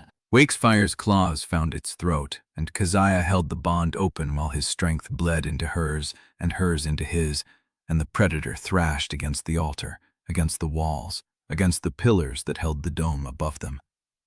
Dandazil's knife took one of its eyes. Zuri's fire caught its wing. Matty's wire wrapped around its throat and pulled tight. And Keziah, with Wakefire's fury roaring through her chest, drove her mother's ring into the soft place beneath its jaw and twisted. The creature went still. The silence that followed was not peaceful. It was the silence of a held breath, waiting for the next blow. Keziah slid off Wakefire's back and landed on knees that did not want to hold her. The bond was quiet now, but she could feel the damage. His wing, his ribs. The old wound reopened and the new one bleeding. The predator lay dead at the center of the temple floor, its body blocking the path to the eastern exit. Calvo was already at Wakefire's side, pressing bandages to the wing with hands that did not shake. Pym emerged from behind the altar, pale and shaking, and began counting the creature's ribs. "It is not a dragon," he said. "It is not anything I have read about." "It is a wild thing," Thendazil said. "The Concord cannot control them. They drive them." "Drive them where?" Zuri asked. "Toward anything that bleeds." Thendazil knelt beside the creature's head and ran her fingers along its jaw. "They use scent lines and thermal lures. If something is bleeding in a place they want destroyed, the wild things come." Keziah's chest went cold. "We are bleeding," she said. "Wakesfire has been bleeding since the glass pits." Thendazil looked at her. The silence said everything. Keziah turned and walked to the creature's flank. The hide was thick, but she found what she was looking for. A small, black-gray barb, no longer than her finger, lodged deep in the muscle near the spine. She pulled it out. The barb was not natural. It had ridges, sharpened edges, a small seal at the base that caught the dying firelight. Concord forged. Samael had not sent riders to track them through the storm wilds. He had sent something that could not be reasoned with, could not be bribed, could not be turned. He had turned the wilds themselves into weapons. Keziah held the barb up so the others could see. "He knows where we are," she said. "He has known since we left the temple, and he is driving everything that hunts in these storms toward us." The fire crackled. The thing bled into the temple floor, and somewhere in the dark beyond the broken dome, another call rose, fainter, further, but closer than it had been. Chapter 53. The creature's blood pooled in the cracks between the temple stones, steaming where it touched the cold. Pym crouched beside the body, his hands moving over the hide with the careful dread of someone who knew he should not be touching it at all. The firelight caught his face, pale, jaw tight, eyes moving too fast. Keziah watched him count the ribs again. He had already done it twice. "It is not a dragon," he said. "I told you that. You told us, but I did not tell you what it is." He sat back on his heels. "I do not know what it is. I know what they called it." "Who called it what?" Dandazil asked. "The Concord archive." Pym's voice dropped. "The sealed section, the one I found before the alarm went off." Keziah's hand went to her collar. The fishbone needle was there, still threaded through the fabric. She pulled it free and used it to pick at the blood drying under her nails. "What did you find in that section?" Pym did not answer at first. He reached into his satchel and pulled out a folded sheet, creased and smudged, the edges burned in a way that looked deliberate. He held it like it might bite him. "Records," he said. "Listings, names and numbers. The Concord has been tracking something for decades. They have a word for it." He unfolded the paper. Keziah stepped closer. The writing was cramped, angular. The ink faded in places where water had touched it. Columns of dates and locations, symbols she did not recognize. "What word?" Pym looked up. His eyes could not hold hers. "Ember Air." The fire popped. The creature's blood hissed. Dandazil's face went hard. "Where did you see that term?" "Listed under the bloodline classifications." Pym's voice shook. "Third cycle records. The ones that were supposed to be destroyed. They were not destroyed. They were moved." "Moved where?" Keziah asked. "The sub-archives. The one under the cistern." Pym swallowed. "The one I was in when the alarm went off. The page I stole was one of them. I thought it was about the bond lines. It was. But it was also about something else." He held the paper out. Keziah took it. She did not read it immediately. She held it in her branded hand and felt the bond stir Wakefire's attention through the thread, sharper than it had been since the fight. "Ember heir," she said. "That is what they called my mother." "Yes, that is what they call me." Pym nodded. "And the others?" His voice cracked. "There are others." The silence that followed was not like the creature's death. It was thinner, higher, a note held too long. Zuri stepped forward. "What do you mean, others?" Pym's hands were shaking. He pressed them flat against his thighs, trying to steady them. The Concord classified inherited bond carriers as Ember heirs. They listed them by bloodline and birth year. They marked dormant, awakened, or terminated. He took a breath. They did not kill all of them. Some were monitored. Samal ordered observation instead of execution for children with dormant marks. "Why?" Mati's voice was low. "I do not know. The record does not say." Pym looked at Keziah. "But the dates go back 40 years. There are names on that list. Children who were watched but not taken. Children who would be adults now." Keziah's hand tightened on the paper. "Children who do not know what they are." Pym nodded. Wakefire's pain flickered through the bond, and Keziah steadied herself against it. The creature's marb was still in her other hand. The Concord forged seal caught the firelight. Samuel had known. He had known about the bloodline for years. He had known about the children. He had chosen which to kill and which to leave walking, waiting, breathing. "You are saying," Keziah said slowly, "that I am not the only one. No, that there are others like me, walking around Halkirun, in the lower shards, in the training roosts." Pym's voice was barely audible. "Yes." Undesirable had not moved. Her eyes were fixed on the paper in Keziah's hand, and the firelight carved shadows into the lines of her face. "I did not know," she said. "I swear to you, Keziah, I did not know." Keziah believed her. It made it worse. If Undesirable did not know, if the records had been buried deep enough that even the woman who carried her mother's oath had not found them, then Samuel had been playing this game longer than anyone had realized. And Keziah was not the target. She was one of many. She turned the paper over. There was more writing on the back, fainter, cramped into the margins. Dates, locations. A single word underlined twice. Keeper. Footsteps. Outside the temple, Keziah's head snapped up. The group went still. The fire hissed. The creature's blood still pooled. And from beyond the broken dome, through the cracks where the storm wilds pressed against the stone, footsteps did not stop. They grew closer. Keziah folded the paper and pressed it into her belt.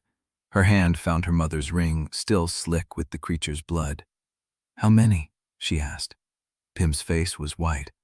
"How many what?" "Children, on the list. How many were monitored?" Pym's mouth opened, closed, opened again. 12, he said. 12 names. Keziah. The footsteps stopped at the temple threshold. Keziah turned to face the entrance, her branded palm raised, Wakefire's awareness sharp and ready in her chest. The stormlight flickered, and the figure in the doorway was not a rider. Chapter 54.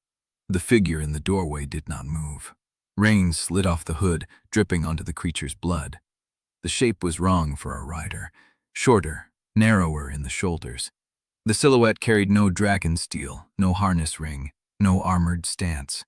Keziah's hand stayed raised, the bond hummed ready. Undesirable stepped forward. She did not draw a weapon. She stopped 3 paces from the threshold and stood in the firelight, where the stranger could see her face.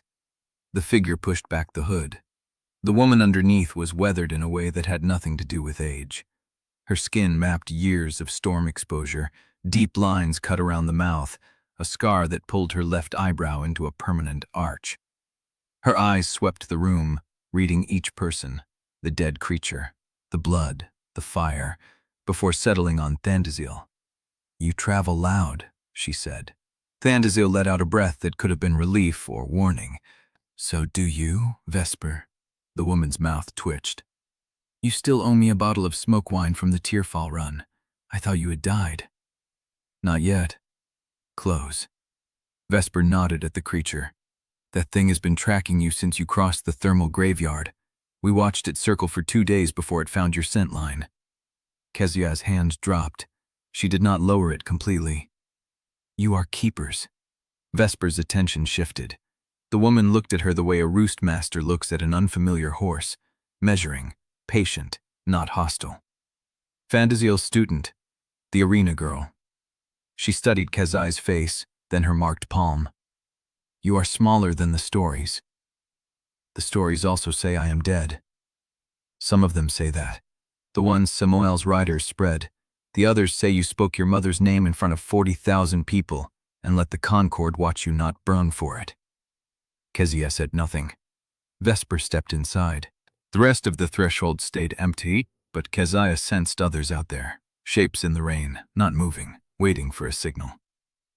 You killed the predator, Vesper said. Yes, with a ring. Keziah's hand went to her mother's ring. The creature's blood had dried dark in the grooves of the metal. It was what I had.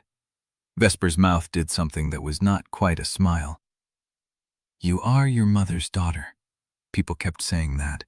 Keziah did not know if it was praise or warning.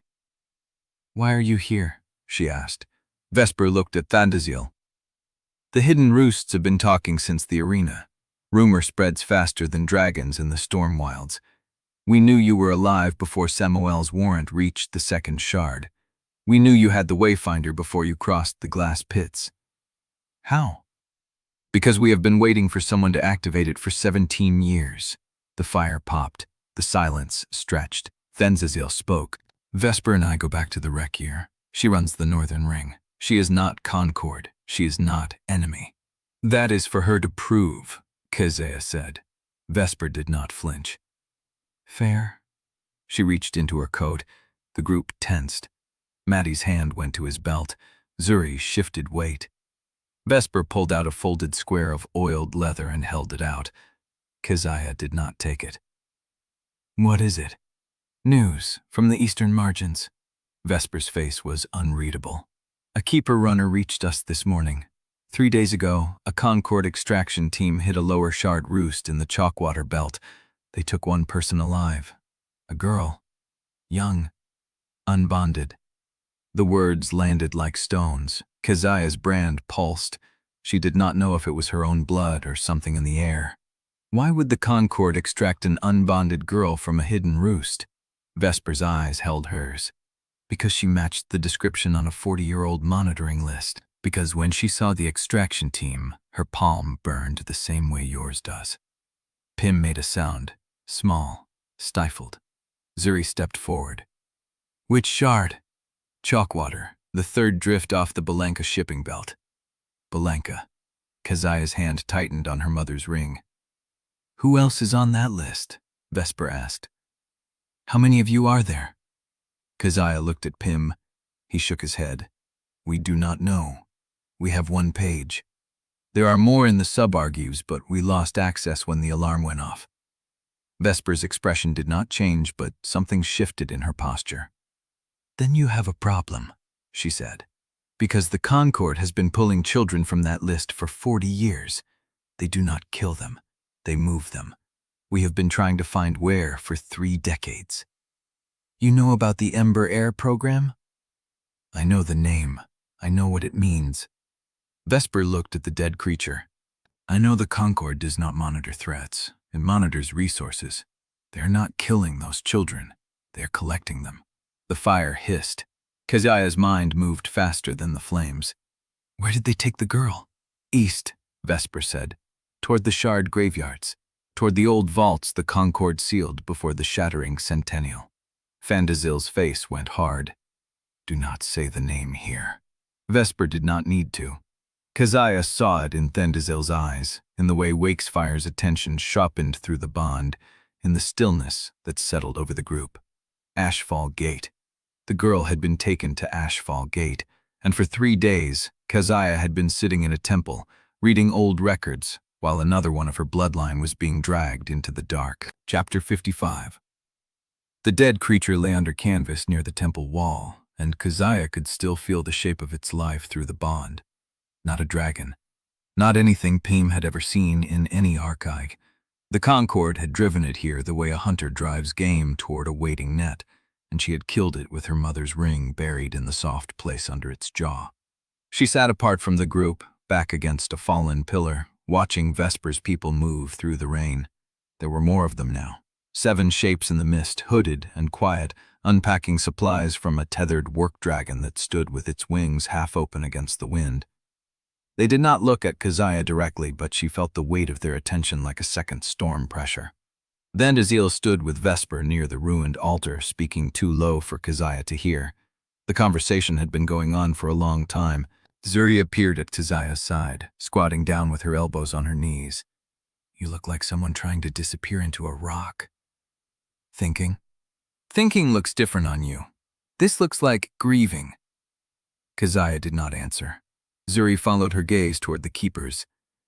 "They keep looking at you, not staring, the way you check a rope before you trust your weight on it." "I noticed. Are you going to talk to them, or are you going to sit here until the rain soaks through your bones?" Keziah pushed herself up. Her legs were stiff from sitting too long in the cold. The brand in her palm had settled to a low ache, the directional pull east constant now, as familiar as her own heartbeat. She walked toward the altar. Vesper saw her coming. The keeper's scarred eyebrow lifted. "We were about to call you over." "I gathered." Undesirable stepped back, giving Keziah room. Vesper studied her with the same measuring look she had used at the threshold, but softer now, or at least less armored. "The Northern Ring has been waiting for you since the arena," Vesper said. "Not by name, by mark. We knew someone had activated the Wayfinder. We knew someone had spoken the dead champion's name before the Concord and survived the hour. What we did not know was whether that someone would come east or run." "I am still deciding." "No, you are not." Vesper's voice was flat, not unkind. "You killed a predator with a ring. You crossed the glass pits with a dragon who cannot fly. You are sitting in a temple the Concord burned 40 years ago, and when I told you another Ember heir had been taken, you did not ask for proof. You asked where." Keziah said nothing. "The keepers need to know what you are," Vesper said. "Not to use it, to decide what to do with their own. What I am is a fishmonger who got branded by a dragon and dragged up the Ember Stair. You are the Ash Crown." The words landed like a stone dropped into still water. Keziah's hand went to her mother's ring. "I did not ask for that title." "Does not matter. The arena gave it to you the moment you spoke your mother's name. The keepers took it from the arena and carried it through every hidden roost between here and the eastern margins. You are the Ash Crown whether you wear the name or not." Keziah looked past Vesper at the shapes in the rain. None of them had moved, but she felt the shift in their stillness. They were listening. "I am not a symbol," she said. "You are what the Concord fears. That is the same thing in this territory." Undesirable spoke. "She is right, Keziah. The keepers have been waiting 17 years for someone to carry the Wayfinder east. They need to know you will not fold when the Concord comes. And if I fold? Then they scatter, go back to hiding, watch the Concord pull every Ember heir out of the dark one by one." Keziah looked at her marked palm. The splayed claw stared back. "I have 11 others I have never met," she said. "A girl from Chalkwater being dragged to Ashfall Gate, a dragon who cannot fly, a group of people who trusted me enough to follow me into the storm wilds. I do not have time to be a symbol." Vesper smiled. It was not a warm expression, but it was not cruel either. "Then be the thing the symbol points at." She reached into her coat and pulled out a square of folded oilskin. "The Northern Ring has been tracking Concord prisoner movements for 3 years. This is the first time we have a confirmed destination on an Ember heir extraction." Keziah took the oilskin. It was warm from Vesper's body. The extraction team that took the girl from Chalkwater was small. 3 riders, 1 transport skiff. They are moving her through the shard graveyards instead of the direct routes. "Why the graveyards?" "Because the direct routes are watched. The Concord knows the keepers have eyes on the main shard passages. The graveyards are dead stone, no settlement, no trade, no reason for anyone to be there. They think it makes them invisible." Keziah folded the oilskin. Inside was a hand-drawn map, charcoal on rough parchment, showing the drift lines of the eastern shard graveyards. A mark had been made near the central cluster, a small crosshatch. How old is this intelligence? 3 days. The extraction happened before dawn. My runner reached me at dusk. 3 days. The same 3 days Keziah had spent reading records in the temple while the girl was being moved. She folded the map and tucked it into her belt. "The keepers want acknowledgement," she said. "Fine. I acknowledge what happened in the arena. I acknowledge the Wayfinder. I acknowledge that the Concord is collecting Ember heirs instead of killing them. But I am not staying here to be crowned." Vesper's expression did not change. "Where are you going?" "East. To the graveyards. To the girl." "The graveyards are 3 days' flight even on a healthy dragon. Wakesfire cannot fly." "Then I walk." The rain had eased to a thin mist. The fire in the temple had burned down to orange coals, and the shadows of the keepers stretched long across the cracked floor. Vesper looked at Undesirable. Something passed between them, old knowledge, old understanding. "The keepers can give you supplies," Vesper said. "Route guidance, a contact in the graveyard margins who watches the Concord's movements. But we cannot give you time, and we cannot give you wings." "I know. Then you should leave before dawn." Keziah turned to go back to the group, but Vesper's voice stopped her. "One more thing." She looked back. "The title," Vesper said. "Ash Crown. It is not something the keepers invented. It was your mother's name before the Concord erased it." Keziah's breath caught. "What?" "Your mother was the Ash Crown long before you. She carried the same name through the lower shards, through the tournament, through the champion years." Vesper's voice was quiet. "The keepers did not give it to you. You earned it the moment you carved her memory back into the arena stone." Keziah stood motionless. Her mother had been the Ash Crown. Her mother had carried this name, this weight, this target on her back, and no one had told her. Not Undesirable, not Calvo, not the archives Pym had risked his life to pillage. She looked at Undesirable. The older woman's face was unreadable. "You knew." Undesirable did not deny it. "I knew." "When were you going to tell me?" "When you were ready to hear it, when the name meant something you could carry instead of something that would crush you." Keziah's hand tightened on her mother's ring. "I am carrying it now." She walked back to the group without waiting for a response. Wakesfire met her at the temple's broken door. His bulk filled the opening, one eye milky and blind, the other fixed on her with an intensity that made her stop. "You heard." It was not a question. Every word. She carried the same weight. His voice through the bond was old stone. She carried it until the Concord could not stand the sight of it. Then they tried to bury it with her. They did not bury it. No. Wakesfire lowered his head until his brow brushed her shoulder. They buried her. The name survived. Keziah pressed her palm to his jaw. The bond hummed between them, warm and alive and full of shared grief. "I am not her," she said. "You are the next thing." The thing she made possible. The temple was quiet behind her. The keepers had stopped moving, as if the night itself was waiting for her to decide. She looked east. Somewhere in the shard graveyards, a girl with a burning palm was being dragged toward Ashfall Gate. The fire moth was out there too, carrying another piece of her mother's message toward an unknown recipient. 11 other Ember heirs existed somewhere in the realm, and Keziah did not know if they were free or already in chains. She did not know how to fly with Wakefire's wings still broken. She did not know how to reach the graveyards before the extraction team vanished into the dark. But she knew one thing. Her mother had been the Ash Crown, and the Ash Crown did not stay still while the Concord took her bloodline one child at a time.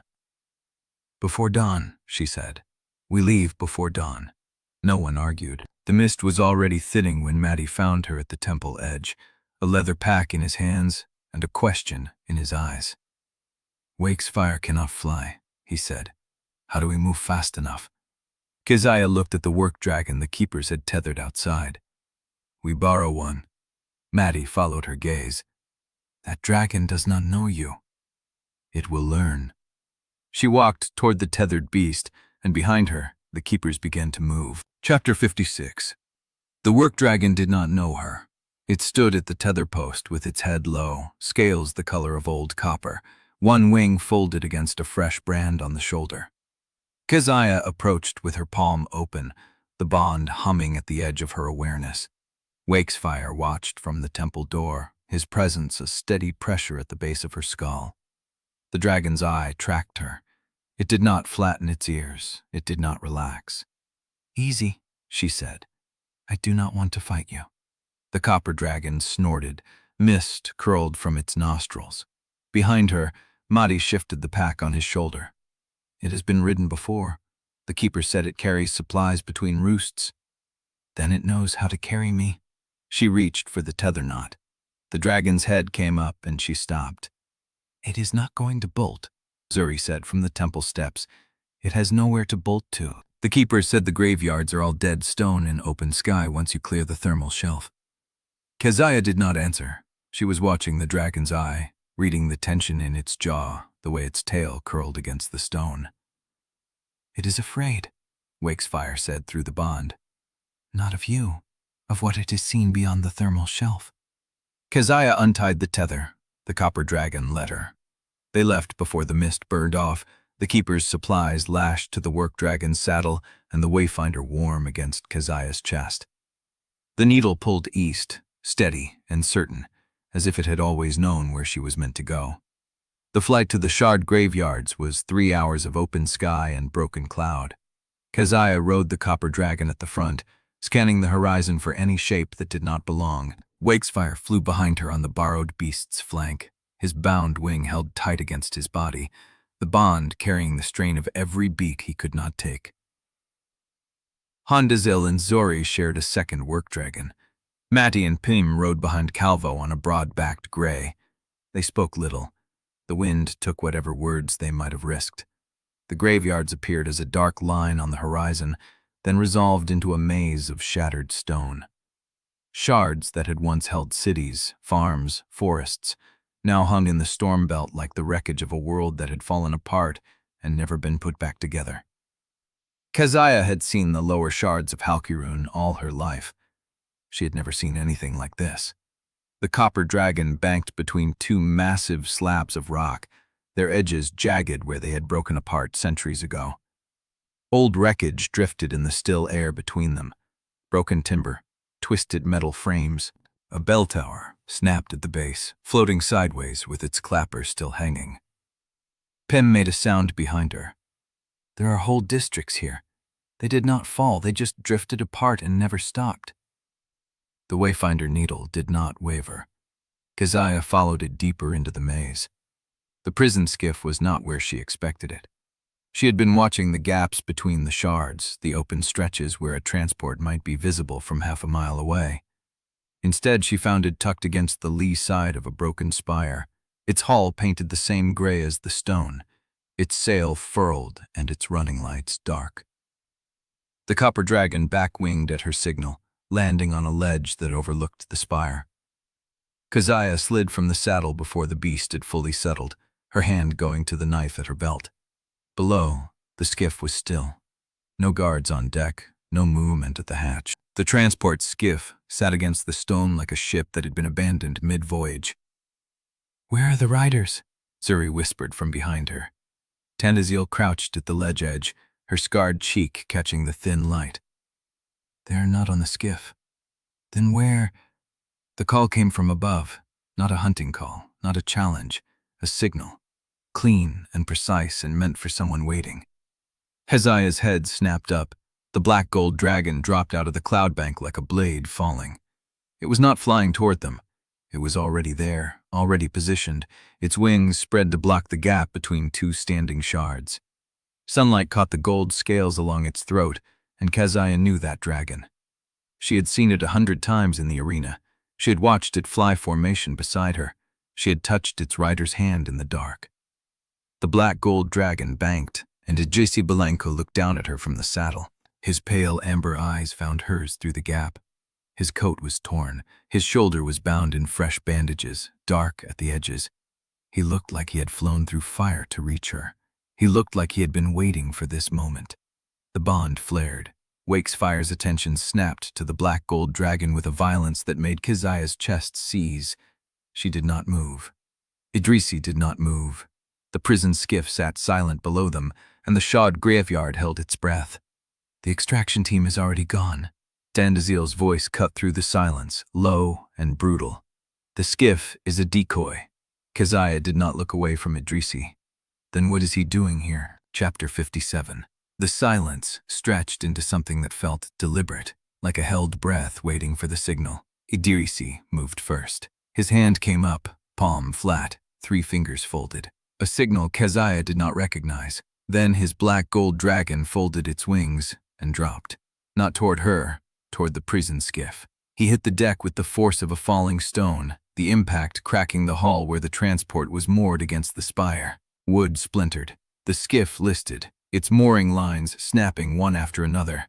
Shapes erupted from the shadows inside the wreckage. Riders, 3 of them, armored, armed, positioned in the hold where they had been waiting for the signal to spring. Keziah understood in the same instant. The black gold dragon's claws tore through the aft hatch. They had not been meant to find an empty decoy. The trap had been set for them to board. Idrisi crashed through the first rider before the man could clear his blade, his shoulders slamming into the armored chest, driving them both into the far wall of the cabin. The second rider came up with a crossbow, the bolt already seated. Idrisi pivoted. The bolt took him through the left shoulder. Keziah heard the impact before she saw it, the wet punch of metal through meat. Idrisi staggered but did not go down. His hand caught the bolt shaft, snapped it, and he kept moving toward the third rider who was dragging a boy-sized shape toward the far hatch. The copper dragon shrieked beneath her. Keziah was already moving, her boots hitting the skiff's deck, the bond howling with Wakefire's fury as he tried to follow and could not, his bound wing refusing the dive. She did not look back. The cabin was narrow and dark, lit by a single storm lamp swinging from a hull beam. The third rider had the boy pinned against the far wall, one hand clamped over the child's mouth, the other holding a knife to his throat. The boy's eyes found hers, dark, wide, terrified. A brand on his palm, raw and red, the same splayed claw shape, the same mark she carried. Keziah threw her mother's ring, not at the rider, at the storm lamp. Glass shattered, oil caught, flame raced down the swinging chain and the cabin went dark and roaring at once. The rider shouted, released the boy to shield his face. Keziah crossed the distance in 3 steps, drove her knife into the hinge of his jaw, and felt him fold. She caught the boy before he hit the deck. His body shook against hers, small and rigid with terror. She could feel his heartbeat through the brand, the same pulse she had felt in her own palm when Wakesfire first marked her. "Come on," she said, her voice raw. "Come on, I have you." The boy did not speak. His hand found her collar and held. Behind her, Idrisi was on his knees, one hand clamped over the broken bolt in his shoulder, the other still gripping the blade he had taken from the second rider. His face was gray with blood loss, his pale amber eyes finding hers through the smoke and flame. "Bellanca channels," he said, the words wet and forced. "The manifest? It's in the aft locker. They used Bellanca routes to move him." Keziah looked past him at the open locker, the leather-bound ledger spilling its pages across the burning deck. House Bellanca. The same name stamped on the Ashfall Gate transports, the same name carved into the prisoner records, the same name Sammy had stolen the ledger to expose. "Can you fly?" she asked him. Idrisi shook his head. Keziah dragged him up anyway, the boy pressed against her side, the copper dragon screaming from the ledge above. The bond flared. Wakesfire was already descending, his bound wings screaming in protest, his claws finding the skiff's rail as the flames climbed higher. He could not carry all of them. She looked at Idrisi. He looked back, and she saw the understanding pass across his face. "Take the boy," he said. Keziah wanted to argue. She had no time. She hoisted the child onto Wakefire's neck, the boy clinging to the gray scales with shaking hands, his brand pulsing in time with hers. "Lead him," she told Wakesfire through the bond. "Get him to Calvo." The dragon's eye found hers, and she felt his refusal like a blow. "I will not leave you. You will not lose me either. Go." The skiff groaned beneath her. The flames had reached the fuel store. Wakesfire launched, the boy pressed flat against his neck, the bound wing catching the thermal at the last possible instant. Keziah watched them clear the gap, then turned back. Idrisi was still on his knees, the blood pooling beneath him. She caught his arm, hauled him toward the rail.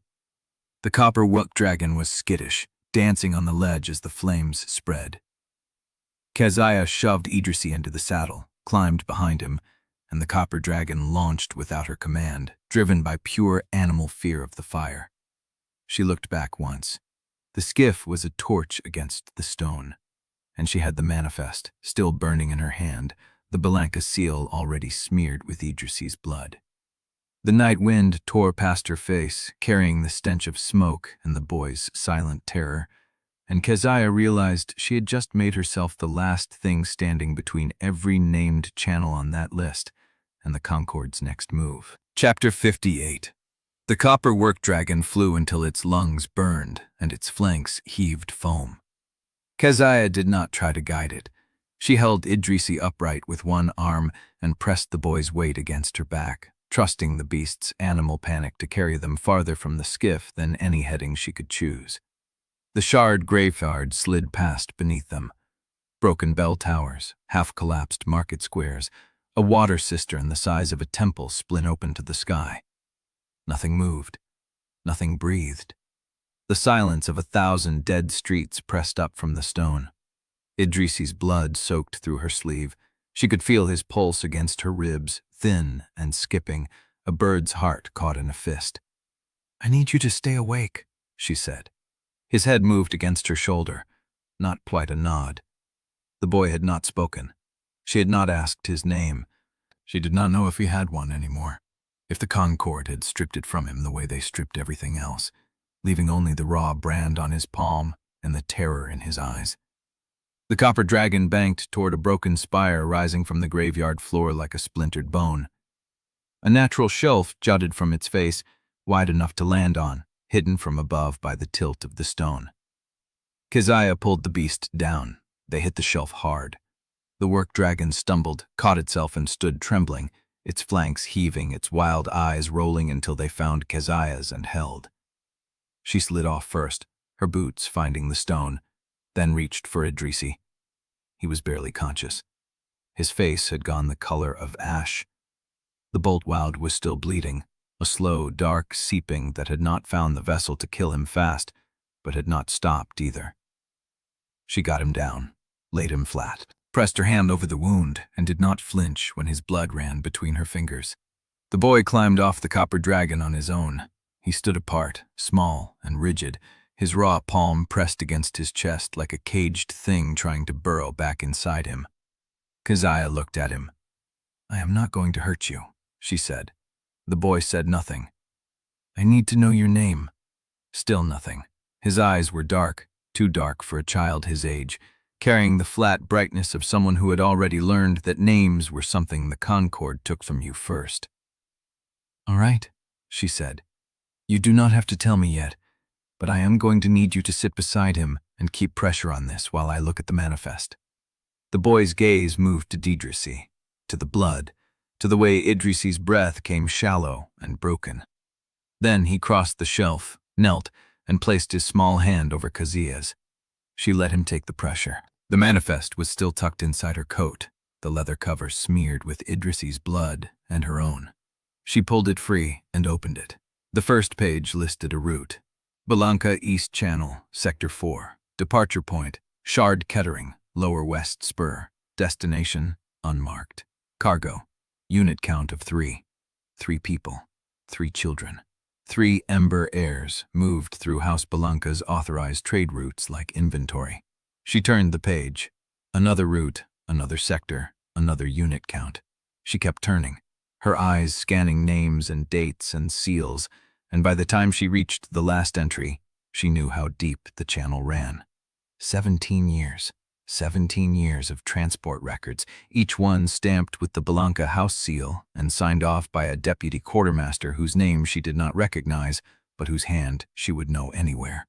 It was the same looped script from the Ashfall gate ledger, the same hand Sammy had stolen from her father's safe. Keziah closed the manifest. The boy was still pressing on Idrisi's wound. His small hand had not moved. His eyes had not left her face. "You found something," he said. His voice was raw, scraped hollow, but it was a voice. "Yeah," she said. "I found something." He looked down at Idrisi. "Is he going to die?" "I do not know. He saved me." Keziah did not answer. She did not know what to say about Idrisi that would not sound like a betrayal or a promise she could not keep. The boy's eyes found hers again, and this time there was something in them that had not been there before. Not trust, not hope. Something older, a flicker of recognition that had nothing to do with sight. His brand was glowing. The raw, splayed claw mark on his palm, the one that had been burned into him by the extraction team, that had gone dark when Keziah pulled him from the skiff, that had sat dead against his skin like a scar that had never been alive, was pulsing with amber light. Warm, rhythmic, in time with hers. Keziah felt it through the bond before she understood it. A double pulse, like two hearts beating in the same chest, hers and his and Wakesfire's, all three striking the same note. The boy's eyes went wide. "You feel it," he whispered. "Yeah. What is it?" She did not have time to answer. The bond flared. Wakesfire was already airborne, the boy still on his neck, Calvo's hands on the child's shoulders, the two of them vanishing into the mist. He had not argued, he had not refused, he had taken the boy and flown, because she had commanded it, and because the bond would not let him do otherwise. But through that bond, she felt him now. Not the pain of his bound wing, not the exhaustion of the flight. Something else. A reaching. Like a hand stretched into dark water, searching for something he could feel, but could not see. Keziah. His voice in her skull, ancient and heavy and trembling at the edges. There are more. She did not ask what he meant. She already knew. Two more. Buried deeper than the graveyard, deeper than the stone they stood on, somewhere below the silt of years and silence, sleeping in blood that had not yet woken. The boy's hand found hers. His fingers were cold, his grip was small. "Do not leave me here," he said. "I am not leaving you anywhere." She said it like a fact, like the sun rising, like the storm that would come whether they were ready or not. The copper dragon stirred behind her, its fear settling into something quieter, something watchful. It had stopped trembling, its eyes had stopped rolling. It was looking at her the way Wakesfire looked at her, like she was something it had been waiting to find. And then the boy screamed. Not a shout, not a cry, a scream. His body went rigid, his hand crushing hers, his eyes fixed on something past her shoulder. She spun, following his gaze. A sigil, burned into the stone of the spire behind them. A circle, split by a descending line, crossed at the base by a horizontal slash. It looked like a pendant, or a brand, or a grave marker. The boy's mouth was open, his breath coming in gasps, his brand flaring so bright it cast amber shadows across the stone. "I know that mark," he said. "He used it. He used it on the place where they keep them." "Who?" "Samael. He burrowed it into the door where the dragons sleep under chains." "They are not dead." She said, "They are not dead. He just keeps them down there. He keeps them, and he waits." He broke off, his whole body shaking. Keziah caught him, held him, felt his brand burning against her skin. And through the bond, Wakefire's reaching found a second echo, deeper than the first, farther, but alive. Chapter 59. Calvo had not spoken since he knelt beside Idrisi. His hands moved with the economy of a man who had learned to measure blood in heartbeats, cutting away the torn coat, packing the wound with cloth and pressure, not wasting breath on comfort. The boy sat pressed against the stone wall, watching, his brand still pulsing a faint amber that ebbed and flowed like a tide Keziah could feel through her own palm.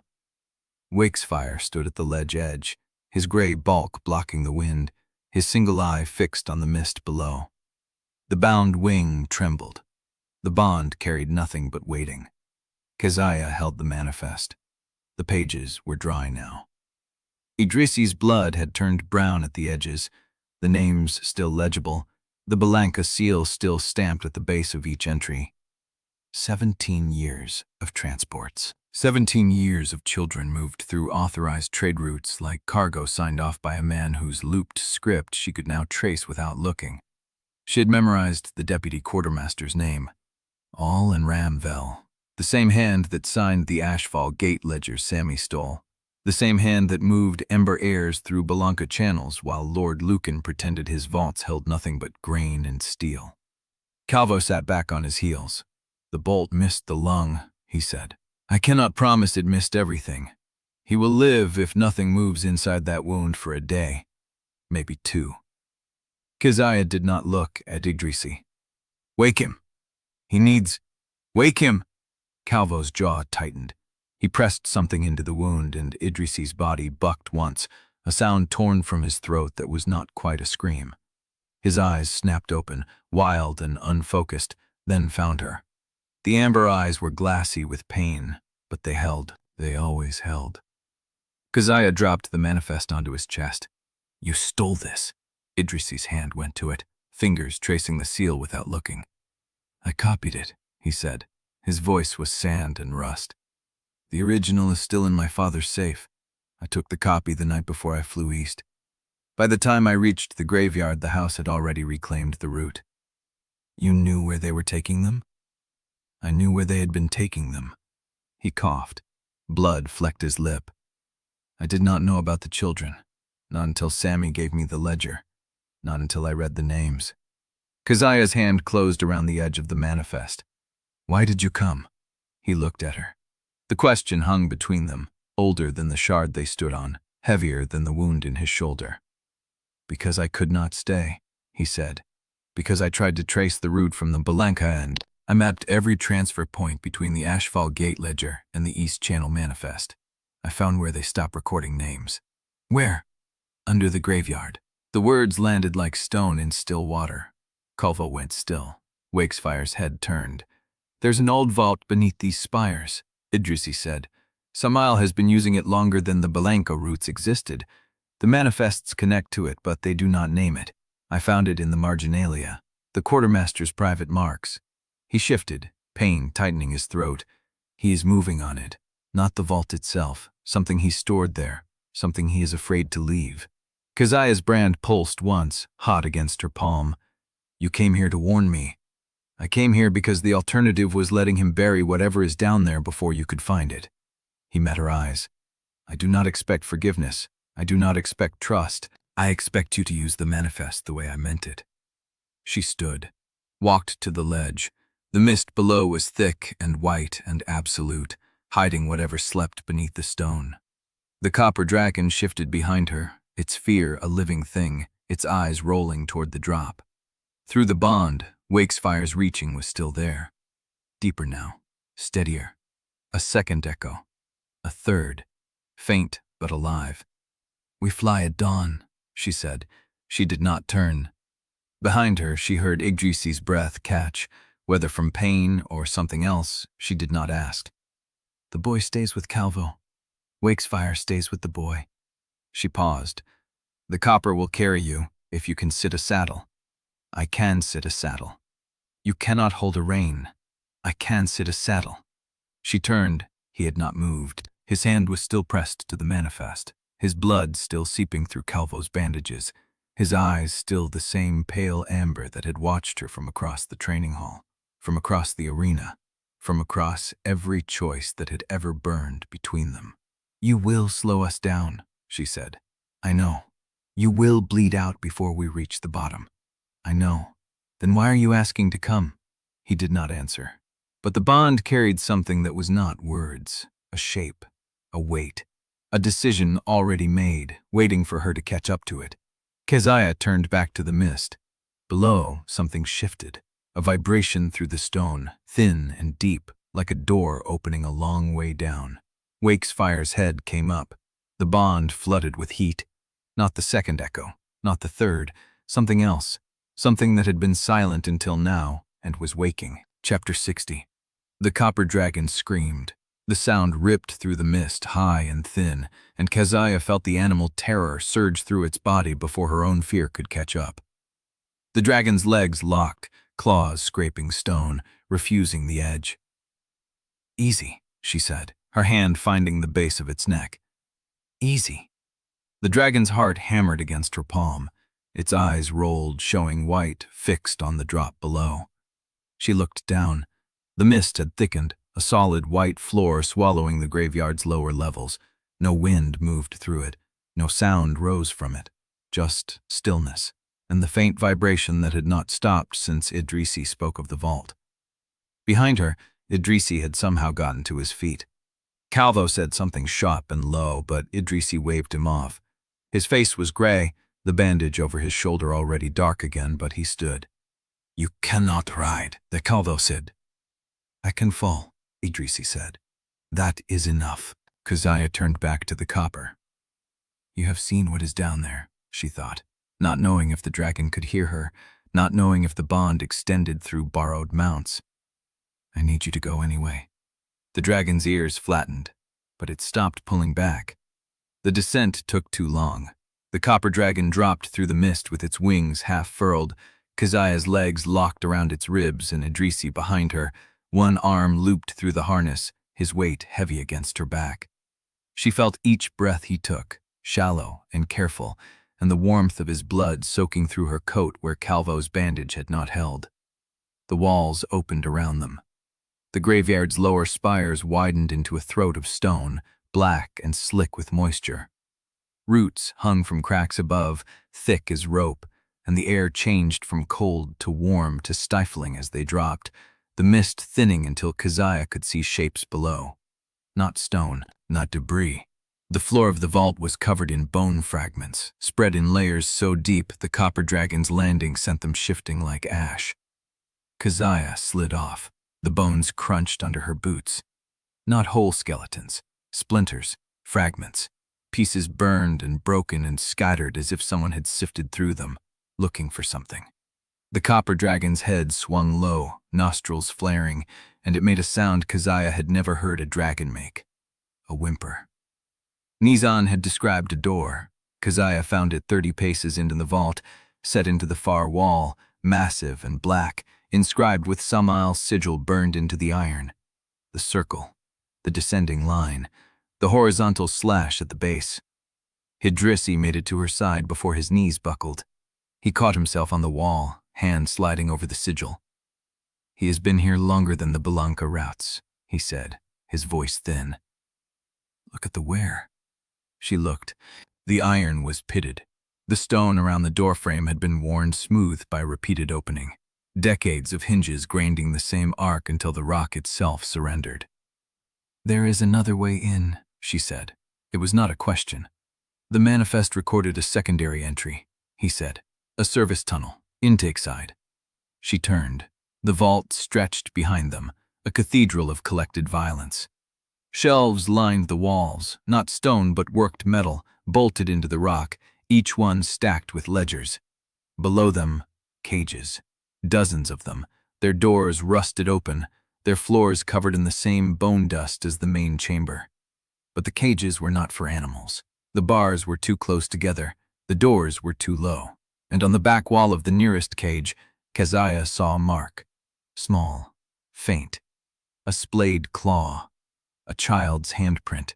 She did not let herself look at it long. She moved. The service tunnel was exactly where Idrisi said it would be. A narrow passage hidden behind a collapsed shelf that she would not have noticed if the copper dragon had not shied from it, refusing to go near the gap. She went alone. Idrisi could not follow. She told him to stay with the dragon and not die while she was gone, and he laughed, a wet sound that cost him. The tunnel sloped down. The air grew hotter. The walls changed from worked stone to raw rock, and then to something else. Glass. Fused crystal, layered and dark, embedded with shapes that caught her light and held it. Bones. Dragon bones, melted into the walls. She had seen this before. The glass pits. But this was not a killing ground. This was a building.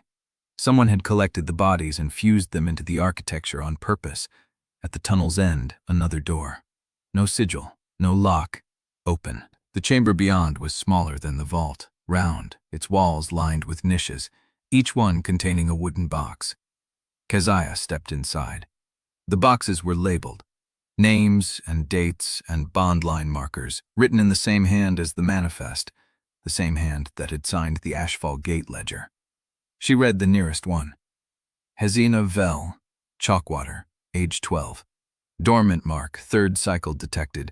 Extracted day 8, month 6, year 17. She opened the box. Inside, a strip of cloth, burned at both ends, a twist of hair, dark and fine, a single tooth set in a small leather pouch. Keziah closed the box. She moved to the next niche. Morrow Dath, Little Harbor, age 11. Dormant mark, 1st cycle detected. Status, bonded incomplete. The box was empty. She did not know if that was better or worse. At the far end of the chamber, a larger niche. A box twice the size of the others, its wood darker, its label written in a different hand. No child's name, just 4 words. Ash Crown. Study ongoing. Keziah's hand touched the lid. Beneath her palm, the wood was warm. She lifted it. Inside, a dragon's eye. Gray, clouded, fixed in a twist of leather and wire, still connected to a length of nerve that trailed into a jar of fluid. Beside it, a book. Bound in hide, the pages curling at the edges, the cover stamped with the same symbol that burned on the door above. She opened the book. Her mother's handwriting. The first page read, "I have found where they keep the ones who wake. I have found where they keep the children. I am going back for them." A sound behind her, not a footstep, a breath. Long, slow, drawn from lungs that had not had air in a very long time. Keziah turned. The inner wall of the chamber was not a wall, it was a door, and it was opening from the inside. Chapter 61. The door swung inward, slow and heavy, its hinges grinding stone against stone for the first time in what felt like years. Keziah did not move. The air from the opening was cold, colder than the vault. It carried a smell she recognized from the glass pits, old blood, old bone, but beneath that, something else. Chemical, sharp, alive. She held her mother's journal in one hand, the other went to the blade at her belt. The gap widened. Beyond the door, no light, just darkness, dense and breathing. She heard a sound from the dark, a rhythm, slow and wet, like a heart pumping through liquid instead of air. Not footsteps, not speech, a machine. She stepped through.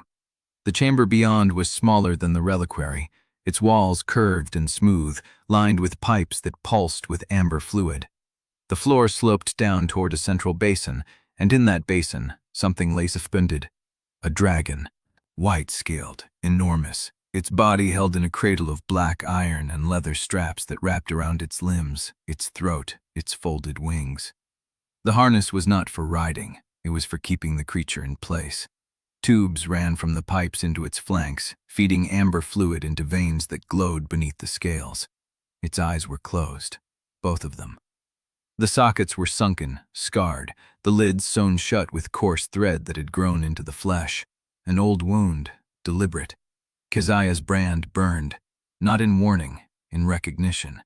She walked forward, her steps loud in the silence of the machine's rhythm. The dragon did not stir.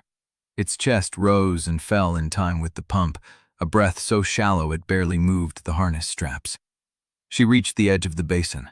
Up close, she saw the details the shadows had hidden. The white scales were not natural.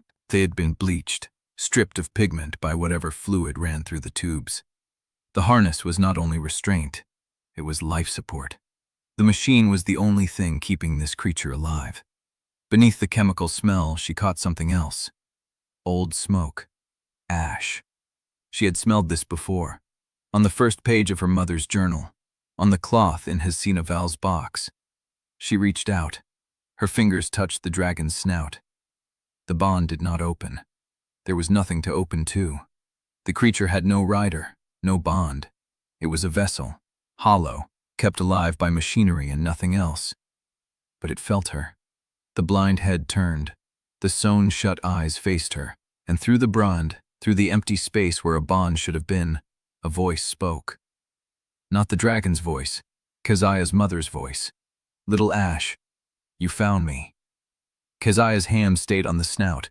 Her breath stopped. The voice came again, faint, frayed at the edges, dragged through something that was not speech but memory, stored in the dragon's flesh like a message in bone. I did not mean to leave you so long.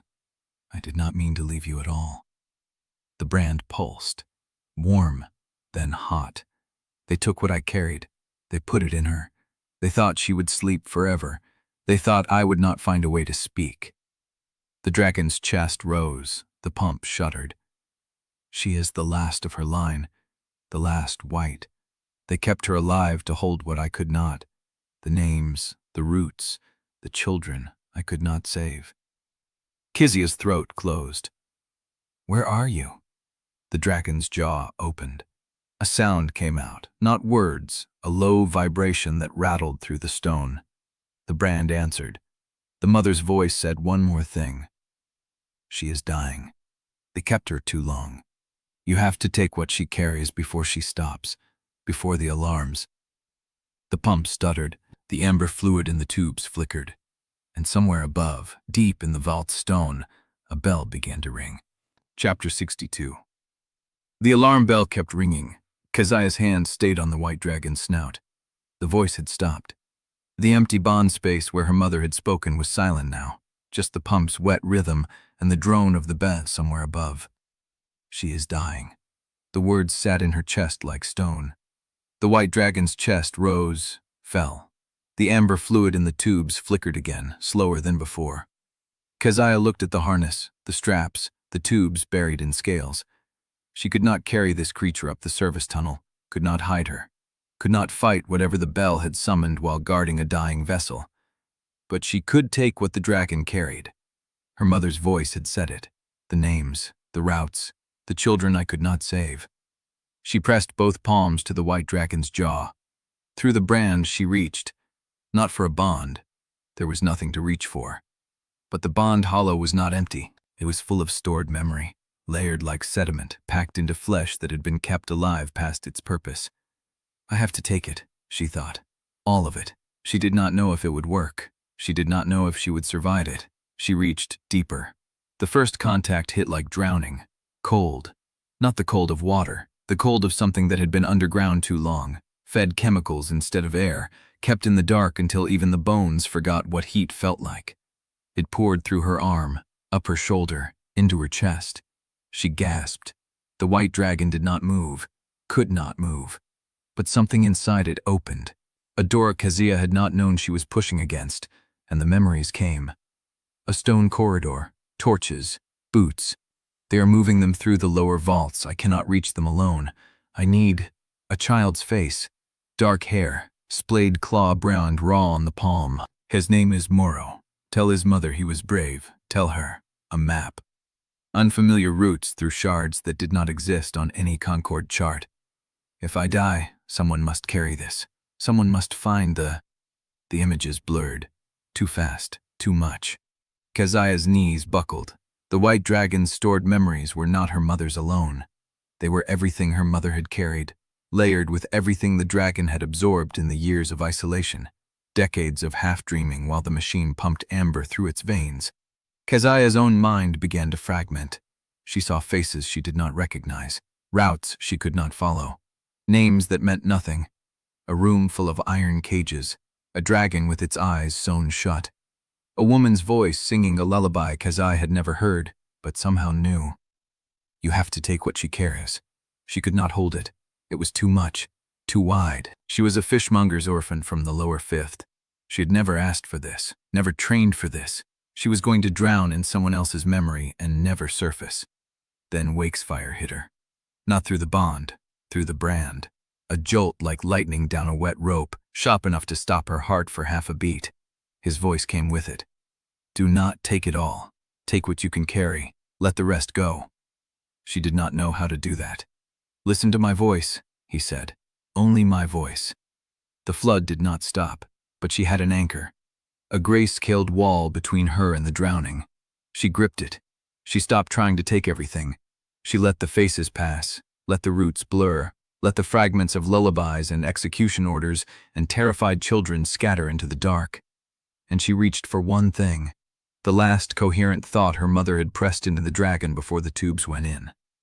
"Where?" she asked. Where was she going? The white dragon's jaw moved. A sound came out, not a word, a vibration that ran through the stone and into Keziah's chest. But through the brand, through the dying pulse of stored memory, her mother's voice returned. "The heart roost. Sir Moel is searching for it. He does not know where, but he is getting closer. He has already found the first wound. You have to reach it before he does. It is hidden inside the storm eye itself. The third key is already bound under coercion. She is already his." Keziah's hand slipped from the snout. She hit the floor on her knees, gasping, the cold still packed in her lungs, her mother's final warning burning through her like fever. The pump shuddered, faltered, then caught again. The amber fluid guttered low but did not go dark.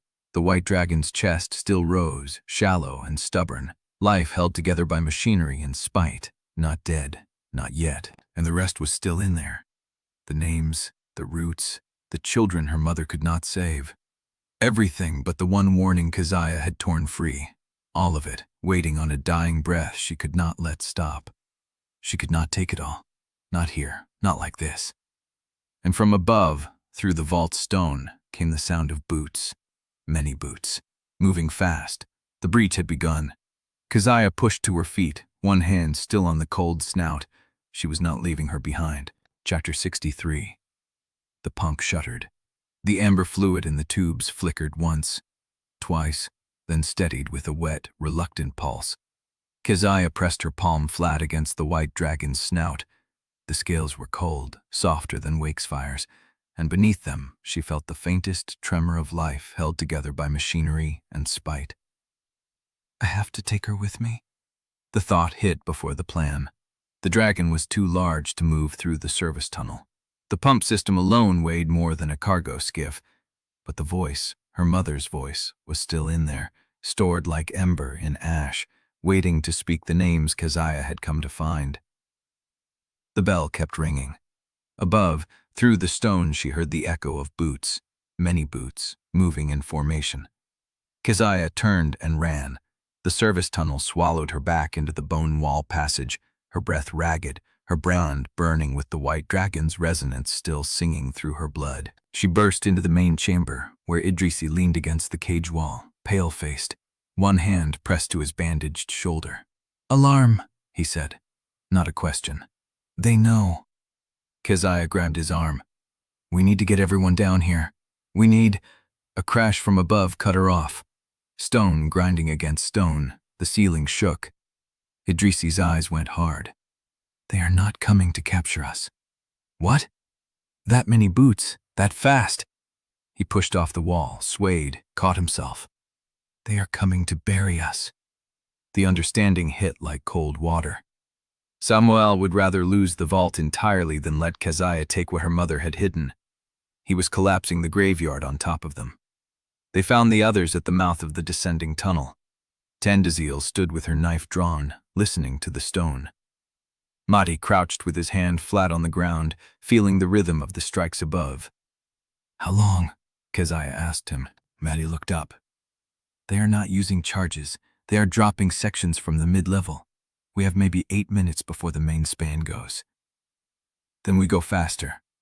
Undesirable caught Keziah's arm. The chained dragons. Keziah remembered the boy's words. Samuel burned that mark on a door where dragons sleep under chains. They are not dead. He keeps them down there and waits.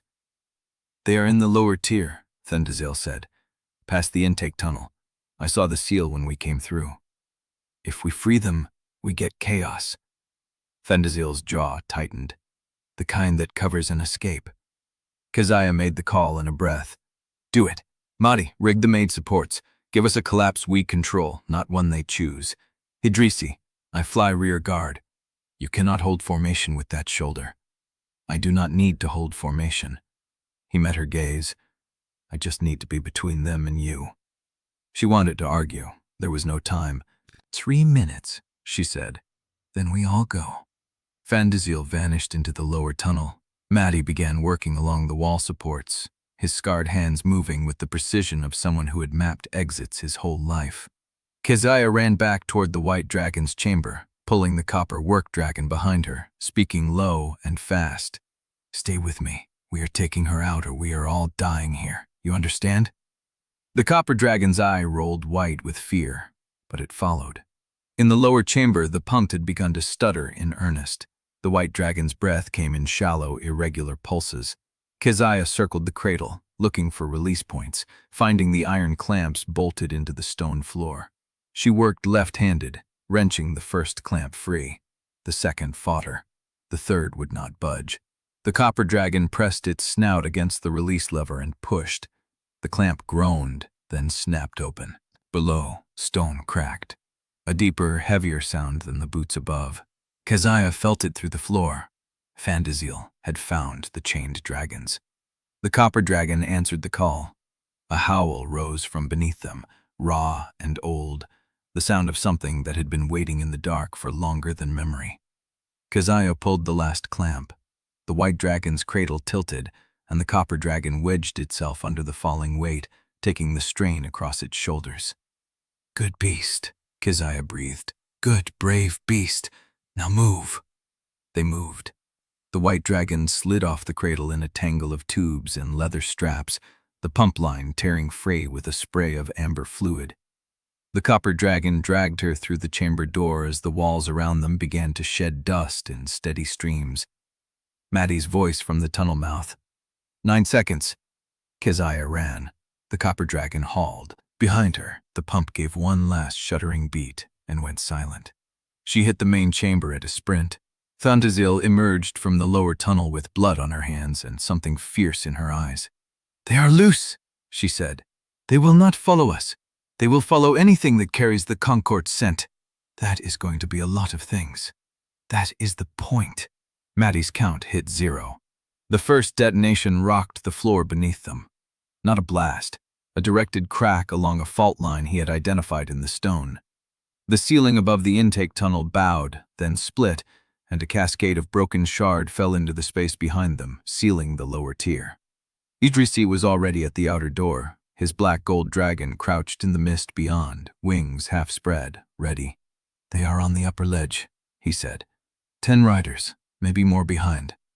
"Then we go." Keziah swung onto the copper dragon, one hand gripping the white dragon's trailing harness. "Idrisi, go. I am right behind you." She believed him. The copper dragon launched into the mist, dragging the white dragon's unconscious weight behind it. The work dragon's wings beat in a panicked rhythm, but it climbed, pulling both of them up through the shard graveyard's broken spires. Below, the vault began to fall. Stones screamed against stone. The bridge that connected the upper ledges to the main approach buckled, then folded inward, sending a plume of debris into the mist. Through the chaos, Keziah saw them. Concord pursuers in curved black plate, crossing a secondary span, cutting off the eastern exit. And behind them, emerging from the collapsing bridge's far end, a tall figure in gray. Samuel Ikaru walked through the falling stone as if it had no claim on him. His steel-gray eyes found Keziah through the wreckage, and his voice carried across the gap with terrible clarity.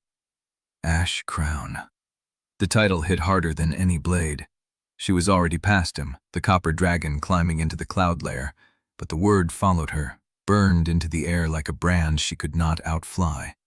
Behind, the bridge fell, and in the gap between one breath and the next, Keziah saw Samois smile. Chapter 64.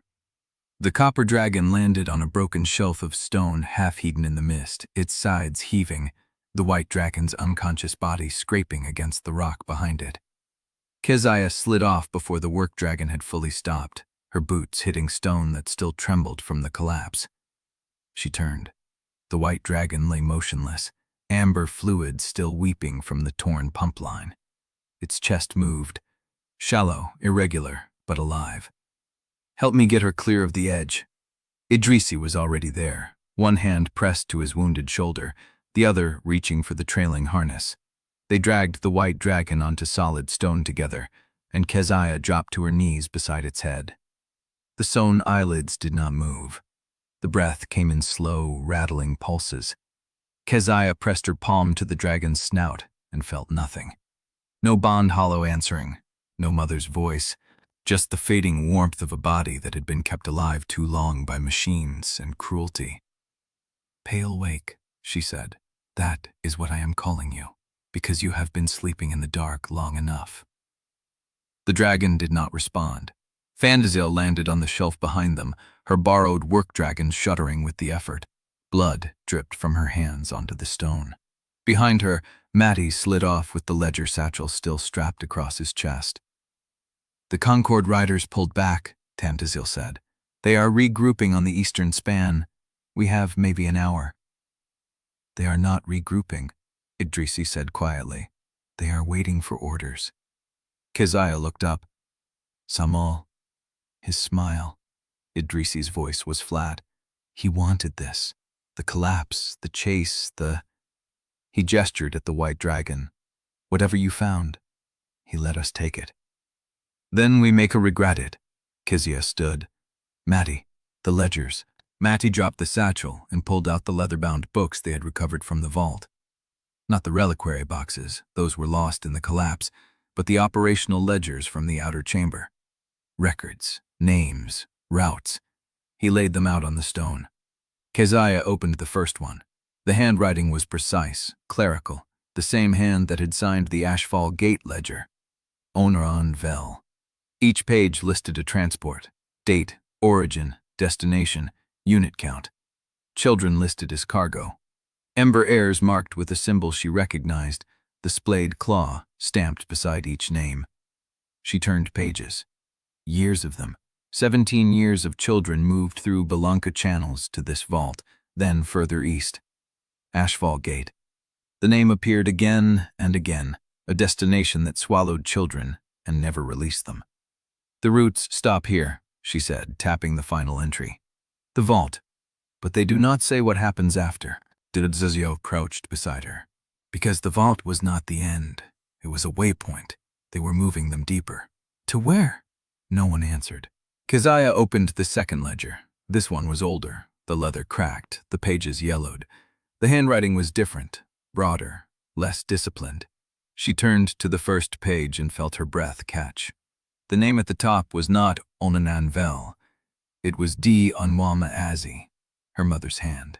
Keziah read in silence, the words blurring and sharpening in turns.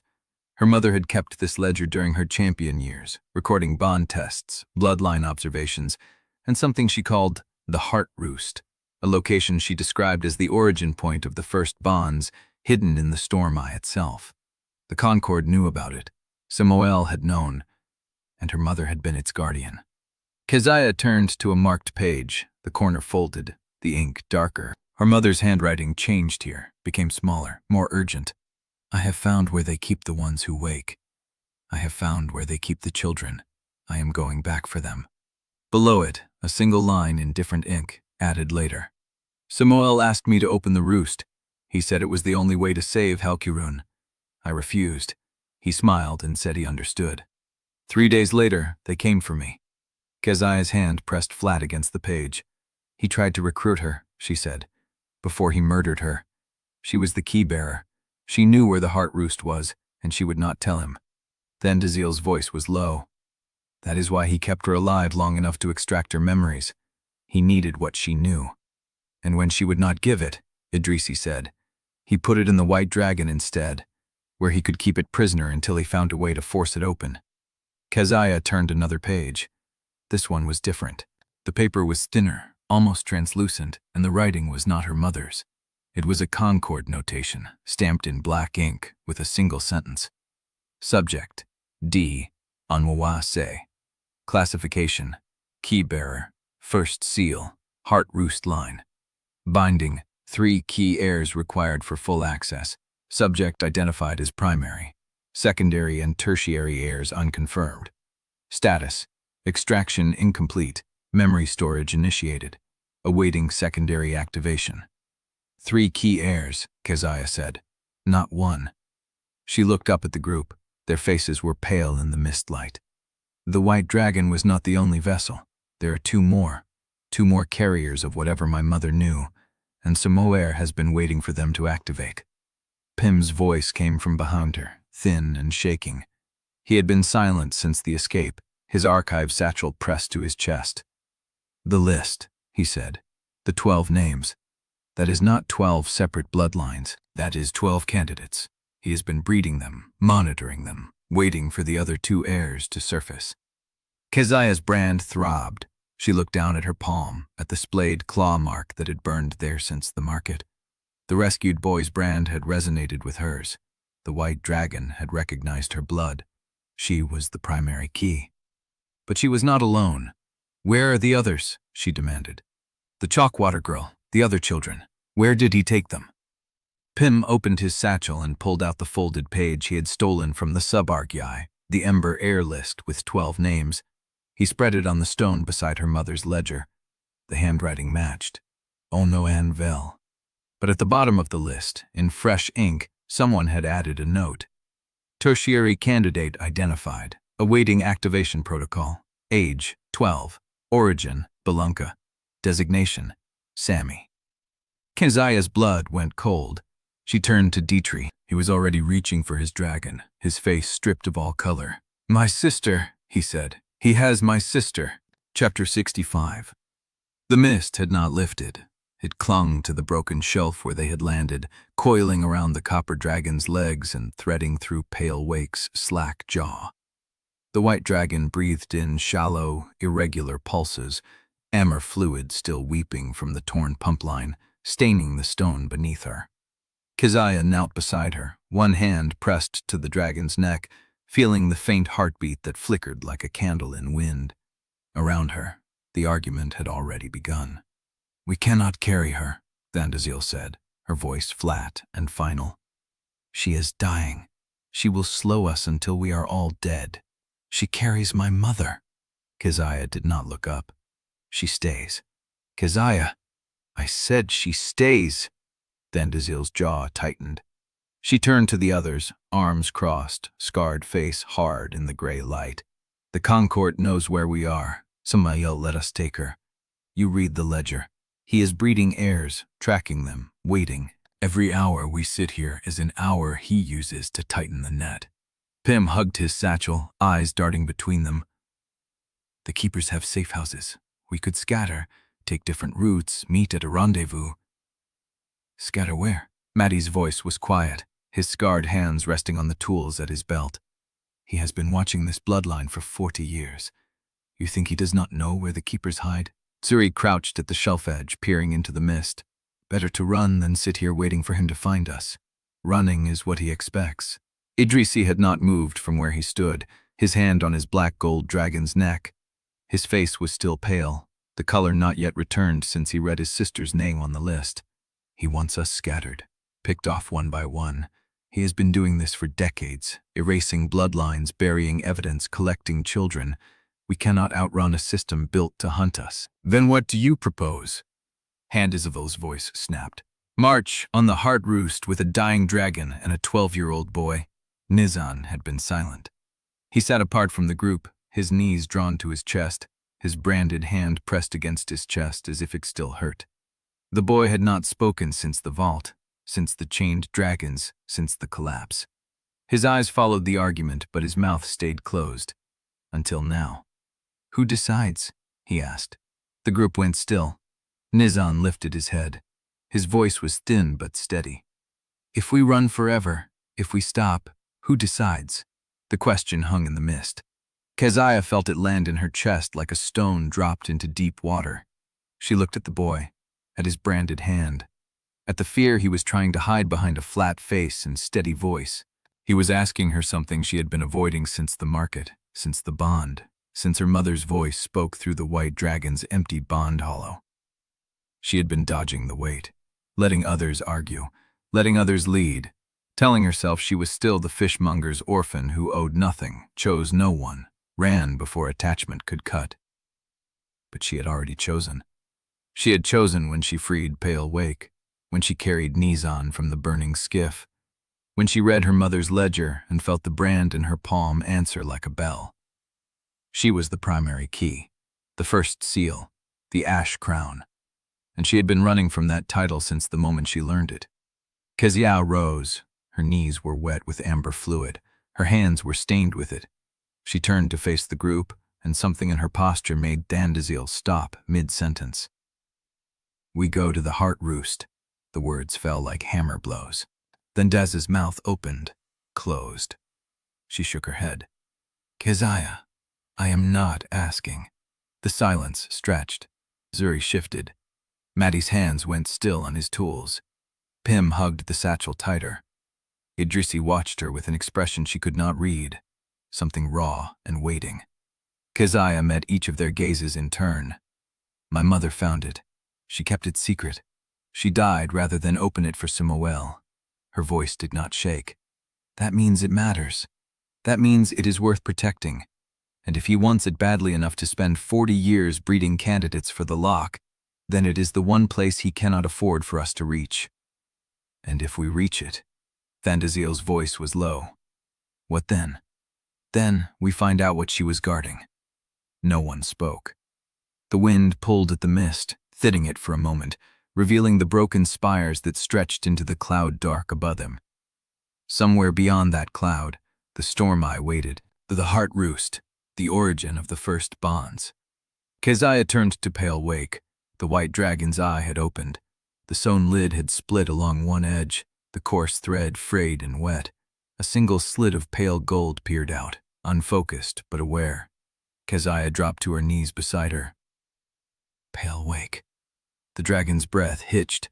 Her throat worked, a sound rising from somewhere deep, somewhere that had been silent for too long. Then the voice came. Not through the air, through the bond hollow, the empty space where a rider should have been. A whisper, thin as spider silk, brushing against Keziah's awareness. Find her first. Find her before he does. Keziah's brand burned cold. Who? She demanded. Who is compromised? The dragon's eye rolled, trying to focus. The whisper frayed at the edges, breaking apart like wind through ash. The Bellanca heir is not the only one he has marked. The third key. Something is already awake inside her. Keziah's blood turned to ice. She looked up at Idrisi. He was already moving, already reaching for his dragon, his face stripped of color. Sami, he said. He already has her. He is already inside her. Pale Wake's eye closed. The whisper stopped, but the warning remained, burning in Keziah's palm, cold as the Stormdark above them, heavy as the weight she had just claimed. Chapter 66. The wind did not let up. It tore across the broken spires in sheets, carrying grit that stung the eyes and scraped the exposed skin of Keziah's hands as she adjusted the sling harness they had rigged for Pale Wake. The white dragon hung between two work dragons, her wings folded, her breath a shallow rasp that Keziah felt through the bond hollow, like a pulse she could not steady. Idrisi flew on her left. His black-gold dragon matched the pace without being asked, holding position close enough that Keziah could see the blood seeping through the bandage on his shoulder.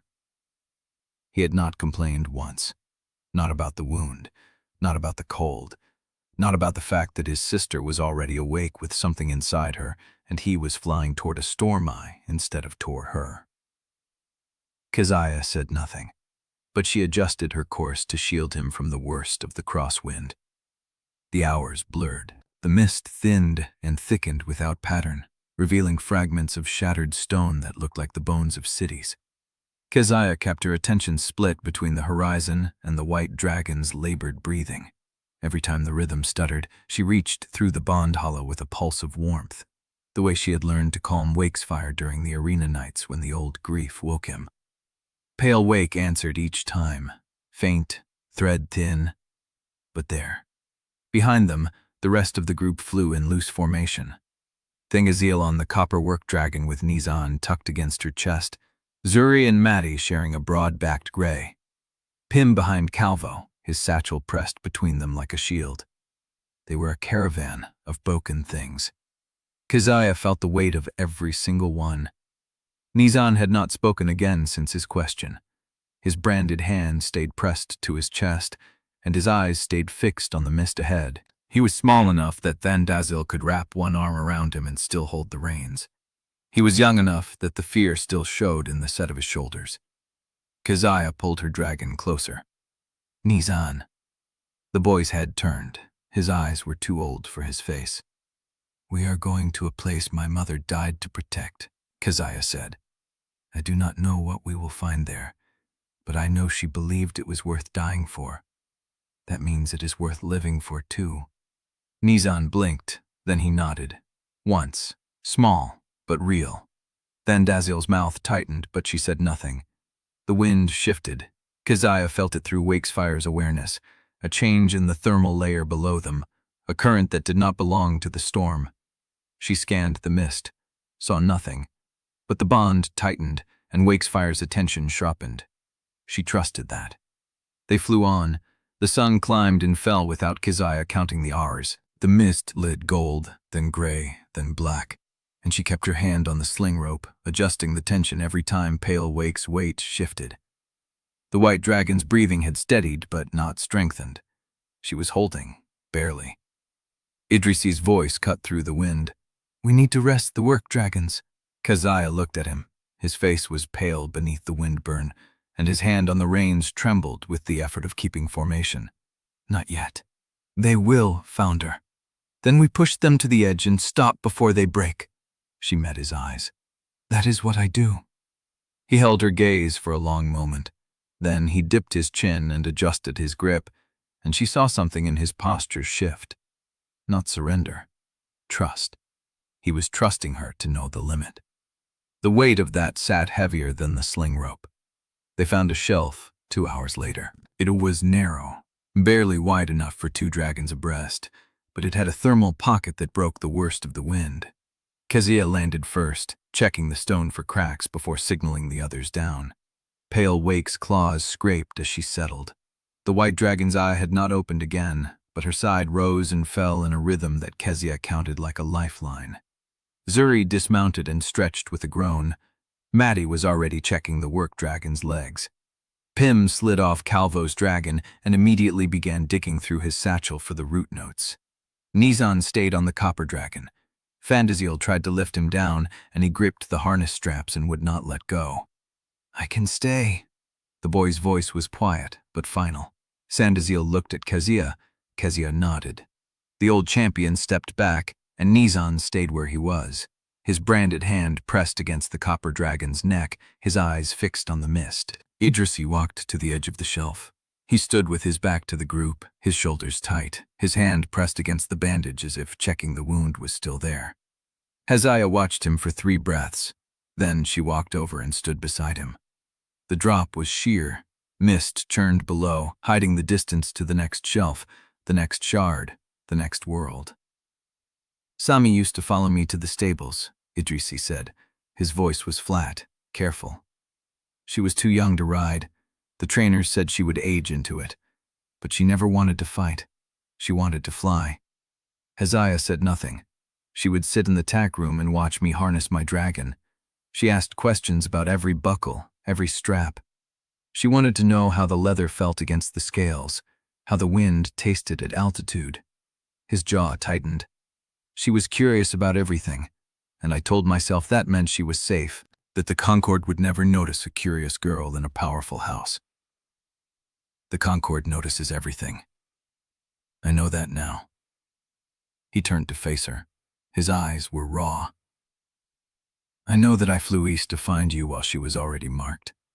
I know that every hour I spent trying to earn your trust was an hour Samuel spent turning her into a weapon. Keziah held his gaze. You did not know. That does not change what happened. No, she let the word sit. But it changes what you do next.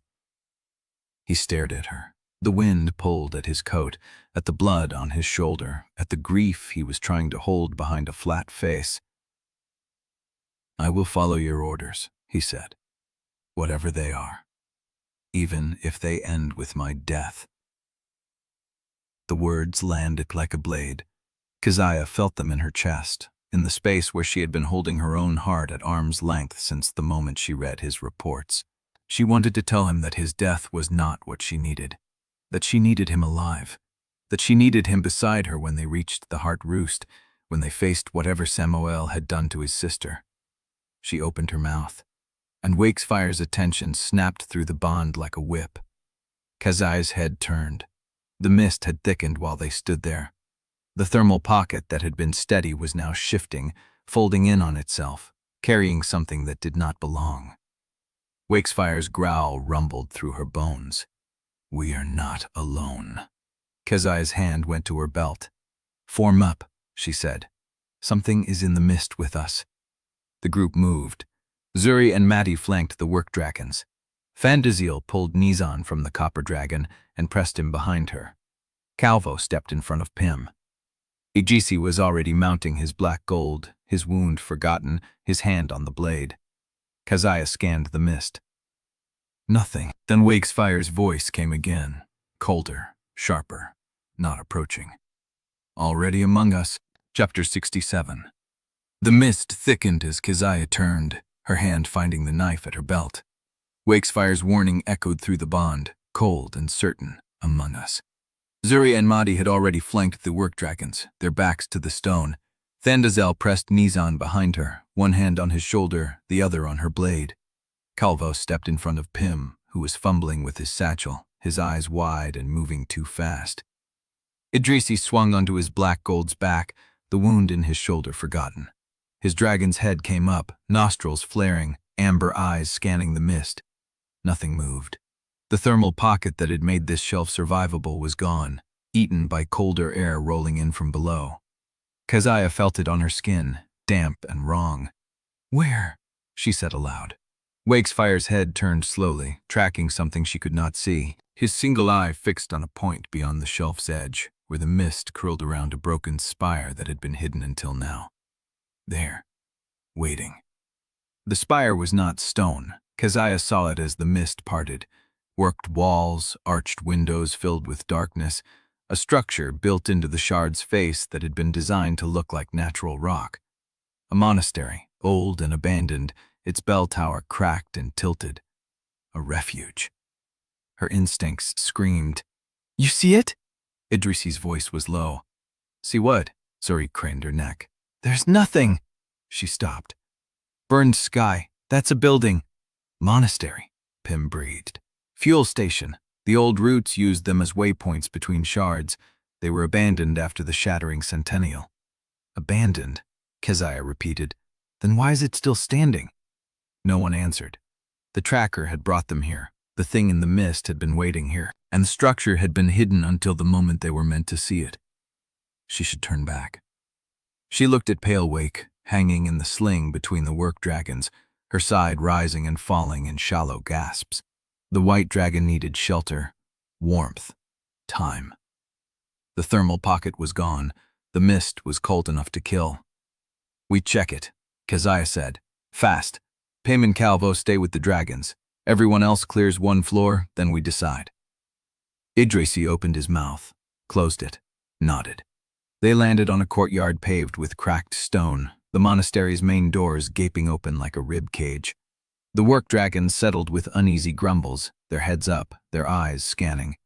Pale Wake's sling scraped against the stone as Keziah guided her into the shelter of the entrance arch. Inside, the air was still. Dust coated every surface. Benches lay overturned. Prayer streamers hung from the ceiling beams, their ink faded to ghost patterns. A fuel cistern sat dry in the center of the hall, its iron cap rusted open. Zuri moved to the left wall, running her hand along the stone. "No fresh tracks, no ash. Nobody has been here in years." "Too clean," Maddie's voice echoed. "Look at the dust. It is even across the floor, but the windowsills are bare. Someone swept those." Keziah felt it then, the wrongness that had been buzzing beneath her skin since the mist changed. This place had been maintained.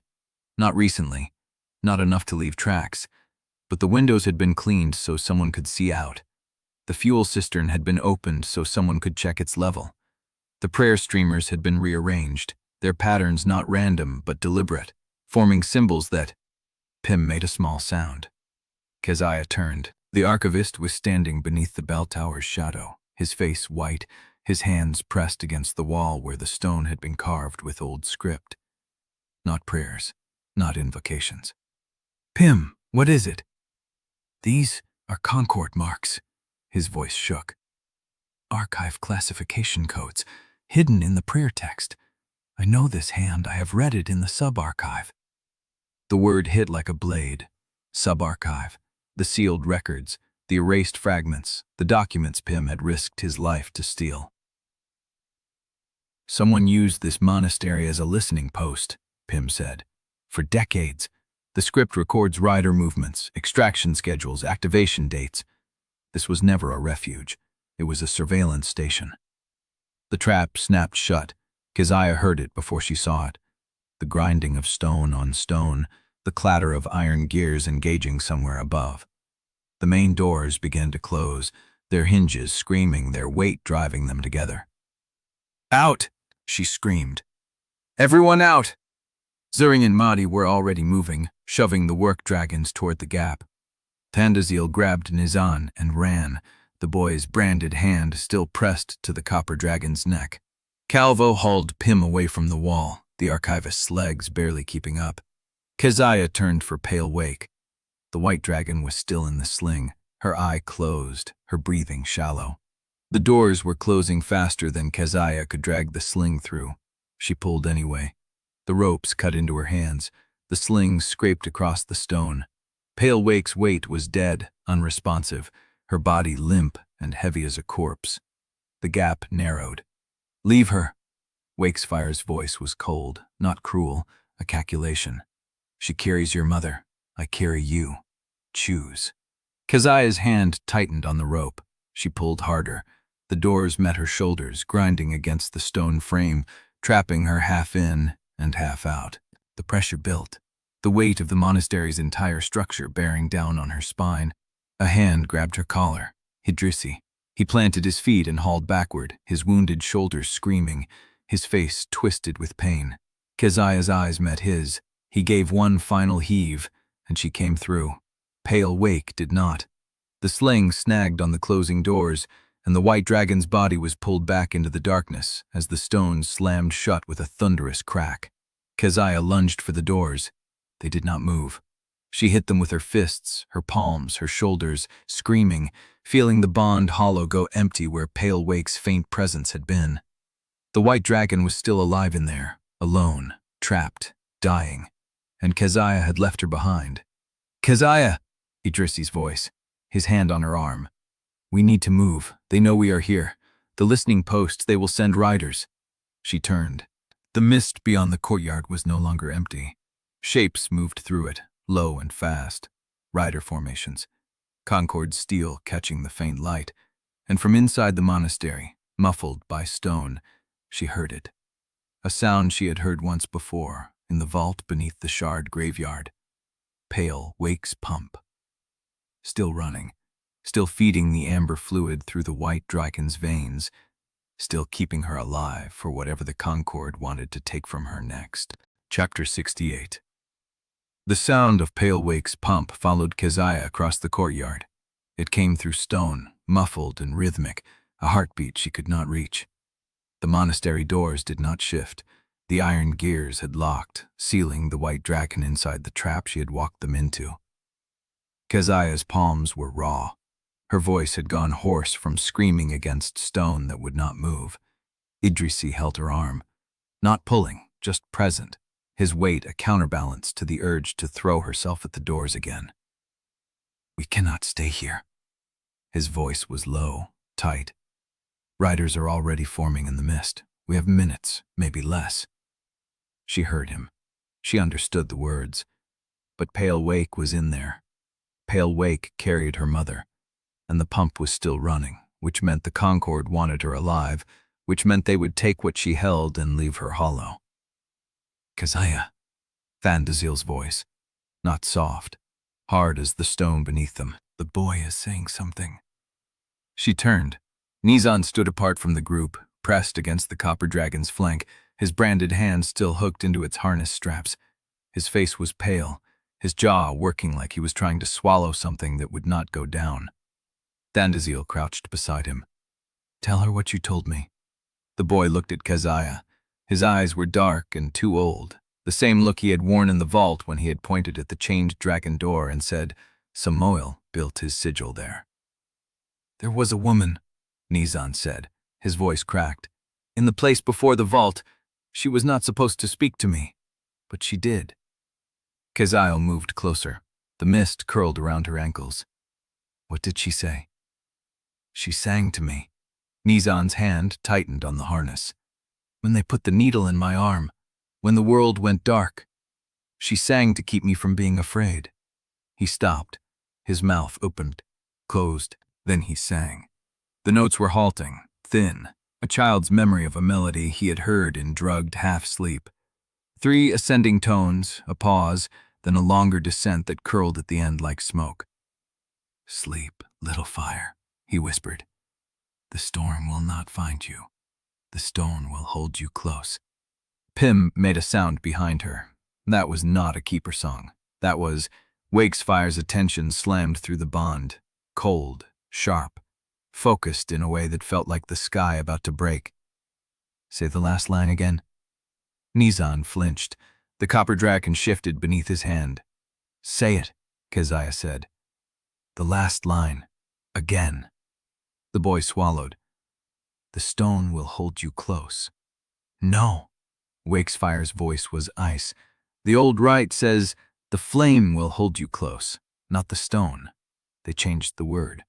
Keziah felt it hit her chest, a distortion, a corruption of something sacred bent into a tool of control.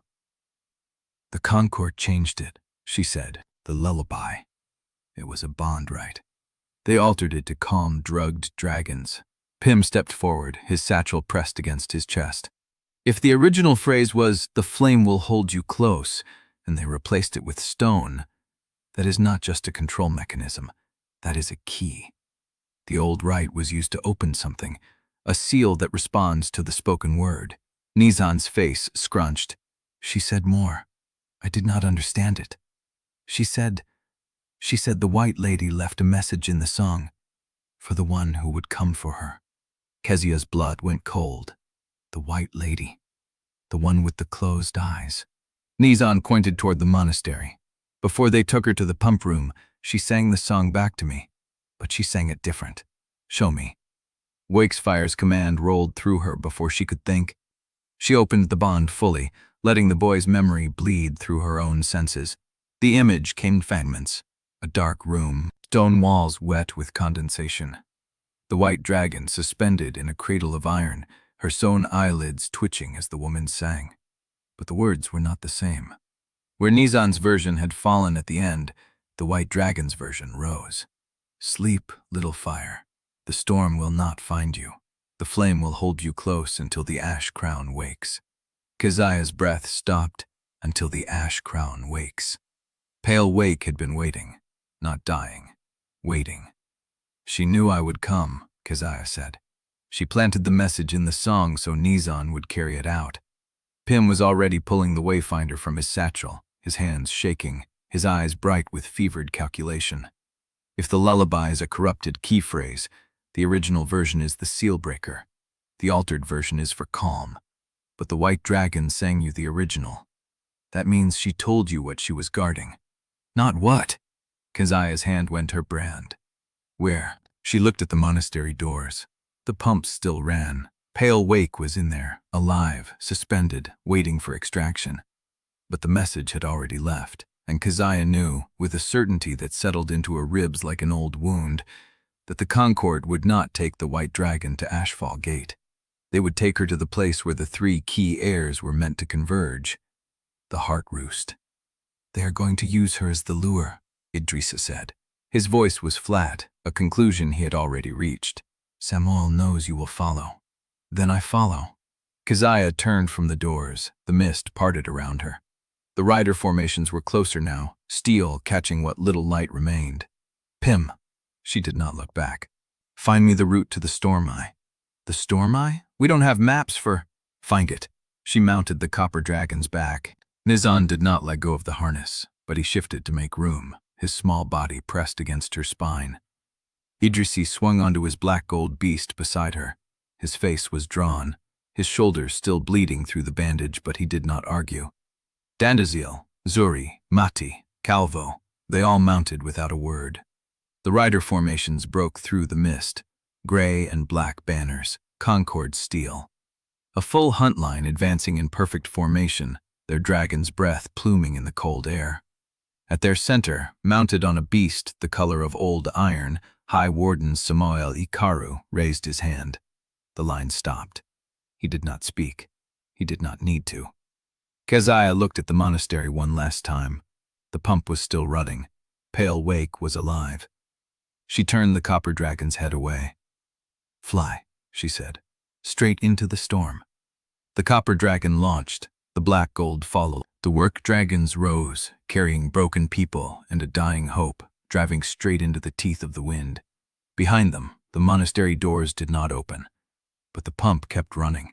And ahead, where no map marked any passage, the sky began to turn. Chapter 69. The wind had teeth. Keziah crouched low against the copper dragon's neck, knees pressed between her and the harness, his small hands gripping the leather with white-knuckled desperation. Behind them, the Concord's horns cut through the storm, long, hunting notes that vibrated through bone. Wakesfire flew beside her, his bound wings screaming through the bond.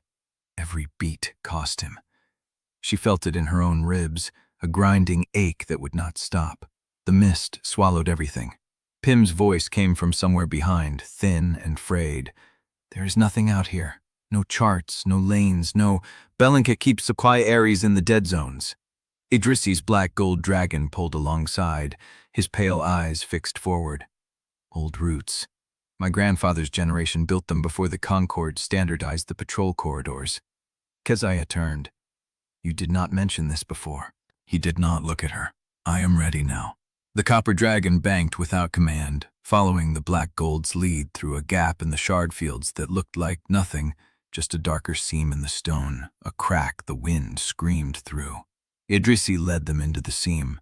The passage narrowed until Keziah could have touched both walls. The work dragons folded their wings, pressing through single file, their breath steaming against rock that had not seen light in decades. Then it opened.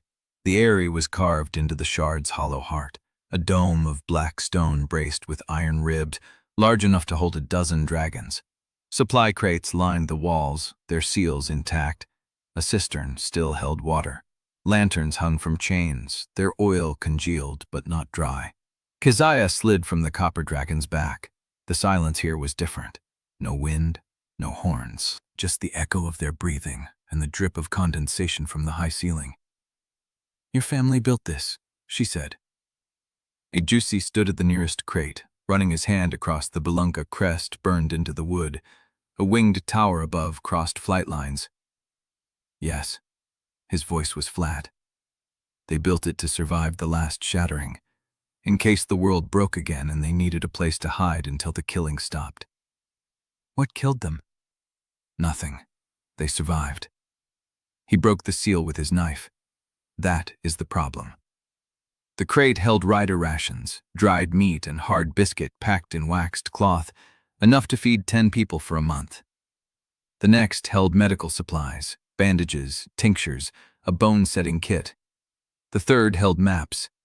Pym was already there, pulling the rolled leather tubes free, spreading them across the floor with shaking hands. "These are pre-Concord. Look at the thermal markings." The old routes did not follow the patrol lanes. They followed the storm currents. You could fly from here to the storm eye without ever touching a monitored corridor. If the maps are still accurate. Maddie crouched beside him, tracing a line with his scarred finger.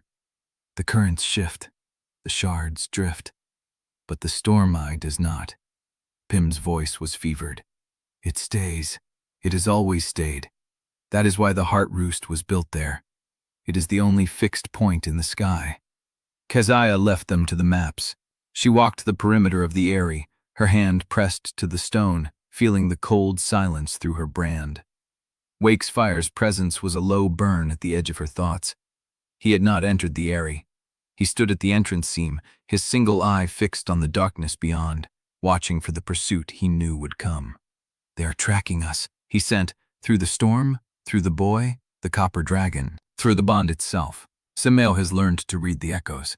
Keziah stopped at the far wall. A door stood there, lower than the others, framed in iron that had rusted to the color of dried blood. No handle, no lock, just a seam. "Idrisi," He came at her call, his boots echoing on the stone. When he saw the door, something shifted in his face. Not surprise, recognition. I wondered if I remembered it correctly. What is it? The reason my grandfather built this place. He pressed his palm to the center of the door. The rust flaked away, revealing a handprint carved into the iron. The Bellanca crest, but smaller, older, worn smooth by generations of touch. Not to hide, to watch. The door opened inward. Beyond it lay a narrow chamber lined with ledgers, their spines cracked, their pages yellowed with age. A desk sat at the center, covered in dust. A single chair, a lamp with no oil. Keziah stepped inside. The air was dry and still, as if the room had been sealed for decades and only now remembered how to breathe. Idrisi followed. He did not touch anything. He stood at the threshold, his hands at his sides, his face unreadable. The Bellanca surveillance network, he said. Every major Concord route, every supply line, every extraction schedule, recorded here for 3 generations. My family did not serve the Concord. They collected the information the Concord needed to rule, and they stored it here in case they ever needed to sell it to someone else. They were spies. They were survivors. He picked up a ledger from the top of the nearest stack. My father inherited this room when he was 22. He closed it when I was born. Said we did not need to watch anymore because we had already won. Keziah took the ledger from his hands. The leather was soft with age. She opened it. The pages were filled with names, routes, dates, instruction codes. The same handwriting she had seen on the manifest. Idrisi's father. She flipped further. The entries grew newer. The last page bore a date from 3 months ago. Designation, Ash Crown. Primary key heir confirmed. Status, activation pending convergence at Stormeye. Below it, in fresh ink, a note. Sun position confirmed with target. Awaiting engagement protocol. Keziah looked up. Idrisi had gone still. Your father knows you were with me.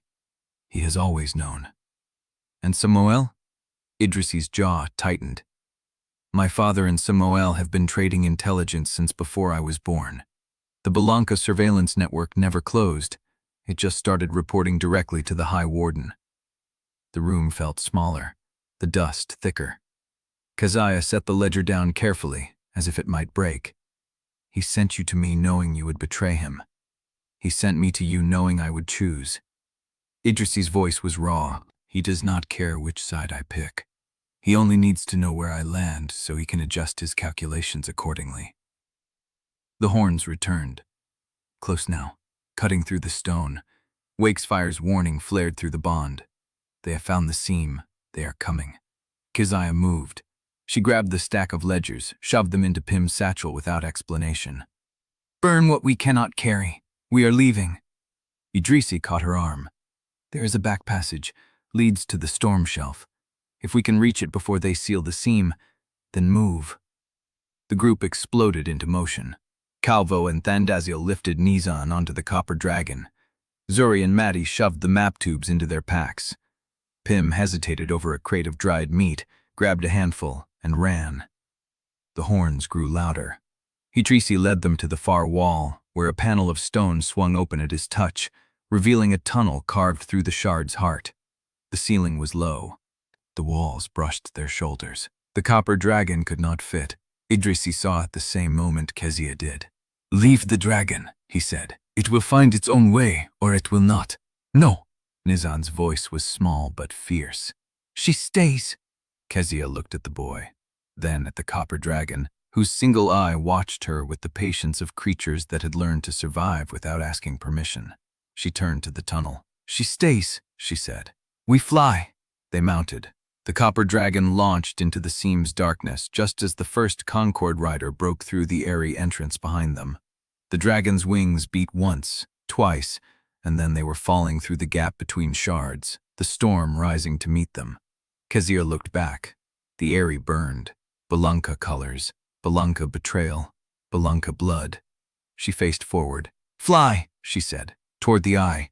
The storm swallowed them whole. Chapter 70. The airy burned behind them, the fire gnawing through Bellanca stone, Bellanca secrets, Bellanca pride. Keziah felt the heat on her back even through the storm wind, felt it through the bond, where Wakesfire's wings screamed in grinding rhythm. She did not look back. The storm swallowed the light. The mist closed around them like a wound healing over. She heard the others. The work dragon's labored breathing, Pym's gasping, the creak of harness leather. She heard the silence where the copper dragon should have been. Nizan's hand tightened on the harness strap in front of her. Where is he going? Keziah followed the boy's gaze. Idrisi's black-gold dragon had peeled away from their formation, banking hard toward the burning seam they had just fled. She called his name. The wind tore it apart. Through the bond, Wakefire's recognition sharpened. He is going back. For what? The dragon's answer came not as words, but as memory. Idrisi's face in the surveillance chamber, the ledger in his hands, the weight of his father's handwriting pressing through his voice.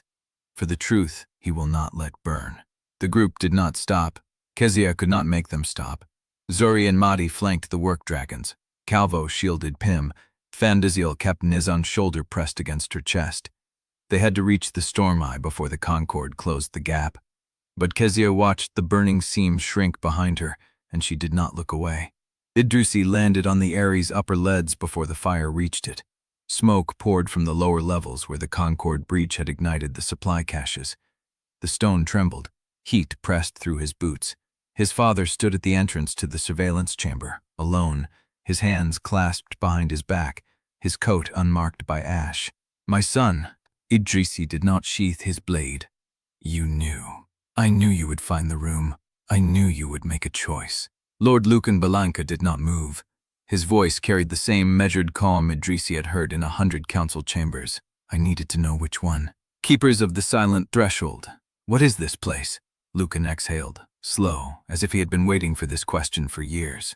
This is the area where the Concord does not look, the place where bonded dragons hide when the wardens declare them outlaw, the soil where Ember heirs are buried with birthing records intact, unrecorded by the Concord. Keziah's hand moved toward the nearest body, hesitated, then fell. This is not a mass grave, she said softly. No, Idrisi said. It's a seed bank. He stepped forward, past the bodies, past the names carved into glass, past the children who never had a choice. This is where the Ember line survives. Chapter 71. The storm swallowed sound. Keziah felt the absence where Idrisi's dragon should have been, a hollow space in the formation that the wind kept trying to fill. The Ares fire had shrunk to an ember seam behind them, but the heat still pressed against her back through layers of mist and distance. Nizan's hand found hers on the harness strap. He is coming back. Keziah did not answer. She could not afford to believe it. The copper dragon's absence was a wound she kept pressing against, checking for blood. The boy's weight against her chest was the only anchor she had. The work dragons labored through thickening cloud. Pym's voice carried from behind Calvo, thin and urgent, reading coordinates from the pre-Concord maps. Zuri and Mahdi flanked in silence. Thandazil pulled alongside, her face half lit by the copper dragon's amber brand glow. We cannot keep this pace. The white dragon's breathing is stuttering. Keziah looked past her. Pale wake hung in the sling between the two work dragons, her pale flank rising and falling in uneven rhythm. The amber fluid from the torn pump line had stopped weeping, crusted dark along the harness straps. She is dying. I know. Keziah turned back to the storm. The wayfinder in her grip pulled southeast, toward the unmapped eye, toward the heart roost, toward whatever waited in the center of the storm that had swallowed her mother whole. A sound cut through the wind, not hunting horns, not dragon wings, a thrum, deep, rhythmic. It vibrated through the air, through the stone beneath the mist, through Keziah's chest where her mother's ring pressed warm against her skin. Pyb's voice cracked. That is the Concord extraction rig. They have not stopped draining her. Keziah followed his gaze. Below them, through a break in the cloud, a structure emerged from the stone. A scaffolding of black iron and glass, bolted to the shard's flank like a parasite. At its center, suspended in a web of cables and needles, Pale Wake's body hung limp. They had never left the monastery's range. The Concord had moved the extraction rig into the open, anchored to the shard's underbelly, and they were using it to pull the coordinates from the dying dragon's mind while she still breathed. Keziah's palm burned. They are cutting her open from the inside. Wakefire's rage answered through the bond, hot and immediate. But beneath it, a colder calculation. The rig is keyed to a bond signature. They are using the hollow where her rider should be to feed the extraction. If we sever that channel without anchoring her, the backlash will kill her. Then we give her an anchor. Keziah did not wait for argument. She pressed her branded hand to the space above her heart, where the bond hollow had begun to pulse in ragged rhythm, and she pulled. The bond opened, not the careful channel she had learned to maintain during the tournament, not the controlled exchange she and Wakesfire had developed for the shared wound flights. She pulled the partition between them apart like tearing cloth, and Wakefire's consciousness poured through her, vast and ancient and furious. She felt the extraction rig through his senses, the needles, the cables, the amber fluid moving through glass tubes, the machine's heartbeat synchronized to a bond frequency that had no rider to answer. I cannot hold this alone. Wakesfire did not hesitate. His presence wrapped around her, not as shelter but as equal. She felt his wings scream, his half-blind eye, his centuries of grief, and she did not flinch. She took them. Together they reached through the bond hollow toward Pale Wake. The white dragon's consciousness was a frayed thread, snapping in the current of the extraction. Keziah caught it, felt its texture, cold, distant, almost gone. Come back. She pushed warmth through the bond. Wakesfire pushed memory, the original lullaby, the flame that holds you close, the name the white dragon had been given before the Concord sewed her eyes shut. Pale Wake. The thread trembled. Keziah felt the extraction rig's needles press deeper, trying to sever the connection before it could take root. She felt Wakefire's body shudder as he fed more of himself into the bond, burning his own strength to keep the channel open. The pain hit her low in the gut, spread through her ribs, climbed her spine. She tasted blood. She felt her own lungs laboring, felt the weight of Wakefire's age pressing through her bones, felt the extraction rig's hunger pulling at the edges of her awareness. Let go, the machine seemed to whisper. Let her go. She is already gone. No! Keziah pulled harder. The cables securing the extraction rig snapped one by one, each release sending a shockwave through the bond. The needles retracted. The amber fluid spilled across the stone. The thrumming stopped. Pale Wake fell. Keziah caught her through the bond, not with her hands, not with harness or cable.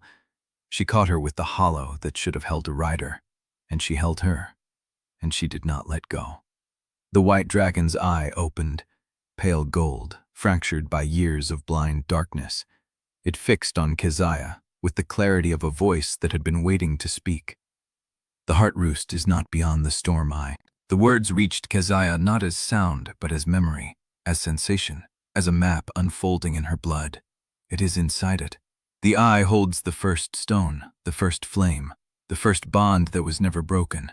Keziah felt the weight of the knowledge pressing into her, felt the path she needed to fly, the current she needed to follow, the seam in the storm that would open only to the blood of the three. The third key heir has already been bound. Pale Wake's voice frayed, stretched thin by the extraction. Samuel forced the bond. She does not know she is the lock. She does not know she holds the key. If she reaches the eye before you, the heart roost will answer him. Keziah's throat closed. Sami. The name fell from her like a stone into still water. Pale Wake's eye began to dim, the amber light receding. Find her before the storm. Find her before he makes her open what she cannot close. The white dragon's consciousness withdrew, folding into the hollow where Keziah's warmth still pulsed. She was not gone, but she was no longer speaking. Keziah looked up. Through the mist, through the shifting storm currents, through the seam where the sky would open, she saw the outline of the storm eye, a circle of calm at the center of everything. And from three directions, across the wind-scoured dark, Concord war horns began to answer. 1, 2, 3. Closing. Chapter 72. The air tasted of ozone and distant lightning, thin, cold. The kind of air that sat in the bottom of a lung and refused to rise. Keziah's palm burned against the harness strap, not from the bond, from the cold. The storm was pulling warmth from everything it touched, and the storm eye was still somewhere ahead, invisible, a circle of calm she could feel but not see. Wakesfire flew beside her, one wing beating in a rhythm that cost him. She felt every compression through the bond, the grind of tendon against bone, the fire along the old injury. He did not complain. He never complained. The copper work dragon carried Nizan and Pale Wake's sling, the white dragon's flank barely rising now. The amber crust had dried to a flaking scab along her harness straps. Keziah checked every few beats through the bond hollow, and every time she found the thread still there, frayed but unbroken. Zuri and Mati flanked the formation on the broad-backed gray, silent, eyes scanning the mist. Calvo had Pym pressed in front of him on the roan, Pym's head bent over the pre-Concord maps, fingers tracing lines no modern chart showed. Fantazil flew at the rear, the copper's cousin dragon carrying her, her scarred face turned into the wind. She had not spoken since they left the Eyrie. None of them had. The silence between the war horns stretched longer than it should. Keziah's neck prickled. She looked back.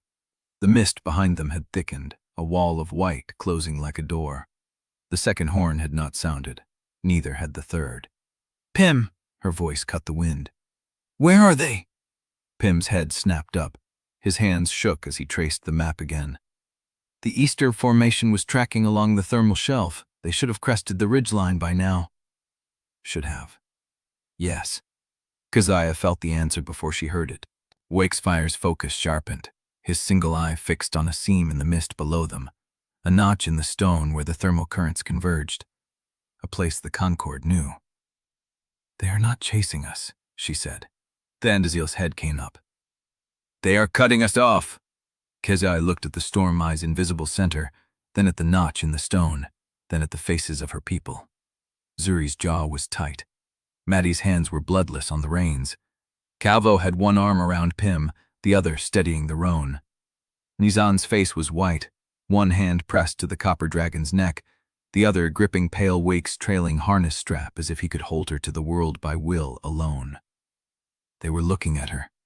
Not at the storm, not at the approaching horns, not at the trap. Her. Keziah had spent her whole life making sure no one needed her to decide. Need meant dependency. Dependency meant ownership. Ownership meant the end of choice. She opened her mouth. The second horn sounded, closer. Not from the east, from the northwest, the flank she had not been watching.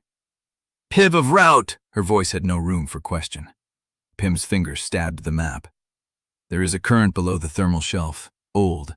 The old maps mark it as a smuggler's run.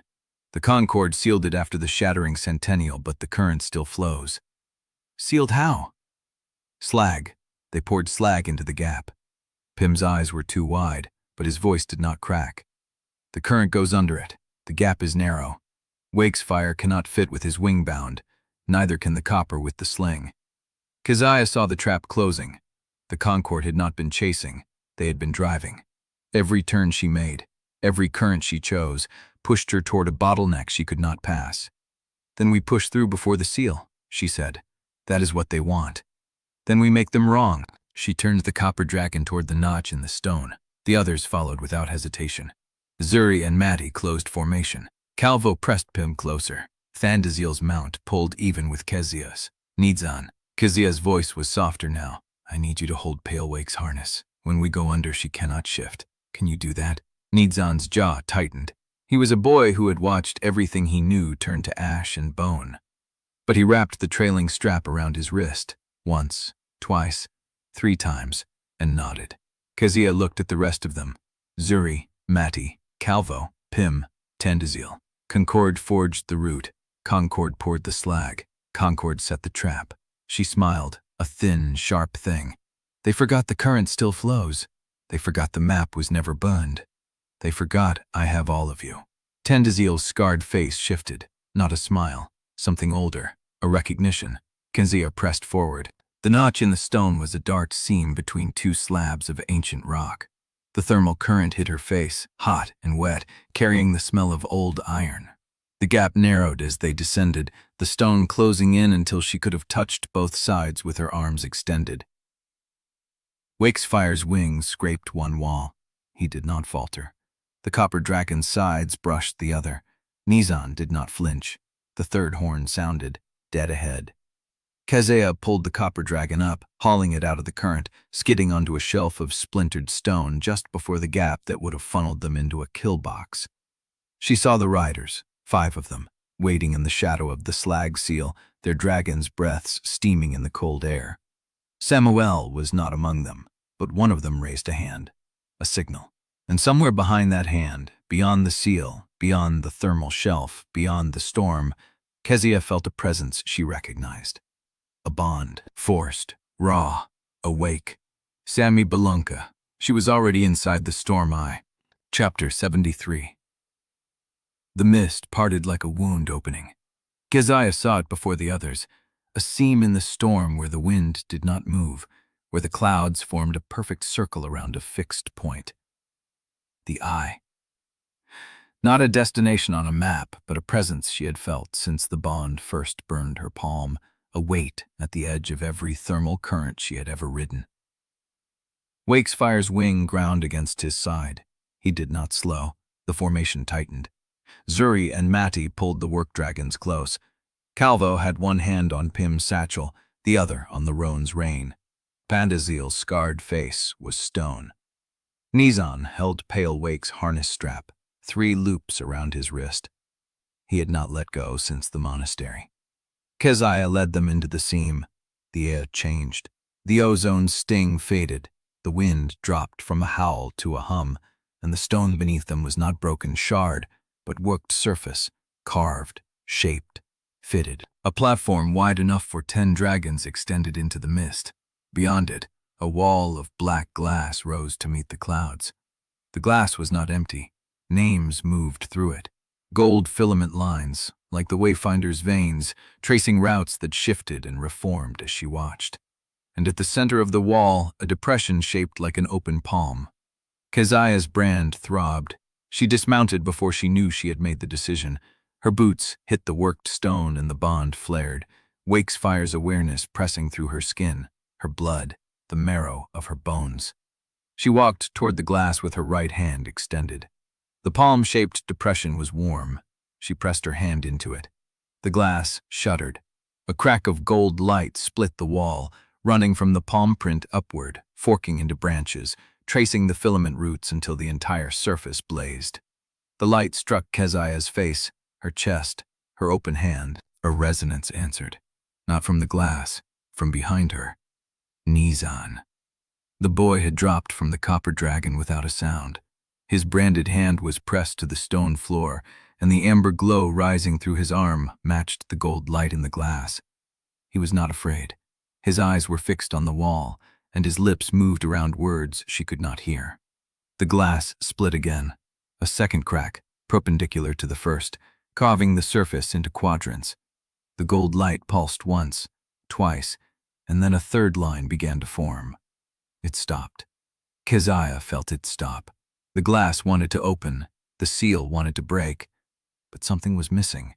A third voice, a third hand, a third name carved into the filament roots. Pale Wake. The white dragon hung in the sling, her flank barely rising. But when Keziah reached through the bond hollow, she felt a response. Faint, thread thin, a memory of a song. Nizan began to sing. Not the corrupted version. The words Pale Wake had given him. The words the Concord had tried to burn. The flame will hold you close until the ash crown wakes. The third crack began to form, slow, resistant. The gold light flickered, struggling to hold the line. Pale Wake's body shuddered, and Keziah felt the extraction damage pulling her back, the years of amber fluid and sewn eyelids dragging her away from the song. But she held. The crack reached the center of the glass. The wall began to open. Keziah felt the seal give, stone grinding against stone, the gold light spilling through the widening seam. Beyond it, she saw a corridor carved from the same black glass, its walls lined with hollows that held bones, eggs, fragments of wing and scale and harness leather. The first roost that was never burned. The seams stopped. 3 handbrides from full open. Enough to see, not enough to enter. Keziah pressed her palm harder against the depression. Nizan's glow flared. Pale Wake's breath caught. Nothing. The third key was missing. A sound cut through the hum. Wing beats. Heavy. Measured. A single dragon descending through the mist behind them, landing on the platform edge without hurry. Keziah turned. The rider wore black plate, not Concord gray, not Bellanca colors. A sigil she did not recognize. A circle split by a descending line, crossed at the base by a horizontal slash. Samuel's sigil. The rider dismounted and pulled something from the saddle. A chain. At the end of the chain, a girl, 12 years old, inherited her mother's jaw and eyes, barefoot, sleeping clothes, palm raised toward the glass wall, where a mark like Keziah's burned ember and raw, freshly branded, still weeping. Sammy Bellanca. The girl's eyes were open. They were not her own. Keziah saw it in the way she stood, the way her head tilted, the way her hand moved, not with her own will, but with something riding her from inside. The forced bond. Samael's work. He had not just marked her, he had hollowed her and filled her with command. "Sammy." Idrisi's voice broke as he stepped forward. "Sammy, look at me." The girl's head turned. Her eyes tracked him. Recognition flickered, a spark swallowed by something larger and colder. Her palm came up, and the glass wall began to close. Chapter 74. The glass wall groaned. Gold light splintered along the cracks as Sammy's palm turned, the forced bond driving her hand through the seal's closing gesture like a puppet pulled by wire. Keziah's brand burned in answer. She wrenched her hand from the depression and the seal shuddered, the opening shrinking from 3 handbreadths to 2, then 1. "Sammy!" Idrisi's voice cracked. The girl's head turned. Her eyes found him. Recognition flickered again, drowning in the same cold tide that had swallowed it before. Her jaw worked, lips parting around words that did not come. The black plate rider moved, not toward Keziah, toward Nizan. The boy had not risen from the stone floor. His branded hand was still pressed to the ground, amber glow fading as the seal closed. He looked up as the rider's shadow fell across him, and his face held no fear. Only a tired acceptance that made Keziah move before she had decided to. She was not fast enough. The rider seized Nizan by the collar and hauled him upright, one gauntleted hand closing around the boy's throat. The other hand drew a blade, not for Keziah, for the seal. Sammy's palm twisted. The gold light in the glass wall surged, the remaining crack beginning to bridge itself. "No," Keziah breathed. She reached through the bond, not for Wakesfire, for the hollow where pale Wake's fading consciousness still clung to the song, the memory of the lullaby, the thread-thin connection that had held the third crack open. She found it, and she pulled. The bond hollow opened between them, Keziah and pale Wake, and the space where the forced bond had been anchored. Sammy's body jerked. Her hand stopped mid-gesture. The glass walls closing slowed, gold light flickering as 2 wills fought for control of the same limb. The rider's blade pressed against Nizan's throat. "Finish it," the rider said, not to Keziah, to Sammy. The girl's face spasmed. Her eyes went wide, then flat, then wide again. The forced bond pulled her one way, the bond hollow pulled her another, and in the space between, Keziah saw her. Not the weapon Samuel had made, the 12-year-old who had followed Idrisi to the stables, asking how the wind tasted at altitude, the girl who had stolen the ledger from her father's safe, the sister who had pushed Idrisi into the servants' passage and made him promise to tell her it was worth it. Keziah held that image open through the bond hollow, not as a weapon, as a door. Sammy's breath caught, her hand lowered. The rider's blade bit into Nizan's throat, a thin line of blood welled, running down the boy's neck. "Sarah," the rider said, a different name, a name Samuel had given her. Sammy's eyes went flat again. She struck. Not Keziah, not Idrisi, Nizan. The force hit him through the forced bond, a shockwave of command that drove him to his knees. His branded hand slid from the stone floor. The amber glow in his arm died. The glass wall sealed. The corridor behind it vanished, swallowed by black glass and gold threads that no longer moved. The platform fell dark. The only light came from the bond hollow, pale and thin, and from Sammy's palm, where the forced bond's mark burned like a fresh wound. Keziah felt Nizan through the bond, alive, shaken. The boy's presence flickered, dimmed, then steadied. He was not the target. The seal was, and Samuel had just closed it. The rider released Nizan's collar. The boy crumpled, gasping. The rider stepped back, sheathing the blade, and turned to face Keziah with something almost like respect. "The High Warden sends his regards," the rider said. "He will be here within the hour. When he arrives, he will open the seal himself. You may choose to be inside when he does, or you may choose to be outside." Keziah's hand closed into a fist. The rider did not wait for an answer. He mounted the black-scaled dragon and hauled on the chain. Sammy followed without resistance, her bare feet leaving no blood on the stone, her eyes fixed on nothing. The dragon launched. Sammy did not look back. The wing beats faded into the mist, leaving silence and the hum of the sealed glass wall and Nizan's labored breathing. Idrisi knelt beside the boy. His hands were shaking. He pressed them against Nizan's throat where the blade had cut, and the boy led him, too tired to flinch. Keziah stood at the glass wall. Her reflection stared back at her, distorted by the gold threads that no longer moved. Behind her, she could feel Wakefire's rage, banked and cold, waiting for her command. She turned. "He will not open that seal," she said. The group watched her. "We will open it first." Chapter 75. The glass wall hummed. Keziah stood at the seal with her palm pressed to the cold surface, her reflection rippling in the gold filaments that had gone dark. Behind her, the group had pulled together. Nizan was on his feet, one hand pressed to the bandage Calvo had wrapped around his throat. Pim had his satchel open, maps spilling across the stone. Zuri and Matty flanked the platform edges, watching the mist. Undesirable stood at Pale Wake's sling, one hand on the white dragon's flank. No one spoke. Keziah felt the bond hollow where Pale Wake's fading consciousness still hung, a thread-thin pulse that had not stopped since the extraction rig fell silent. And through that hollow, she felt something else. A tremor where the forced bond had been anchored. A crack, hairline, sealed over but not healed. Sammy's will had broken through, even for a heartbeat. Keziah drew a breath. Wakefire's awareness pressed against hers, cold and waiting. He did not ask what she intended. He already knew. She began to sing. The uncorrupted lullaby rose from her throat, the words rough against her tongue. "The flame will hold you close until the ash crown wakes." The gold filaments in the glass wall flickered, a weak pulse, barely visible. Behind her, Nizan's voice joined hers, hoarse, thin, but steady. The gold pulse strengthened.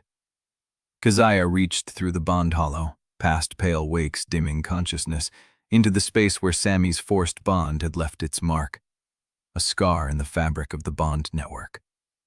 A door left ajar. She found the half-freed will, not Sammy herself, the echo of her breaking through, the memory of her own name. Keziah pushed the lullaby through that crack. The glass walls shook. Gold light surged along the filament roots, branching, splitting, reaching toward the palm-shaped depression at the center. Keziah pressed her branded hand into it. Nizan's hand found the floor beside her. The seal began to open. Stone ground against stone. The glass wall split along the gold veins, not breaking but parting, the filaments peeling apart like wound flesh. Warm air spilled through the widening crack, air that carried the smell of old fire, dry bone, and something that had not been breathed in centuries. Keziah stepped through. The space beyond was vast, a cavern carved by heat rather than hands, its walls glowing faintly amber from veins of stone that pulsed with their own light. The ceiling vaulted into darkness too high to see. The floor sloped downward in broad terraces, each one lined with cradles. Hundreds of cradles. Some held eggs, dulled, gray, The size of her torso, their surfaces veined with mineral deposits that spoke of centuries untouched. Others held bones, wing fragments, skulls, vertebrae arranged in patterns that had been deliberate once, now scattered by time. Beyond the cradles, the cavern opened into a chamber of worked stone. Pillars rose in concentric rings, each one carved with murals that depicted shapes she could not immediately parse. Riders with fire in their hands, dragons with wings spanning the sky. A line of figures passing a flame from one to the next, and at the center, a single image repeated on every pillar, a circle split by a descending line. Samuel's sigil, but older, much older. Carved into stone that had been here before the Concord, before the shattering, before the realm had learned to fear its own bonds. Wakesfire's voice came through the bond, sharp with recognition. This is the first wound. Keziah turned. At the chamber's center, a mechanism rose from the stone floor. Not an altar, not a throne. A framework of black iron and amber glass, built around a core of raw storm. The storm eye itself channeled through the building, contained, compressed, held in suspension by metal and crystal and the seal she had just broken. The storm engines, pipes and conduits ran from the core into the walls, branching into the cradles on the terraces above. Each egg had a line. Each sleeping line had a path back to the heart. They were not preserving them, Wakesfire said. Keziah stared at the amber core, the storm pulse throbbing inside it, held back by a skin of glass. They were waiting to wake them all at once. The group had followed her inside. Pym stood at the nearest terrace, his face pale as he counted the cradles.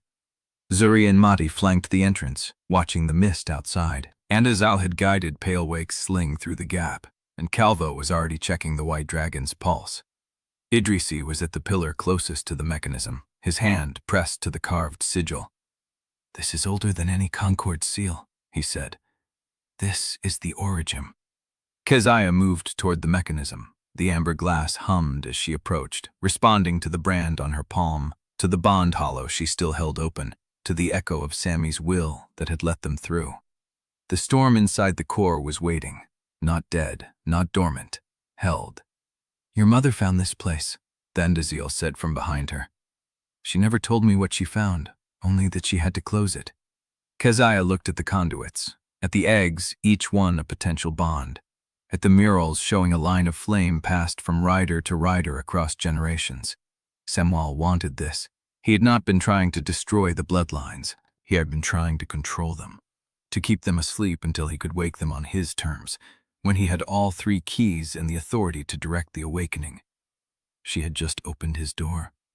From somewhere beyond the storm eye, distant, muffled by miles of cloud and stone, a dragon answered. Not one of theirs. A cry that was not human, not shaped by any bond she knew. Raw, old, hungry. Wakefire's head snapped toward the sound. His single eye fixed on the amber core, and Keziah felt the recognition hit him like a blade. He has been waiting for this. The storm engines began to hum. The eggs on the terraces began to pulse. Chapter 76. Keziah stood at the amber core.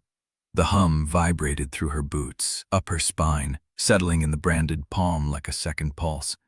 Behind her, the eggs on the terraces pulsed in rhythm, slow and gathering, like a heart learning to beat after centuries of stillness. "We need to stop it," she said. No one answered. The mechanism had no visible levers, no seams, no place where hands could interrupt what the storm engine had begun. The conduits fed the eggs from the compressed eye above, and the eggs drank. Pym's voice came thin from the nearest terrace. "The murals, the flame passing from rider to rider. This isn't a storage chamber, this is a birthing ground."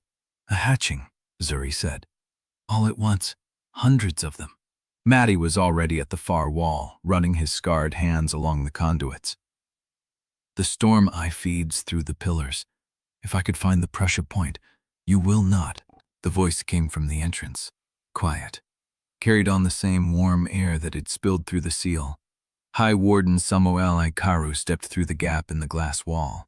He wore no armor, only the black Concord coat, the brand at his throat catching the amber light. Behind him, The glass wall did not close. The strike forces waited in the corridor beyond. Gray armor, gray blades, their dragons invisible in the mist outside. Samuel's steel-gray eyes found Keziah before she could move, before Wakefire's fury could surge through the bond. "You have done exactly what I needed you to do." Keziah's hand went to her belt, where the fishbone needle hung. Pointless against a strike force, pointless against the weight of his presence filling the chamber like water rising. "I opened your seal," she said. "That is not what you needed. Is it not?" Samuel walked past the nearest terrace, past the pulsing eggs, his gaze fixed on the amber core. "Your mother stood exactly where you are standing, 17 years ago. She touched the same mechanism, she saw the same cradles, she heard the same hum." Keziah's throat tightened. "She closed it." "She did." Samuel stopped at the edge of the mechanism's platform. "And I have spent every year since trying to understand how she managed it, because an uncontrolled awakening would have destroyed half the realm." "Uncontrolled." The word came out sharp. "You mean free. Bonds you could not own." Samuel's burned jaw pulled tight. "I mean bonds that shattered the realm once already. The first awakening did not save Halkirun. It burnt it. The Stormbelt, the shards that fell, the thousands who died when the first riders lost control of their own dragons. That is what your mother's bloodline tried to preserve. That is what she died to protect, not from me, from itself." Keziah felt Wakefire's recognition through the bond, old and bitter. The gray dragon had been there. He had seen the first wound. "The realm learned to control bonds," Samuel continued, "because we had to. The Concord was built on the wreckage of the first Roost, on the bodies of riders who could not contain what they had woken. We regulate, we test, we sever the lines that cannot be trusted." "Trusted," Keziah repeated. "You mean controlled. I mean alive." Samuel's voice did not rise. "A realm where bonds are regulated is a realm that survives. A realm where every dormant line wakes at once, where every ember air is activated without training, without structure, without the discipline to hold the bond steady, is a realm that burns." He turned to face the terraces. "Those eggs have waited for 7 centuries. They were sealed after the shattering because the riders who made them understood what they had done. Your mother understood. She found this place, she closed it, and she told no one. She told me." Handazil's voice cut through the hum. She stepped forward from Pale Wake's sling, her scarred face hard. "She told me she found something that had to stay buried. She told me if I ever saw her daughter, I was to keep her as far from this chamber as the wind would carry." Samuel regarded her without surprise. "And yet here you are, because you brought her here." "I brought her to the seal I could not open without her blood." Samuel's gaze returned to Keziah. "I did not bring her to the eggs. She opened the roost herself. With a lullaby her mother sang to her before the execution." The words hung in the warm air. "I spared you," Samuel said. "I recorded your survival in the sealed archives. I let you live on the underside markets, hidden, untrained, believing the bloodline had ended. I did not need to kill you, Keziah Onwuamaeze. I needed you to be ready when the old bonds began to stir." Keziah's palm burned. The amber core hummed beneath her feet. "You preserved me," she said slowly, "because you knew the heart roost would eventually need an ember heir to open it. And when it did, you wanted me to open it for you." "For us," Samuel spread his hands. "For the realm that survives, I offer you legitimacy, full rider status, protection for the children in your company, amnesty for every outlaw bond you have made. Wakesfire lives. Pale Wake receives treatment. The Ember heirs are not executed. They are integrated into the Concord system, trained, disciplined, made safe." "And the eggs?" "Sealed again, this time with the full mechanism understood. Your mother could not close them permanently because she lacked the secondary key. You have him." Samuel's gaze shifted to Nizan, who stood pressed against the copper dragon's flank, his branded hands still pulsing amber. "The boy can help you seal what you opened. Together, you can end the threat before the first hatchling breaks its shell." The eggs pulsed. The hum deepened. Keziah looked at the terraces, at the hundreds of cradles, each one holding a potential bond, a potential rider, a potential future the realm had never been allowed to choose. "You are not afraid of the awakening," she said. "You are afraid of bonds you cannot own." Samuel's face did not change. "I am afraid of a realm that burns because no one was willing to hold the door closed. The choice is yours, Ash Crown. Help me seal this place forever, and the children live. Open it, and you answer for every life the storm takes when the first uncontrolled line wakes and cannot be controlled at all." Behind him, the strike forces began to move, gray armor stepping through the gap. The ancient dragon answered beyond the storm eye, closer now, hungry. The eggs on the terraces pulsed once, twice, and on the nearest cradle, a crack appeared. Chapter 77. The egg on the nearest cradle cracked again, a dry sound like stone splitting in frost. A shard fell. Something dark and wet shifted inside. Keziah did not move. The amber core hummed through her branded palm, through her teeth, through the bones of her skull. The eggs pulsed in rhythm. The storm engines thrummed beneath the terraces, feeding the mechanism that had waited 7 centuries for this moment. Samuel watched her with the patience of a man who had already calculated every branch of this conversation. "I cannot make the choice for you," he said, "but I can make it clear." He raised his hand, not toward Keziah, toward the strike forces waiting in the corridor behind him. He made a single sharp gesture, and the gray-armored riders did not advance. They turned. They moved to the walls, to the conduits that ran from the amber core into every terrace, every cradle, every pulse and egg. They placed their hands on the black iron housings. "Your mother could not seal the mechanism," Samuel said, "because she did not understand what powered it. I spent 17 years learning. The storm eye does not feed the eggs passively. It is drawn through the engines by the bond signatures of living heirs. Every time you breathe in this chamber, you pull more current into the cradles." Keziah felt it then, the subtle draw, the way the hum deepened with each heartbeat, each pulse of her branded palm. "By standing here," Samuel said, "you are accelerating the awakening. The eggs will hatch in hours instead of days, and when they do, every hatchling will be bonded to whatever heir is closest, untrained, unprepared, unable to control the bond. The first shattering took 10,000 lives in 3 days. This one will take more." He paused. "Unless we starve the current." Keziah's gaze snapped to Nizan. The boy stood pressed against the copper dragon's flank, his branded hand pulsing amber in rhythm with the eggs. His eyes were fixed on her, wide and waiting. "The secondary key shares your signature," Samuel said. "If both of you press your brands to the mechanism's heart, you can reverse the draw. The engines will empty, the eggs will cool, the awakening will stop. And the eggs will remain dormant, possibly forever. The ones that have already cracked will not survive." The nearest cradle shuddered. Another shard of shell fell away. Keziah saw a dark eye inside, wet and unseeing, not yet open, but alive.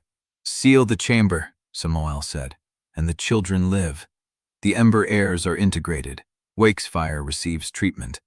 Pale Wake is saved. You take your place as a rider of the Concord, and the realm does not burn." Keziah felt Wakefire's presence through the bond, old and bitter and waiting. He did not send words. He sent something simpler. A memory of the gray female dragon, chained in the glass pits, watching the hatchlings taken. A memory of ash falling like snow. A memory of running, of hiding, of being hunted for the crime of existing.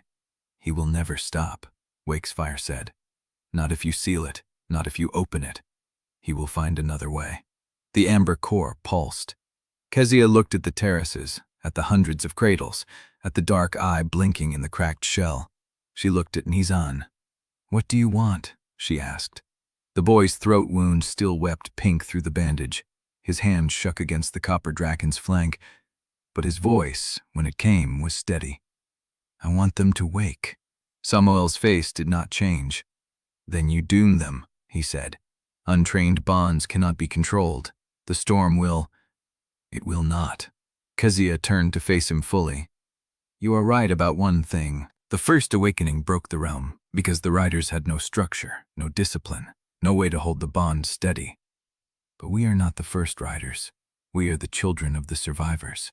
We carry the blood of the ones who closed this chamber the first time. She pressed her palm to the amber core. I am not my mother. I will not seal this place because you tell me to. And I will not open it blindly because Wakesfire wants revenge. I will open it the way it was meant to be opened, with every heir ready, every bond chosen, every rider trained to hold what they wake. Samoya's steel-gray eyes went flat. That will take years. Then we take years. You do not have years. He raised his hand again. The strike forces are already in position. The engines are primed. If you do not seal the mechanism now, I will order the conduits opened fully. The current will spike. The eggs will hatch in minutes, not hours. Every untrained heir in this chamber will be bonded to a hatchling that does not know how to be held. He lowered his hand. Your choice is not between now and later. Your choice is between controlled dormancy and uncontrolled awakening. Choose. Keziah's palm burned. The eggs pulsed. The dark eye in the cracked shell blinked once, twice, and then the shell split open entirely. A small head emerged, damp and blind, scales the color of pale ash. It made a sound like a wet bell, and Keziah felt the bond hollow in her chest lurch toward it. Behind her, the strike forces braced. And in the corridor beyond the gap, a figure stepped through the amber light. Sarah. She moved like a blade drawn across silk, barefoot still, her branded palm raised and glowing. Her eyes were hollow. Her face was empty. But her hand was steady as she walked past the strike forces, past Samuel, past the cracking eggs, straight toward Keziah. Sarah! Samael's voice was mild. The Ash Crown has refused the offer. She requires persuasion. Sarah did not stop. She walked past the amber core, past the terraces, past Nizan, who flinched and pressed himself harder against the copper dragon. She stopped 3 strides from Keziah and raised her blade. Chapter 78. Sarah's blade caught the amber light, edge gleaming, her hollow eyes fixed on Keziah with no recognition, no hesitation. 3 strides between them. 2. Keziah's palm burned against the amber core. The eggs pulsed. The pale ash hatchling cried out, a wet, desperate sound that tore through the bond hollow like a hook. She is not Sammy. Wakefire's voice came cold and clear. She is what he made of her, the same way he would make of you. Sarah's blade rose. Keziah did not step back. Stop. She held the words steady, pitched not for Sarah, but for the hollow thing inside. You do not want this. Sarah's arm trembled. The blade held. Behind her, Samuel's voice came mild as mook. She cannot hear you. The bond hollows the will. She hears only me. Then she is not your weapon. Keziah pressed her branded palm harder against the amber core. She is a child you broke, and I will not let you use her. The hatchling cried again, and in that sound, something shifted. Keziah felt it through the bond hollow, a resonance that did not come from her, not from Wakesfire, not from the eggs. It came from the mechanism itself, from the storm eye channeling through the amber glass, from the hundreds of cradles pulsing in shared rhythm. The eggs were singing, not a lullaby, not the corrupted Concord version. A harmonic thread, old and patient, woven through the storm engines by the original builders so the hatchlings could hear one another before they broke shell. And Sarah's branded hand was pulsing in time. Keziah saw it. The glow beneath Sarah's skin, amber and raw, synchronizing with the nearest cradle. The blade wavered. Sarah's jaw tightened. The bond hollow, Keziah thought. She is still connected to the scar. But that was not right.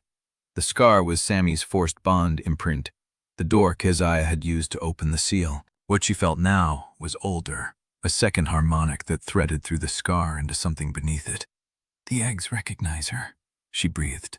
Samal's face did not change, but his eyes flicked to the nearest cradle. Sarah, finish it. Sarah's blade rose again, her hand steady now, the hollow emptiness back in place. But Keziah had seen the crack. She did not step back. She did not raise her hands. Instead, she opened the bond wide, wider than she had ever opened it, past the partition, past the shared wound threshold, past the place where her consciousness met Wakefire's. Trust me, she sent. Wakefire's presence pressed against her, wary and waiting. "What are you doing?" "Opening the chamber, the way it was meant to be opened." She reached through the bond hollow, not toward Sarah, not toward the scar. She reached toward the harmonic thread, the song the eggs were singing, the resonance that had recognized Sarah despite the forced bond. And she sang. The uncorrupted lullaby, the one her mother had taught her in dreams she had not known were memories. "The flame will hold you close until the ash crown wakes." Nizan's voice joined her, thin and hoarse, his branded hand pressed to the copper dragon's flank. The pale ash hatchling cried again, a third note threading through theirs, and Sarah's blade stopped. Not lowered, not dropped. Stopped mid-arc, as if the air itself had turned solid around it. Sarah's mouth opened. No sound came out, but her eyes, for a single beat, were not hollow. Keziah felt the link form. It was not a bond, it was not a forced connection. It was a shared wound lattice, the same structure she and Wakesfire had built in the arena, but spread across 4 bodies instead of 2. Wakefire's weight settled through it, old and patient. Nizan's presence flickered like a candle flame, uncertain but burning. The pale ash hatchling's awareness was raw, wordless, pure instinct. And Sarah's will, buried so deep it had nearly gone silent, pushed against the lattice like a hand against a locked door. Keziah did not force it open. She held the lattice steady and let the harmonic thread do the work. The eggs sang. The amber core pulsed. The storm engines hummed, feeding the cradle network, and the lattice began to stabilize the draw. The current stopped spiking. The eggs stopped cracking. The amber light in the chamber shifted from desperate red to steady gold. Samuel's voice cut through the hum. "Impressive," he said, "but you have not changed the equation. You have only delayed it." Keziah kept her palm pressed to the core. "I have changed the variable. You plan to force the awakening through a single key heir's bond signature. But this lattice spreads the draw across 4 signatures. The engines cannot spike because there is no single point of failure. The lattice will not hold. You are not strong enough to sustain it. Then I will let them help." She felt the weight of Wakefire's agreement, Nizan's determination, the hatchling's wordless trust. And beneath it, Sarah's buried will, still pressing against the door, not yet through, but not silent anymore. Samuel stepped forward. His steel-gray eyes were flat, his voice soft. "You think you have won this round, but you have shown me something valuable." He gestured to the amber core.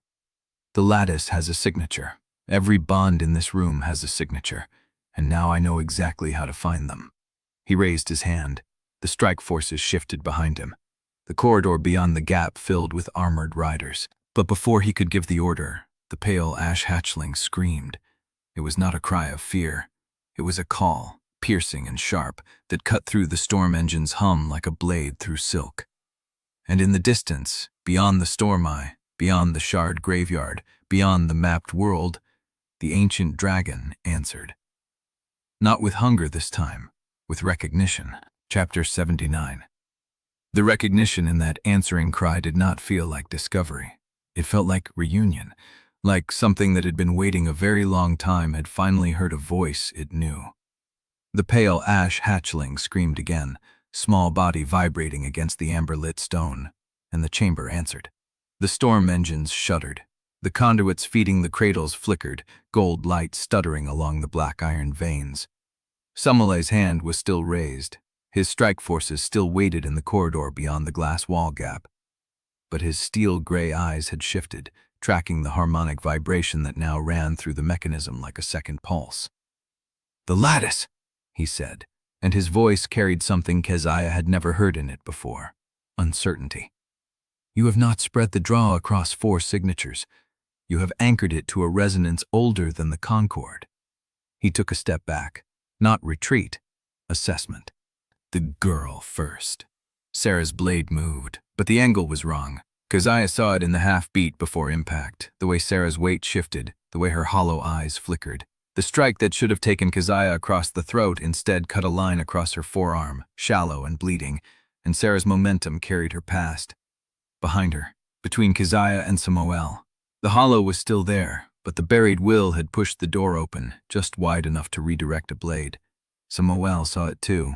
"Pity," he said, and raised his other hand. The storm engines screamed. The amber core in the mechanism blazed, and the harmonic thread the hatchling had woven snapped. The conduits surged, the cradles convulsed, and the eggs that had stopped cracking began again, hairline fractures spreading through gray shells. Keziah felt the lattice buckle. Nizan's voice broke. The hatchling's cry turned thin. Wakefire's weight pressed against her through the bond, trying to hold, but the draw was too much. The storm eye was feeding direct current now, and the mechanism was built to channel it. She was going to lose them. All of them. "Let me go," Wakesfire sent. "You can close it without me." "No, Keziah. I have lived long enough. The hatchling has not. I said no." She pressed her branded palm to the amber core and pushed everything she had into the lattice. The lullaby, the bond, the need, the grief, the stubborn, furious refusal to lose another single person she loved. The amber core blazed white, and Idrisi hit the mechanism beside her. She did not see him coming. She felt his hand close over hers, palm to palm, his blood smearing across the amber glass where the branded lines met hers. He had no brand. He had no bond. But he had Bellanca blood, and that blood had carried Ember heirs to safety for 3 generations. He pressed, and the lattice took him. Not as a bonded rider, not as a key heir, as a vessel. The draw poured through him, and Keziah felt him take the overload that would have killed Nizan, would have killed the hatchling, would have burned her out from the inside. His teeth were clenched. His pale amber eyes were fixed on her face. "Open it," he said. "Open it properly, while I hold." "Sarah." Samuel's voice cut through the chaos. "The girl, now!" Sarah turned. Her blade was steady, her hollow eyes were flat. The varied will had pushed open the door, but the forced bond was still there, and Samuel's command was absolute. She walked toward Keziah. 1 step. 2. The blade rising. And Idrisi let go of the mechanism. He threw himself between them. The blade took him across the ribs instead of Keziah's throat. He did not make a sound. He caught Sarah's wrist with one hand, her collar with the other, and pulled her close. Not to strike, not to restrain, but to speak. "Sami, I see you." Her blade hand trembled. "She is not there," Samuel said. "She has never been there. You are speaking to a weapon that wears your sister's face." Idrisi did not look away from Sarah's hollow eyes. "I see you," he said again, "and I am not leaving without you." The chamber shook. The storm engines peaked. The amber core pulsed, and the ceiling above the mechanism began to fracture. Stone dust rained. The conduits groaned, and the cradles on the nearest terrace cracked open. Not eggs shattering, but the cradles themselves splitting under the strain. The mechanism was overloading. Samuel saw it first. "Strike forces! Withdraw!" He turned toward the corridor. Not retreat. Redeployment. He would let the storm eye burn the chamber down and take everyone inside. Keziah would not let that happen. She pulled the lattice tight around her. Wakesfire, Nizan, the hatchling, Sarah's buried will, and Idrisi's bleeding weight. And she sang the lullaby one last time. Not to open, not to close.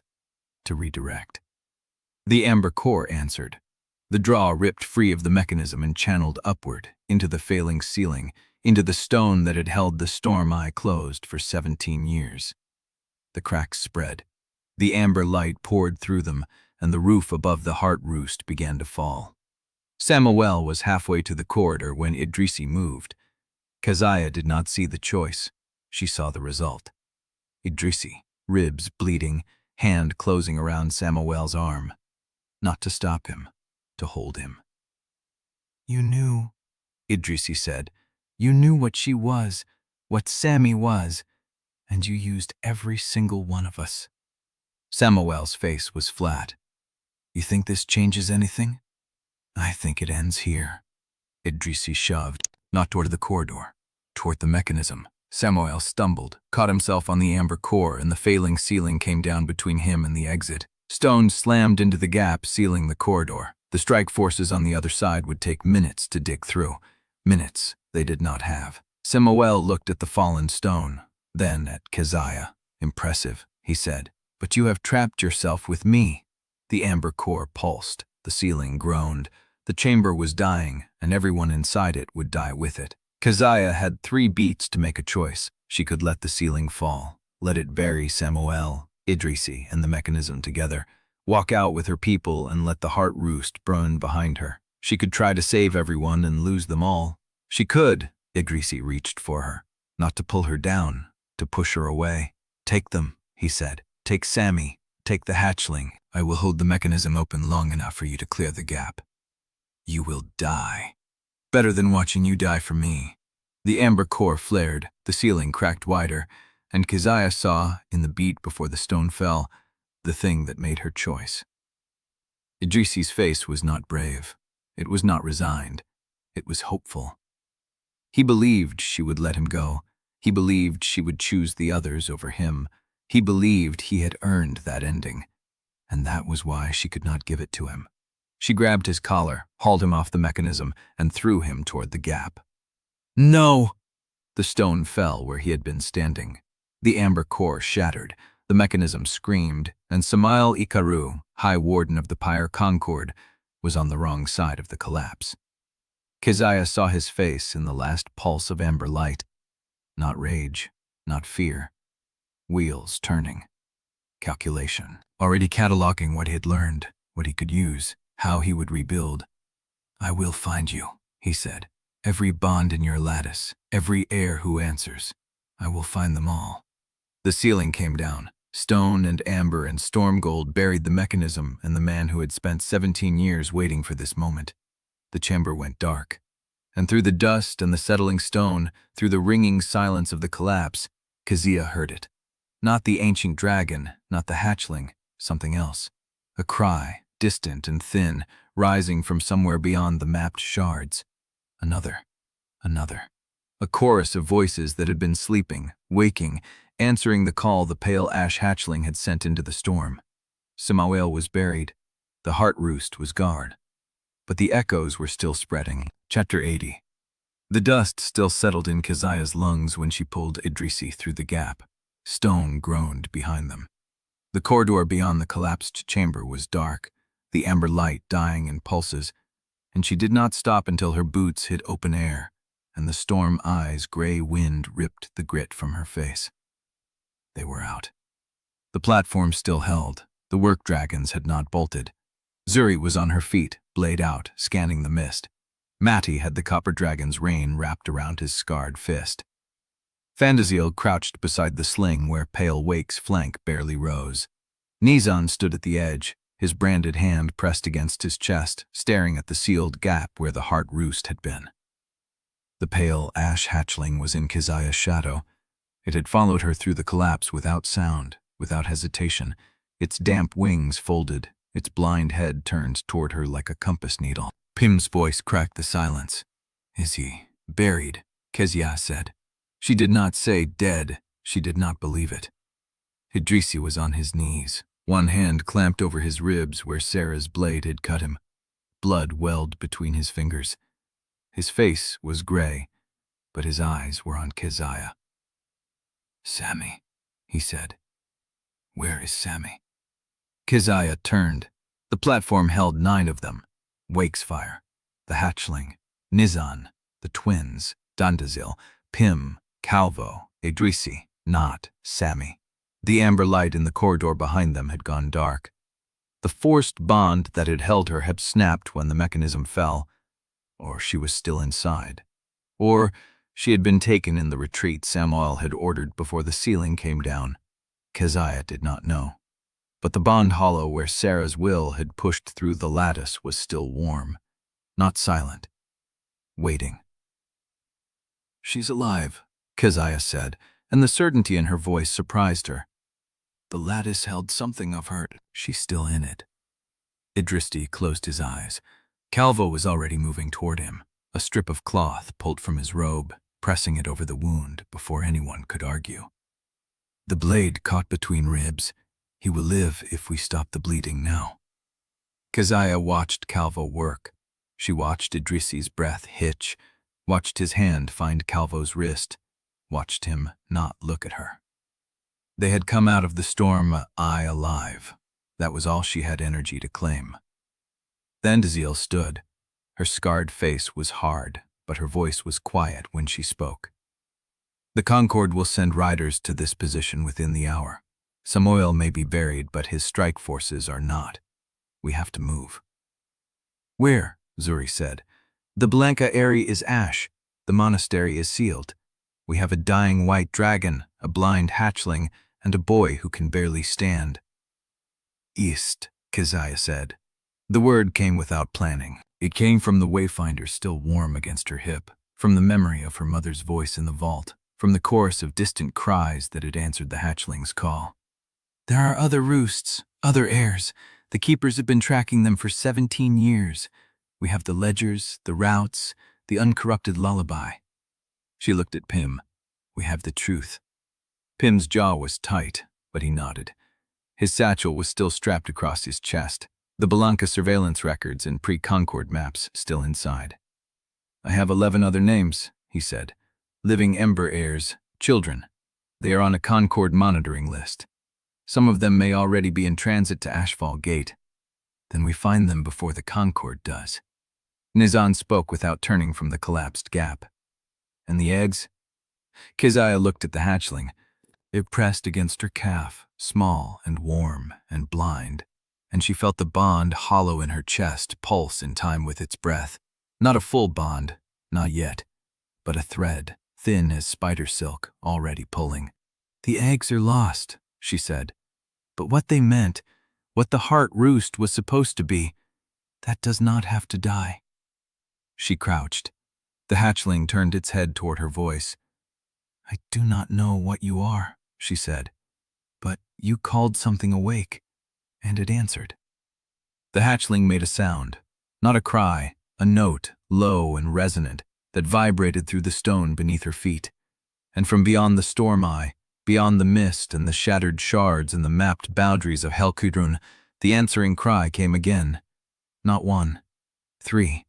3 voices rising from 3 directions, older than the Concord, older than the Purge, waking in the dark where the keepers had hidden them. Sandazil's breath caught. That is not possible. Those bonds were sealed.